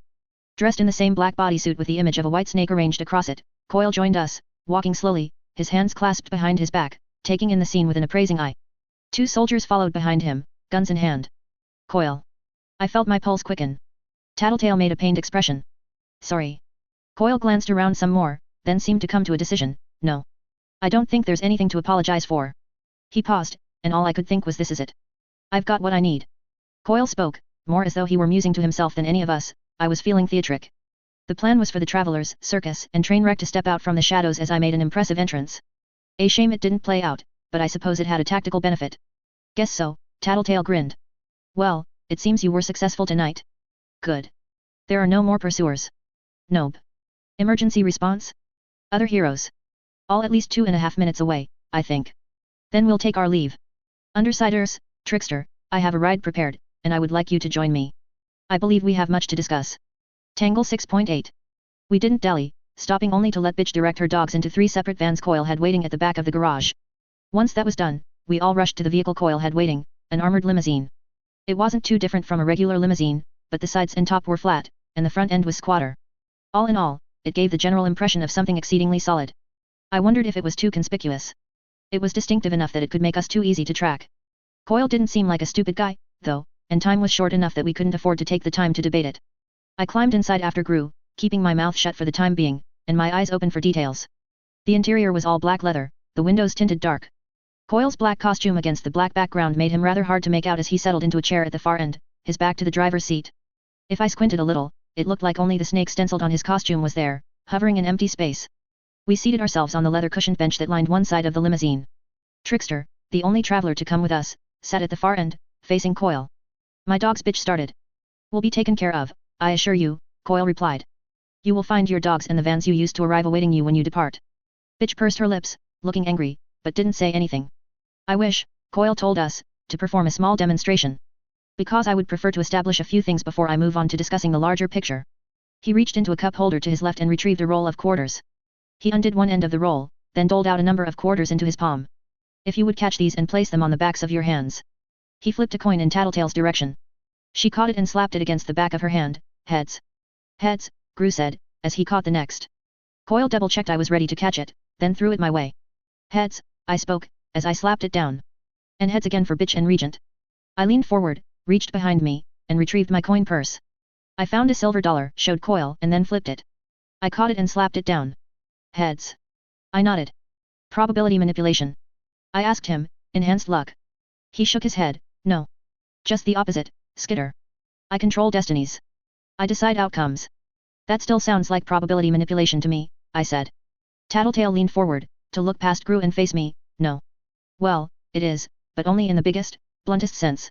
But I can vouch that he's telling the truth, vague as it is. When I asked what his powers were, at the meeting, you said you didn't know, I accused her. No, she shook her head, I said I couldn't say. Which is true. One of the contingencies for my getting to be part of the Undersiders and get the funding he offered was that I would keep the details a secret, and I've got to do that until he says otherwise, sorry. Coil placed his elbows on the armrests and steepled his fingers in front of his mouth, or where his mouth would be if his mask showed any part of his face. I feel that keeping potential enemies in the dark is a necessity. To those ends, rather than risk having her as an enemy, I sought out your Tattletale and hired her, with enough incentive to keep her loyal and silent on the matter. And us? Gru asked. I won't mince words, Gru, Coil answered, my choice to form the Undersiders was a gambit. If you failed, got yourselves killed, injured, or arrested, then that simply meant there would be less para-humans in this city for me to be concerned about. That isn't to say I didn't assist you or that I attempted to steer you towards failure. I did just the opposite. All I mean to say is that I was prepared for the eventuality. Gru tilted his head slightly, and if we succeeded, then you naturally find yourselves sitting here, proven to be capable, Coil leaned back. Worthy to hear my proposal, as the travelers already have. I can't help but notice you didn't test them the same way you tested us, Gru spoke, we've worked for you for nearly a year. The travelers have an established track record. With this in mind, I contacted them and requested they come to Brockton Bay. They heard my offer, and I was hoping Trickster might give his reply tonight. All eyes turned to Trickster. He didn't hurry to reply. He reached into the fold of his jacket, found a pack of cigarettes, tapped one out, placed it inside the mouth slit of his mask and lit up. He placed one hand on his hat to keep it in place as he rolled down the window to blow the smoke outside. If you're not bullshitting, if you're making a good faith attempt at providing a fix, we're in, Trickster spoke, not looking at Coil. Excellent, Coil replied, not twitching a muscle. There wasn't an iota of surprise there. Fix? I asked Trickster. That guy, Trickster tilted his head in Coil's direction, is offering my team a temporary solution to an ongoing problem, with promises that he's going to look into a possible permanent fix. Vague, Regent spoke. Trickster shrugged. I couldn't quite get a sense of these guys. I spoke up, this wouldn't have anything to do with what your teammate said about you guys pulling a ridiculous number of jobs, like you're trying to fill a bottomless pit with cash. He turned to one side to let out a long exhalation of smoke, then answered, my teammate needs to keep her mouth shut about private business. Which, in no uncertain words, meant I should drop the subject, and that I was probably right. Probably not my best call, raising a subject pretty much guaranteed to touch a nerve. So, Gru spoke to Coil, you've provoked our curiosity, which I'm sure was your intent. Yes. First off, let me show you what I desire, Coil spoke. He touched a button beside the cup holders to his left, and the windows rolled down. I looked outside, and saw the darkness of a tunnel. As we left the tunnel, we found ourselves overlooking the rest of the city. The bay and the city both were spread out beyond us, a cityscape lit up by constellations of orange, yellow and white dots and the faint light of the moon above. I looked back to Coil, and saw him gesturing to the open window. The city? I asked him. The city, yes. Desiring to take over the world is not only cliché, but unrealistic, he replied, his voice sibilant, smooth. I will, for the time being, content myself with seizing this city for myself. Cliché still, I might admit, but rare few do even this with any measure of success. Isn't it kind of obvious you're trying to do that already? Regent asked him. Perhaps, but contrary to popular expectations, I do not aim to limit my control to the organized crime of Brockton Bay. I would control everything. Government, courts, law enforcement, business, and much more. Ambitious, Gru spoke. I thought I might have heard a change in his tone of voice. Doubt? Quite. But rest assured, Undersiders, I am already moving into my endgame. Endgame? I asked. Think, Skitter. Who are the major players in this city? What has changed? The ABB is wiped out, with the very plan I proposed at the meeting. Empire 88 is reeling from the plays I made today, and I fully expect to finish them off in the coming weeks, hopefully with the assistance of you, the travelers, and my other recruits. The wards and the Protectorate are in a tenuous position, now. I took steps to ensure the public knows their heroes played only a partial role in stopping the ABB, and your actions tonight serve to shake confidence in them further. If the matter is pushed further, I expect there will be a restructuring of the group structure. Perhaps members will be exchanged with other nearby Protectorate groups, someone else might be put in charge, new rules, regulations, and quotas put in place. Whatever the case, it will be some time before they regain their footing and re-establish their reputation. By the time this occurs, I will be settled in my new role. He let that sink in. Who else is left? New Wave isn't in a position to take control. They are powerful but too controversial, with even less trust from the public than the Protectorate. The merchants under Skidmark's leadership are too weak and self-centered to make a serious play. Faultline's group is mercenary, and conservative use of my power has made me an exceedingly wealthy man, leaving me the option of purchasing her cooperation if and when it is necessary. There are scarce few who are in a position to impede me, as I make my play, and I'm not only speaking of capes. I've quietly been purchasing properties throughout the docks and will aggressively purchase more in the final stages of my plan.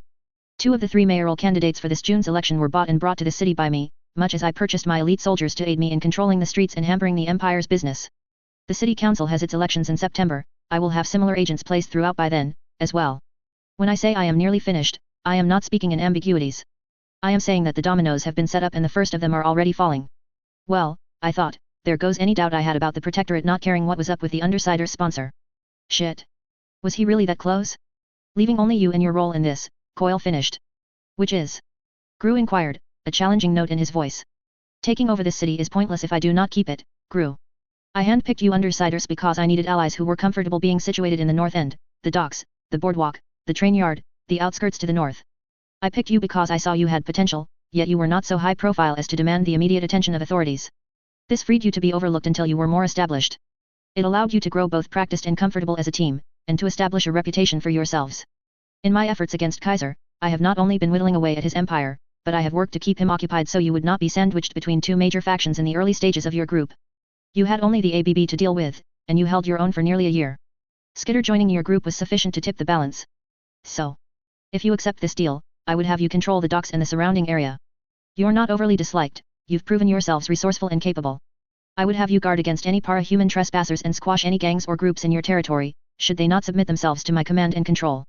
If this project proved to be a success, I would have you be my agents in expanding to nearby cities. But I digress, that is long-term, only a possibility. And what do we get in all this? Regent asked. Coyle replied, I expect that wealth and power go without saying. Beyond that, I leave it to you to name your terms. As I explained what I desire, I leave it up to you to decide what you would ask for, in exchange for your cooperation. Nobody hurried to reply. We exchanged glances with one another, trying to gauge each other's reactions. Trickster finished his cigarette, tossed it out the window and rolled the window up. Coyle broke the silence, bitch. I am aware of your collection of dogs. More than one isolated building containing strays and dogs due to be euthanized. Animals that you rescued, retrieved, and gave shelter. All attention turned to bitch. She looked angry, opened her mouth to speak, but Coyle interrupted her before she could. No. I would not interfere with your business. I respect your passion. But at the same time, I know it likely pains you, that you have only so much time to spare, to visit these locations, to feed these animals you have rescued and give them the individual attention and care they need. Bitch glared at him. If looks could kill. I could provide the resources you need, to fully equip the buildings and make them comfortable for the dogs. Assistance to care for the animals and work under you as you see fit. I would have the city give the same sort of funding to anyone who adopts a sheltered animal that is provided to foster parents, with oversight, of course, to ensure that the animals are being properly cared for, that the system is not gamed. There would be no more dogs cooped up in shelters, awaiting euthanasia. What would you say to that? I'd say you're fucking with me. He didn't press the issue, instead, he turned to the next member of our group. Regent. A hard young man to please, because you grew up wanting for nothing, and you expect largesse, luxury, and idle entertainment as a matter of course. What do you know about how I grew up? Regent challenged him. I know what the Protectorate knows. Not long after Lung was brought into custody, Arms Master began pushing for details on your group. Staff at the PRT offices were tasked with looking through old criminal records and reports of lesser-known para-humans, trying to find parallels. Find if perhaps a supervillain in another area perhaps moved to Brockton Bay, changing their names, costumes, and methods. They found you. Ah, Regent leaned back in his seat. Shit. So I know who you are. I know that you went out of your way to get out from your father's thumb, and that it's quite likely that a part of you is driven to prove yourself to him, to pursue success, power, and status in our circles. His father? I asked. Not my story to tell, Coyle waved a hand, I leave it for Regent to share at a later date, if he chooses. All I mean to say is that I can give you that, Regent. Status and notoriety, perhaps enough to rise above your old man. Regent nodded once, but didn't say anything. I would have liked to see his expression behind his mask. You must understand, undersiders, I do not use fear as Lung did, or manipulation as Kaiser does. I would have you work alongside me because you know I am the person that is best equipped to provide what you desire, and that nobody else can or will give you a better offer. Which sounds nice, sure, I countered. Could I poke holes in this plan, maybe derail it? But I haven't quite forgotten that you just told us you were fully prepared for us to screw up somewhere along the way, and that you would have been perfectly okay with it happening. You would have shrugged, said less capes to deal with and you would have dropped us and walked away. Coyle nodded, this is true. So if we screw up later, it's going to be the same thing. No, Coyle spoke. Then he paused for a moment. I understand your concern, but I have already informed you of a great deal, here. If you were arrested, or if half your team perished in action, it would be dangerous to abandon you, because you could divulge key information. This will continue to be the case. I nodded, slowly, except you could provide false information to us, or stop providing key info. Look to Tattletale for the answer to that. I may have purchased her assistance, but I expect you consider her a friend, and vice versa. You could, I hope, trust her to verify that what I tell you is truth, and to know more about my plan that I divulge, in any case. So if I wanted to argue the point further, it looked like I didn't trust Tattletale. I wasn't sure I liked that, but I nodded. All right. Skitter, Coyle spoke. I came prepared, tonight, with offers in mind for the rest of your team. I can help care for Bitch's collections of rescued dogs, and help ensure less animals need rescue in the future. Gru is relying on me for a personal matter, and he knows that my taking power can only ensure that things go his way without difficulty. You, and you alone, Skitter, have me wondering what you desire, at the end of things. Tattletale, to my left, leaned forward again, interest clear on her face. I had to be convincing. No way was I going to let something slip past the radar and alert Tattletale now. So I gave it a serious think. I kind of hoped someone would break the silence while I took the time to consider, maybe even distract from me, but nobody did. Everyone patiently waited, putting me at the focus of all attention, a spot I hated being in or out of costume. The city, I replied, being careful to be as genuine as possible, to avoid alerting Tattletale. You want to control it. Fine. I want you to make it work. Fix up the docks so they aren't a shithole. Give people work. Clean up the drug trade, or the hard drugs at least. Straighten out the asinine bureaucracy of the government and schools and all that. That sort of thing. Coyle shook his head, not something I can offer you in good conscience, dear Skitter. He raised his hand to stop me before I could open my mouth. Not that I was going to, but he did. What you're talking about, I already intended to do, in large part. To give it to you as a gift would be little different than offering you an amount in cash, when I already intend to give you as much money as you require. So you're going to improve Brockton Bay, I said, carefully. Don't get me wrong. I will not claim to be a good person, I assure you I am not. That said, you are likely to discover I am a proud man. I would consider it a catastrophic failure on my part if the city did not thrive under my rule, a tremendous blow to my ego. I nodded. He continued, our desires on individual subjects may differ, however. I would argue there will always be crime, always be drugs. I'm not saying there won't. I'm just saying that there's room for improvement. When I was in grade 6, more of my classmates could explain what a K-hole was than name a dozen countries. I am not promising quick fixes, Skitter. What I will tell you is that individuals like yourselves would control territories and be responsible for maintaining your own kind of order in those areas, with whatever means you saw fit. Over time, people would adjust to this, crime rates would decrease. I would simultaneously be controlling the flow of product into the city, reducing the distribution of the most problematic drugs, those that would lead to the most societal decay and crime, while making other, more benign product available in their place. Crime and drugs cannot be conquered, but they are animals I believe I can tame. And the city itself? I asked. I thought of my dad, fixing the ferry. Yes. Rest assured, if you were to accept my offer, I would fully expect you to contact me and speak up at any time you felt I was not following through in any department. I might be a proud man, but I would rather you injure that pride, even provoke it intentionally, rather than let me be complacent. I nodded once, slowly. I have said my piece, then. I leave you to consider it, undersiders. I recognize that this is not what you signed on for, in the beginning. I know it might not have the same appeal in the scope of costumed hijinks, and I'm prepared for the fact that this might lead you to refuse this offer. All I hope is that if you do refuse me, if you decide you are more comfortable as simple uncommon criminals, that our prior arrangement will stand. You've invested this much in us, and if we say no, we can just walk away. Regent asked him. Coyle spread his hands a bit. What would you see me do? Murder you? Threaten you?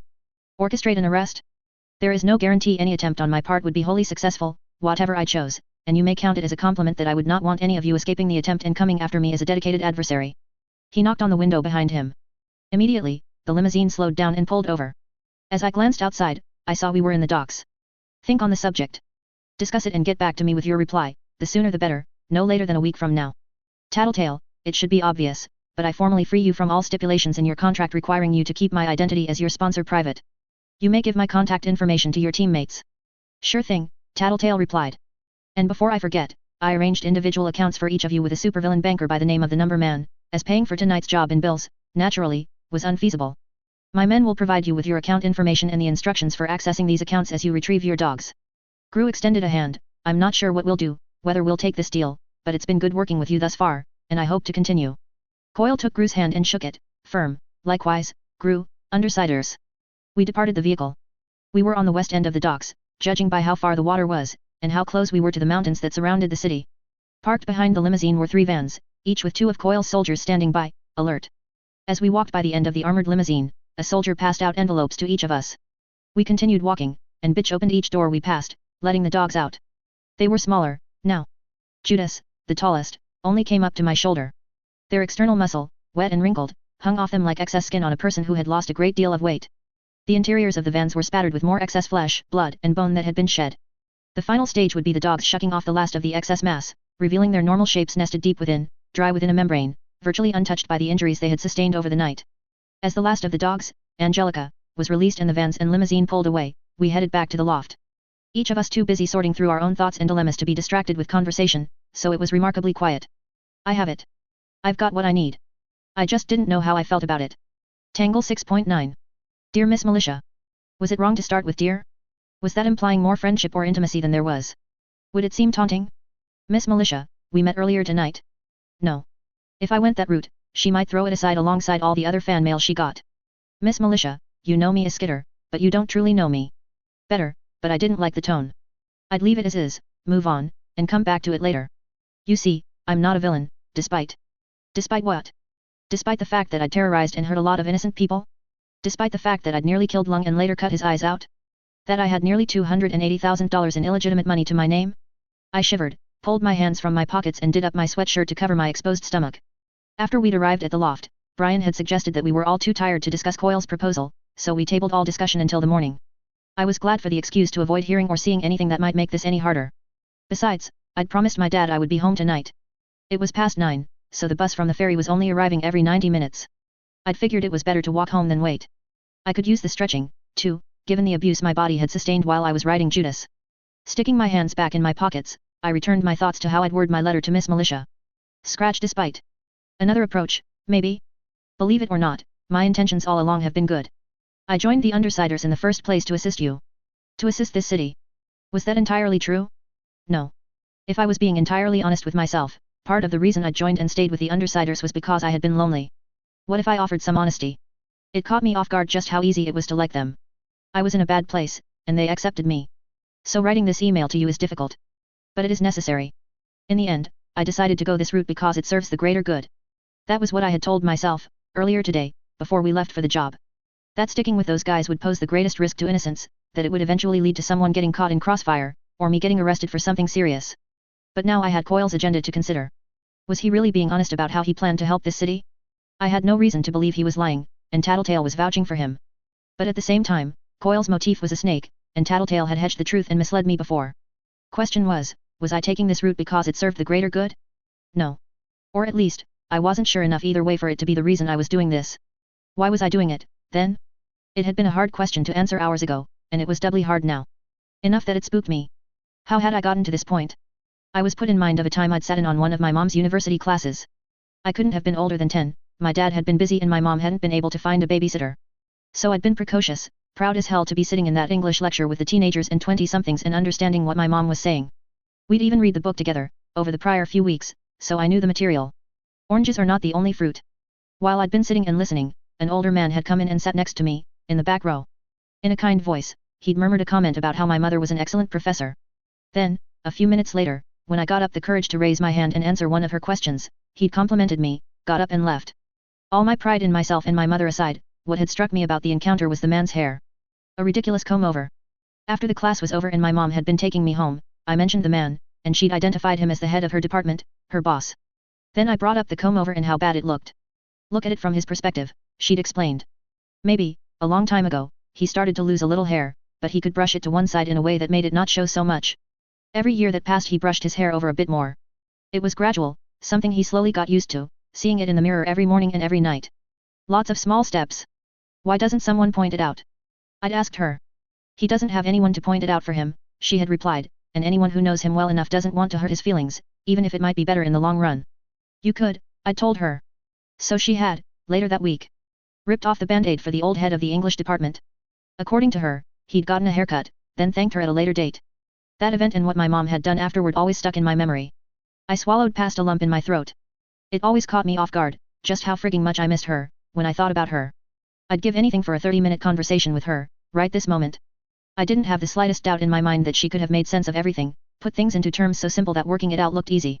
I had to stop, look up, blink back the tears in my eyes, and take a deep breath before I moved on. Was my situation the same as the old man's? Had I let myself gradually slip into a bad spot, because of my lack of perspective beyond what was going on inside my own head? I hadn't been thinking about this clearly. I was still confident enough I could send that email, make the call, but before I did that, I had to get my thoughts in order. Composing the letter in my head wouldn't work, I needed the words on my computer screen in front of me, concrete words in black and white. I walked around the back of my house and reached into my pocket for my keys. Before I could get them, my dad opened the door. Taylor. It's good to see you safe and sound. My dad looked tired, years older than the last time I saw him. I gave him a brief hug. Hi, Dad.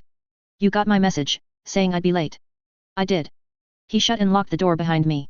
What happened? I shrugged as I pulled off my sweatshirt, made sure my pepper spray, phone, and keys were all in the pockets, then hung it up by the door. Nothing big.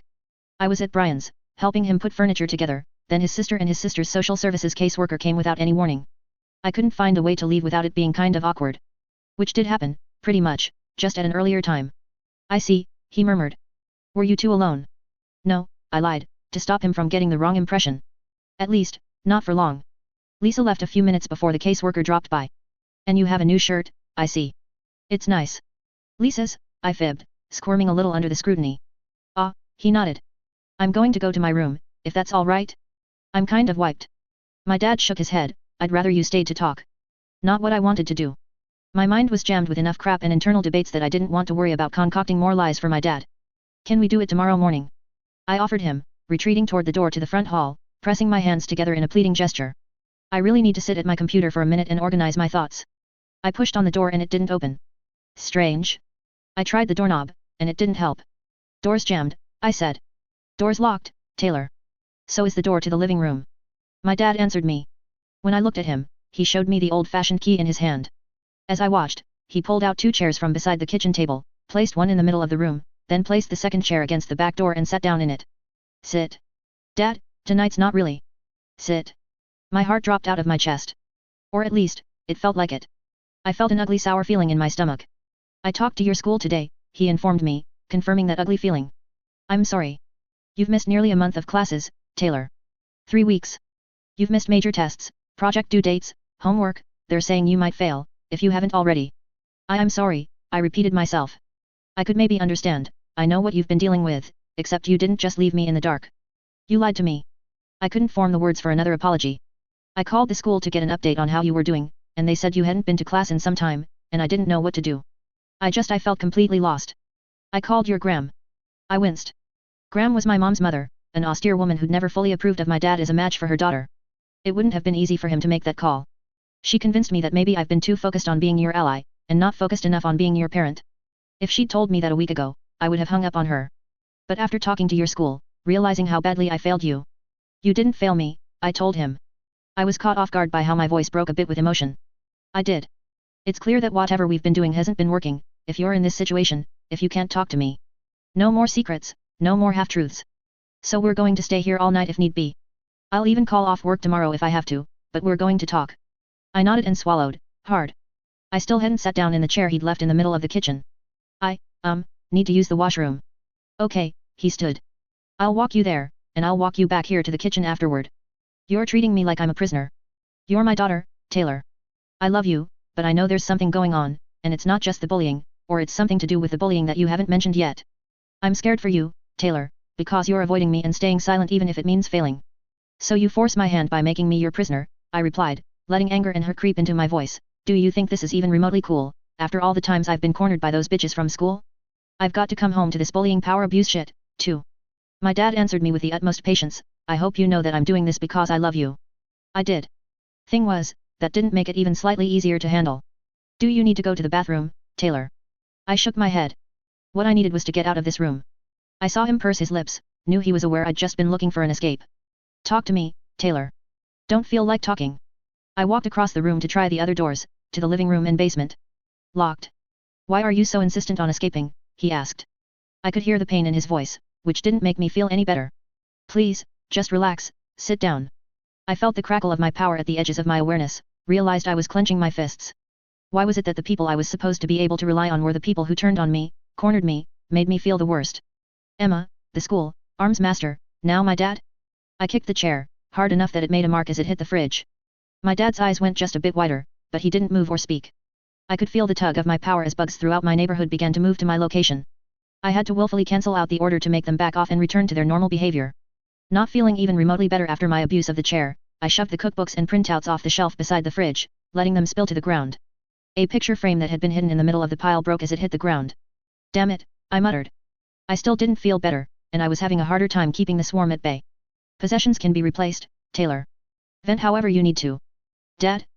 I had to stop for a few seconds until I felt like I could catch my breath and talk without my voice breaking up. Do me a favor. Stay quiet for a bit and let me think. He gave me a careful look before he answered me. Okay. I can do that. With nowhere else to sit, I put my back to the wall under the bookshelf I'd just cleared and let myself sink to the ground, my legs making their protests felt as I brought my legs up against my chest. I folded my arms, resting them atop my knees, and buried my face against them. I knew it had been 9:24 when I got in. By the time I'd suppressed the bugs, got my power under control and felt safe to raise my head, it was 9:40. My dad still sat in the chair. I let out a long sigh, quiet, then buried my face in my arms again. What now? Come on, Taylor. You faced down supervillains in life or death situations. You faced down Arms Master earlier tonight. Is it that hard to face your own dad? No. 10 times harder. But I had to face the problem the same way. Catalog my options, my tools at hand. Physical violence was out. So was using my power. What did that leave me? The situation was ultimately the same, I decided. I still had to write that letter to Miss Militia, organize my thoughts. Problem was, now I had an additional thing to deal with. I had to fess up to my dad about what I'd done. I wasn't sure I could say it. My throat was thick with emotion, and I doubted I could organize my thoughts enough to convince my dad that I'd done everything for the right reasons. I'd open my mouth to tell him, stammer out the basics of it, maybe he'd even look concerned at first. Then as I kept talking, failing to adequately describe what I'd done and why, I could see his face turning to confusion. After that? Disgust, disappointment. A little part of me died inside at the thought. I'd write it. I raised my head abruptly, looked to the papers scattered around me. I found a manila envelope, the kind you put documents inside. Then I found a marker. Along the top of the envelope, I wrote the words, I am a supervillain. I stared at those words on the brown envelope that rested against my legs. Then I looked up at my dad. He was reading a book, his right ankle resting on his left knee. I imagined handing him the envelope as is. Just that one line. Fuck. I muttered. Did you say something? My dad looked up from his book and reached over to put it down. It's okay. Keep reading, I said, absently, annoyed at the distraction, still pissed at him for cornering me like this. Okay, he agreed, but he didn't look at the book for longer than 3 seconds before glancing up at me again, as if to check on me. I tried to ignore him and focus on the envelope. What to write? After a second, I began writing below the title I'd put on the envelope. I like Brian and Lisa. I even like Alec and Rachel. But they're supervillains too. I joined them with the idea that I would get details the Protectorate needed and then betray them. I raised the marker and frowned. Why was this so damn hard? I put the cap on and nervously tapped the marker against my knee. Thinking about stuff, trying to gauge my feelings, exploring my thoughts to see what it was that made that knot deep in my gut get tighter. My dad? Was I too conscious of what he would read, how he would perceive it? Yes. But it had also been hard to write when I'd been mentally writing it for just Miss Militia. That wasn't the whole picture. Was I scared of arrest? No. Well, I'd seen bureaucracy at work with school, I didn't trust the system, I fully expected to get screwed over somewhere down the line. But that wasn't what was driving my choices. It was something more personal. The team. Was I worried over how they would take it? Over possibly having them as enemies? Like Coyle had said, there was no guarantee any action against them would be wholly successful. Tattletale would probably be able to tell a PRT team was there before they could get in position, and the team was good at making an escape in a pinch. Then I'd have one or more enemies after me, who knew everything they needed and had all the tools to make my life a living hell. Warmer. It did have to do with those guys, and it slowly dawned on me what it was. I stood, then walked over to the oven. Taylor, my dad spoke, quiet. I folded the envelope lengthwise to hide the words, turned on the oven burner, then held the tip of the envelope to the flame until it ignited. I held the burning envelope over the sink until I was sure my message was obliterated. I dropped the remains of the envelope into the basin and watched it burn up. I didn't want to send that email to Miss Militia because I liked those guys. That wasn't the big realization. What made me stand up and burn the envelope was the realization that I liked those guys, I was fond of them, I trusted them to have my back. Yet I'd always held myself at arm's length. It was stupid, it was selfish, but I really, desperately wanted to see what it would be like to get to know Lisa, without worrying that she would find out my scheme. I'd like to see what it was like to interact with her without having to censor myself out of fear that I'd provide that damning clue. I wanted to get to know Bitch and Alec better. And Brian. I wanted to be closer to Brian. I couldn't phrase it any better than that, because I didn't know if there would be any future with him beyond a simple friendship. I didn't expect there to be. It still mattered. I'd let myself think that I'd tried a friendship with these guys, that I had grown as a person, so it was okay to go ahead with my plan. But I hadn't. I'd never let myself truly open up and connect with them, and I was realizing just how much I wanted to. My reasons for going ahead with my plan were thinning out, getting harder to justify. My reputation was probably in shambles, I'd made enemies of everyone that mattered, and I had a number of felonies under my belt. As much as I might try to ignore all that and tell myself I was doing it for the greater good, my conversation with Coyle had left me less sure. That wasn't to say I believed him wholeheartedly, or that I thought he'd be as successful as he thought, but I was less sure. Damn it, I wanted to hang out more with the Undersiders. Knowing I was out of reasons to justify sticking with the plan, all the crap that would come raining down on my head if I did go ahead with it, how much I'd loathe myself for betraying friends.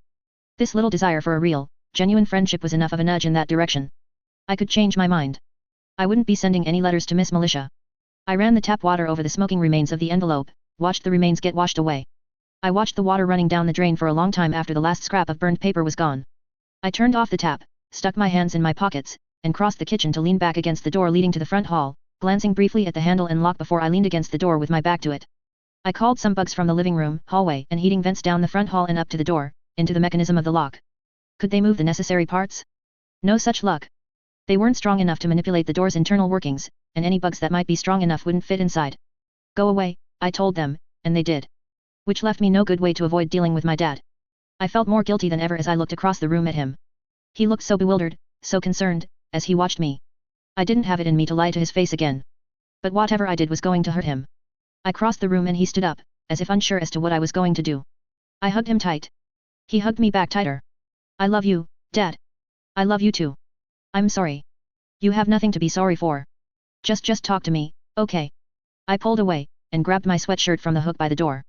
As I crossed back to the other side of the room, I fished in the pockets and retrieved the phone. I started typing out a text. You have a cell phone, he was very quiet. My mom had died using a cell phone while driving. We'd never talked about it, but I knew he'd thrown his out not long after the accident. Negative connotations. An ugly reminder. Yeah, I replied. Why? To stay in touch with my friends. It's just unexpected. I wouldn't have thought. It worked out that way. I finished the text, closed the phone and stuck it in the pocket of my jeans. New clothes, you're angrier, lying to me, missing school, this cell phone. I feel like I don't know you anymore, little owl, he used my mom's old pet name for me. I flinched a little. Carefully, I replied, maybe that's a good thing. Because I sure didn't like who I was before. I did, he murmured. I looked away. Can you at least tell me you're not doing drugs? Not even smoking or drinking. Nobody's making you do anything you don't want to do. No. Okay, he said. There was a long pause. The minutes stretched on as if we were both waiting for the other to say something. I don't know if you know this, he spoke, but when your mom was alive, and you were in middle school, the subject of you skipping a grade came up. Yet. You're a smart girl, and we were afraid you were bored in school. We had arguments on the subject. I convinced your mom you would be happier in the long run attending high school with your best friend. I coughed out a laugh. Then I saw the wounded look on his face. It's not your fault, Dad. You couldn't have known. I know, or at least, I have that worked out in my head. Emotionally, I'm not so sure. I can't help but wonder how things would have played out differently if we'd gone ahead with what your mother wanted. You were doing so well, and now you're failing. So I fail, maybe, I said, and I felt a weight lift, admitting it out loud. There would be options. I'd picked up enough that maybe I could still pressure the faculty to let me skip a grade. I would be old enough to take online classes like Brian was. No, Taylor. You shouldn't have to. The staff at the school knows your circumstances, we can definitely get some exemptions made, extend deadlines. I shrugged. I don't want to go back, I don't want to beg and plead for help from those assholes in the school faculty, just so I can return to the same position I was in a month ago. Way I see it, the bullying is unavoidable, impossible to control or prevent. It's like a force of nature, a force of human nature. It's easier to handle, if I think about it like that. I can't fight it, can't win, so I'll just focus on dealing with the after effects. You don't have to give up. I'm not giving up. I raised my voice, angry, surprised at myself for being angry. I took a breath, forced myself to return to a normal volume. I'm saying there's probably no fucking way I'll understand why she did what she did. So why waste my time and energy dwelling on it? Fuck her, she doesn't deserve the amount of attention I've been paying her. I'm reprioritizing. He folded his arms, but his forehead was creased in concern. And these new priorities of yours are? I had to search for a response. Living my life, making up for lost time. As if to answer my statement, the back door opened behind my dad. My dad turned, startled. Lisa? He asked, confused. Lisa revealed the key she'd taken from the fake stone in the back garden, then placed it on the railing of our back steps. Unsmiling, she looked from my dad to me. She met my eyes. I shoved my way past my dad, and he grabbed my upper arm before I was clear of the doorway. Stay, he ordered me, implored me, squeezing my arm. I wrenched my arm free, twisting it until he couldn't maintain his grip, and hopped down the back steps, felt my knees ache at the landing. 3 or 4 strides away, I turned back in his direction, but was unable to look him in the eyes. I love you, Dad. But I need what did I need? I couldn't form the thought. I'll be in touch. So you know I'm okay. This isn't permanent, I need a breather. I need to figure all this out. Taylor, you can't leave. I'm your parent, and this is your home. Is it? It really doesn't feel like that's the case, right now, I answered. Home's supposed to be a place I feel safe and secure. You have to understand, I didn't have any other options. You were avoiding me, not talking, and I can't help you until I get answers. I can't give you any answers, I replied, and you can't help anyways. He took a step forward, and I quickly stepped back, maintaining the distance between us.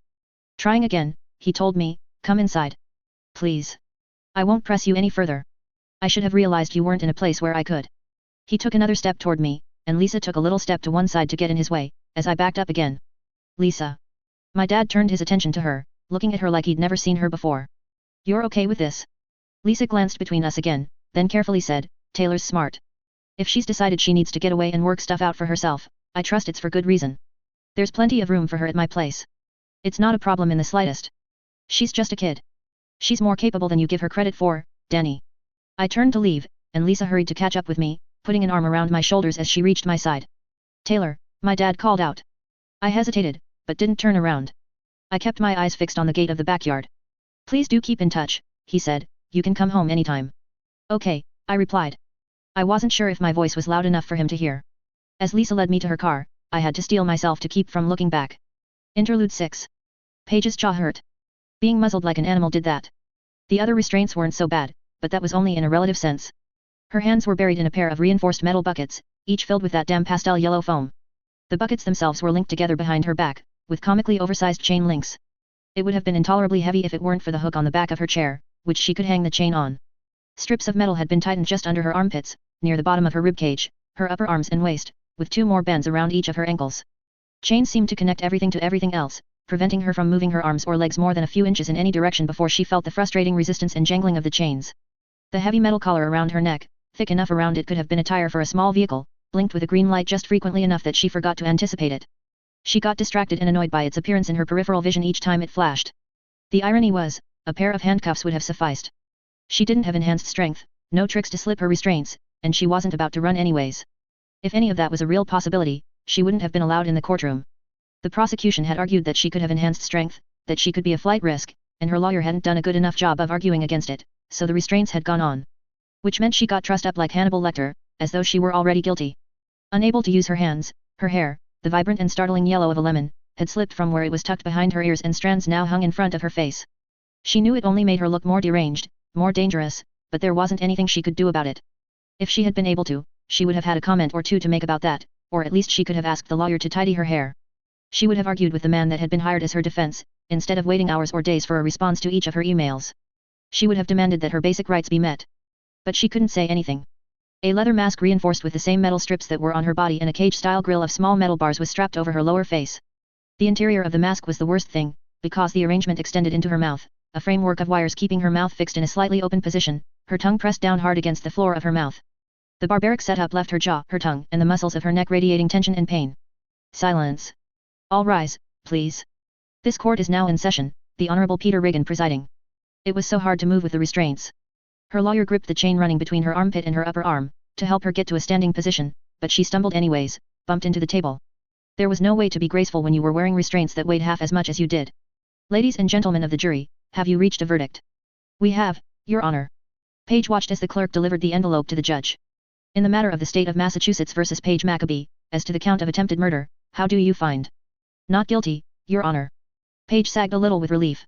In the matter of the state of Massachusetts versus Paige Maccabee, as to the count of aggravated assault with a parahuman ability, how do you find? Guilty, Your Honor. Paige shook her head as well as she was able. No. This wasn't fair. She almost missed the next line. Sexual assault with a parahuman ability, how do you find? Guilty, Your Honor. Sexual assault. The words chilled her. It wasn't like that. Is this your verdict? Yes, Your Honor. Paige Maccabee, please direct your attention to me, the judge spoke. She did, eyes wide, shell-shocked. Determining sentencing for this case is not easy. As your lawyer has no doubt made you aware, you do fall under the umbrella of the TSPA, or the Three Strikes Act. At the age of 23, you have been convicted of no prior crimes. According to the witnesses heard in this court, you first demonstrated your abilities in early 2009. You were vocal about not wanting to become a member of the Protectorate, but you also expressed a disinterest in a life of crime.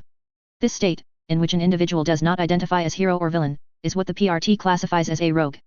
It is in our interests to promote the existence of rogues, as the proportion of parahumans in our society slowly increases.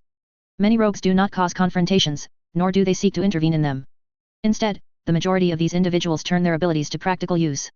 This means less conflict, and this serves the betterment of society. These sentiments mirror those that you expressed to your family and friends, as we heard in this courtroom over the last few weeks. Those facts are in your favor. Unfortunately, the rest of the facts are not. Understand, Miss Maccabee, our nation uses incarceration for several reasons. We aim to remove dangerous individuals from the population and we do it punitively, both for justice against transgressors and to give other criminals pause. Each of these applies in your case. It is not only the heinous nature of the crime that must be addressed by the sentencing, but the fact that it was performed with a power. Laws are still new in the face of parahuman criminality.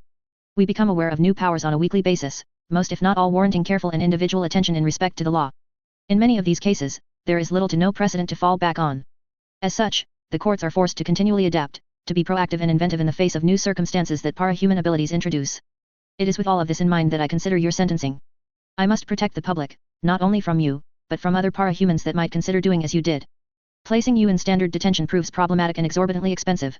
It would be inhumane and harmful to your body to keep you under restraint for the duration of your incarceration. Special facilities, staff, and countermeasures would have to be arranged to keep you in isolation from other inmates. You pose a significant flight risk. Finally, the possibility of you re-entering society by escape or parole is particularly concerning, given the possibility of a repeat offense. It is with this in mind that I have decided that there is sufficient cause to sentence you outside the scope of the TSPA. Guilty on 2 counts, the defendant, Paige Maccabee, is sentenced to indefinite incarceration within the Bauman Para-Human Containment Center. The birdcage. The noise in the courtroom was deafening. A roar of cheering and booing, movement, people standing, reporters pushing to be the first ones out the door. Only Paige seemed to be still. Cold, frozen in stark horror. Had she been able, that might have been the moment she lost it. She would have screamed her innocence, thrown a fit, even swung a few punches. What did she have to lose? This sentence was little better than an execution. Some would say it was worse. There would be no escape, no appeals, no parole. She would spend the rest of her life in the company of monsters. With some of the people that were kept in there, the monster description was all too literal. But she wasn't able. She was bound and gagged. 2 men that were bigger and stronger than her placed their arms under her armpits, practically carrying her out of the courtroom. A third person in uniform, a burly woman, walked briskly beside them, preparing a syringe. Panic gripped her, and with her having no way to express it, do anything with it, the hysteria only compounded itself, making her panic more. Her thoughts dissolved into a chaotic haze. Even before the syringe of tranquilizers was jammed into her neck, Paige Maccabee fainted. Paige woke up and enjoyed 5 seconds of peace before she remembered everything that had happened. Reality hit her like a splash of cold water in the face, somewhat literally.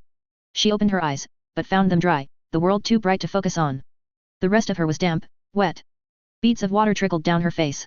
She tried to move, and couldn't. It was as though something heavy had been piled on top of her.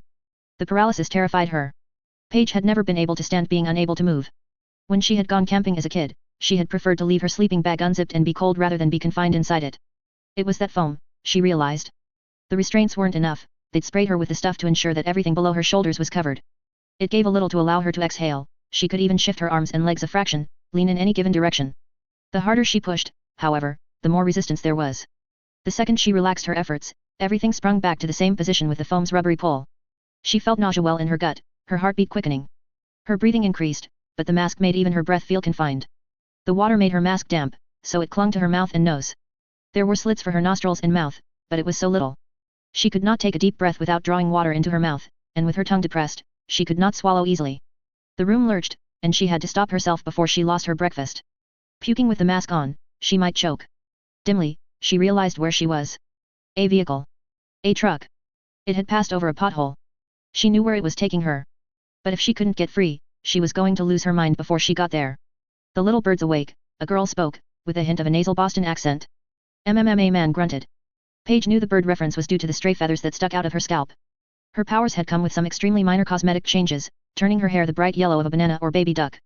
It affected all the hair on her body, even her eyelashes, eyebrows, the fine hairs on her arms. The feathers had started growing in a year ago, the exact same shade as her hair, only a handful at a time. At first, alarmed and embarrassed, she'd clipped them off. Once she'd realized that no further changes were occurring, she'd relaxed and let them grow in, even showed them off. Paige turned her attention to the 2 people in the vehicle with her, glad for the distraction from her burgeoning panic. She had to force her eyes to stay open, painful as the light was, wait for her eyes to focus. Sitting on the bench beside her was a girl about her own age. The girl had an Asian cast to her features. Her eyes, though, were a very pale blue, betraying some Western heritage. The girl wore the same orange jumpsuit as Paige, and every part of her except her shoulders and head were covered in the yellow-white foam. Her straight black hair was plastered to her scalp by the wet. The man sat on the other bench. There was more foam around him than there was around Paige and the other girl combined. Topping it off, a cage of metal bars surrounded the foam, reinforcing the setup. The man was Asian as well, no less than 6 feet tall. Tattoos swept up the sides of his neck and behind his ears, into the midst of his wet black hair, red and green flames, and the head of what could have been a lizard or dragon, drawn in an Eastern style. He was glowering, his eyes hidden in shadows, oblivious to the endless spray of mist that sprinklers in the truck's roof were generating. "Hey, little birdie," the girl sitting across from Paige spoke. She was staring at Paige as if those cold eyes of hers could look right through her. "Here's what we're going to do. You lean to your right as hard as you can, then shove yourself left on my signal. But you keep facing the back door there, All right. Paige glanced to her right. The back door of the truck looked like a vault door. She quickly glanced back at the Asian girl. Did she really want to turn her back to this person? The girl seemed to note Paige's hesitation. She lowered her voice to a hiss that made Paige's skin crawl. Do it. Unless you really want to gamble on the chance that I'd be able to find you in the prison, if you don't do as I say. Paige's eyes widened. This was the sort of person she was going to be locked up with. She shook her head. Good, little birdie. Now lean to your right, look at the door. Paige did, straining her body to move as close to the door as she could. And back. She heaved herself the other way, eyes still on the door. Something heavy cracked against the back of her head. She tried to pull away, sit upright again, but was stopped as the mask caught on something. When she felt hot breath on the back of her neck, she knew what she'd caught on. The other girl had gripped the strap of the mask in her teeth. There was a tug, then the girl lost her grip, and the two of them were pulled back to their individual positions by the rubbery foam. Shit, the girl growled, again. It took 2 more attempts. On the first, the strap came free of the buckle. On the second, the girl gripped the mask itself and pulled. Paige turned her head in the girl's direction so the pacifier cage on the inside of her mouth could be pulled free. Tendrils of drool extended down from her mouth as she worked her jaw and tongue, trying to swallow properly. She let out a little whimper as sensation returned to the parts of her face that had gone numb. "Tu questionch," the Asian girl mumbled, her teeth still gripping the mask's leather between them, "you poet." Paige had to work her jaw and mouth a second before she could speak. "My power? I sing. Really well." The Asian girl frowned, "Wafelth. It makes people feel good. When I get going, I can affect them, alter their emotions, make them susceptible to following instructions." The girl nodded, "Takala." Paige looked down at the heavy metal collar around her neck. "It's set up to inject tranquilizers into my neck if I sing or raise my voice." "Oka," the girl mumbled, "take Tamasi." "Why? Take IH." Paige nodded. They leaned away from each other, then swung together, the girl passing the mask to her. She clenched it in her teeth, feeling her jaw ache. "Drop that and I'll turn you inside out," the girl spoke, "Lung. Hey, Lung? Wake up." The man sitting opposite them raised his head a fraction, opened his eyes. "Maybe." Paige couldn't quite tell. "I know it's hard with the stuff they pumped into you, but I need your power. Birdie, lean forward, show him the mask." Paige did her best to push herself forward against the foam that was layered against her chest and stomach, gripping the strap in her teeth, the mask dangling below her chin. "I need you to heat the metal, Lung," the girl spoke. "Get it fucking hot." Lung shook his head. When he spoke, there was no Boston accent in his voice. The accent that was there made his words clipped, clearly not the voice of a native English speaker. "The water is too wet, too cold. And I cannot see it well. My eyes have not healed entirely, and it is hard to see through this spray. Do not bother me with this. Try, you miserable fucker. Failure of a leader. It's the least you can do, after getting your ass kicked by a little girl, twice." "Enough, Bakuda," he growled. He slammed his head back against the metal of the truck's wall behind him, as if to punctuate his statement. "What? I couldn't hear that," the girl, Bakuda, grinned with a hint of mania to her expression. "Your voice is too fucking high-pitched for my range of hearing. You pathetic, half-breed, eunuch." "Enough," he roared, again slamming his head against the wall of the truck. "I will kill you, Bakuda, for these insults. I will tear your arm from your socket and I will shove it." Pissed off, she interrupted him, practically screeching, "Good. Use it. Heat the motherfucking metal. The metal strip around the edges." Still panting with the exertion of shouting, Lung turned his attention to the mask. Paige winced at the blast of heat against her face, started to pull away, but stopped as Bakuda spoke. "Focus it." Bakuda shouted, "Focus on the edges." The radiation of heat ceased, but Paige became aware of a stringent, smoky smell. Hotter. As hot as you can get it. The smell was too strong, too acrid. Paige coughed a few times, hard, but she didn't lose her grip on the mask. "Now, Birdie. Same maneuver as before, but don't let go." Paige nodded. She leaned away, then swung in Bakuda's direction. What followed surprised her more than when Bakuda had bitten into the strap of the mask. The Asian girl set about savaging the red-hot metal with her teeth, digging into it even as they had to pull away. Softer with the heat, the thin metal strip pulled free of the mask itself. The metal that ran along the strap cut Paige's lip as it came off. She almost dropped the mask, but managed to snap her teeth to catch the buckle in her teeth before it could fall to the floor. As the strip came free, Bakuda pulled back and jerked her head to one side, hard, impaling herself in the shoulder with one end of it. She screamed, and blood ran from one of the burns on her mouth. Paige looked at Lung. The huge man did nothing, remaining silent. He only watched dispassionately as Bakuda's chest heaved with the exertion and pain, her head hanging down. "What the hell are you doing?" Paige breathed. "No hands, have to make do," Bakuda panted, again. "Before my body realizes how badly I'm hurting it." Paige nodded. She wasn't about to argue with the supervillain that was threatening to turn her inside out. The ensuing attempts weren't any prettier or easier. The second long metal strip was freed and Bakuda impaled that one in her shoulder as well. The metal grills from the exterior and interior parts of the mask were next to be pulled free. Paige was left holding only the leather portion of the mask, the straps and the covering that had gone over her mouth and nose. Seeing Bakuda gingerly balance the metal grills on her free shoulder, against the tacky foam so they wouldn't slip down, Paige did the same with the leather of the mask. What did you do to get sent here? Paige asked. Last I heard, before we lost power to our neighborhood, the body count was almost at 50. You killed 50 people. Bakuda grinned, and it wasn't pretty, with her lips as ravaged as they were. Injured more, too. And there were those who got brain damage, 1 or 2 might have gone homicidally insane, and I know a bunch got frozen in time for 100 years or so. It gets blurry. Crowning moment was the bomb. Bomb?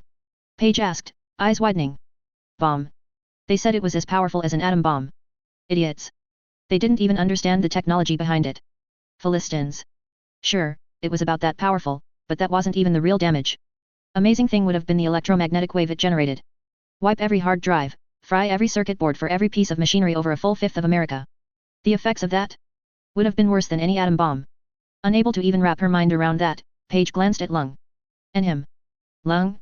He's the one who told me to do it. Man in charge, he is. Lung's head moved fractionally, but with the shadows under his brow, Paige couldn't tell if he was watching. You? Bakuda asked Paige. What did you do to get sent here? I told my ex to go fuck himself. There was a pause, then Bakuda started cackling. What? It's complicated. Paige looked away and down. You gotta explain, Birdie. My name's Paige. My stage name was Canary. Ooh, Bakuda spoke, still cackling a little as she gripped one of the metal strips that was spearing her shoulder and pulled it free. Holding it in her teeth, she spoke, that sh no good. You calling yourself Canary in Prishon? I didn't intend on going to prison. Who dosh? I mean, I'm not even a supervillain. My power, it makes me a fantastic singer. I was making a lot of money doing it, there was talk of record deals, we were moving to larger venues and my shows were still selling out, everything was perfect. Bakuda let the strip swing from her teeth until it dangled, then carefully maneuvered it until she was gripping the far left side of it. She leaned back, her head facing the ceiling, as she slid the other metal strip, the one impaled in her shoulder, into her mouth as well, so she was holding one end of each strip in her mouth. Pausing, she asked, Waf hafen? Paige shook her head. It was the testimony she'd never been able to speak out loud, at her trial. I'd just finished my biggest show yet. 2 hours on stage, a huge hit, crowd loved it all. I wrapped up and went backstage to rest, get a drink, and ran into my ex. He told me that since he was the one who pushed me to get out on stage in the first place, he deserved credit. Wanted half the money. She laughed a little, ridiculous. Like I'm supposed to ignore the fact that he cheated on me and told me I was never going to make it for real when he left. Bakuda nodded. She pulled away from the strips, where she'd managed to tie them in the semblance of a knot. She used her teeth to bend the now joined strips into an L shape. With the end that wasn't impaled in her shoulder now in a position in front of her, she closed her mouth on it. We argued. Then I told him to go fuck himself. He left, and I didn't give it a second thought, until the police showed up at my door. Bakuda pulled her mouth away from the end of the strip. She'd bent it into a loose V shape. She frowned at it, then glanced at Paige, and he'd done it. I guess I was still amped up from my performance, and my power's effects were still empowering my voice, or he was in the audience and was pretty heavily affected. So when I told him to go fuck himself, he did. Or he tried, and when he found it wasn't physically possible, he hurt himself until, Paige closed her eyes for a moment. I won't go into the details.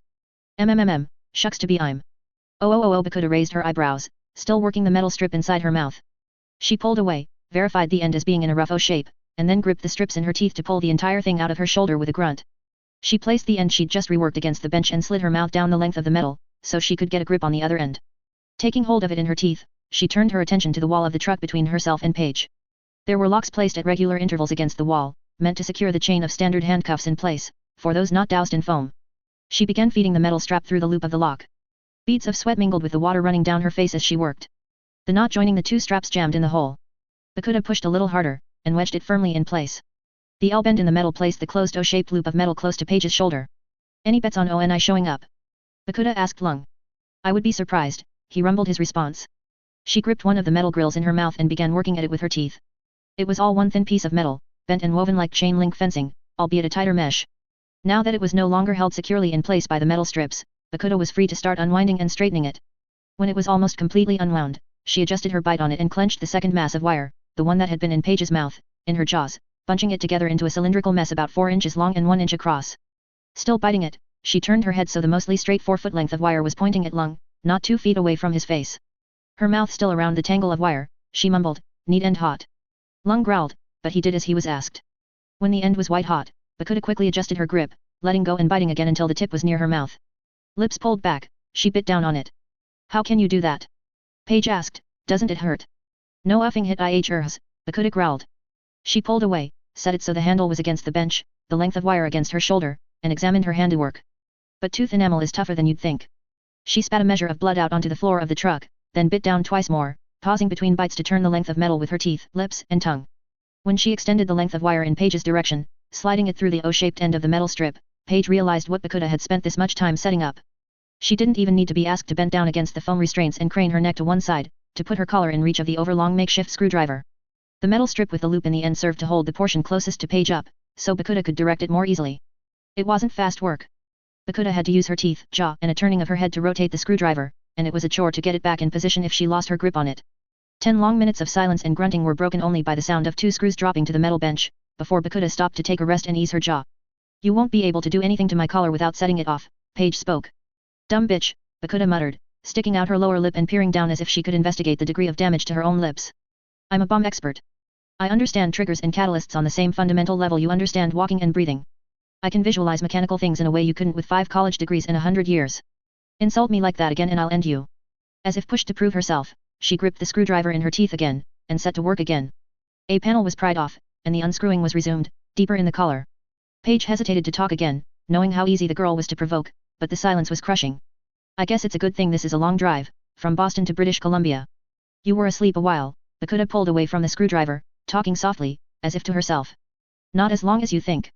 Paige felt something come free from the heavy collar around her neck, saw Bakuda tilt the screwdriver upward, sliding a glass tube with something glowing inside down the length of the metal bar. After another few minutes, another piece of machinery joined the glass tube, as though it were a high-tech shish kebab. Tragic, Bakuda spoke, on her next rest. This is beautiful work. Not the actual assembly, that's crap. It's obvious the tinker that designed this intended it to be put together by regular schmoes. Wouldn't have screws and shit, otherwise. But the way it's designed, the way everything fits together, makes a scientist proud. Hate to butcher it. Paige nodded. She didn't know enough about that sort of thing to risk commenting. As scary as this situation was, as curious as she felt the lingering effect of tranquilizer in her system, an impending boredom. She closed her eyes. It didn't feel like her eyes were closed for more than a minute before she was woken by a shout of Birdie. Paige jolted awake, turned to Bakuda, and saw the work was done. Bakuda hadn't just disabled the collar, but had assembled components into a roughly sphere-shaped setup of metal and wires. It dangled from the remains of the mask and strap, which Bakuda held in her teeth. Lung spoke, his voice low, slightly accented, we have stopped. Her device will buy us time, and you will use it to sing. The bomb will not do much damage, but it will slow them and dose anyone hit with a small amount of sedatives. This will make it easier for you to control them, Bakuda says. You will then get them to free us. Paige's eyes went wide. She nodded. There was a loud sound outside the truck, and Bakuda started swinging the device left and right like a pendulum. The metal doors at the back of the truck slammed open, and Bakuda let go. The device rolled out the door. Paige sang, not stopping as the device detonated, rocking the truck. Her song was wordless. She was her own accompaniment, using the acoustics of the truck's interior to generate echoes. She charged her voice with her power, willing those who heard it to obey, to submit in a way she'd never done before. It might have worked, if there was anyone around to hear it. A giant metal claw entered the back of the truck, closed around Lung, and dragged him out. When the claw returned to claim her, she stopped singing, started shrieking instead. No. Bakuda's screams joined her own, behind her, fuck you. No. No. I had a fucking plan. The arms moved along slats in the ceiling, carrying them through what looked like a massive underground bunker. Everything was concrete, and the room was so vast that Paige could not even see any of the walls. There was only the ceiling 20 or 30 feet above them and the floor, extending endlessly around them, lit by fluorescent lights at regular intervals. The only thing breaking up the empty expanse was the armored truck bearing the PRT identification on the side and a black square attached to the ceiling, further down. The arms arranged them in front of the black square an oversized monitor. A face, clearly a CGI rendering intended to mask the real identity of the speaker, appeared on the screen. When the voice came from the speakers, the filter intended to disguise the woman's voice didn't quite hide her strong accent. Paige tried to place it. Not Southerner, not Cockney, but maybe similar. She'd heard someone with that accent before. Prisoner 599, codename Lung. PRT powers designation Brute 4 to 9 asterisk, Blaster 2 to 6 asterisk, fire and heat only. Individuals reading or viewing this log are directed to see page 3 and 4 of prisoner's file for particulars on powers. Recommended protocols were properly carried out with sprinkler system and added restraints. Chance of escape following internment in the Bauman Para Human Containment Center rests at a fairly steady 0.000041% with no gross deviations in any likely scenarios. Within acceptable limits. Will be processed to cell block W. Your dragon, Bakuda spoke, eyes widening, no shit. Best tinker in the fucking world. I'd say I'm a fan, but I'd be lying. Paige couldn't help but react to that as well. Dragon had designed the birdcage and much of the gear the PRT used, including the containment foam. She was head and shoulders above any of the other tinkers that went out in power armor. Dragon sported a wildly different suit each time she deployed. Her stuff was so advanced that a group of criminals who had gotten away with stealing a damaged suit of her armor were now using that same technology to operate as top-of-the-line mercenaries, the Dragon Slayers. Dragon was also Canadian, which was the detail Page needed to peg her accent as that of a Newfoundlander. Not an accent one heard very often, these days.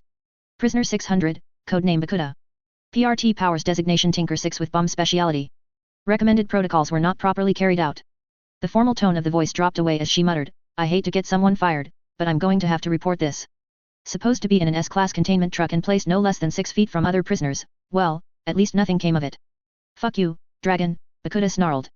Chance of escape from the Bauman Para-Human Containment Center is 0.000126% with potential gross deviation in the event of introduction of contraband material or a matter producer.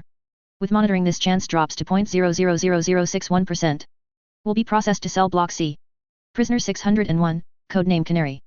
PRT Powers designation Master 8. Recommended protocols were properly carried out, with provided restraints and no human personnel being brought within 300 yards of said individual's position. Hi Canary. Page blinked a few times in surprise. Hi. I followed your trial. I thought it was a damn shame things went like they did. I get that it was a reckless accident, but you don't deserve to be here. I even wrote a letter to your judge, the day, and your governor saying as much. I'm sorry it wasn't enough. The sympathy hit Page hard. It was all she could do to stop herself from bursting into tears. I'm afraid I've got to do my job, and that means carrying out my role in enforcing the law. You understand? Whatever my feelings, I can't let you go. Yes. Listen, I'm sticking you in cell block E. The woman that put herself in charge of that cell block goes by the codename Lustrum. She's a pretty extreme feminist and misandrist, but she protects the girls in her block, and it's also the block furthest from the hole the men opened into the women's half of the birdcage. If you're willing to play along, buy in, or pretend to buy into her way of thinking, I think she'll keep you safest. Page didn't have words to reply. She just nodded. Okay. Prisoner 601's chance of escape from the Bauman Para-Human Containment Center is 0.000025% with no gross deviations. Do you three understand why I'm telling you this? Our chances of escaping are pretty slim, Bakuda spoke. Yes. The Bauman Detention Center is a structure so complex I had to design an artificial intelligence to put it together. It's situated inside of a hollowed-out mountain, the walls of which are lined with layers of a ceramic of my own design, each such layer separated by volumes of dormant containment foam. If you punched a hole in the outside of the mountain, you'd only wind up with more foam than you knew how to handle. That's the mountain. The prison itself is nicknamed the birdcage because it is suspended in the center of the empty mountain, hanging only by the same network of tubes that supplies prisoners and food to the cell blocks. Both the interior of the tubes and the interior of the mountain itself are vacuums. Even if an individual were to have powers allowing them to navigate the vacuum, I have 3,000 anti-grav drones in position at any given time, laying dormant in that lightless void, waiting for any signal, motion, energy, or air leakage to awaken them. Once awakened, a drone will move to the location of said anomaly and detonate. Many of my drones contain a loadout of containment foam, but others contain payloads designed to counteract various methods one could theoretically use to traverse the vacuum. Some are quite lethal. These are not the only measures I have taken, but it wouldn't do to inform you of everything I have done to secure this facility. Know only that your chance of successful escape is negligible, and the chance of you dying or being maimed for attempting it is much higher. Know that while I do retain control over the structure and the ability to observe those within, enabling me to respond to emergencies such as natural disasters, you will not be able to manipulate this to your advantage. I will not, cannot intervene should a hostage be taken, or if an individual should threaten or perform damage to vital or luxury resources. There was no other way to run the prison effectively than to have you police and protect yourselves. I stress, nothing you do can convince me to free you. The elevators to the Bauman Detention Center go one way. Down. I will be depositing you in the elevators now. You will be provided with a limited measure of oxygen, sufficient only to carry you safely to the bottom. Should you slow or stop the lift, or attempt to scale the interior of the tube, I expect you will likely fall unconscious, suffer brain damage or die for your trouble. A counter-agent for the containment foam will be applied as you descend, so that you are free before you reach the bottom. Lung and Bakuda were carried off in different direct ionies. Page was the last to be carried away by the robotic arms. I am sorry, Page Maccabee, Dragon's tinny voice sounded, as the arm set her down. Good luck. The ground beneath her shifted, and then she descended. Lung walked with confidence to the hole, a word with double meaning, as it referred to the actual hole in the wall, as well as the more vulgar term for why many in the men's half of the birdcage went there. It was the sole route into the women's prison. A group of women were on guard on the other side of the hole, standing or sitting at various vantage points there. Who are you? One of the women asked him. She was a striking woman with coffee-colored skin and a mouth full of teeth that looked like knife blades. I am Lung. You're new. Yes. Which cell block are you in? This question came from a heavy-set woman that looked more like a middle-aged soccer mom than a prisoner. Lung noted, however, how each of the other girls that were on guard turned to listen when she spoke. Ma'am, he spoke, taking extra care to not offend. You want a girl? I am here only to visit one of my subordinates. Cell block C. Even if you aren't buying, can't let you through for free. Gotta pay something. Marquis runs your cell block, still? Divvies up the cancer sticks from his food crates fairly enough. Yes. Lung reached into his pocket and retrieved a half carton of cigarettes. He handed them over. Good boy. Listen, Glaistiguane runs the cell block you are going to. You keep some of these sticks, you give them to her, so as not to insult her. I will. Thank you for this advice. I do like a polite boy. You run along, now. He bowed his head in respect, then walked briskly to the next cell block. A smaller contingent of guards awaited him there, and he handed over the remaining cigarettes, specifying them as a gift for Glaistiguane. The guards parted to let him through. He found Pakuta in a cell all to herself. The walls of the prison were all metal of some sort, painted a dark blue, but Pakuta had scratched formulas and sentences into the walls of her cell, where they glittered silver grey in the right light. Her cot was pulled into the center of the room to give her more surface to write on. Pakuta, he spoke. Lung. This place is amazing, she grinned maniacally, her scarred lips spread wide. I thought it would suck, but it's like being inside the fucking Mona Lisa of architecture. Genius shit. She wasn't lying about this place being inside a vacuum, but what's amazing is what happens when you breach the outside. See, she didn't make this place tough. It's fragile. Like she built the most complex house of cards ever. You knock a hole in the wall, and you're not only pretty much guaranteed to off yourself, but the change in air pressure changes the room configuration, seals off the space so the breach doesn't affect anyone in other rooms. And even if you stop the main bits from sliding down, the drop in air pressure carries into the next room, and that room seals off. I could spend a decade figuring out how she did this. And that's the simplest part of it. In busier areas. I do not care about this, Lung interrupted her breathless rambling. Pakuta stopped and wheeled around, still grinning. Okay. How you doing? Satisfactory. My eyes are healing, but I am still having trouble seeing color. I do not like the leader of my cell block, but he is a fair man. He has given me his favor in exchange for telling him about Brockton Bay, a place he once operated. This has helped ensure I am not bothered. That, and the prisoners seem to wait to see what each new inmate can do before they pick him as a target. Yab. It looked pretty grim for me for a few days, but when the freaky girl in charge of this block found out I could fix the televisions here, things suddenly got a lot easier. I see. She raised an eyebrow, smiling. So. Why the visit? Feeling lonely? No. She dropped the smile in the blink of an eye. Then explain. This is your first time in a prison, yes. Yab. I was in prison before I came to America. There are 4 ways one can survive in such a place. You can join one of the gangs or groups in charge. This was not possible for me then, for I was known to be half Japanese, half Chinese, and there was no gang willing to include such a person. It is not a possibility for me now, either, for I am too used to being in charge to bow and scrape for any length of time without losing my patience. It is the route I see you have taken here. Sure, Pakuta eyed him warily. The second option is to be somebody's bitch. They give you their protection in exchange for the most base of services. You understand why I would not take this route. I get it, yet. The remaining options are to either kill someone or to be seen as a madman. In such cases, one demonstrates he is too dangerous or unpredictable to be fucked with. So what are you doing? I thought I would choose the third and fourth. Pakuta's eyes went wide. She backed away, then realized the futility of the move. Lung stood in the middle of the one doorway that led out of the cell. Why? You insulted me. You failed me.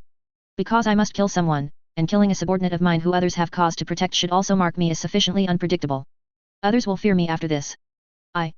I insulted you to get your power going, you know, she squeaked. I did it to help our escape. I might have overlooked it for this reason, but we did not escape. You failed me, both here and in the city. She flicked her arm, and an arrangement of bed springs and twisted scrap metal dropped from her sleeve into her open hand. I'll punch a hole in the outside of the cell if you come any closer. Air flows out of the room, door seals shut, we both suffocate. You are not fast enough. Wanna bet? He did.